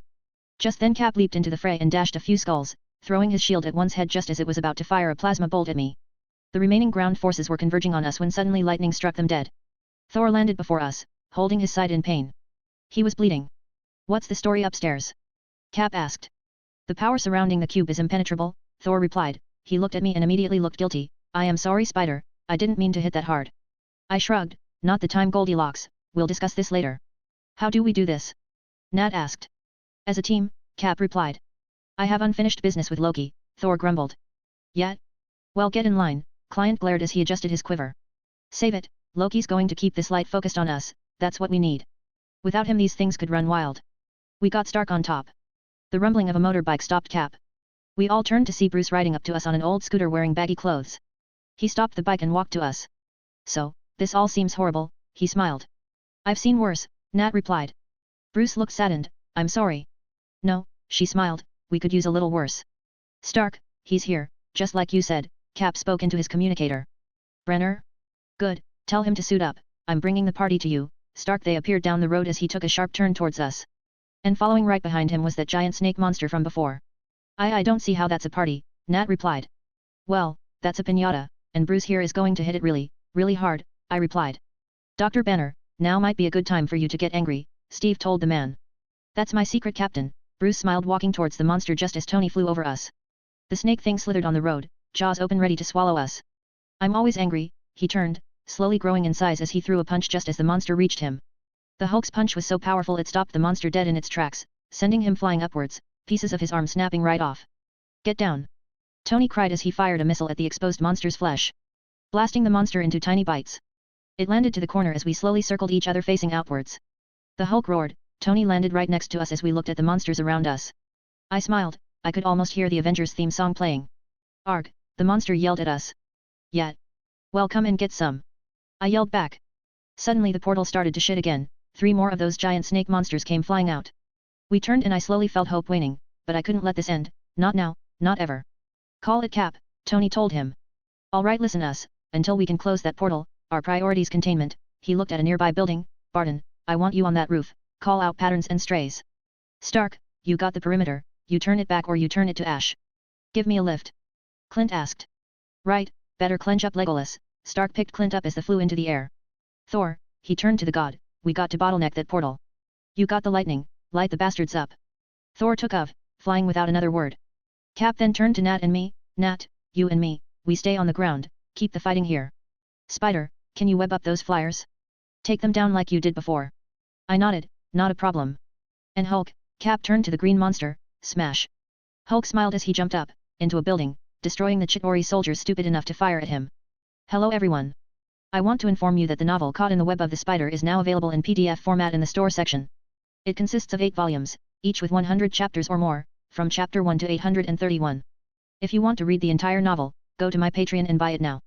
Person with folded hands ! Subscribe so you can access more chapters in advance ! Person with folded hands. Patreon.com/Xiao123. Chapter 135, Chapter 133. I leaped into action, using my repulsors to give me a boost, before I swung away. I looked around, I knew this city like the back of my hand, meaning I also knew just how I could lay down traps for these sons of bitches. I landed on a building site and adjusted my web gauntlet settings, allowing it to shoot out large quantities of webbing at once. I built this setting just for this situation, it's a good thing I'll get to use it. I fire the webbing out, creating a giant web over the street. Just then a squad of flyers came crashing in, getting tangled up in my web like a fly. I grinned, this is so going to fun. I swung from building to building, creating my large web trap across the streets. I managed to catch so many flyers in them, letting them suffer in their new sticky prison. I looked up and saw Tony nearly fly into one of them. Watch it! I cried out. Sorry kid. Didn't see it. Tony flew over them. There's a squad down on 6th, think you can handle it? I grinned, I know I can. I quickly swung my way down to 6th, landing just in time to see the Chitauri soldiers corner some civilians. I was about to fight them off when suddenly a figure dressed in black leaped in and began to attack them. I recognized her immediately, Cat. I jumped down and landed on a soldier, smashing his head into the ground. I then pierced 3 Chitauri surrounding me with my arms, using the remaining one to fire a webline and pull an alien solider that was about to cleave my girlfriend in half. I told you to stay away. I called out, punching a Chitauri across the head, leaping to her side just in time to push her away from a plasma bolt. And you knew I wouldn't, she replied with a smile as she fired the grapple gun I made her, catching a Chitauri with its spiked tip, pulling him down to the ground before firing a bullet into his skull. Woha! Where did you get a gun? I asked, firing a repulsor blast at the aliens. Mom's a criminal lawyer, where do you think? She fired 3 more rounds, killing more of the alien soldiers. That is totally not safe, Cat. I pierced an alien through the head, throwing its corpse at a charging a line before firing a repulsor blast at it. Says the guy with nuclear weapons on the palm of his hands, she smirked. I love you, I smiled, throwing the last Chitauri through the air when Felicia shot him. I turned to the gathered humans, 50, maybe more. I turned to her, you need to get them to safety. I'm not leaving you to fight this alone, Spider, she hissed. Cat, I'll be fine, I put my arms on her shoulders, rubbing them, but these people need your help now. Get them underground and out of the city. You're just trying to get me out of the fight, she growled. You're damn right I am, I hissed, you can't fight these things, not yet. I promise you I'll help you get better, enough that I won't have to worry about you. But right now, kitten, I need you to be safe. Please, for me. She didn't like the fact I basically called her weak, but she knew I was right. She pressed a button on the side of my helmet, allowing the mouthpiece to slide up, a new addition I made so that I could eat without removing the whole helmet. She pressed her lips against mine, wrapped her arms around me. I moaned into the kiss, wrapping her hands around. I heard the clicking of cameras go off, but I didn't care. She drew back and I looked into her eyes. You better come back to me alive, Spider, or else I'm telling everyone about that night with you, me and Jean. I smiled, I love you too, kitten, stay safe. Cat nodded as she quickly took the people underground, hopefully she could keep them all safe. I turned back and slid my mask down, time to get back to work. I leaped up into air and fired off a webline, swinging away. Just then I saw a flyer pass by, I was about to shoot it down when I noticed a redhead flying it. Nat. Was that you? Not now, Spider, she yelled back. I blinked, hey, a Russian flying an alien spacecraft, don't see that every day. I found another squad of aliens about to attack a street full of civilians, cops fired at them but only a few survived. Arg, the monsters yelled as they opened fire. I shot a web grenade down and covered the aliens, the plasma bolts signed the webs, but nothing else, trapping them inside it. I landed in front of them and turned around. I squatted down in front of a police cruiser and grunted as I picked it up, raising it over my head. I looked at the astonished cops, I'll borrowing this for a SEC. I turned around to the ball of aliens slowly ripping free and smashed the car down, crushing them like bugs. Hello everyone. I want to inform you that the novel Caught in the Web of the Spider is now available in PDF format in the store section. It consists of 8 volumes, each with 100 chapters or more, from chapter 1 to 831. If you want to read the entire novel, go to my Patreon and buy it now. Person with folded hands ! Subscribe so you can access more chapters in advance ! Person with folded hands. Patreon.com/Xiao123. Chapter 136, Chapter 134. I went off again, searching for more trouble. I stuck to the edges of the perimeter the police and army set up, forcing the Chitauri back long enough for civilians to be evacuated. I moved slowly inwards, finding Cap bruised and his costume burnt. Cap. I landed next to him, are you alright? I'm fine, just a bit bruised, he grinned. I can see that, I looked him over, just then we saw a squad of those aliens coming for us. The military were still pulling out the civilians, we needed to stop them. Think you can keep up, old man? Old? Please, I prefer the word experienced, he smiled as we charged forward into the fray. They landed before us firing off their guns. Cap jumped in front and protected me. Once the firing stopped I leaped over him and fired off several repulsor beams smashing their ranks. Steve threw his shield knocking several out, I webbed the flying disc and spun it around, cleaving the army again and again like a spinning cycle of doom before I threw it at Cap who easily caught it. Suddenly a Chitauri popped up and fired a plasma bolt at me. I couldn't move away quick enough as it hit me right in the gut sending me flying back. Spider. Cap cried out as he protected me from further attacks as I slowly got back on my feet. My stomach was paining, the blast burnt a hole right through showing off my skin underneath. Luckily it didn't look too bad. Just then lightning came flying down and fried the rest of the assholes. Thor landed next to us, they are growing bolder. Are you alright? Cap asked me. I'll be fine. We can't hold them off forever, I sighed looking around. Can anyone hear me? I can close the portal, Nat's sudden voice was a welcome relief. Do it. Steve cried out. No, wait. Tony cried out through our communicators. Stark, these things aren't stopping, Steve called out. I have a nuke coming right at the city, it's going to blow in less than a minute. And I know just where to put it. I shared a look with Cap and Thor. Strack, you know that's a one-way trip.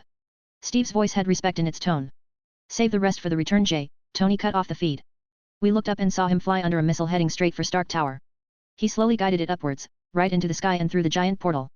Suddenly more Chitauri came down ready for a fight. I charged up my repulsors, but just then they all stopped moving and dropped to the ground like puppets with their strings cut off. I looked up and waited. Tony wasn't coming through.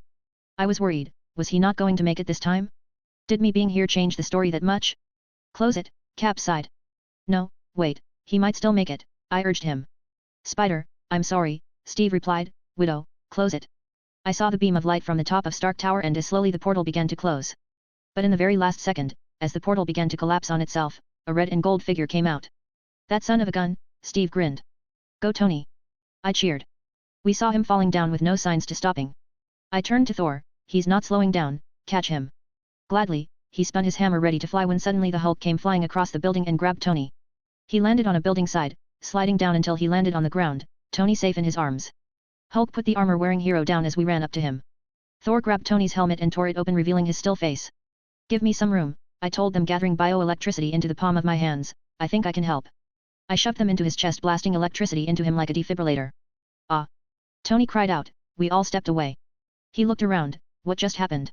Please tell me nobody kissed me. Well, Steve was thinking it. I pointed to Cap, who just chuckled. We won. Cap looked around at the destroyed city. Tony sighed as he leaned his head back. Alright, yay. Alright, good job guys. Lay just not come in tomorrow. Let's just take a day. He turned to me. You ever tried shawarma, kid? There's this shawarma joint about 2 blocks from here. I don't know what it is, but I want to try it. I shrugged. I could eat. We're not finished yet. Thor looked to the tower. I nodded. Loki. Tony sighed. Fine, but shawarma after. We went to the top of the tower, to Tony's penthouse. Nat and Clint met us there. We saw Loki crawling out of the hole Hulk pummeled him into as he slowly tried to get away. He stopped and slowly turned around, seeing up, looking down at him. Clint aimed an arrow at his head. Thor's hammer sparked with power. Tony and I leveled up repulsors at him, and Nat held his spear by her side. Loki slowly raised his hands. If it's all the same to you, I'll have that drink now. I raised an eyebrow. Cocky little shit, isn't he? Yeah, it runs in the family. Tony turned to Thor, who looked slightly offended but even more regretful. Guess he really did feel bad about knocking me unconscious. I'm so tweeting this shit. I took out my phone and snapped a pic of Loki on his back, sending it out. Twitter, bad guy taken down, stay safe all. Number Avengers. I sent it out and quickly people responded. Thank God. Hello everyone. I want to inform you that the novel Caught in the Web of the Spider is now available in PDF format in the store section. It consists of 8 volumes, each with 100 chapters or more, from chapter 1 to 831. If you want to read the entire novel, go to my Patreon and buy it now. Person with folded hands ! Subscribe so you can access more chapters in advance ! Person with folded hands. Patreon.com/Shiao123. Chapter 137, Chapter 135. This is the asshole who tried to kill us. What the fuck, man? You saved us. Number Avengers, number amazing. SHIELD arrived on scene quickly enough. They put Loki in chains and took him away. Hulk managed to calm down back into Bruce, and Tony got him some clothes. Together we all went back out and down 2 blocks to the shawarma place. It was busted and empty, but the owners were still inside. They looked surprised at the sight of us. I suppose we would all make a peculiar sight. Tony walked up and ordered us some food. We pushed all the tables together and sat around. We ate in silence. I can't say about the rest, but I was exhausted. Oh, who I kidding? The silence was fucking annoying. So are we team now? I asked. I mean, I know I did call us the Avengers and all that, but like, are we? Bruce munched on his food. I guess. SHIELD can't sanction us anymore, Nat explained. We're too public now. I shrugged. Never been an issue when it came to me.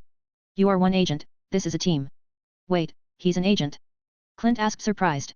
Where did you think I was after the Stark Expo? Nat asked, raising an eyebrow. I don't know, Canada. Nat rolled her eyes. We have to be a team. Tony spoke with eyes that were heavy with the sight he witnessed through the portal. We need to be ready, for the next time something like this happens. You really think it will? Steve asked. It would be stupid to think otherwise. What are you going to do with Loki? I asked Thor. He will face justice, Thor nodded. Rest assured he will not be getting out anytime soon. Good, because next time he tried to cause trouble on Earth I swear I'll throw him into a volcano, I growled. And I thought I was the one with anger issue, Bruce chuckled. I smiled. You're right, enough of this doom and gloom shit. I took out my phone. Come on, let's make this whole team up thing official. This isn't a family outing, kid, Nat said with a dull tone, but I could see the small smile in her face. Why not? I need a new cover photo anyway, Tony shrugged. It's still amazing you can fit a camera and a phone into one tiny little thing, Steve noted. We all gathered round with me in the center. I asked the shop owner to snap a picture of us standing before the table. I had my arms over Nat and Tony, who stood either side of me.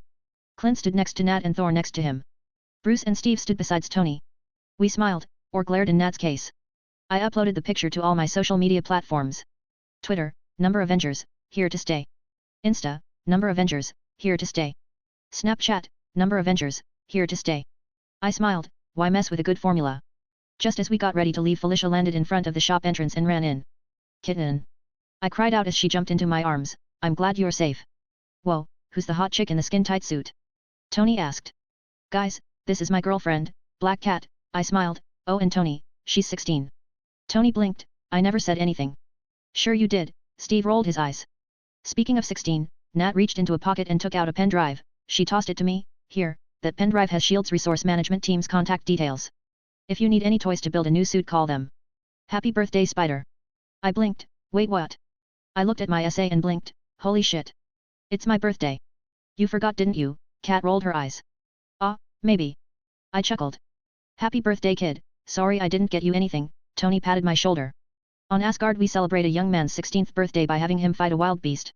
We then reward him with his very own weapon. Thor smiled before blinking, and I suppose fighting a war does count as a suitable rite of passage? I'll get you a weapon from the vaults next time I return to Midgard. You really don't have to, I quickly said before he stopped me.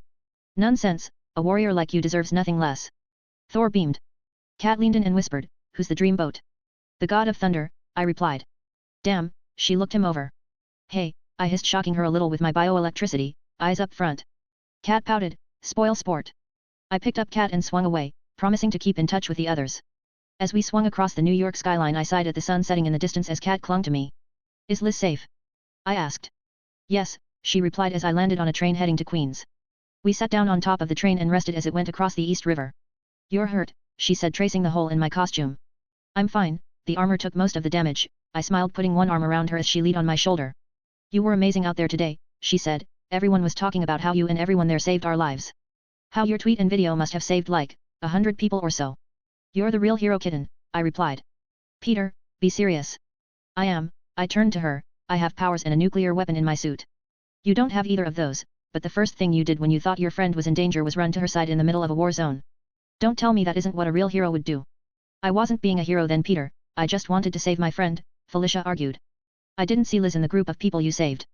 Felicia didn't reply. Felicia, you don't need to save everyone to be a hero, you just need to save someone, anyone. It doesn't matter who. And what you did today, you are a hero, kitten, you're my hero. Hello everyone. I want to inform you that the novel Caught in the Web of the Spider is now available in PDF format in the store section. It consists of 8 volumes, each with 100 chapters or more, from chapter 1 to 831. If you want to read the entire novel, go to my Ko-fi and buy it now. Person with folded hands !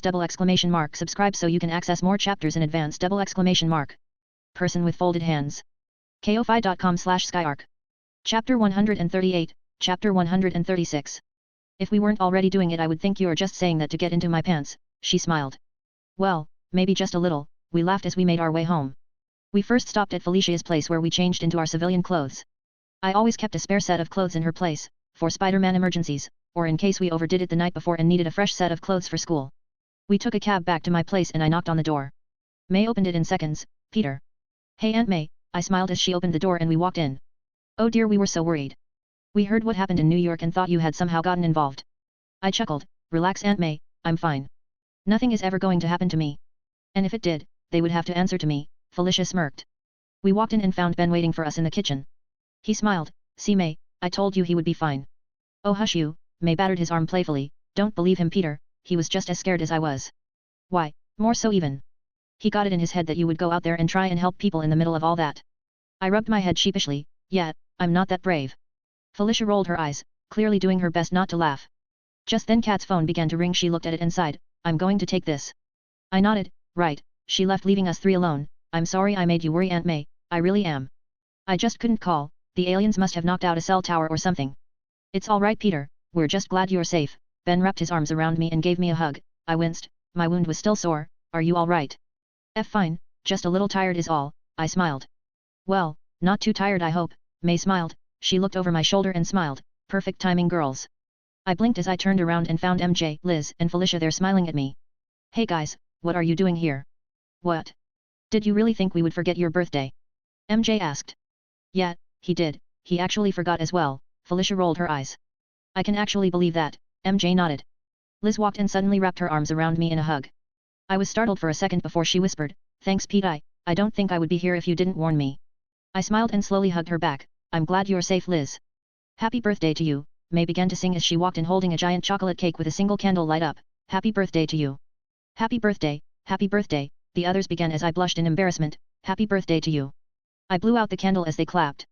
I smiled as I cut off pieces and feed them to May and then Ben. We all sat down in the dining room and began to munch down on cake and the delicious chicken pot pie May had made. Ben was right in the middle of telling them about the time Peter climbed up a tree and forgot how to get down, so then, we had to get a ladder and try to bring him down, but I kept crying. He said we would drop him and refused to come down. Ben laughed. I so can't imagine Tiger doing that, Felicia chuckled. Yeah, he's so good at climbing things and getting down these days, MJ winked. Really subtle there girls. Ah, I remember that day, May said with a smile as she came in. Peter was insistent only a fireman could get him down without dropping him. So Richard went across the street to our neighbor's house, who was a fireman, and borrowed his uniform. It was the most adorable thing I have ever seen. Peter took one look at him and practically jumped into his arms. The girls chuckled. Wait, who's Richard? Liz asked confused. Ben and May immediately looked sad. Felicia glared at Liz while MJ looked saddened. But I didn't mind, I just smiled. Richard's my dad, he died when I was young. Oh, Liz blushed in embarrassment, I'm sorry. Don't be, he's a man who experimented on his own child, I sighed. It's fine Liz, I don't really remember him, as far as I'm concerned. I held Ben's hand, my dad's right here. Oh Peter, May gushed as she wrapped her hands around me, such a good boy. Ben smiled, thanks Pete, but you know, it's not fair to your dad.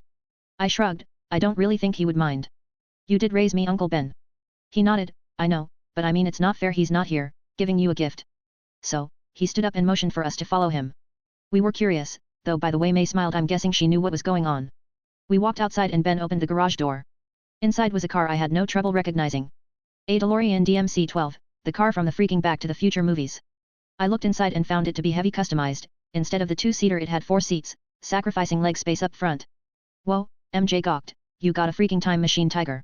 Yeah, I nodded numbly as I slowly recalled from the deepest depths of Peter's memories playing in a car similar to this. No, not similar, exactly the same. I turned to Uncle Ben who smiled. This was my dad's car, I stated. He nodded, yup, I'm surprised you still remember it. I looked at the car, the body was beaten up, several dents covered its surface. I remember it breaking down so many times, it was almost comical. I looked inside and sure enough a car service kit peeked out from under the front passenger seat. Hello everyone.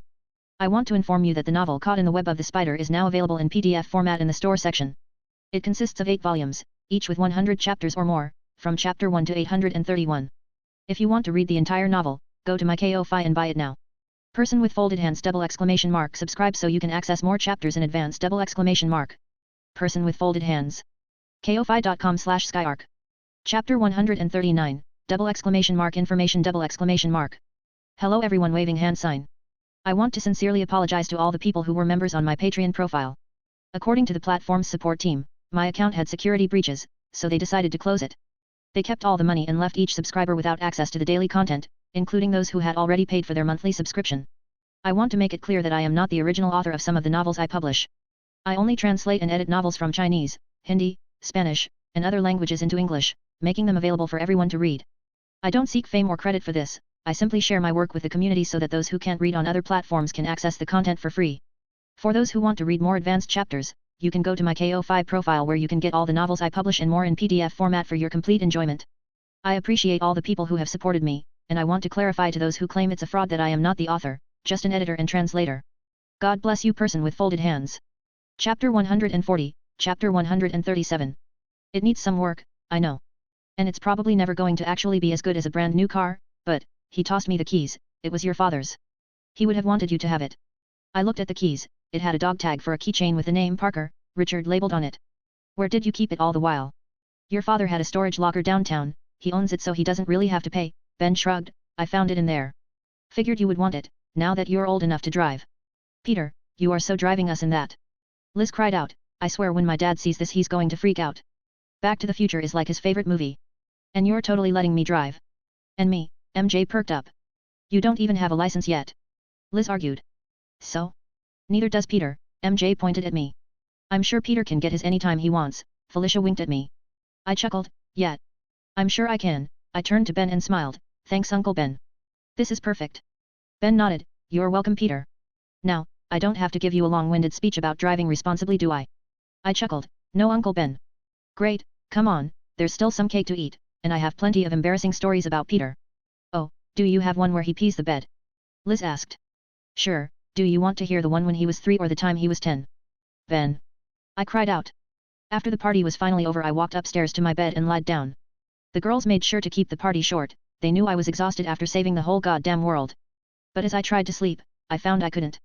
So I took out my phone and searched through the net for details on the cleanup. So far it looked like everything was alright, people were safe, only a few died, and many more injured. The army, police, and Homeland Security had it all handled. And S.H.I.E.L.D. helped clean up the alien tech, locking it away.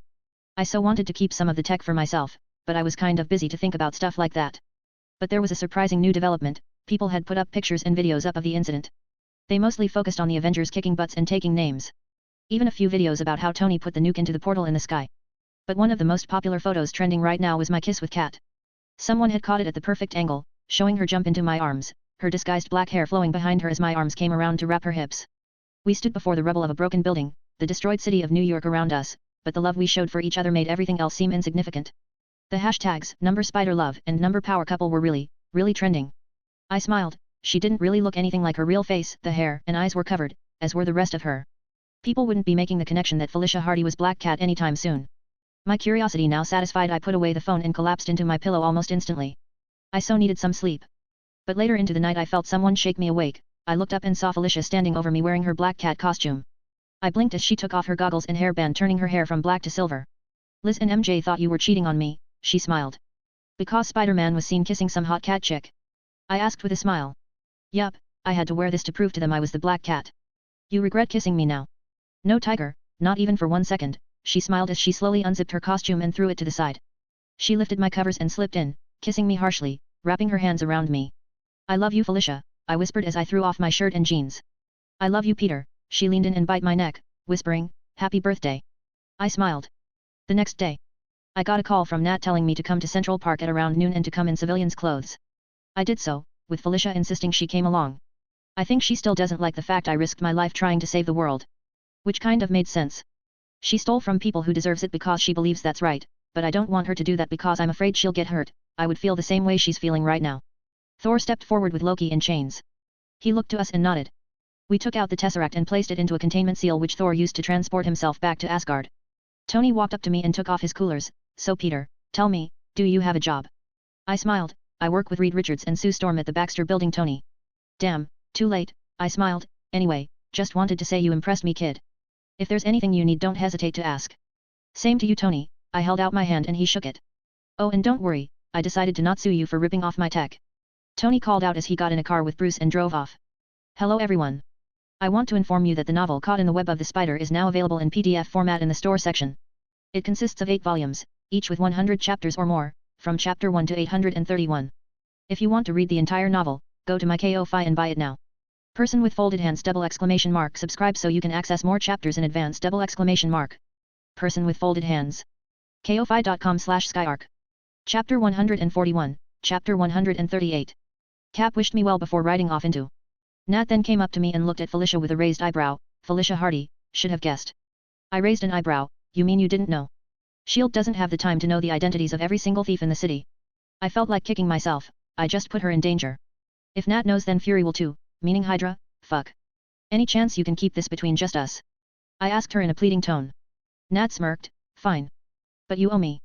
Starting Monday I'm back as your handler, and Fury allowed me to finally go all out in teaching you, now that we know you can handle yourself. I smirked, bring it on. Felicia and I spent the day in Queens, trying our best to ignore the people talking about the attack, but it was hard. After all that was the most important event that happened. By the end of the day I said goodnight to her, leaving her home while I swung back to New York, fully intent on stealing some of that alien tech for myself. There were plenty lying around all over the place. The government had just started cleaning up the south and east sides, the north was still filled with crap and abandoned. I grabbed what I could, guns, those glowing staffs that fired automatically and even pieces of armor. I swung to the Baxter building and put them all in my lab. I had a security code that let me in, thank God, or else I would have to wait until Sue and the others came back. I did a couple of more runs, getting whatever I could. I even got a couple of the armor plates off of one of those flying snake monsters. This thing was strong enough to push back Tony's repulsor beams like it was nothing, definitely worth checking out. But on my 5th outing to the wreckage I noticed other people there trying to steal some stuff. Now I understood how hypocritical it was of me for calling them thieves, but the way I saw it I fought these things giving me a right to spoils. So these guys are just plain thieves. Hey guys! I called out landing on a light pole. They all turned and immediately my Spidey senses started blaring as I jumped away just in time to avoid them spraying me with a large amount of bullets. That's not nice. I yell out as my arms pop out and firing out 4 streams of webbing, grabbing their guns before pulling back. It's the spider. Run, a soldier yelled. But we haven't gotten anything, a man in a yellow hazmat suit called back. I don't care. They tried to run away but I quickly stopped them, grabbing them all and tying them up in a tight little web space. I walked up to them and smiled, so, who are you guys supposed to be? The soldiers growled and said nothing. The scientists, well, they looked piss scared. Time to use that fear. You know who I am, don't you? I lowered my voice modulation in my helmet to a few octaves lower, you know what I can do. How easy it will be for me to rip you apart. I lowered one of my arms under the man's neck, talk. We work for and suddenly he head exploded. I jumped back blocking my head from the blood and gore, what the fuck was that? We would rather die than talk, a man hiding behind some debris called out, tossing a grenade at me.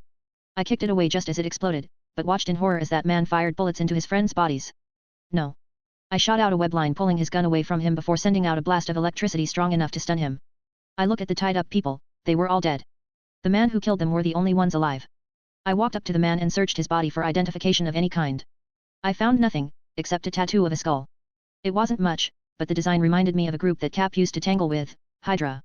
They were finally moving out of the shadows. Of course they would, all this tech, why wouldn't they? I looked around and sighed. I called Fury and told him the situation, he would be arriving soon. The city will take some time, but it will recover. Phase 1 is over, Phase 2 will soon begin. I hope I'm ready for what's to come. Hello everyone. I want to inform you that the novel Caught in the Web of the Spider is now available in PDF format in the store section. It consists of 8 volumes, each with 100 chapters or more, from chapter 1 to 831. If you want to read the entire novel, go to my Ko-fi and buy it now. Person with folded hands ! Subscribe so you can access more chapters in advance ! Person with folded hands. Ko-fi.com/skyarc. Chapter 142, Chapter 139, The Red Dawn. Life was fucking awesome. Spider-Man was finally getting the good press he deserved. Since I was seen in public as an Avenger, people didn't even listen to what JJ said anymore. Bugle JJJ, Spider-Man's actions in the city are nothing short of vigilantism. I was going to respond, but then another man responded. JKE_Ford, tonight at 9 in the night I was held at gunpoint. Spider-Man saved me. This vigilant made sure I came back to my family tonight. Fuck you Bugle JJJ. And the best part? It was true, I had saved the man's life, it wasn't just a troll. The man had attached a picture of the arrest sheet the police issued on the mugger they arrested with the time and date. And he wasn't the only. Every time someone came to call me out, people came out in the droves. They were like a tsunami, and the best part is they weren't trolls, they were real people, real honest-to-God people whose lives I touched in some way or another. I had become a beacon for the people. 1.2 billion followers of Twitter wasn't something to scoff at, I literally had the ears of a billion people, the kind of power politicians killed for. But, I knew that with great power comes great responsibility. I was on cloud 9, my life was perfect. I was a superhero who was actually appreciated, people actually had fan clubs of me. At work Sue and Reed were always asking my opinion on stuff, half the time I couldn't help, but I did what I could. At home my aunt and uncle were happy I was finally coming out of my shell and into the real world. And unknown to them I was secretly paying off any new bill they got that was overdue. I had the bank simply state there was a filing error while I paid out my own salary. The summer break allowed me to become a hero full-time. I swooped in and saved the day more times that I could count. Heck, I even had a favorite hot dog stand while in costume, and my constant patronship made the guy pretty famous for being Spidey's favorite dog place. I interacted a lot more with people, stopping by and cracking jokes with old men in the park, sharing coffee with morning workers, challenging joggers for a race through Central Park, that kind of stuff. I always took photos too, putting them on Insta, featuring my daily hero life for the whole world to see. I was kind of world famous now, each photo I post gaining nearly 500 million likes. I was basically the hero of New York, after all Tony isn't here half the time and Cap is more like a national-wide thing. Thor was, well, a god, Nat and Clint were spies, meaning I was the only one who gave the Avengers any public exposure. No pressure. But it wasn't all just web swinging and games, I did spend a lot of time at the Baxter building as well. Reed and Sue has been pretty busy, him with inventing new toys and her with getting the patents and the keeping the cash flowing. Johnny and I did what we could, but honestly, no one had a thing on Reed, that guy was a genius worthy of the name. Honestly though it was a little awkward, Sue and him weren't really, well, ever in a relationship. Reed was trying, in his own way, but Sue just kept ignoring him. After some time the poor guy just gave up. I honestly didn't know when they were going to get married, but at this rate I don't see little Franklin coming around anytime soon. Good thing too, I have no interest in letting a little kid have the power to warp reality itself. Next thing I know I'll be stuck as a teenager forever. I mean seriously, I had just gotten my driving license a few weeks ago, I don't need this shit. But I did also have time for my own personal projects. More specifically my personal tech. I worked on the alien junk I stole from the alien invasion and began to research into it. From the weapons I found a way to telepathically operate machinery. It really was ingenious. There was a metal plate with an unknown alloy that feed on the electricity in brain waves like a symbiote. It channeled people's brain waves, and with a sensor on the other side any machine could track what was being eaten. I used this tech in my arms, making them much more safe to use, no chance of them exploding, driving me crazy and fusing with my spine now. I really should have thought of that before I began using these things. Sue was really excited when I brought her the telepathic metal. She knew immediately where I got it, but was impressed I managed to figure it out as quickly as I did. She already began the process of patenting it. When asked for a number I went with the obvious choice, teletech plate. I also managed to analyze the metal they used for armor. It was a very unique alloy, the materials not found anywhere on Earth. But I did manage to decompose the metals a little, finding out just what made them tick. Hello everyone. I want to inform you that the novel Caught in the Web of the Spider is now available in PDF format in the store section. It consists of 8 volumes, each with 100 chapters or more, from chapter 1 to 831. If you want to read the entire novel, go to my Ko-Fi and buy it now. Person with folded hands ! Subscribe so you can access more chapters in advance ! Person with folded hands. Ko-Fi.com/skyarc. Chapter 143, Chapter 140. I couldn't synthesize my own metal, not even close. But I did have the basis for a metallurgy formula which should create an element that rivals Wolverine's claws. If I could figure out what the missing ingredient was, that is. I then turned my attention to the alien's power source, a type of glowing stone that seemed to push out radiation like candy on Halloween. It was the most radioactive element I knew, radioactive and still not too damaging to humans. Somehow the shell it was inside kept it from killing everything in sight. Only an external source of radiation could startle it, making it go boom. I did manage to reverse engineer the tech, figuring out how it ticked. I was able to synthesis, with Reed's help of course, a way to make these battery cells. But unfortunately the result was disappointing. The rocks we produced gave out a quarter of the amount of energy an aligned cell did. Reed wasn't disappointed though, he was thrilled. He said he would keep working on this technology, it could mean the difference between humanity's extension or ascendance, or something in that light. I also took a crack at what allowed them to levitate, though it seemed to somehow involve their glowing purple rocks which served as a power source and a levitation assistant. I couldn't really do much, it was after all alien tech I was dealing with, so for now I pushed them to the side. Nat was relentless with my training. It seems Fury had made improving my fighting skills a #1 priority. Training lasted for hours, one time it lasted a day as Nat wanted to see how long I could go without food or sleep. Needless to say I impressed her with my stamina. I did begin learning more of what it meant to be a spy. Nat finally decided it was time to teach me the delicate art of espionage. How to track someone without them knowing, how to spy on people and find out exactly what they didn't want you to know. It was difficult work to be honest, I honestly didn't like it, but it had to be done. I needed to be ready, for anything and everything. A few weeks after the alien invasion the city was finally starting to recover. I found myself having to go out as Spider-Man less and less now, people finally started to get their shit together. And so I decided it was time I took on a new personal project. I had decided if I had a freaking DeLorean in my garage it was best that I actually used it. But it would need some upgrades, luckily I knew just the man who could help me with it. I called Johnny and told him I needed his help bringing my new ride up to date. He was more than happy to help. I drove the car to the Baxter Building parking lot where he was waiting for me. The moment he saw the DeLorean his jaw dropped. What? He gawked. I stepped out and smiled. He turned to me. What? Yeah, I know. How? It was my dad's. I shrugged. My uncle gave it to me on my birthday. Figured it needed to be in the family. But it's honestly a piece of junk. Think you can help me out? Are you fucking kidding me? You want me to help trick out a DeLorean? Johnny screamed. So, is that a no? Yes. It's a freaking yes. 100 times yes, his eyes practically sparkled. We loaded the car up into an industry-sized elevator they had installed for Ben. But when the lift opened up into the top floor we realized it was going to be difficult getting it into Johnny's lab. Hey Rockhead! Johnny called out, we need your help. Don't call me that matchstick. Or next time. Ben stopped as he stared at the car. Johnny, why do you have a time machine in the lift? I grinned, it's mine. I asked Johnny to help pimp it up for me. Think you can give us a lift? Ben nodded as he gently picked up the car and walked into Johnny's lab, tilting the car so that it could fit through the door. Johnny had already cleared out the middle of his lab, arranging various tools and other pieces of tech around the car. Ben stepped aside and Johnny quickly pulled up the car's blueprints on his computer screen. The DeLorean, a sports car manufactured by John DeLorean's DeLorean Motor Company for the American market from 1981-83, Johnny began. The car features gull-wing doors and an fiberglass body structure with a steel chassis, external stainless steel body panels. It became widely known and iconic for its appearance, and it was modified to represent the concept of a time machine in the Back to the Future media franchise. But it was a piece of junk, Ben recalled, it kept breaking down all the time, People hated it, the only reason it's so popular is because of the Back to the Future movies. Yet, who doesn't want a time machine? Johnny nodded as he looked at the car. I'll be honest Pete, I don't really know what I can do. I mean, its engine is shit, the gearbox even more so. The chassis is basically papier-mâché, and the design, while iconic, isn't exactly aerodynamic. I can see the places where you dad made some changes, the back seats are a nice touch, but it honestly isn't worth buying new parts. Hello everyone. I want to inform you that the novel Caught in the Web of the Spider is now available in PDF format in the store section. It consists of 8 volumes, each with 100 chapters or more, from chapter 1 to 831. If you want to read the entire novel, go to my Ko-fi and buy it now. Person with folded hands ! Subscribe so you can access more chapters in advance ! Person with folded hands. Ko-fi.com/skyarc. Chapter 144, Chapter 141. I know Johnny, I smiled as I pulled out my personal essay and displayed a diagram. I was hoping we could maybe strip the insides and build it anew, with this. Johnny took me essay and looked it over. His eyes slowly widening as he began to recognize what it was. Dude. How? Just something I thought of, I shrugged. It's a new type of electrical engine that runs on my version of the arc reactor.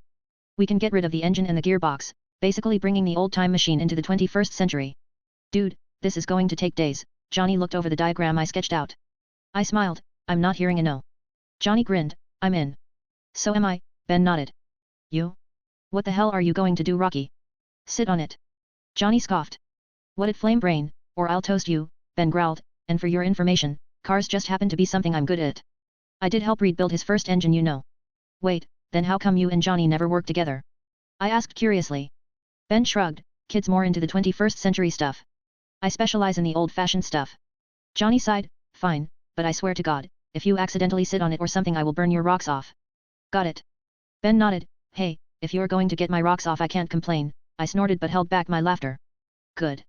Now, wait a minute, Johnny narrowed his eyes as I burst out laughing, that's not funny. Ben and I laughed hard. We got to work on the car. Johnny had 100 different ideas he wanted to use, but Ben and I held him back.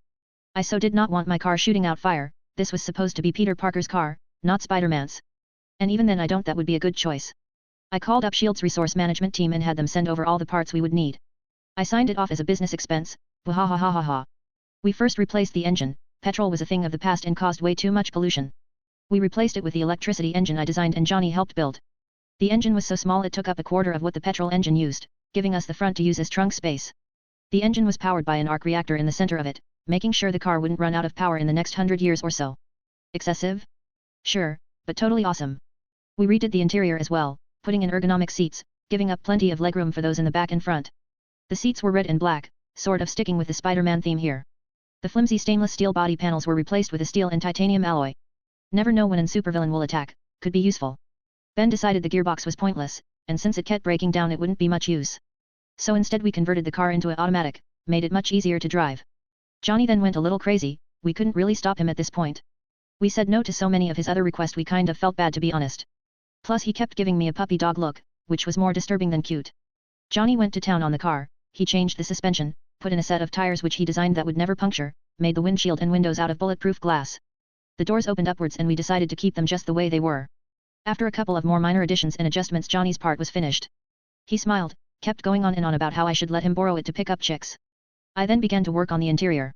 I changed the entire dashboard, replacing it with smooth mahogany wood. I installed a HUD below the AC which was basically a miniature computer that regulated the car's engine and monitor all other functions.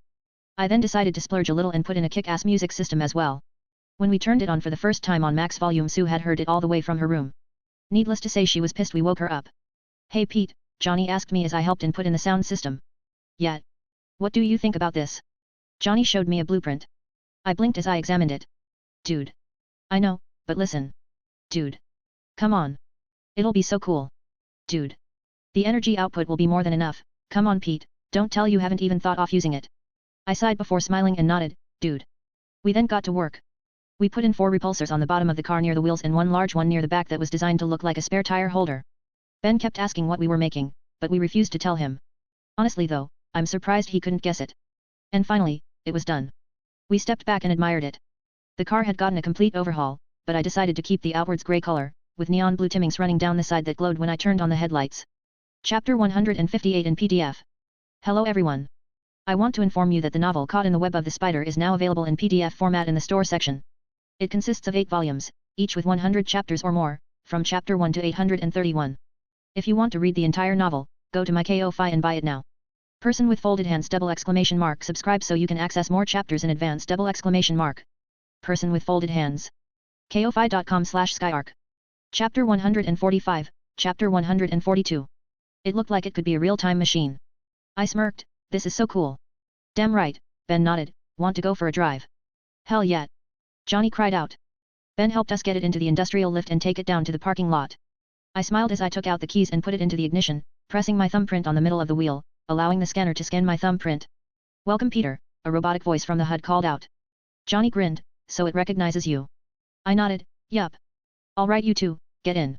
Johnny had to sit in the back while Ben sat forward, pushing his seat back all the way.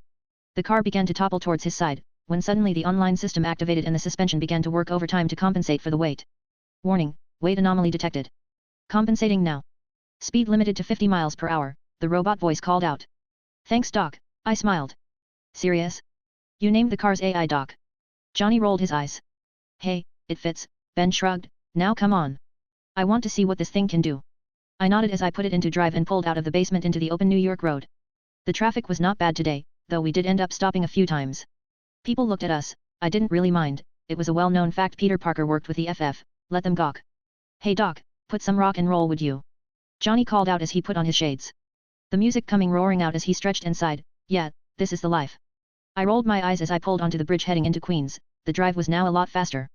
I could feel the wind going through my hair as I drove carefully across the giant metal bridge. And then on the other side I took a U-turn and headed straight back to the Baxter building. As we drove back Johnny turned to me and grinned, hey, want to use it? He tapped the handbrake button gently, flipping it up to reveal a red button inside. I grinned. Ben looked over in surprise, what's that?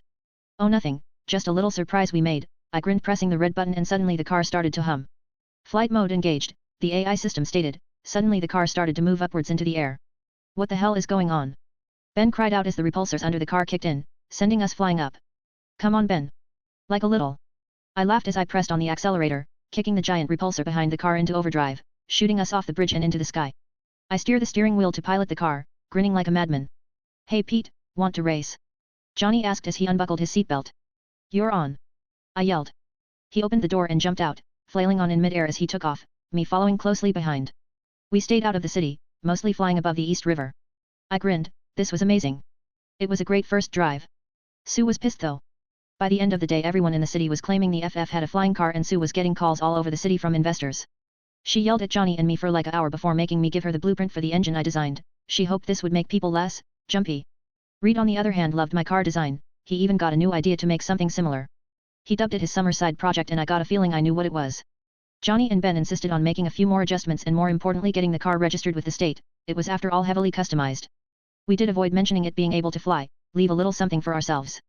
By the end of the July I drove my new, improved and road legal DeLorean back home. When May saw it she nearly fainted. Kidding, kind of.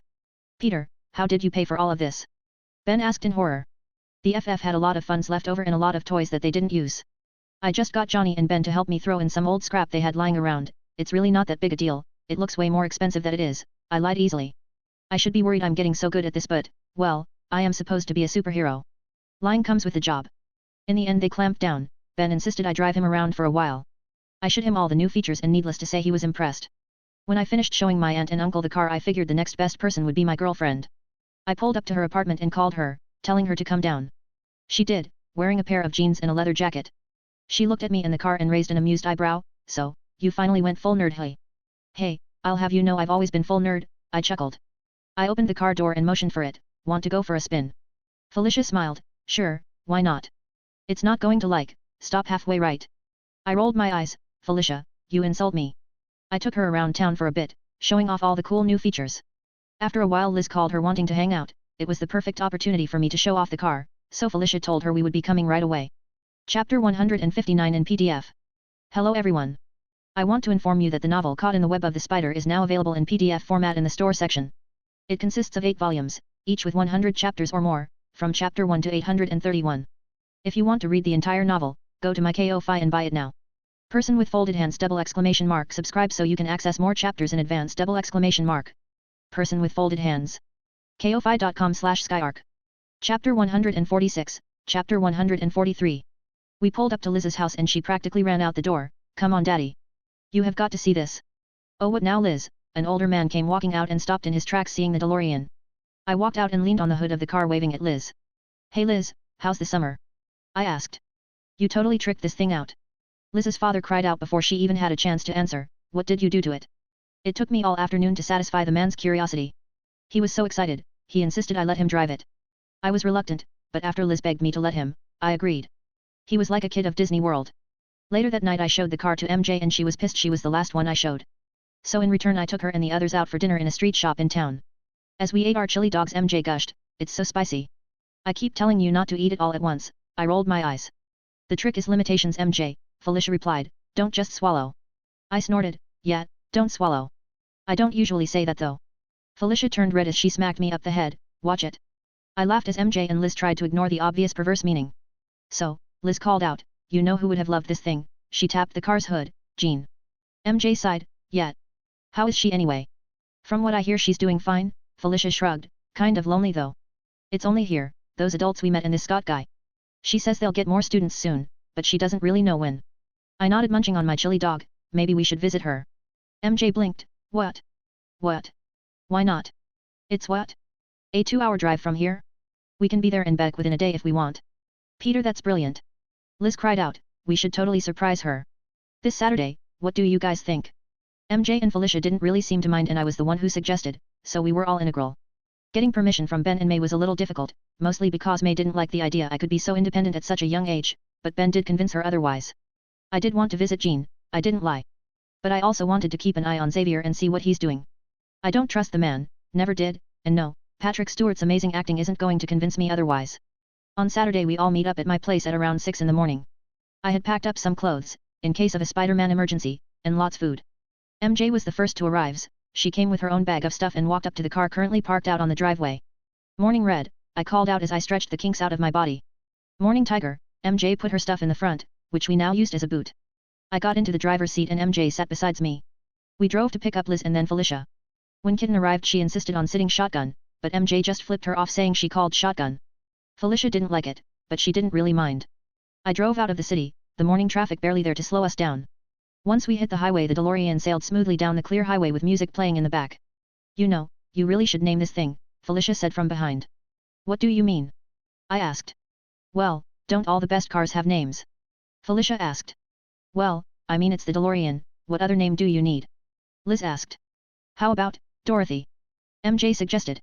"Something from this century please," Felicia rolled her eyes. "Well it already has a name," I told them, "isn't that right Doc?" "That is correct Peter," came my car's electronic voice. "Whoa." MJ looked at the HUD, "Your car can talk. Can you trick out my car Pete?" Liz asked. I chuckled, "Not sure, I used S.H.I.E.L.D. assets to build this and wrote it off as a business expense." Liz pouted, but understood. It was a nice 2-hour drive, we chatted, listened to the music, just relaxed to the smooth-running engine of Doc. Finally we arrived at the gates of the Xavier mansion. I drove up to the gate and pressed the intercom.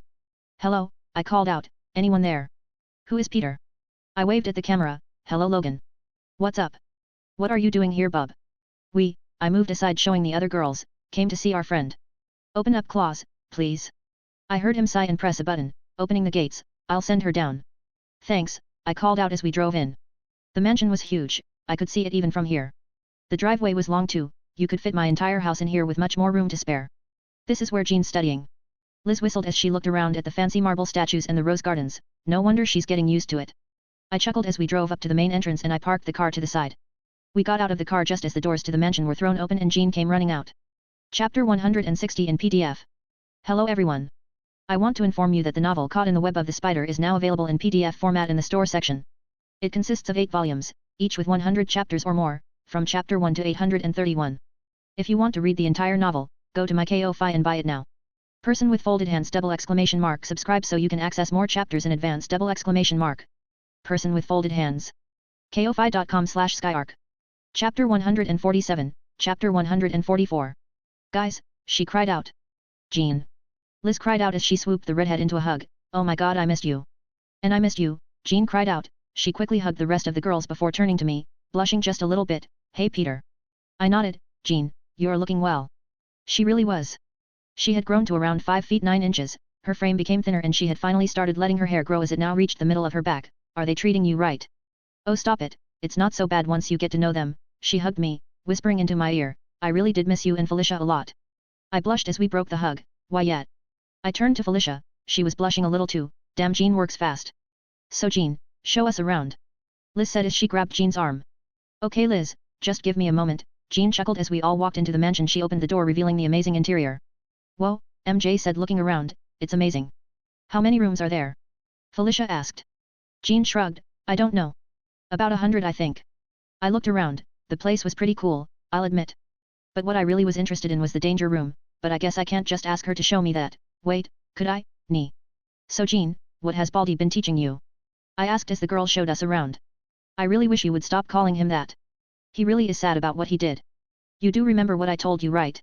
I asked raising an eyebrow. He's a man with the power to brainwash people, around him anything you feel should be taken with a grain of salt.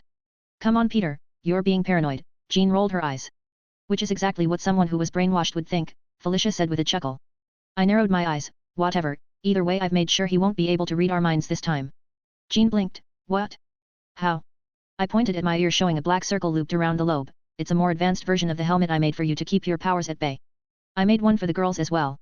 Felicia tapped a similar pair of earrings she had while Jean and Liz pointed at the hairbands they wore. So that's why I couldn't feel you guys, Jean said in wonder.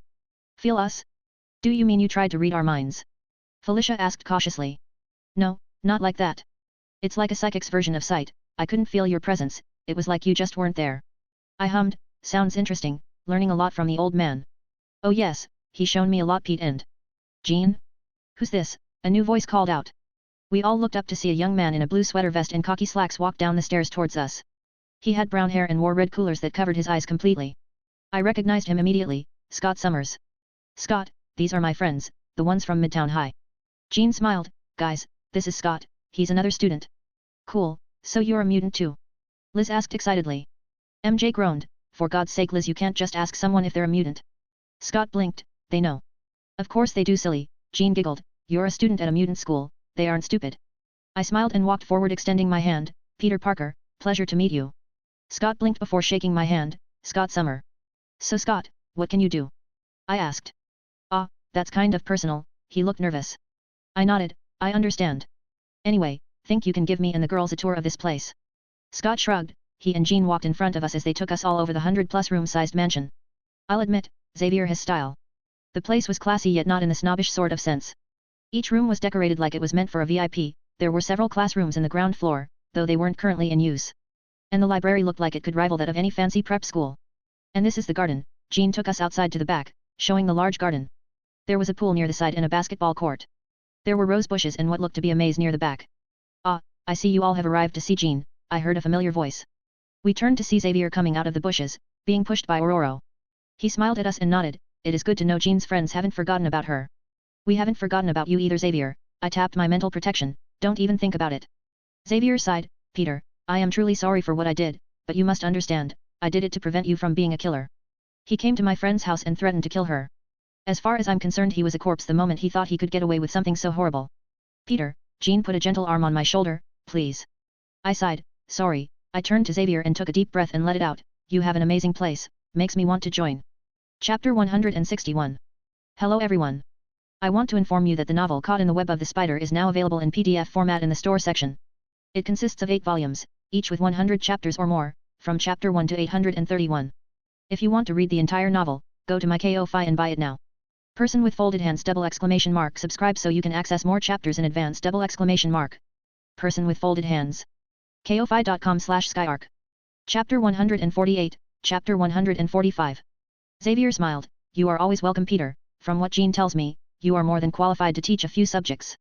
Felicia rolled her eyes, I'm sure that's not all she tells you. Hey, I don't just talk about Peter. You guys are my friends too. Jean cried out. I'm sure, MJ and Liz giggled, making the other redhead blush red. Are you kidding, she won't shut up about you guys, Scott smiled, she told me how you guys tried playing superhero. Yet, now that I think about it, it was kind of a dumb move, Liz grumbled. Told you, I sang out. Yet, you don't have to rub it in, Liz huffed. Still, the costume you made was really inspiring, Xavier commented, I've had something similar designed for Jean. I raised an eyebrow, costume? For what? You said it yourself Peter, we need to show that mutants aren't a threat, that we can work with humanity, Xavier motioned for me to follow as he, Ororo and I walked into the grass maze. I sighed, I turned to the girls, I'll be back. They didn't really say much, though Felicia gave me a warning gaze, I swear sometimes she worries too much. Scott watched Peter leave and forced folding his arms. Why did the professor call him out? He probably wanted to talk to him in private. MJ shrugged. Scott huffed, what's so special about Peter Parker? Felicia smiled, everything. I didn't like it, him, alone, well, not alone, his bodyguard that should shoot lighting out of her butt was with us, which really wasn't looking good for me. What did you want to talk about? I asked him as we walked through the maze. I have been thinking about what you said, Xavier explained. Oh? Which part? The part where I abused my powers. I see, I didn't push him, though I really wish I did, and you said how there was no difference between Eric and I, how he would use his powers to hurt others and I would use mine to get what I want, regardless of people's free will. I nodded, yes, and we came to the center of the maze was a water fountain waited for us. I wanted to apologize, I understand you don't trust me, I do. But I don't regret doing my actions. I took a deep breath and let it out. I get it, I do, you're not human, you're a different breed altogether. What seems natural to you is different for us. I don't pity the way Jean will have to adapt herself into our lives. Xavier nodded, I'm glad you understand. Was there anything else? Xavier smiled, yes, I was going to offer you a tutoring position in my school, maybe something during the weekends. But since your recent outing is an Avenger, I wager your time is very tight at the moment. I shrugged, it's honestly not a big thing, we don't actually have like daily meetings or the like. Hey, would you like to join? Xavier blinked, me. I shrugged, I don't see why not. You're a pretty smart guy, and your heart is in the right place. I turned to Aurora, you too Storm, I mean, we already have a thunder god, but we could always use a thunder goddess. Aurora smiled, you are quite the charmer Peter, thank you, but I believe my time will be better suited here. I nodded, turning to Xavier, and you? Xavier looked thoughtful, I'll admit, it's an appealing thought. I doubt I could help stop a war like you did. I wouldn't need you for that, I told him, we need more members. I don't think Strack would care to admit this, but we were so close to losing that battle. Next time though, and believe me, there will be a next time, I don't want it let up to chance. Can I count on your team to help if the time comes? Xavier nodded, it would be my pleasure. Seeing mutants working together with Earth's mightiest protectors would do well for our cause. I figured. Tell me, was this the real reason you came? Xavier smiled. I chuckled, no, just a very nice bonus. I really did miss Jean, plus I just got a car, figured we could do a nice long road trip. Well, then let me not keep you, Xavier nodded. I quickly walked out of the maze, waving at them over my shoulder. Xavier looked up to Aurora, what is your opinion of him? He's smart, but also very complex. Aurora looked at Peter's retreating form with curious eyes, I don't doubt his dedication to his friends, but his anger, it could be his downfall.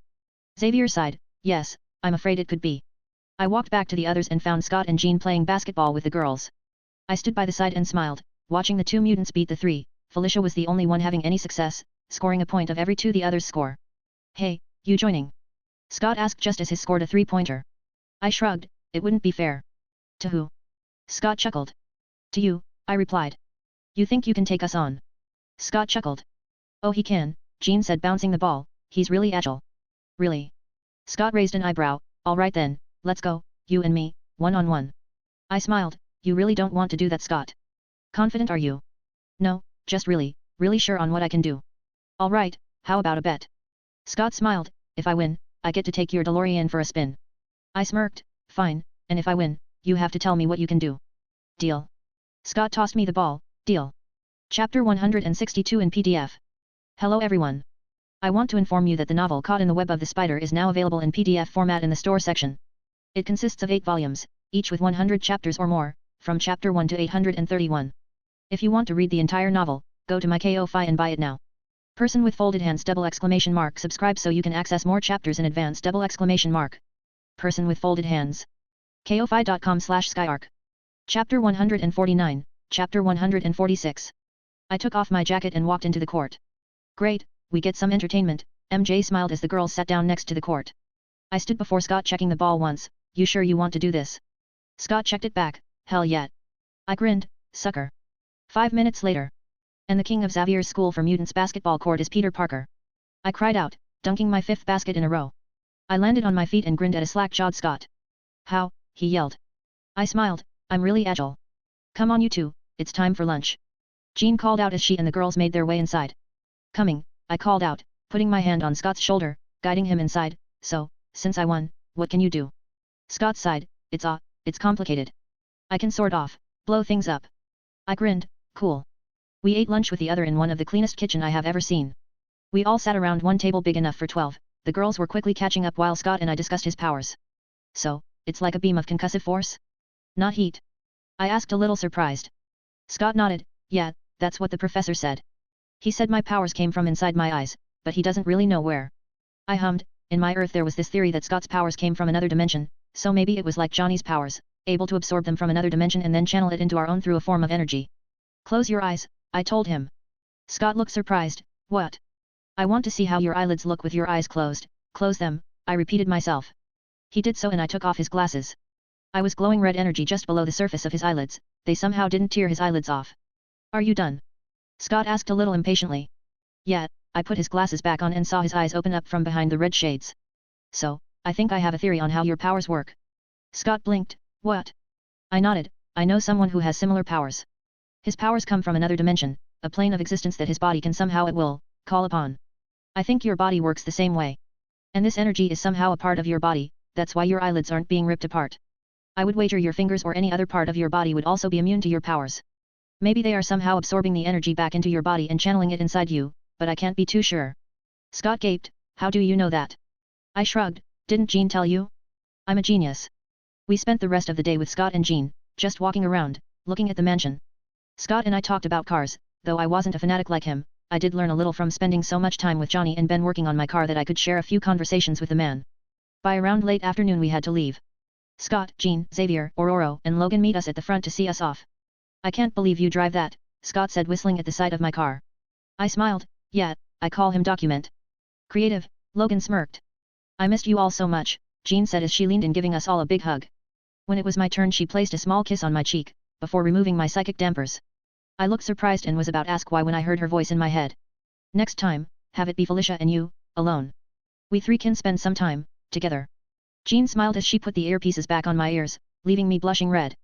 Thanks so much for having us, Professor, MJ said politely, you really have an amazing place. Yeah, glad to see our little genies being taken care of, Liz nodded. You are welcome, Xavier nodded, and please feel free to come and visit anytime you wish. Our doors are always open for friends. Though next time you better call, Logan growled. I blinked, oh wait, that reminds me. I quickly opened the front and looked through my bag, pulling out my history textbook. I walked up to Logan and opened to the page about World War II, here, can you sign this for me? Logan and the others looked surprised when I handed him the book. What are you going on about, bub? Logan asked.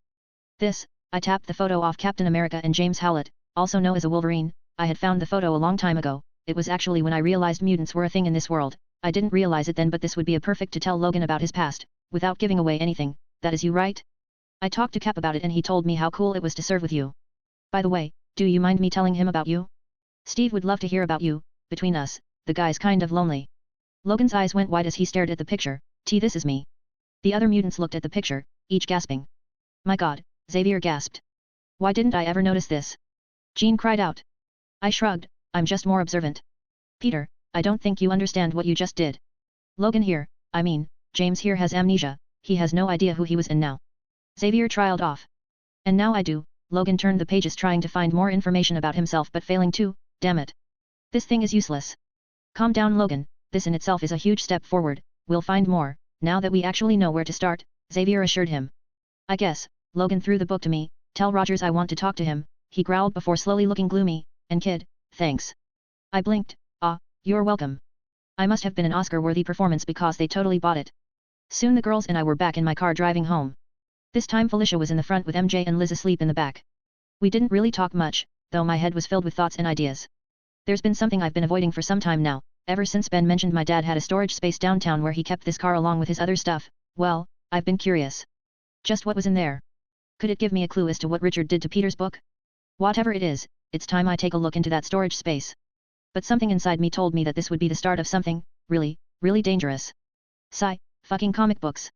Chapter 163. Hello everyone. I want to inform you that the novel Caught in the Web of the Spider is now available in PDF format in the store section. It consists of 8 volumes, each with 100 chapters or more, from chapter 1 to 831. If you want to read the entire novel, go to my Ko-fi and buy it now. Person with folded hands ! Subscribe so you can access more chapters in advance ! Person with folded hands. Ko-fi.com/skyarc. Chapter 150, Chapter 147. I looked down into the alley and saw 3 kids dressed in red and black beat up a small gang of thugs. I should jump in there and put a stop this, I know I should. But, I honestly didn't want to do that. I leaned back into the shadows and watched as the three vigilantes fought valiantly. They wore a red and black tracksuit with a fabric mask that was stitched to resemble my own. Spray painted onto the middle of their track was a black spider similar to my own.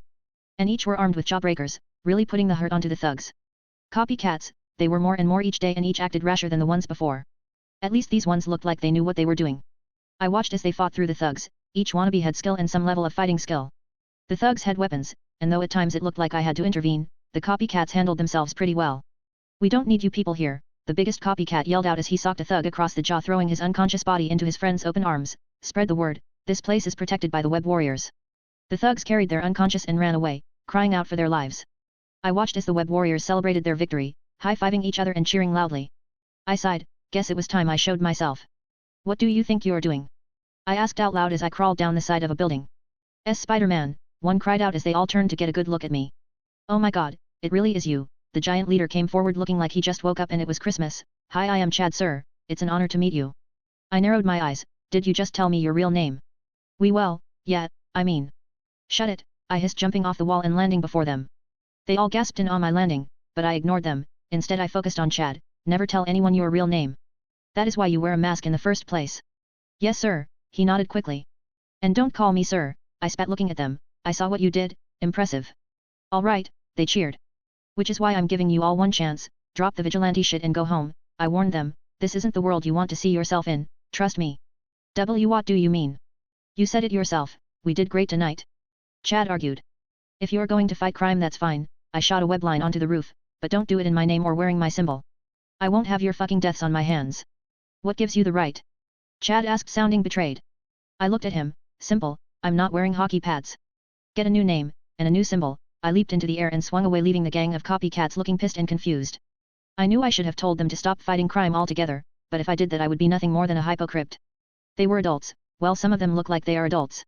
They can make their own choices, I just didn't want them dying trying to act like me.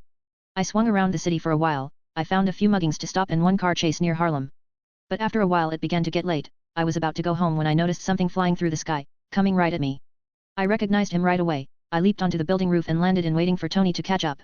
He slowly however before me in what looked like a brand new suit. It looked bigger and redder than all the others. I whistled, damn Tony, nice suit. He cut the power to his thrusters and landed before me. He stood up straight and popped open the head plate showing his face, thanks, been working on it for a while. So. I sat down on the roof ledge, what can I help you with? Nothing much, just saw you doing your thing, thought I should say hello. Tony leaned down next to me as we looked at the city. It's quite tonight, I told him. I doubt this city is ever quite. No, it is, I nodded, once you see the city at its loudest, nights like this seem like nothing. I turned to him, I could smell fear rolling off him, but not the kind you feel when being attacked, it was more subtle, like a memory of something. It took me a few moments, but I figured it out. How have you been holding up? What do you mean? He asked. I know PTSD when I see it, Tony. You can lie to Pepper and everyone else all you want, but not to me. I pushed the attitude a little, cocky, I know, but I need him to address his issues. Chapter 164, Hydra's Weapon. Hello everyone. I want to inform you that the novel Caught in the Web of the Spider is now available in PDF format in the store section. It consists of 8 volumes, each with 100 chapters or more, from chapter 1 to 831.